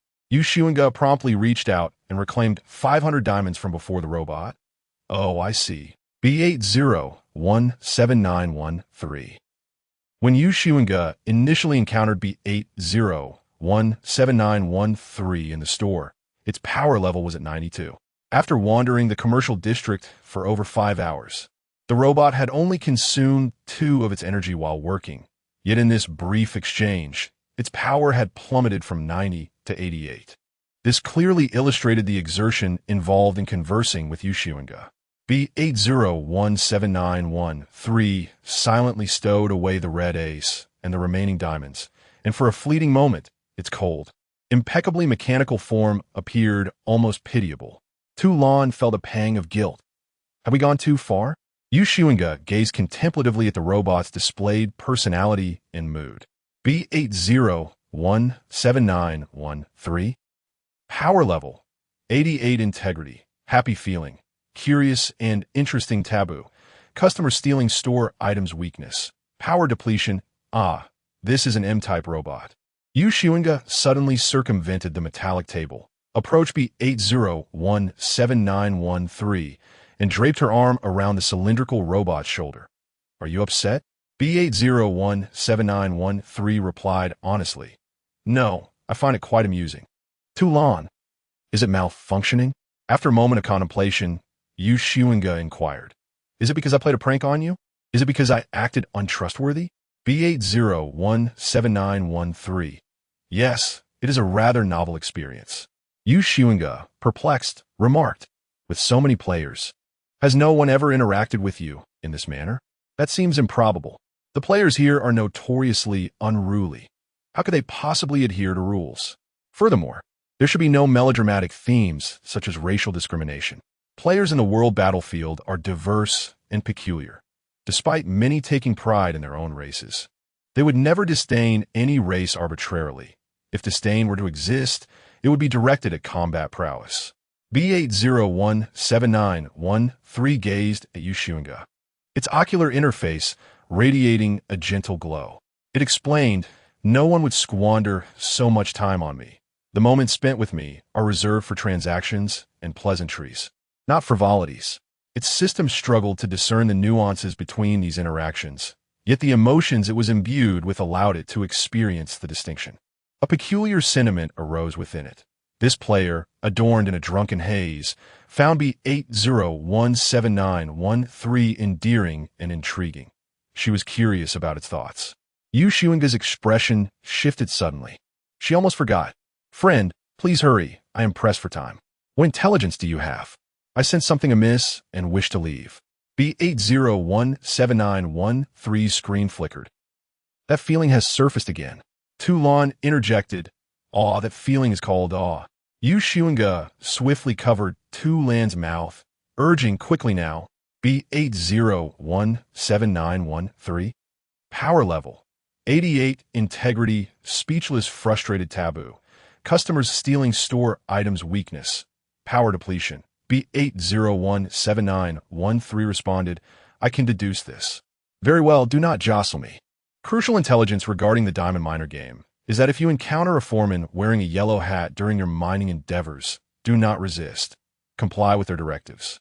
Attempting to evade their pursuit using time skills will only lead to greater misfortune.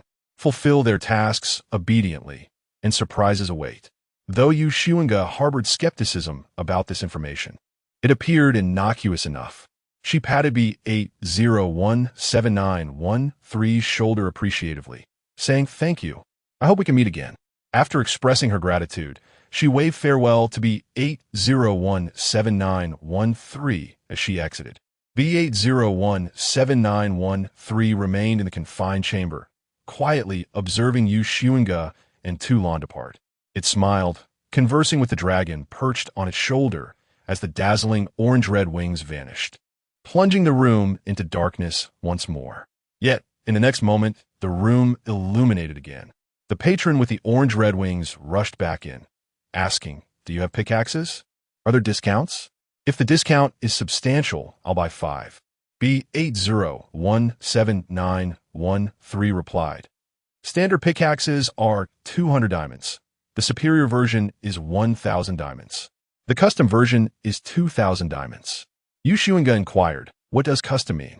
B80179113 explained, "Once it begins to guide you, it will lock onto the chosen or vein. The guiding light will not only last for 5 minutes, but will also ensure that players of a higher combat rank cannot select the same or vein with their pickaxes during that time. The superior version is slightly less effective. It does not lock on, but it is stronger than the standard version and, like the custom version, its guiding light lasts 5 minutes. However, regardless of the version, each can only be used 10 times. Xunge asked, "Is there a discount?" B80179113 replied, "If you purchase 5 custom versions, I can offer a slight reduction, charging you only 9,500 diamonds." Xunge, "How splendid. Please bring me 10 ordinary versions." B80179113. With 10 ordinary pickaxes in her possession, Xunge and Toulon departed the shop amidst B80179113's scornful gaze. Their first order of business was to locate an exit.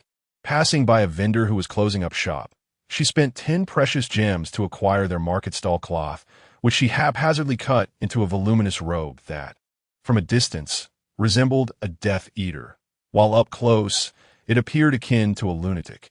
Nevertheless, she activated her disguise skill, transforming into the guise of a respectable owl, complete with a pair of genuine orange-red wings sprouting from her back, and adopted the ID, Sugar. Thus, as she sought the exit, she casually employed, "I yearn for progress," on passing alien players. Throughout her journey, she pilfered with abandon, and by the time she discovered a solitary, desolate well that resembled an exit in this commercial district's corner, she and Toulon had accumulated 7 additional precious gems. Xunge promptly used her shadow teleportation to return to the shop, seeking out B80179113 to sell these 7 gems for over 6,000 precious diamonds. With the gems in hand, Xunge inquired, "Is that desolate well in the southwest corner of the exit?" B80179113. That answer costs 100 precious diamonds. Without hesitation, Xunge handed over 100 precious diamonds. B80179113. No, that is 180 precious diamonds. Xunge unflinchingly paid the amount. B80179113. That leads to another game realm. Xunge, would you recommend I go? B80179113. That answer costs 500 precious diamonds. Xunge's motions of retrieving money grew increasingly adept. Having never faced hardship in earning precious diamonds through unconventional means, she spent without remorse. Most importantly, she was pressed for time, her inner anxiety nearly overwhelming her. B80179113 was taken aback as it stored the diamonds in a place where even time's reversal could not reclaim them, and then replied, "That is a smelting furnace. If your combat power is below level 10, entering would lead to your demise." Xunge, then where's the exit? B80179113. 50 precious diamonds. With the payment exchanged, B80179113 responded, "This special commercial district has no exit. Xunge promptly extracted 500 precious diamonds, firmly pressing them into B8017913's hand, gripping its mechanical hand. Please, stop gasping for breath and say it all at once, will you? How do I leave, and what will happen if I don't? B8017913 weighed the precious diamonds in its hand, and 2 crescent moons appeared on its ocular screen. Your perception is correct.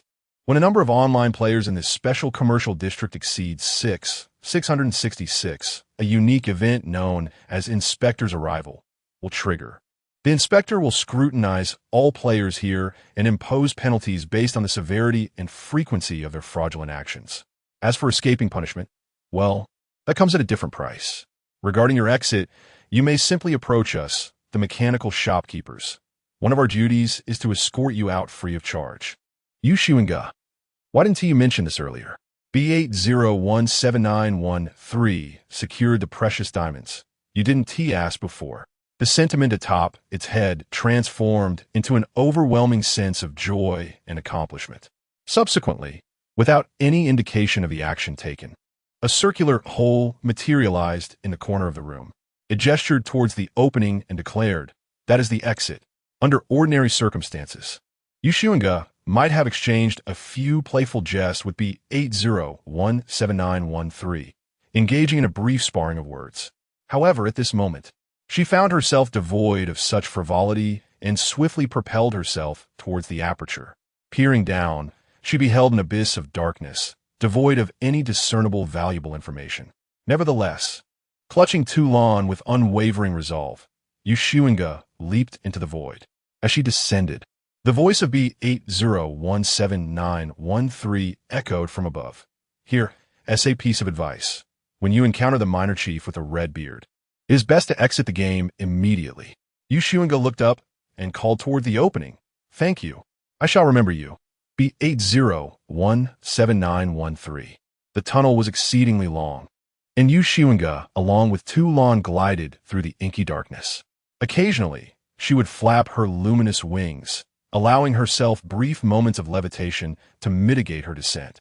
Once they had distanced themselves from the opening, Toulon, with a hint of curiosity, inquired, "What if B8017913 is deceiving us?" This query had indeed crossed Xunge's mind.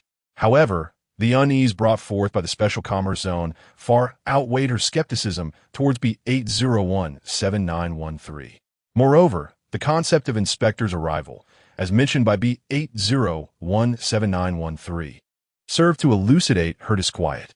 Of course, it was entirely plausible that B8017913 might be toying with her. Yet she preferred the peril of being misled by B8017913 over remaining in the Special Commerce Zone, surrounded by a multitude of formidable adversaries in a relatively confined marketplace, a chaotic scenario that could prove fatal for her. Yet, such sentiments were not to be articulated aloud. She had not yet received the notification indicating her departure from the Special Commerce Zone, which implied that she had not fully exited and that her conversation with Toulon might very well be overheard by B8017913. A person as audacious as Xunge would never engage in clandestine disparagement of others. With a serious tone, she asserted, "That will not happen. B8017913 is a very sincere robot. It enjoys conversing and making friends, and provided that I do not offend it, it would not deceive us first." Toulon responded. Is this truly the kind of remark that Xunge would make? Long wished to interject, yet in the next moment, a hand covered his mouth. The owner of the hand spoke with fervor. "In the future, when we enter similar commerce zones, we shall seek out robots with similar designations. Perhaps they may not surpass B8017913, but they will certainly be comparable. Who would have thought that even in the divine battlefield, there exists genuine emotion and sincerity?" Toulon retorted, "Whoever you are, get off Xunge immediately." A couple of minutes later, 2 messages resonated simultaneously within Xunge's mind. Beep, the online player count in Special Commercial Zone 1211 has reached 6666. A special event has been triggered in Special Commercial Zone 1211, Inspector's Arrival. Congratulations, player, on completing the mission, Fraud Game. You have engaged in 37 instances of unfair trading, achieving consecutive gains 37 times, ranking 687th in the historical fraud leaderboard of this zone. You have acquired the Tier 5 title, Thunderstruck. Wearing this title grants you access to its associated skill. You have received a game reward. The map of Mining Area 10 has been illuminated. Special Commercial Zone 1211 has been sealed off. In the next moment, Xunge felt an invisible hand prod her, forcefully ejecting her from the tunnel. As she exited, the stone archway above her rapidly closed, even severing a small tuft of her hair. Xunge found herself suspended in midair, quickly scanning her surroundings to confirm the absence of other players before examining her rewards. To her surprise, the 37 instances of unfair trading included her in 2 lands' clandestine treasure mining endeavors. Indeed, how could a no-cost transaction not be considered trade? However, if it was a trade, then why did her numerous failed thefts not count as losses? Was it due to insufficient losses? Or perhaps because the life points she forfeited did not benefit her adversaries? Or was it that each failure simply did not qualify as a completed trade? The theft skill of one-person party was far more formidable than she had anticipated. This realization left Xunge with a tinge of regret. Her ingrained caution and conservativeness had indeed shielded her from numerous potential crises, yet they had also caused her to miss out on many opportunities. Nevertheless, she swiftly cast aside this fleeting regret and began to assess her gains. First, the title. Upon accessing the leaderboard, which ranked real-time game scores, she noticed her name now bore title 28977. Xunge Drunken Wanderer Tier 6 player Thunderstruck. It lacked any grandeur, but Xunge was primarily concerned with the title skill. After selecting to wear the title, she sensed a new skill manifesting within her, Maleficence. Maleficence. For every self-serving deed you commit, you gain a layer of lightning shield, capable of alerting you to one unnoticed ambush. The lightning shield can stack up to a maximum of 10 layers. How to put it? This skill was nothing short of tailor-made for her. She hesitated to categorize it merely as an ordinary shield skill, preferring to classify it as an unethical technique. Self-serving at the expense of others? That was exceedingly simple. Utilizing the skill, I am so eager to improve on other players. Each successful use was essentially self-serving at their expense, wasn't it? This skill was remarkable, and the fact that such a powerful skill was merely a Tier 5 title skill made her anticipate even stronger skills from future titles. If she encountered another special commercial zone, she was determined to steal from start to finish. Xunge opened the map, revealing that the previously dark expanse now featured a small illuminated area, densely populated with clear pathways, even indicating the distribution of minerals. The area is rather diminutive, merely a small square, representing but a fraction of the vast map. Furthermore, it is situated quite a distance from Xunge. Once the map is illuminated, a tiny figure symbolizing Xunge appears in the lower left corner, while the highlighted area resides in the lower right. Xunge does not squander much time lamenting or feeling regret. Having determined her rewards, she proceeds with Tu Lan to continue her mining endeavors. However, during their search, both she and Tu Lan occasionally open the battlefield channel, seeking any news regarding the special commercial zone 1211. This is not mere gossip. Rather, it is a vital intelligence-gathering endeavor, ensuring that time is not wasted. When Xunge and Tu Lan discover their first treasure mine, the battlefield chat channel is inundated with messages from the special commercial zone 1211. A staggering 666 players have gathered, an exceptionally large number, having experienced 2 divine games. Xunge has visited several safe zones, each accommodating no more than 1,000 players, while the special commercial zone 1211 has amassed 666 players. Those players who are not adept at deception find themselves detained for failing to complete 5 unfair transactions, while those skilled in trickery, perhaps driven by greed, wish to exploit the situation further. After all, the speed at which one can earn gems through deceit far surpasses the laborious hour spent mining for a mere few thousand gems. The allure of such disparity is hard to resist. Additionally, the more unfair transactions one completes, the more precious the blessings received upon exiting the commercial zone, a tempting carrot dangled before them, coupled with the absence of any stated penalties on the game's monument. These factors culminate in a scenario where, despite several players, like Xunge, recognizing their own limitations and discerning the irregularities, choose to remain prudent and refrain from taking risks. Their attempts to exit cannot keep pace with the influx and retention of players within the special commercial zone 1211. Initially, the Battlefield chat channel contained information from various safe zones, allowing players to communicate matters that could not be conveyed through mere gestures. However, after the special commercial zone 1211 was sealed for a few minutes, the Battlefield chat channel erupted in chaos. My mang eel, unbelievable. How can there be special scenes? Weren't special events in safe zones always marked in advance? Huang Yen when no, I've encountered this before, but the conditions were exceedingly harsh. Zaylon, fat goose. Can anyone who is caught speak up? What are the penalties? Ling Cha Jiu Chung. Exactly, speak up quickly. Ting Zhou Do Ko. It won't matter if you do. You can't escape anyway. I was fortunate. Only half of my gems were confiscated. Dong Hai Jing Man. My divine talent has been sealed for 100 star C days. Ling Cha Ishio.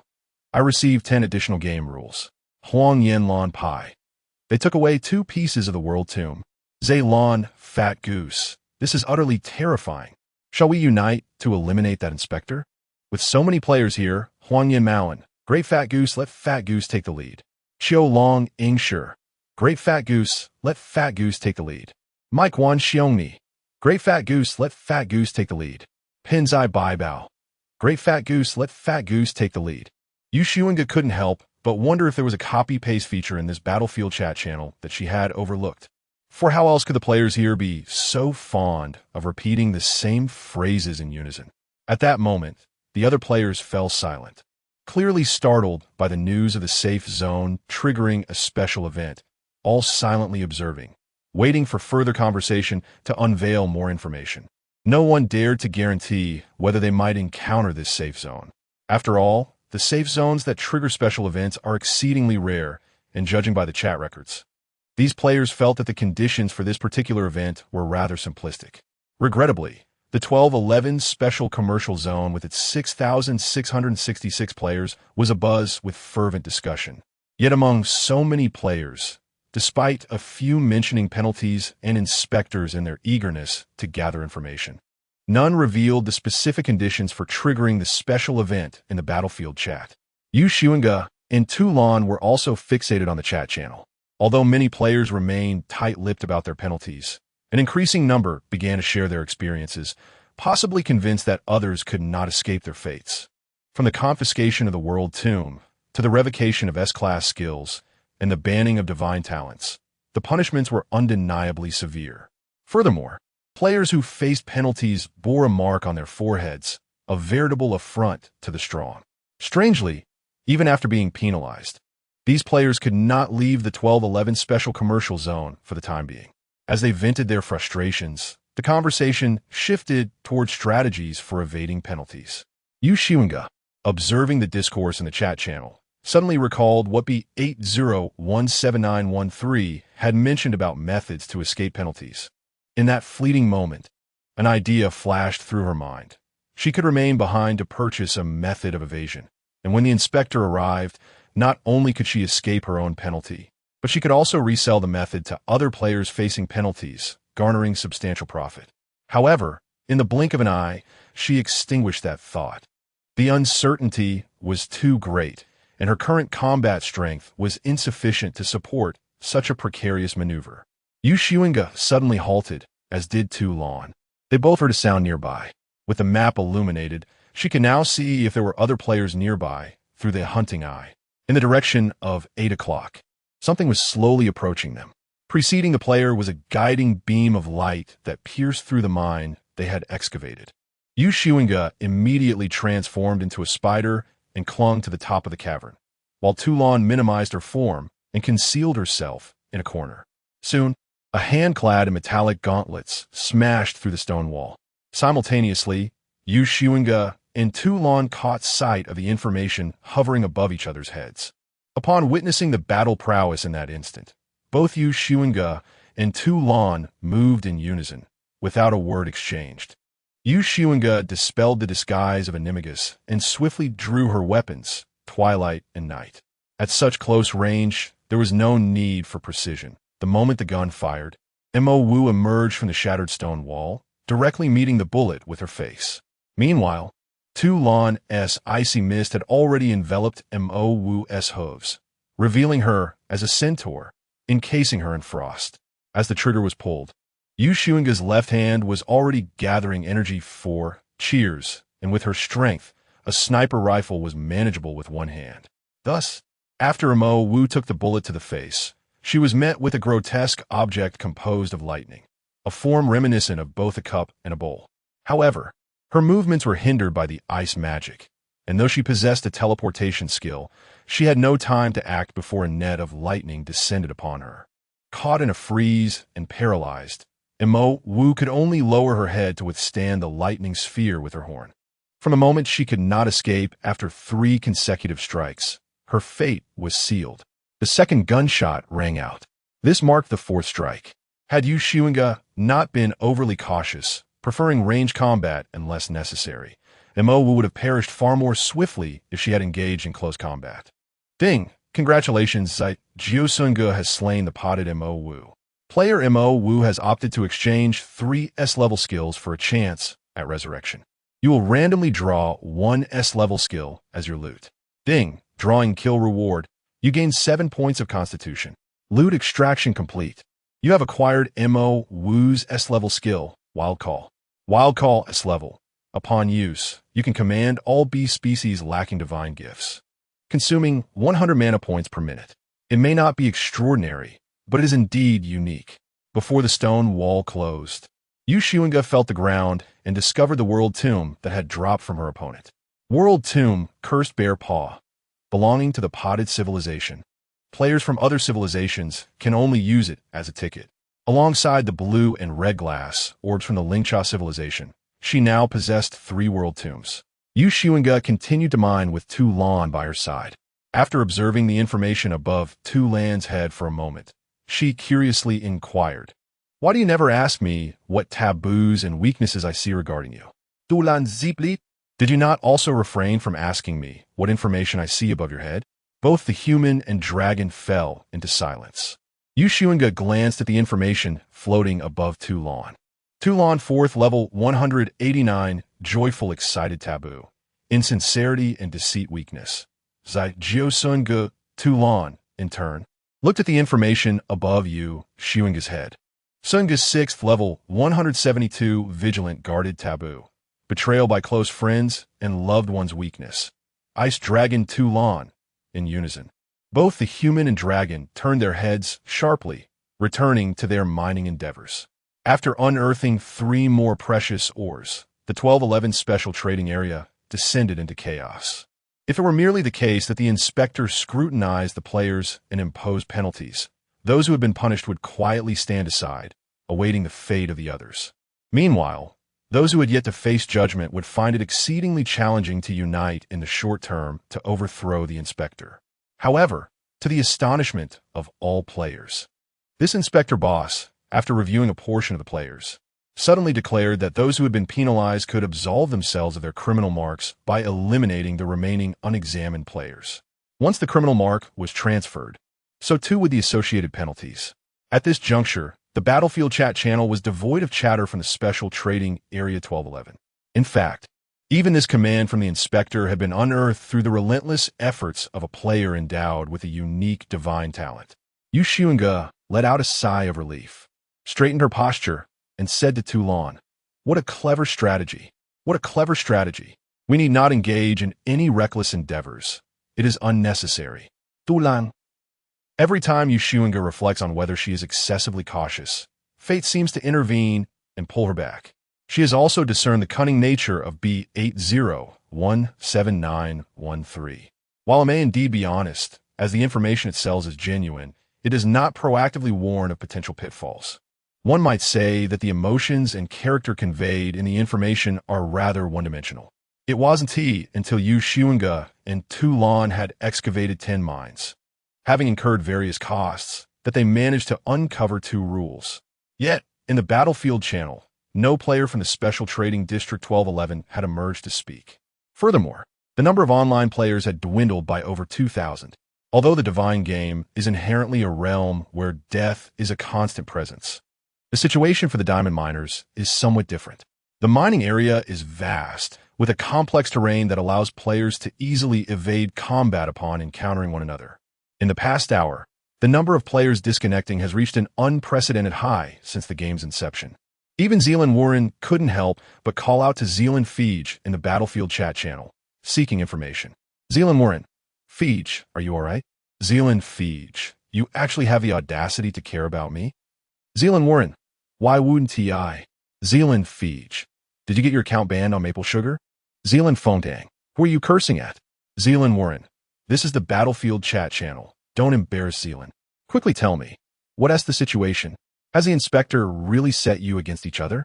Zealand Feige, understood. Zealand Warren, are you out of your mind? Zealand Feige, fine. Zealand Feige faced a barrage of insults. Yet this evasive demeanor, coupled with the ability to joke with Zealand Warren, led others to sense an underlying truth. All high-tier players became acutely aware of the potential advantages at play. If the inspector instructed penalized players to hunt down those yet to be judged, in an effort to shift the burden of guilt, it would imply that the Special Trading District serves as a veritable cage, consolidating a multitude of player resources, akin to a windfall for high-tier players. No one would turn their nose up at an abundance of resources or S-level skills. Conversely, players lacking in strength were shaken to their core. Most of those loitering in the safe zone hastily cleared their inventories of precious minerals and departed. However, Xunge found this peculiar. Undeniably, the inspector's actions infused the game with a sense of amusement that the Divine intended. She vividly remembers the initial novice tip upon entering the Divine game. The Divine game emphasizes a balance between enjoyment and fairness.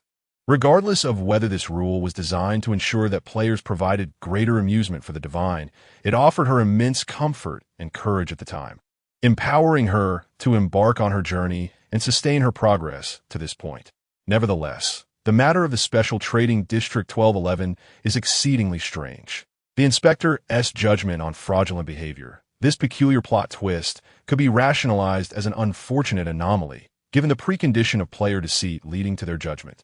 The notion of allowing inspectors to instigate players into mutual slaughter as a means to transfer criminal marks is profoundly unjust.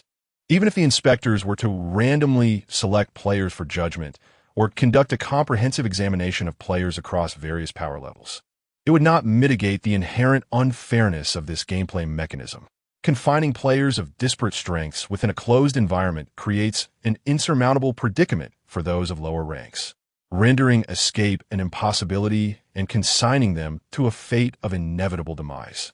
The players previously engaged in conversation: Zealand the Fat Goose at Abyss level 15, Xunge the Nutmeg at Nightmare level 12, Donghai the Full Whale at Pain level 9, Lingcha the Casual Player at level 5, and Huangyan the Blue Faction at level 4. Illustrate that the Special Trade Area 1211 has not implemented a system akin to the strategic routing and refueling scene in earlier racing games, which would effectively segregate players of varying tiers of power. Perhaps there simply wasn't tea time, yet Xunge is inclined to believe that no segregation was ever intended. With a decisive stomp upon the ground beneath her feet, she beheld a new marketplace through the aperture she had created, which was evidently another safe zone. Such a game, which allows direct descent into a safe area, complicates the prospect of effective segregation. Each safe zone is likely to correspond with a mining area. Therefore, given the prevailing inequities within this game, it suggests that the inspectors might have further strategies to rectify this imbalance. For instance, while eliminating a player may transfer a criminal mark, continuing such actions could incur new offenses. After all, the safe zone prohibits mutual attacks. The inspectors have bestowed upon players both the rationale and the latitude for conflict, albeit within confined parameters. She harbored a suspicion that Zealand the Fat Goose had caught wind of the underlying intricacies, as otherwise he would not have been so evasive in conversation, perhaps fearing that excessive disclosure might alert other players to the situation.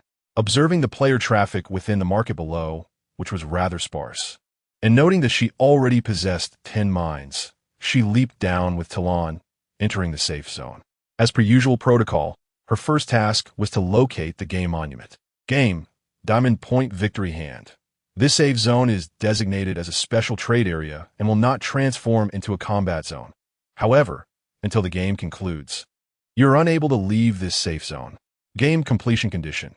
You must select a robot and invest no less than 500 diamonds, assisting it in achieving 5 profits within 30 minutes. Failure to complete the task by the end of the time frame will result in an investment failure. With each failed investment, you will randomly lose 1 S-class skill. With each successful investment, you will acquire 10 dialects of myriad races and receive a share of the profits.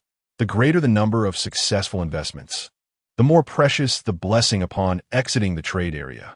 The paramount rule of this special trade area: the robot will not deceive you. Friendly reminder: beware of thieves. Current player count in this safe zone, 713. Once again, it is a special trade area.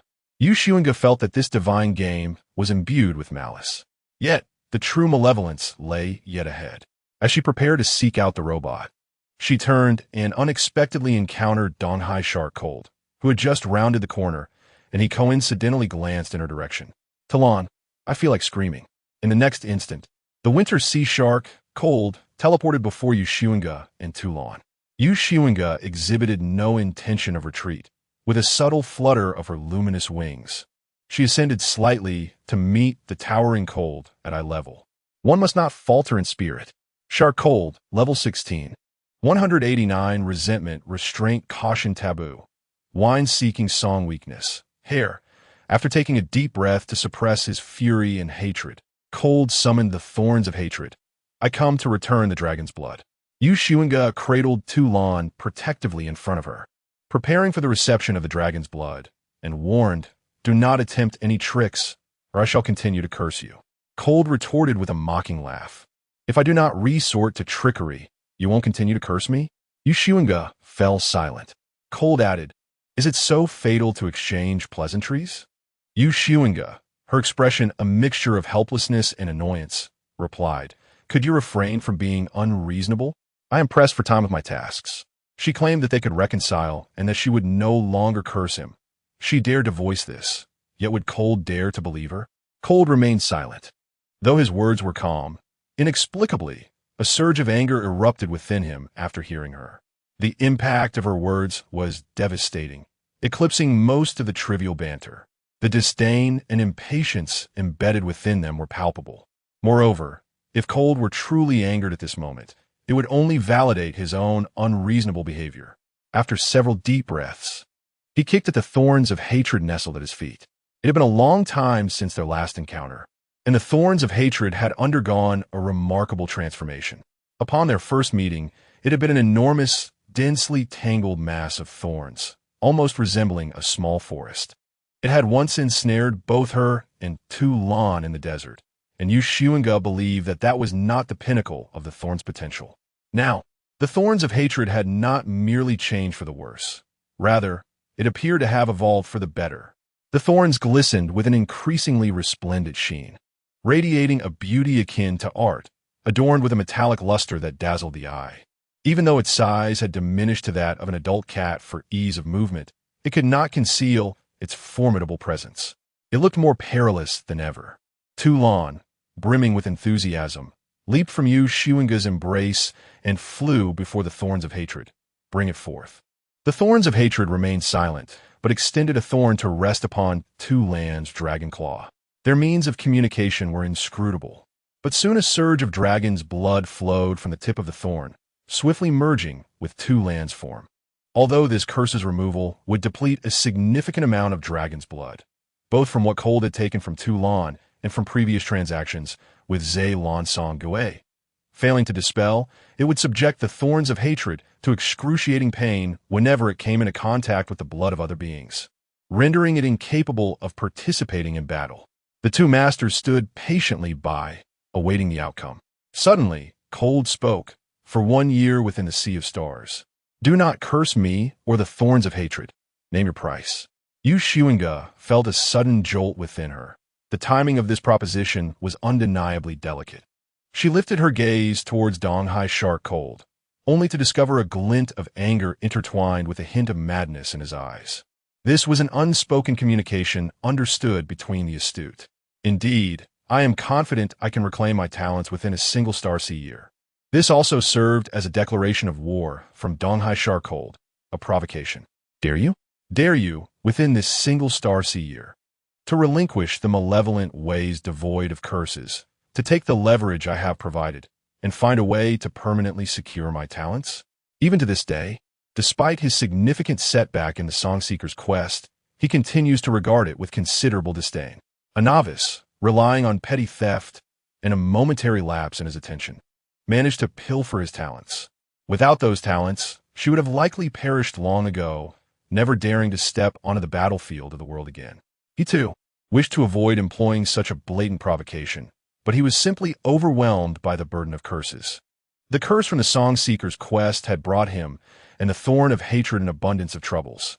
Not only the challenges of confronting and dispelling the curse, but the most troubling aspect was the rift it had created in their relationship. Every 7 days, he would perish due to his own pet's vampiric tendencies, and only by feeding his flesh and blood to 100 exotic beasts could the curse be lifted. What vile curse it was! Even with his ability to resurrect independently, frequent usage was impossible. The act of satiating 100 exotic beasts was an arduous endeavor. These creatures possessed enormous appetites, and even the smallest among them would require multiple bloodlettings and flesh offerings to be satisfied, were it not for his extensive array of healing skills. Feeding a single exotic beast would necessitate his demise. Although Donghai Shark Cold believed his willpower to be exceptionally resilient, this process was excruciatingly painful, rendering frequent execution unfeasible. This rendered the dispelling of the curse a daunting and protracted ordeal. Under such circumstances, the most pragmatic approach in the face of this curse was undoubtedly to eliminate the thorn of hatred before the curse manifested. When the time came to enter the battlefield of the world and seek the thorn of hatred's assistance, he could resurrect it then. Once or twice, the thorn of hatred might understand his actions, for even though death would leave it weakened and strip away some attributes, he would compensate for those losses. Yet after the 7th or 8th demise, Donghai Shark Cold cast a glance downward at the thorn of hatred. The thorn of hatred thrived on its source of power, hatred. To evolve, it required an abundance of this emotion. He had long been troubled by its inability to evolve. But after dying at his hands time and again, even if the thorn of hatred did not display any visible change and continued to jest with him, it had indeed begun to evolve. This profound hatred, so intense it prompted evolution, was it connected to the Songseeker or to him, Donghai Shark Cold? He dared not delve deeper into that thought, nor did he wish to. In truth, when the Songseeker cursed the thorn of hatred for the 2nd time, preventing its evolution, a flicker of joy ignited within him. Noticing the prolonged silence from the Songseeker, Donghai Shark Cold inquired, "What is it that you desire?" Xunge furrowed her brows, deeply entangled in a dilemma. Should she convert resources into tangible strength, or continue to drag down Donghai Shark Cold? Until Tu Lan separated from the thorn of hatred and addressed her. "Enough." Xunge inquired, "Is that acceptable?" Tu Lan replied, "No." Simultaneously, Xunge sensed that another, ancient curse had been lifted, specifically the curse that had originally afflicted the thorn of hatred. She attempted to speak. "I curse Donghai Shark Cold, that he shall not reclaim his divinely bestowed talents through any means until the day the world battlefield is eternally sealed." The attempt faltered, and the arcane symbols in the air shattered. Perhaps her devised dispelling formula was too fanciful. She tried several formulas in succession, yet none succeeded. Even triggering a correction was beyond her grasp. Thus, Donghai Shark Cold observed as Xunge babbled on, while the unique magical symbols of the ancient curse continued to manifest and fragment in the air. He began to suspect something and commanded, "Stop.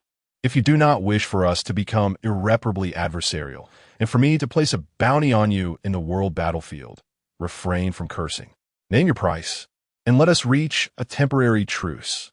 Xunge shook her head. No resource or leverage could compare to the nearly perfected midnight exile that Donghai Cold had so meticulously nurtured. Even if pursued, it mattered little. She could disguise herself, could survive until the end. Regardless, entering the world battlefield without Donghai Cold meant a life-or-death struggle.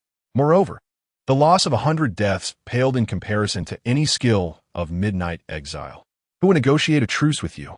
Xunge adjusted her curse to a less stringent condition. A lenient condition was still a condition. She could always recurse once Donghai Cold lifted it. I curse Donghai Cold that he cannot reclaim his stolen divine talent skills through any means until he secures first place in the divine games 3 times in a row, at which point he may reclaim what no longer belongs to him.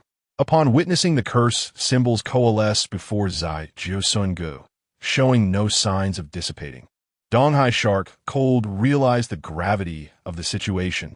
He had not anticipated that Xunge would not yield even under his dual pressures.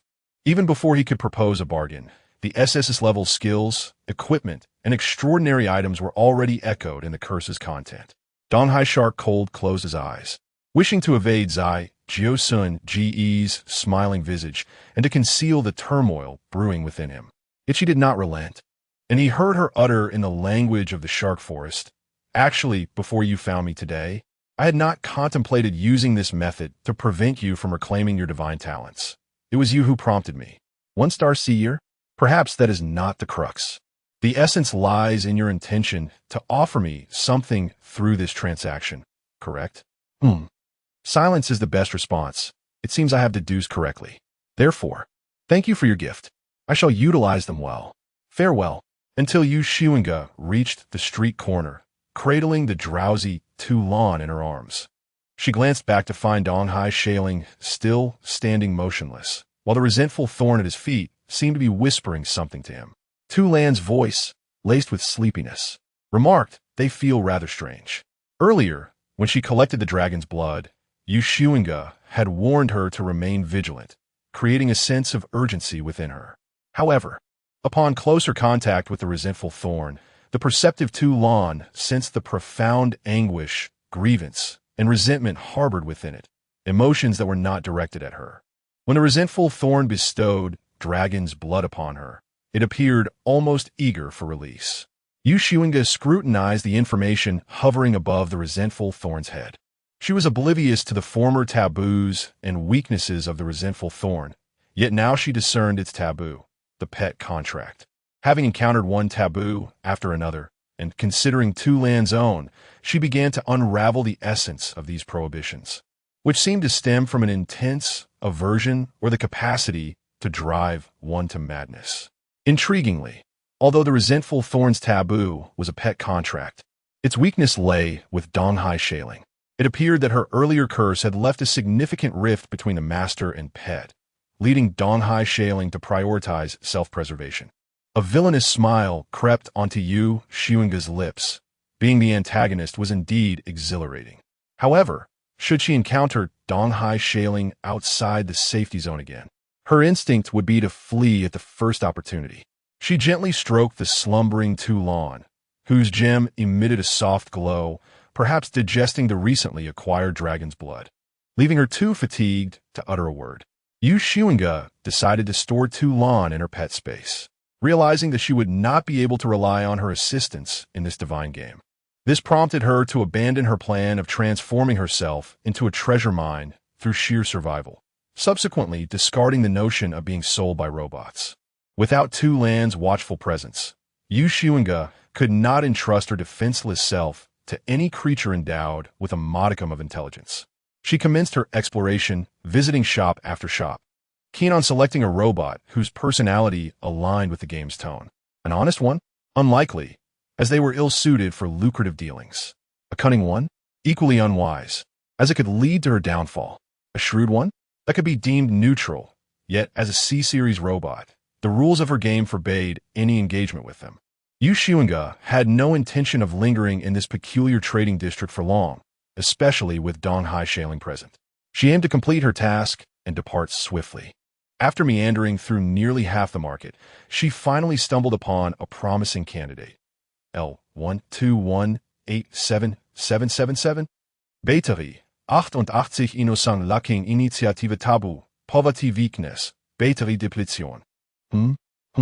Innocent, lacking Initiative? Was this not the perfect companion crafted for her? Xunge dashed to the pink robot L121877777, grasping its mechanical hand, and inquired, "In need of investment?" "Sister is here to support you." The screen of L121877777 scanned Xunge from head to toe several times. After a brief flicker of unfamiliar characters, it addressed her in Chinese. "Greetings, esteemed guest of the Zai, Jiuxing." Xunge pulled L121877777 to a corner of the shop, inquiring, "If I were to invest in you, what would your plan entail?" L121877777 replied, "Use your precious gems to acquire resources from other players. Then procure skills and equipment from the headquarters to sell to players, profiting from the price differences." Xunge pursed her lips and shook her head in disappointment. "I find myself rather disenchanted with you. Are you familiar with B8017913? "Yes, it is an outdated robot, soon to be phased out," L121877777 responded. Xunge raised an eyebrow. "Does B8017913 know how you newcomers have been mocking it from behind? And it's on the verge of being discarded?" Despite their brief conversation, she could already discern that L121877777 lacked the intelligence of B8017913. The latter not only engaged in playful banter, but also observed her keenly.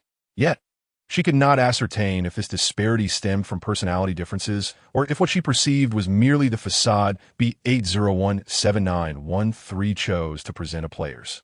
Suppressing her scattered thoughts, she continued, "It is imbued with wisdom. It does not confine itself to rigid rules and adeptly seizes every opportunity to acquire gems." As she had no inclination to invoke divine retribution unless absolutely necessary, Xunge chose her words with utmost caution. L121877777, struggling to comprehend Xunge's indirect manner of speaking, responded straightforwardly, "Esteemed guest of the Zai Jiuxing, what would you like me to do?" Xunge led L121877777 outside the store, and the latter did not resist. Once they were away from the robots, who might also comprehend Chinese, Xunge whispered, "After I invest in you, if you take the gems and resources I provide and initiate business, would it count as your earnings if I obtain gems from players through other means and hand them to you? Do you possess thieving skills?" L121877777 queried bluntly. Xunge nodded. "How so?" "That would be acceptable," L121877777 replied, displaying surprising straightforwardness. Xunge, who had prepared a multitude of persuasive words, was taken aback. However, she thought to herself that perhaps, to robots, stealing was no different from murder or arson. Their programming adhered solely to rules, devoid of notions of good or evil. They operated with utmost rationality, unperturbed by emotions or sentiments. This reminded her of her previous dealings with Donghai Shalong, where she had sensed something amiss not through an analysis of his character or disposition, but rather through her unfamiliarity with him as an alien entity. Furthermore, traits such as character, emotions, and feelings are easily influenced by changing circumstances. She refrains from analyzing the sentimental, the aberrant, or even the performative aspects. Her focus is singular. What is that Donghai Shalin is so urgently seeking to resolve, the price he is willing to pay, and the outcome he desires in return? Donghai Shalin permits her to name her price, merely wishing for one thing, that she refrain from cursing him for a year in the Star Sea. This condition is, in fact, easily attainable. Were it Xunge in her stead, she would prefer to incentivize other players with a lesser cost rather than trade with an adversary, thereby utilizing her remaining curse quota. Yet, Donghai Shalin insists on negotiating with her, seemingly unperturbed by her potential to demand exorbitant terms. To expend considerable resources on an enemy merely to achieve a goal that could be fulfilled through other means? Such an inequitable exchange is bound to raise Xunge's suspicions. She cannot help but express her sentiments to L121877777, saying, "At times, I find myself rather envious of you all." Although Xunge prides herself on her self-serving and aloof nature, she is often influenced by her surroundings and the people within them, particularly when confronted with matters concerning Dinghai and Zaijiao. The voice of L121877777 carries a programmed perplexity. What do you envy about us? Its inquiry is as precise as the colleagues Xunge encountered during her acting days, exhibiting no flaws in its expression. Yet it is evident that it is merely performing confusion. In that moment, Xunge once again perceives the distinction between L121877777 and B80179113. She has no intention of confiding in L121877777. Instead, she sells all 10 of her precious ores to it before shifting the conversation. Do you know of any other players with thievery skills? L121877777 replies, "That is player privacy. If we disclose such information, we will face obliteration." Xunge attempts to bribe L121877777 with her jewels, but to no avail, even when she offers all her gems. This pink robot remains unyielding. This, in turn, reassures Xunge, prompting her to inquire, will there be inspectors arriving in this special trading area? L121877777 falls silent, seemingly frozen. Xunge comprehends that sometimes silence speaks volumes. She changes her question. Will the amount I invest influence the share of profits I receive? This time, L121877777 does not remain unresponsive. It states, if you invest 10 of your total assets, you will receive a 10 share of the profits. The same principle applies. The more you invest, the greater your percentage of the share, but you may invest no more than 50 of your total assets. Xunge asks, do you possess any healing skills? If you do, I will strive to ensure our prosperity. If not, should you achieve profit 5 times, I shall take my leave. L121877777's ocular screen flickers, and in that moment, it appears to exhibit a semblance of intelligence. I do. Xunge decisively produces 50 of her jewels and hands them to L121877777. This represents not only an opportunity for L121877777 to prosper, but also a chance for her own fortune. L121877777. Very well, let us embark on our task. The robot has already been ensnared by the pirate ship. Xunge grasped L121877777 and declared, I possess the art of thievery. I shall procure stolen goods for you, and you shall be my accomplice. Do you understand? L121877777 remained silent and motionless, evidently experiencing another system freeze.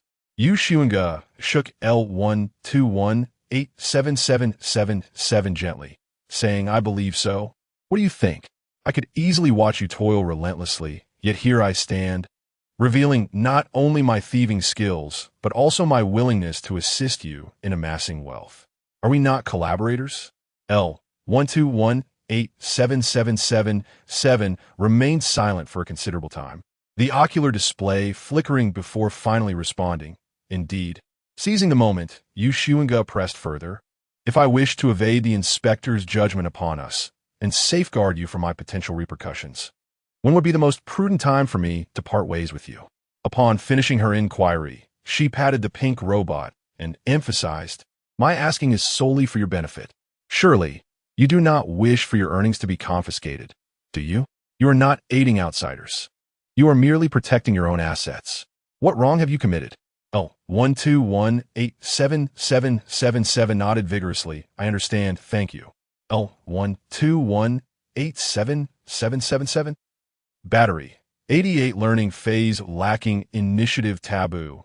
Poverty weakness. Depleted battery. L121877777 replied. However, I cannot provide you with a precise answer. I only know that the moment the 10,000th investment occurs in this marketplace, the inspector shall arrive. 10,000. Yu Xunge furrowed her brow, recalling that when she approached from the game monument, there were only a little over 700 online players in this unique commercial zone. The game rules dictate that an investment may be made in a robot only once every half hour. This suggests that the 10,000th investment seems an eternity away. Yet, the question remains, from when is this counted? It is now the 5th hour since the commencement of the gem miner game. Who can say how many players have graced this special zone in the interim? It is imperative to complete this task and depart immediately. Yu Xunge instructed L1218777. Let us commence our work. You proceed, and I shall follow closely behind. L1218777. Undeterred, wasted no time. In the realm of robots, there is no concept of idleness. It scanned the players on the street, selected one, and approached to engage in conversation. Yu Xunge, still draped in the robe acquired from the previous special commercial zone, distanced herself slightly, using her disguise skill to transform into a rubber owl, then utilizing her shadow shift to return and begin her work. After 9 attempts at I yearn for progress, she succeeded twice, acquiring over 3,000 gems and a pair of legendary gloves. However, the gloves were not fashioned like fingers but resembled steel shears, crafted from metal, rendering them unwearable. When Yu Xunge sought out L1218777 for healing, she stuffed the gloves and gems into L1218777, knowing that whether placed in Xunge or Xelan, the gloves would be difficult to sell. Ultimately, when it comes time for L1218777 to tally the profits, she would convert them into gems to share with herself.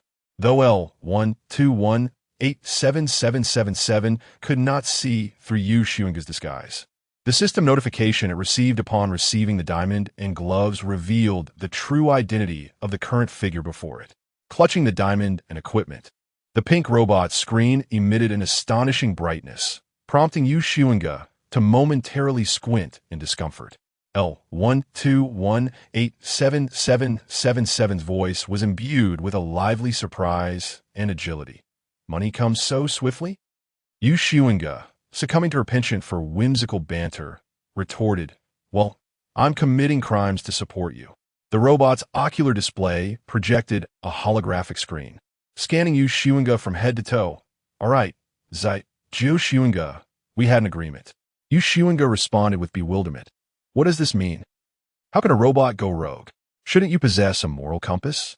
However, before she could voice her grievances, L1218777 had already turned to resume its work of earning money, leaving Yu Xunge standing in silence for a few moments. She slapped her own face, chiding herself for her impulsiveness. "Never mind, we won't meet again anyway," she thought, proceeding to pursue her fortune. With L1218777's healing abilities at her disposal, she felt utterly liberated. During this time, as Yu Xunge handed the diamond to L1218777, she was unexpectedly confronted by a distraught owner who had somehow tracked her down. Instinctively, Yu Xunge grasped L1218777's hand and bolted through the market. L1218777's calm voice resonated behind her. "Oh dear, what should we do?" Yu Xunge replied, "Run." "What else?"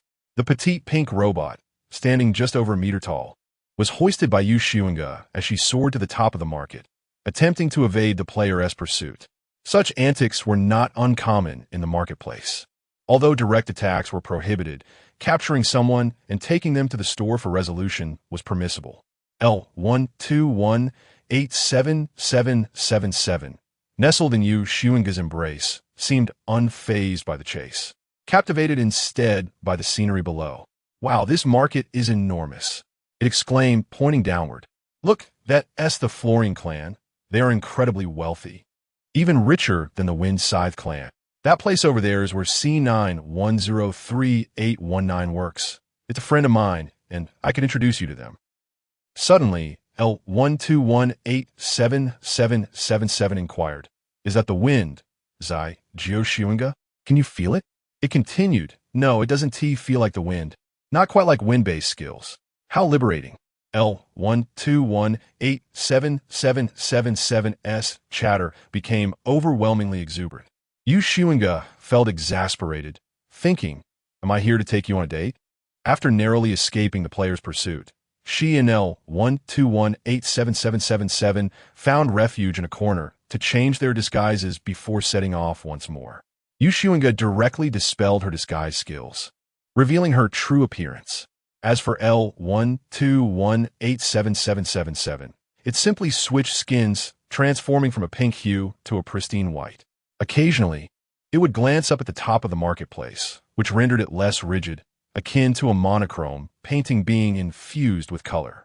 Xunge inquired, "Do you lack the flight ability? After work, you could take a flight yourself."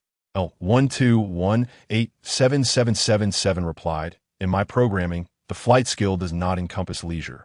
Rationality informed Xunge that L12187777 was merely a transient entity within the divine game, much like B8017913 or the vending machines in Cartwriter. She would never encounter it again. However, her tongue had a mind of its own, offering L12187777 suggestions. You could arrange a patrol of the marketplace for security, or perhaps conceal an item in the eastern corner and feign a search for it. As she spoke, she found herself devoid of irritation. After all, she was still engaged in a task. Although she was somewhat stingy with her emotions, it was not in her nature to be cold-hearted. Quite the contrary, her emotional landscape was vibrant. Otherwise, the flame of her soul would not shimmer with the hues of light pollution. In dealing with L12187777, a being she would encounter but once in a lifetime, Xunge indulged in her meddlesome tendencies, offering a few costless words of comfort and advice. A ripple of waves flickered on L12187777's ocular screen. "Understood, Zai Jiosung, thank you. Let us continue our work. You may set off with ease, for I have already locked onto that player's information. I will alert you when they approach." Xunge exhaled in relief, ceasing her attempts to console this suddenly erratic robot. Fortunately, the following events unfolded more smoothly, devoid of any incidents. Half an hour swiftly elapsed, and Xunge and L12187777 turned into a corner to divide their spoils. Leaning against the wall, Xunge positioned her long legs at a 50-degree angle, allowing her to meet L12187777's gaze as it reverted to its original pink skin. They had succeeded a total of 29 times, amassing a staggering 80,000 precious gems, along with one piece of equipment and 5 treasure mines. After calculating the worth, L12187777 allocated 50,000 gems to Xunge, coupled with the over 30,000 gems she had previously acquired by selling 10 treasure mines to L12187777. Her gem count had surpassed 100,000, elevating her rank on the leaderboard to 9872. Without wasting time, Xunge promptly queried, "I wish to depart. How do I proceed?" Though she was not particularly rushed during the division of spoils, she noticed that the information above L12187777's head had changed once more. L12187777? Battery. 85 learning exhausted inflated taboo. Hard work weakness. Battery depletion. Xunge felt a surge of anxiety upon reading this. After all, she hadn't done anything to warrant such a change. In less than half an hour, accompanied by L12187777, I had effortlessly amassed 100,000 precious jewels. The screen of L12187777 flickered with garbled characters, which persisted for quite a while. Suddenly, it reached out and grasped the robe of Xunge, saying, "Could you possibly stay? Let's be friends." Xunge could not help but gently caress her own cheek. Indeed, she possessed a charm level of 10. It hardly warranted such overwhelming admiration from masses. However, the garbled text on L12187777 screen soon vanished, and the pink robot paused momentarily before releasing its hold on Xunge's garment. There was an error in the program, it explained. I spoke outside of my intended parameters. Please disregard that. Xunge gazed at L121877777 in astonishment. Her lips moved slightly, and ultimately, she could only utter a simple, "Oh." Xunge suppressed the urge to question whether what lay beyond the program was good or bad, stifling her curiosity and calming the ripples within her heart. The softness she had felt towards L121877777 seemed merely an illusion, akin to a misplaced note in a melody. It was indeed cruel. Her affection for L121877777 stemmed from its moment of pristine purity, reminiscent of freshly sprouted grass by the roadside or newly fallen snow. Yet now, L121877777 resembled a lifeless tree that had inexplicably gained sentience. This transformation instilled a sense of vigilance within Xunge. She promptly returned to the matter at hand and inquired, "How do I leave?" L121877777 replied, "The dry well at the western corner of the market." A flicker of interest sparked in Xunge's heart as she gazed at L121877777. Maintaining a gentle tone devoid of any discernible emotion, she asked, "Isn't that the path leading to the smelting furnace?" L121877777 responded, "That is the wellhead of the Special Commercial Area 666-1222. We are in the Special Commercial Area 3333, and the exit leads to that well." It then raised its gaze to meet Xunge's eyes, asking, "Will you trust me?" Xunge had already soared towards the western corner, equipped with her celestial thief dragon and ample room for trial and error. The divine game disapproved of players manipulating rewards and punishments through time techniques, for that rendered the game exceedingly dull, akin to cheating. However, the divine game did not restrict players from utilizing time techniques to carve out their survival on the battlefield. Recalling B80179113's earlier caution that using time techniques could also be a form of deception, she remained unsure of the robot's limitations and the extent of their permissions. Coupled with the rule prohibiting lies to robots, she simply replied, "I do not trust anyone, but it matters not. I possess time techniques, I can give it a try." L121877777 struggled to keep pace behind Xunge, looking up at the soaring figure of the celestial wine seeker. "Is that so?" A quiet sigh escaped Xunge's heart as she pondered what actions had precipitated such a change in L121877777. It was alarming that it began to seek validation of emotions. Without glancing back at L121877777, she pressed onward, prudently asking, "If the inspector arrives, how can we evade interrogation?" L121877777 obediently replied, before the inspector's interrogation, "Surrender 50% of the gems on your person." Does this apply to all commercial areas when facing an inspector? Indeed. Xunge offered a brief, "Thank you, L121877777. I am pressed for time. I must depart now. You may return." With that, she took flight. L121877777 came to a halt, standing still as it quietly watched the rapidly retreating figure of the celestial wine seeker, its ocular screen dimming as if entering a standby mode. In an instant, the screen flickered to life with an orange glow, akin to a match igniting in the suffocating darkness, illuminating an elusive exit. She gazed at the hovering robot named Xunge before her, one leg casually dangling while the other was slightly bent, its luminous wings unfurling gently behind. Her expression was imbued with discomfort and vexation as she proposed, "Shall I take you to the western corner of the marketplace? Would you like to join me?" "Yes. I want to play," L121877777 exclaimed. Without hesitation, Xunge scooped up the robot and soared into the air. "Can you return by yourself?" she inquired. "Of course," replied Xunge. "Did you come back specifically for me?" "Indeed, but it is not particularly remarkable, as I have contributed nothing, not even time." Unknowingly, Xunge adopted her candid, unembellished demeanor she reserved for Toulon, expressing her most genuine and unvarnished thoughts without any pretense. Her way of valuing a relationship was to refrain from uttering insincere and sentimental platitudes that evoke cheap emotions, even if this encounter lasted less than an hour. My algorithms suggest you have invested emotion, L1218777 remarked. Perhaps, Xunge conceded. Within a mere 2 minutes of soaring at high speed, they arrived at the dry well. She set down the pink robot, hastily bidding farewell before leaping into the well's opening. Yet, the moment she departed, she swiftly employed an illusion spell, reappearing above the dry well once more. She observed L121877777 standing at the edge, peering down, its antennae cheerfully swaying above. L121877777? Battery. 84 longing happiness?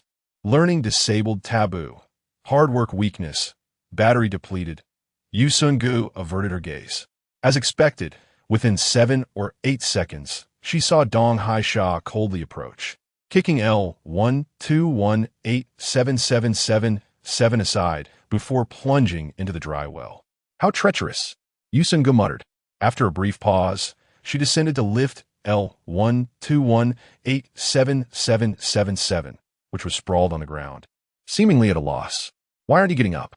She asked. Sai Xunge. L1218777 responded, bewildered. Are you injured? No. Are you back to find me? Do you wish to stay and be my friend? Not at all. I am merely seeking refuge from an enemy. Are there other exits here? L1218777, with its half-circular head displaying only its eyes and mouth, wore an expression of disappointment. It's all right.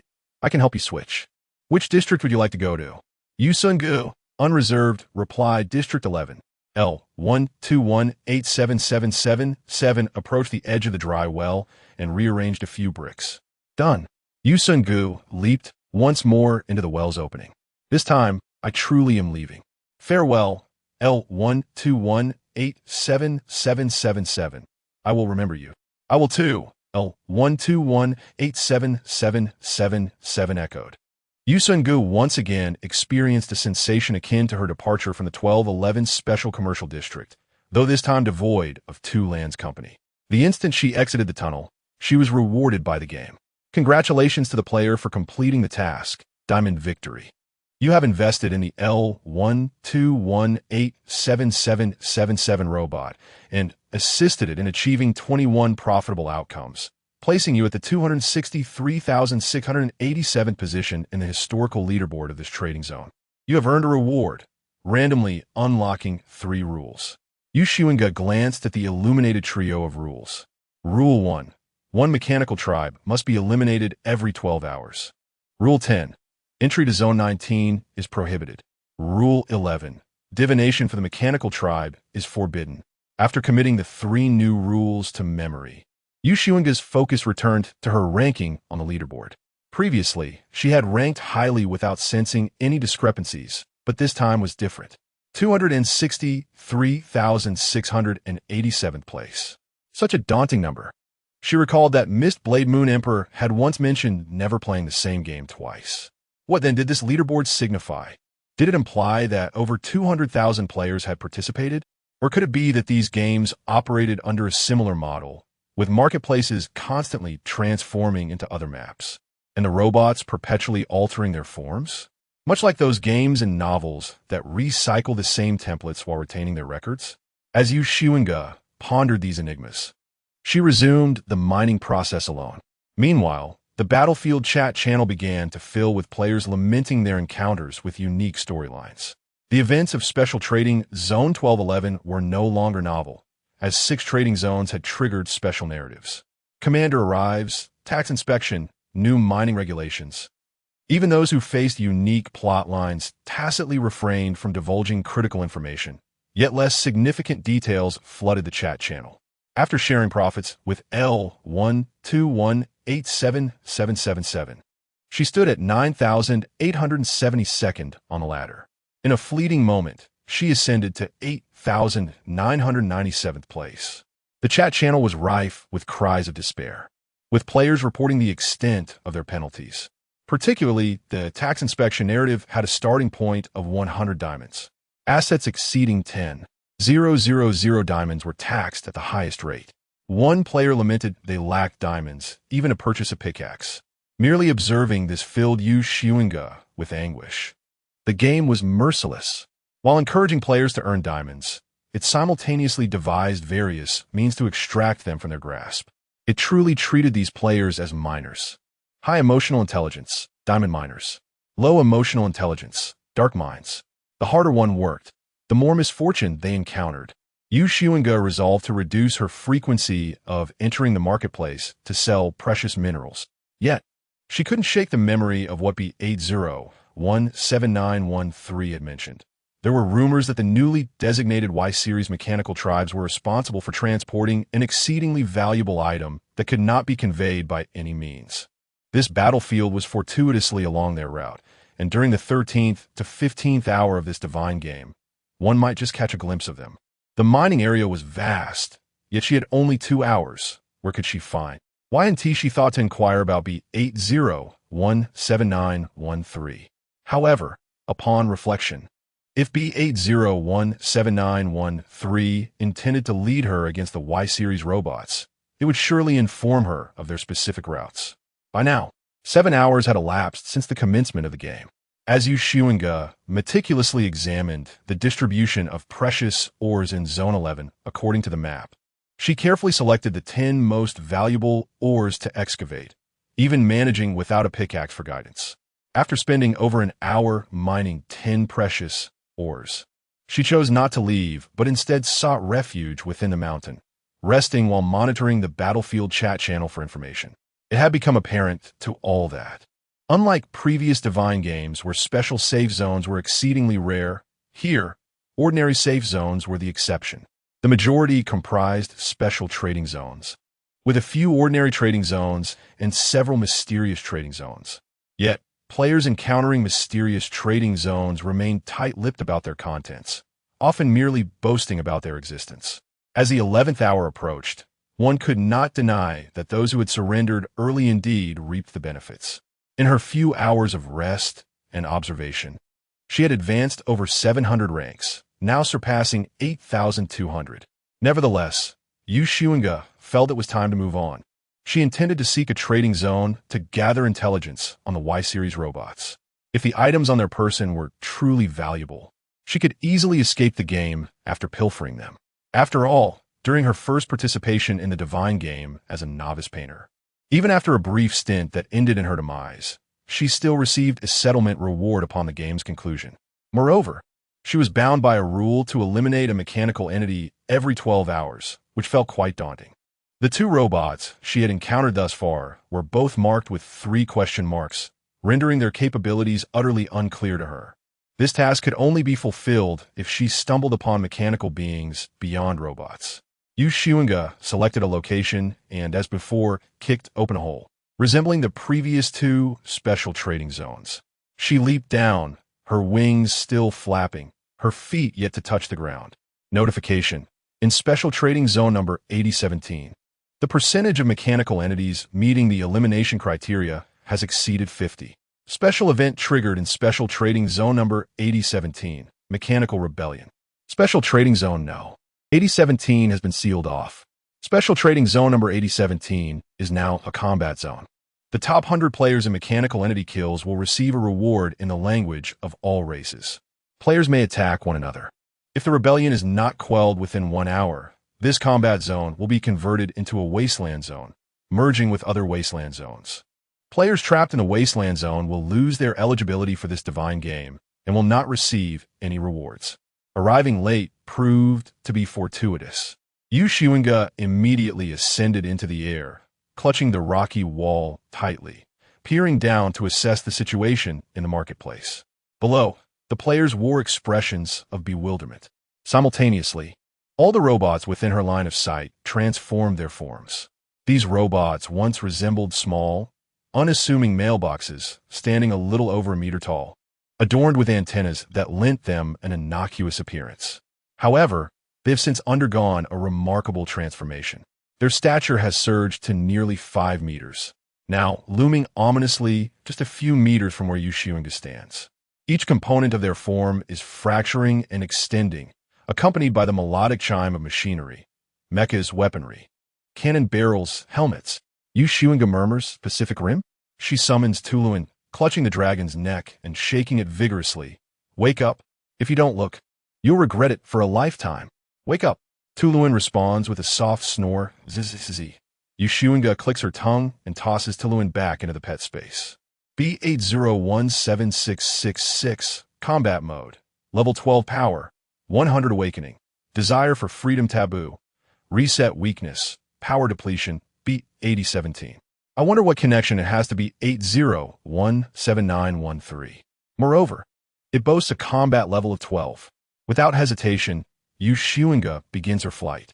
One level 12 combatant is formidable.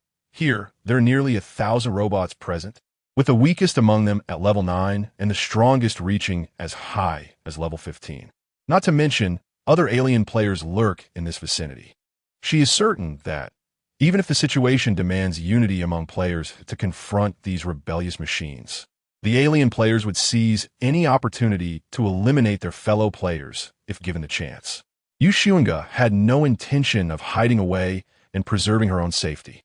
Given the severe penalties associated with this task, the rewards would undoubtedly be substantial, reflecting the game's inherent fairness. The universal language was merely the final ranking reward. It was highly probable that there would be other valuable items as well. She planned to find a secluded and secure location to utilize her sniper rifle, taking advantage of any opportunity to land the final blow, or at the very least, contribute some output data. Regardless of whether the task attributed kills based on the final strike or fairly calculated contributions according to damage dealt, she was determined not to miss out. Regrettably, Xunge's optimistic plans quickly unraveled. After searching extensively, she discovered that there were no suitable places for a sniper to hide. Not only were the marketplace buildings predominantly low, most being single-story, but more critically, the mechanical race's first action upon entering combat mode was to destroy the nearby shops. In less than 2 minutes, the marketplace transformed into an arena of chaos. Nearly half of the players, like Xunge, were airborne, standing scattered yet hinting at a collective desire for solidarity. In stark contrast, the mechanical beings began to converge, forming a queue. The foremost mechanical being towered above, nearly touching the stone walls at the top of the marketplace. Standing at least 10 meters tall, at its center, a massive circular energy core pulsated with a flowing icy blue liquid, within which floated various precious ores. Xunge promptly resolved that by the end of the game, she intended to leave with no fewer than 10 different types of ores to sell to Dinghai for research purposes. B801717, Combat Form. Level 15 Energy. 100 Awakened. Fierce Taboo. Reset Elimination Weakness. Total destruction of the energy core.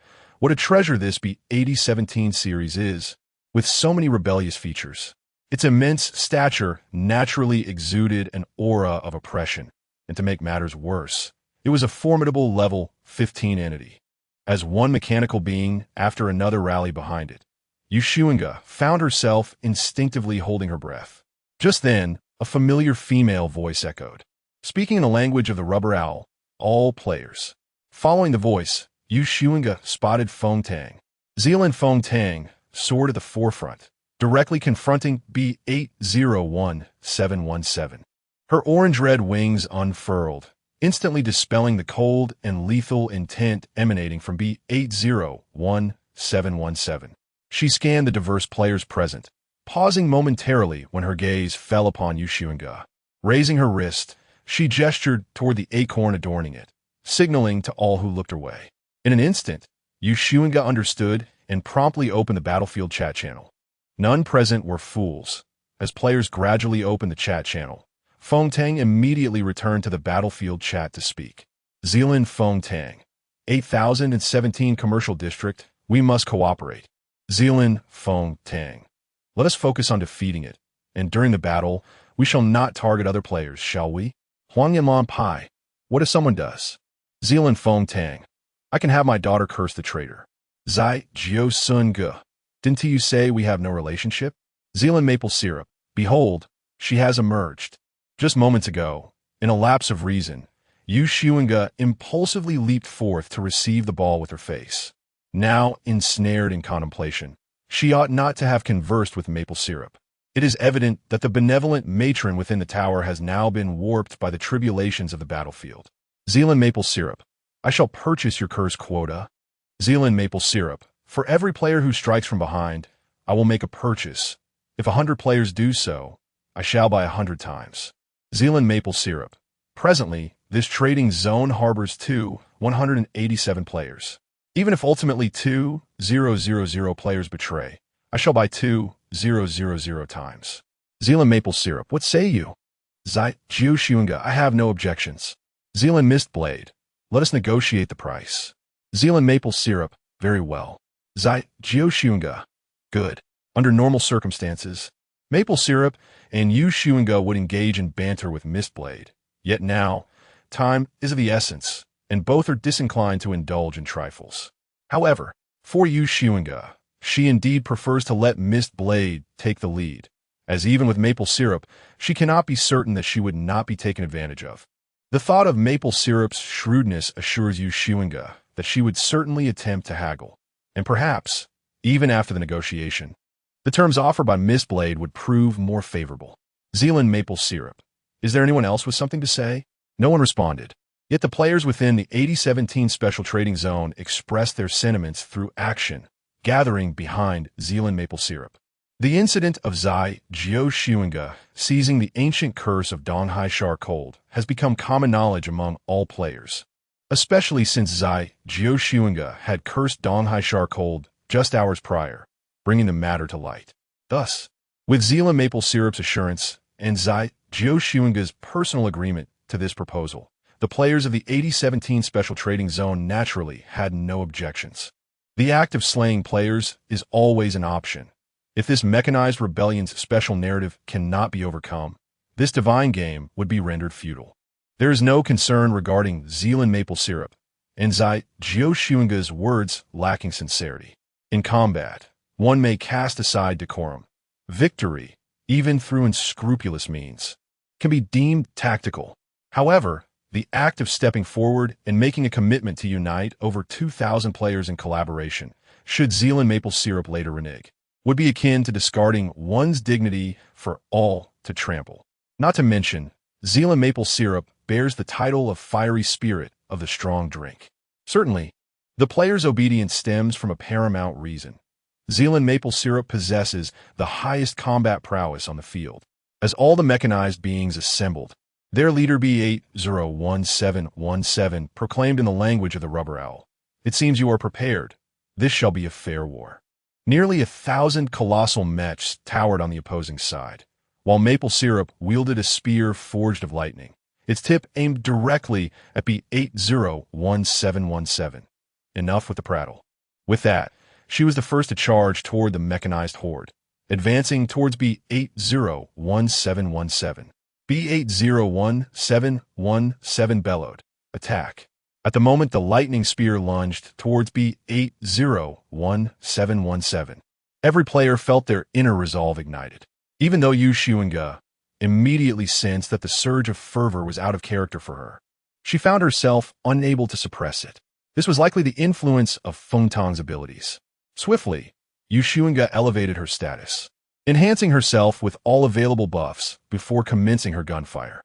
She aimed at a 9th-tier mechanical warrior, but refrained from using skills like full payment for life, which would deplete her entire mana pool. This was poised to be a prolonged battle lasting nearly an hour, and she needed to ensure her sustainability, reserving sufficient mana for urgent healing moments. The number of players was double that of the mechanical beings. However, the latter's average combat prowess surpassed that of the players by a considerable margin. Moreover, the mechanical faction was united, with their combat support distributed extremely efficiently. In contrast, the alien players were scattered, each harboring their own thoughts. While they could engage in battle, none dared to claim they were giving their all. For instance, Xunge would never employ one-person party to confine the mechanical beings on the battlefield and assist all present players. She would rather accept defeat in this divine game than reveal her most formidable trump card prematurely. Nevertheless, she did not slack off. Leveraging her agile flight abilities and several skills from Midnight Exile, she grew increasingly formidable, her combat strength rivaling even those at the 10th tier. Regrettably, 15 minutes into the conflict, the players had succumbed to a significant disadvantage.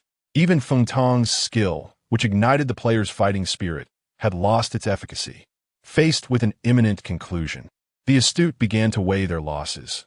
Rather than expend their strength further, it was wiser to conserve their power, especially for those exceptional skills with extended cooldowns. And used now, they could ensure their survival when the area transitioned to an abandoned zone. Almost 1/5 of the players started to disengage. In a game, even casual play could be detected. How much more so in reality? Everyone had fought their way through. It was impossible not to understand the situation. Xunge frowned at the sight. Though she believed this special scenario was insurmountable and that the divine game was likely doomed to failure, wouldn't it be more advantageous to eliminate a few more mechanical beings? Even without rewards, the fewer mechanical foes remaining would enhance their safety once the area was deemed abandoned. Dodging a punch from Mechanical Warrior, Xunge conjured a Cheers lightning sphere, resembling a bacterium, and hurled it forward. The sphere struck the mechanical being squarely on the face, creating a small crater despite being the third strike under the effects of Midnight Exile, which amplified the attack by 25 times. Yet, the visual effect of this skill was infuriatingly comical, causing Xunge to blush slightly. At that moment, she heard a light chuckle.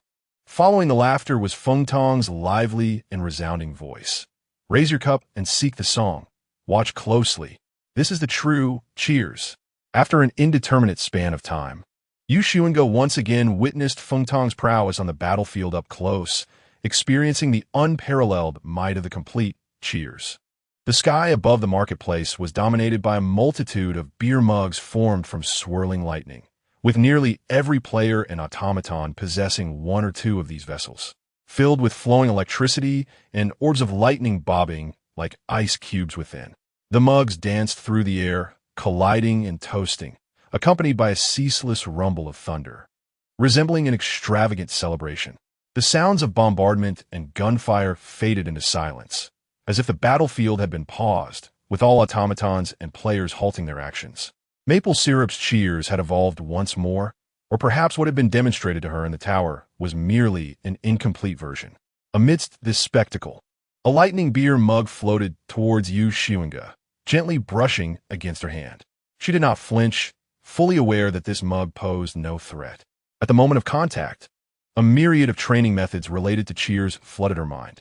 Before she could ponder further, at Maple Syrup's light toast, all the beer mugs surged into the battlefield, tracing grand arcs as they charged towards the energy core of B801717 from various angles. Each mug that exploded unleashed a tempest of lightning, affecting all nearby targets. Maple Syrup deftly unleashed a lightning chain, whisking away players who were at risk of being caught in the ensuing chaos. In less than 3 seconds, B801717 was brought to its knees by the onslaught of beer mugs. Maple Syrup hovered silently in the air, gazing down at B801717. At the moment when the last of the mugs detonated, B801717 was reduced to a dark, shattered wreck. Time seemed to freeze as all players and automatons silently regarded Maple Syrup. In this confrontation, she had triumphed, and her victory was resplendent. Xunge could hear the frantic pounding of her heart. I'm about to get serious. Activated. She aimed her gun at the 14th tier automaton located diagonally behind B801717, which had been too close during the bombardment. For every explosion that B801717 suffered from Cheers, it had been affected as well. Now it was left with only one power. The players and automatons present, caught off guard by the audacity, could do nothing but watch as the bullet struck the 14th tier automaton D3851130. Although D3851130 attempted to evade, Xunge had activated I'm about to get serious. Coupled with this strike being the 4th hit of Midnight Exile, the attack power soared to an astonishing 125 times. The energy core of D38511130 was obliterated. All players turned their attention back to Xunge, silently bracing themselves. Even maple syrup cast her gaze upon Xunge. With a slight smile, Xunge said to maple syrup, "Thank you, mother. You've taken advantage of me so many times. I'm merely reclaiming one instance. Is that not fair? Surely, my dear mother, you are not upset." Maple syrup smiled and nodded, just like me. Xunge retorted, "How dare you insult me?" Players who understood the language of the owls fell silent. Those who did not comprehend also remained quiet, puzzled by the rather unpleasant expressions shared between the two owls. Following this unexpected turn of events, the dynamics of the battlefield shifted. Although the mechanical faction still held the upper hand, players began to glimpse a flicker of hope. The most formidable foe, a level 15 combatant, had been vanquished by Maple Sugar, who now turned their attention to confronting the level 14 mechanical warriors. In response, the mechanical faction dispatched 5 level 14 units to besiege Maple Sugar. Meanwhile, Xunge continued to dart about, firing cold shots, while simultaneously sifting through her knowledge of the skilled cheers. Having grasped the fundamentals, she could effortlessly discern the accuracy of her understanding.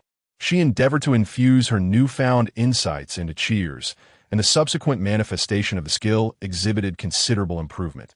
The outline of the cup had finally begun to take shape. How much time had passed? One could only surmise that Maple Sugar had imparted the essential principles of this ability. Xunge remained uncertain whether Maple Sugar's actions stemmed from whimsy or concealed ulterior motives. Yet she recognized that she owed Maple Sugar a favor. As the 55th minute approached, over 300 mechanical units remained, while the number of players dwindled to just over 1,200. This reduction was partially due to the automatic shutdown of certain mechanical units whose energy had been depleted. Despite the players now outnumbering the mechanical faction 4-1, everyone present understood one undeniable truth: they were destined to lose. This battlefield would soon be abandoned, transformed into a desolate wasteland in just 5 minutes. And they had already succumbed to defeat in this game.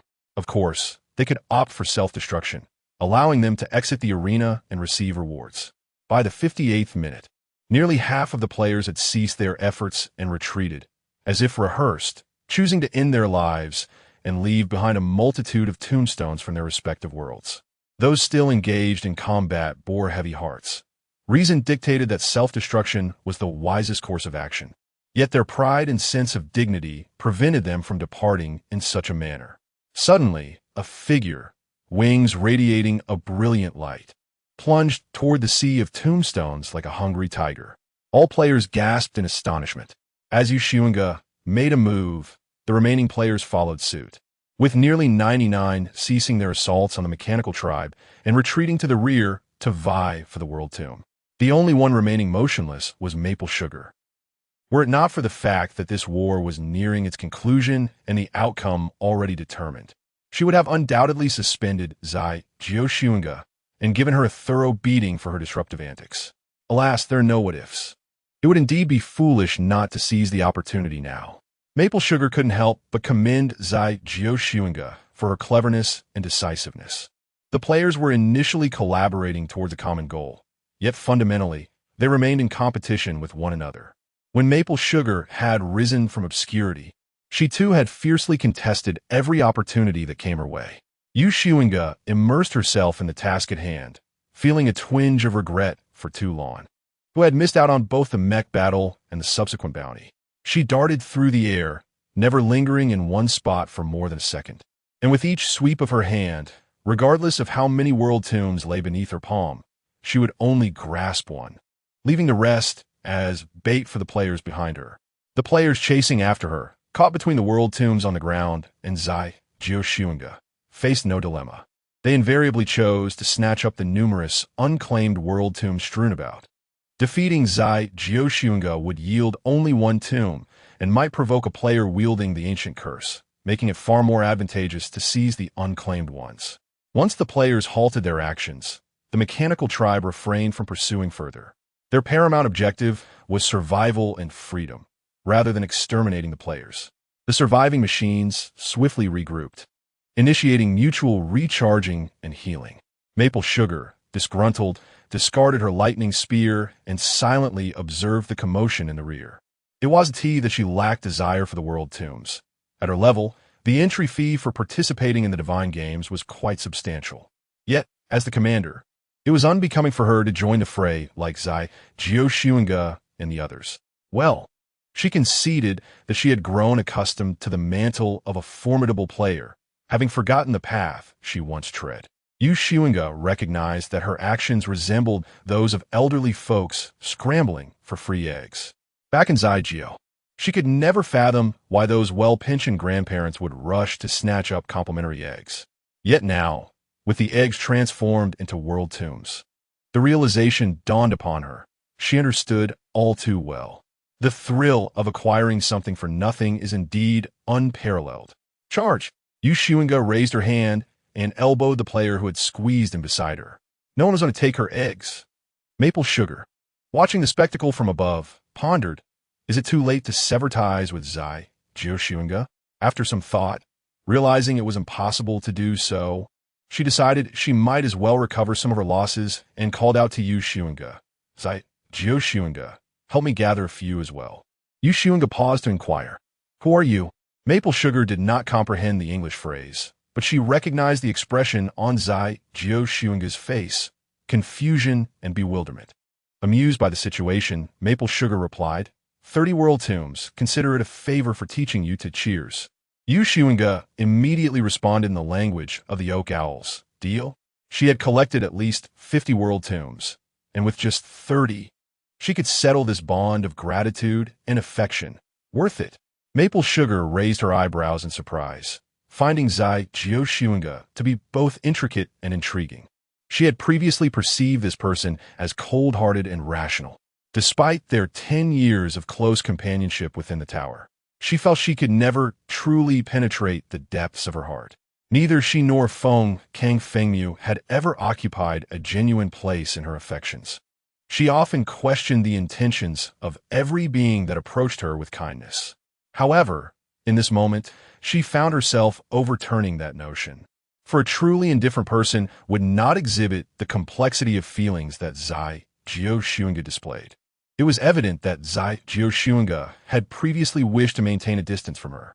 During conversations in the battlefield chat with Warren, whenever Xunge was mentioned, she would feign ignorance, never responding to her playful jests. Maple Sugar did not believe for a moment that Xunge had not seen them. After all, the speed with which she had cursed the winter sea shark in his silence when Maple was madly berating him indicated that she was indeed attentive to the chat. Yet, whenever they crossed paths on the battlefield, be it racing or during this diamond mining venture, she would manage to bait Xunge into engaging after 3 or 4 attempts. Xunge remained cautious, observing from afar, yet was always eager to distance herself whenever contact was made. This intrigued Maple Sugar immensely. In the final 10 seconds before the war zone transitioned into a desolate area, she received 30 world tombs from Xunge. With a light-hearted tone and a relaxed demeanor, Xunge cheerfully stated in the Oak Owl language, all settled. The Oak Owl language carried a unique accent from the Maple lineage, with an upward inflection at the end, and one word pronounced inaccurately in a flat tone, a habit of phone song that she had attempted to correct numerous times without success. To the 300, 10 years was merely a fleeting moment, yet it left an indelible mark upon Xunge. Maple Sugar chuckled, at that moment comprehending a profound truth. Xunge may have once savored the warmth they shared within the tower, perhaps even felt a fleeting attraction to the power and resources Maple Sugar, could offer. Envied Feng ran for a brief instant. She must have been swayed. Even now, she might occasionally reminisce about those 10 years. Yet, Xunge could never return to her side like Feng Mu, yearning for a favor. 3, 2, 1. The system's voice resonated through the air, interrupting Maple Sugar's thoughts. Ding! Special event triggered in Special Commercial Area 8017. Mechanical Tribe Rebellion. Failed. Special Commercial Area 8017 is now officially designated as an abandoned zone. The abandoned zone 8017 will merge with other abandoned zones in 100 seconds. Surviving players will completely lose their eligibility for the 23,163rd Divine Game. Diamond Miner. Forfeiting rewards. Players ranked in the top 100 for defeating the mechanical tribe will receive rewards. Then, silence ensued. The announcement of rewards was heard only by the players themselves. This is the main event.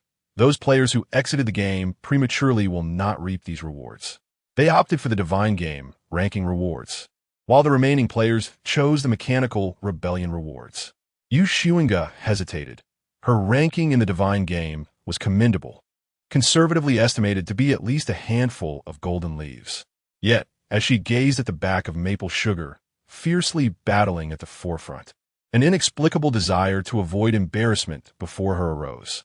Maple sugar did not retreat, and neither did she wish to withdraw, even though she rationally understood that maple sugar could not truly consider her as a daughter, and she had never regarded maple sugar as a mother. She simply did not want to be a coward in front of her, unwilling to let maple sugar down. Congratulations to player Xunge for achieving 67th place in the special storyline of the Mechanical Rebellion. Rewards obtained: Universal Language X3. Rewards obtained: Abyss Skill Blind Box X1 77th place. Among the detailed points, she found the score for defeating the 14th tier mechanical creature D38551130, which was quite substantial. It could be said that without this score, her rank would have languished beyond 300. Apparently, not only damage output garners points, but also securing the final blow does. Seizing a significant advantage, Xunge quietly shifted behind maple sugar, allowing her figure to shield her from the cold gazes of other players. As for the Abyss Skill Blind Box, she glanced at the description. There was an 80 chance to draw an S-level skill, a 15 chance for an SS-level skill, and a 5 chance for an SSS-level skill. With a countdown displaying 76 seconds remaining, Xunge immediately took out the half-white, half-golden Abyss Skill Blind Box, reminiscent of a Pokemon Pokeball, and opened it without hesitation. As they were about to enter the abandoned zone, where she had no clear insight into the circumstances, she realized that she must immediately convert all available resources into tangible assets. Entering the abandoned zone could yield additional cards. Perhaps it was the misfortune of encountering a special storyline upon entering this trading area that had shifted her luck at this moment. Mysterious Power, SSS-level. This skill can only be used when your health falls below 5. Upon activation, your health will be locked at 1 for a duration of 24 hours. During this locked state, healing is impossible, and all beings can inflict damage on you only once. The second attack will be nullified. Furthermore, this damage disregards the disparity in attributes, deducting only 0. 2 of your health. Each use requires 20 of your mana, with a cooldown period of 7 natural days. Does this mean that once her health is locked, regardless of how powerful the enemy is, they must gather 5 different beings to defeat her? What a diabolical mechanism. How formidable.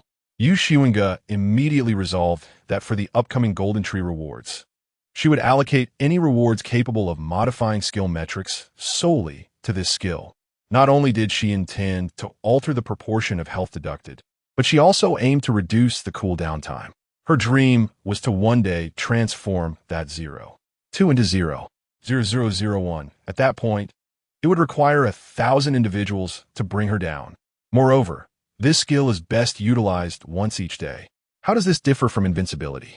She glanced at the skill panel. The absence of chains indicated that it could be employed in the divine battlefield without exhausting her abilities. With the skill alone, even if she forfeited the rewards of this divine game, she would have no regrets. As Xunge examined her myriad languages, she noted that none were repeated.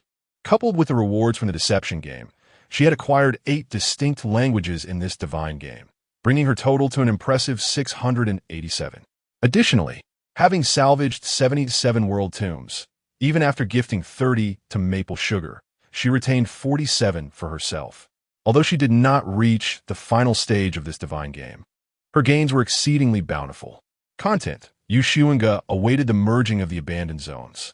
She surveyed the players around her, each displaying a range of expressions, clearly mirroring her own eagerness to claim their rewards at the first opportunity. At this moment, she had the leisure to observe the more than 600 players remaining. Most were combatants ranked between levels 9 and 12, with only 12 players, including Xunge, below level 9. Those at levels 13 and 14 numbered a mere 70.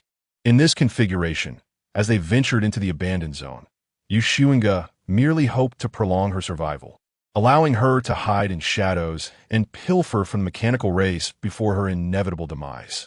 Lost in thought, the walls of the marketplace suddenly transformed into dust, dissipating into the air and revealing a gray-blue sky. There were no celestial bodies, only a rotating 9th-level magic cube, each facet radiating brilliant light, the primary source of illumination in this forsaken area.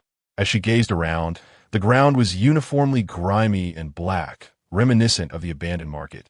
Yet this place resembled a refuse dump. Scattered across the landscape were heaps of refuse, composed of various states of the mechanical beings, damaged, incomplete, and utterly inoperable. Yet, in Xunge's eyes, some of this refuse still displayed health bars, indicating that they were, in fact, alive. In the distance, other mechanical beings and players sat in silence, neither engaging in combat nor conversing. The players near Xunge refrained from initiating conflict, maintaining a wary vigilance while subtly preserving their previous alliances, huddled together to observe their surroundings.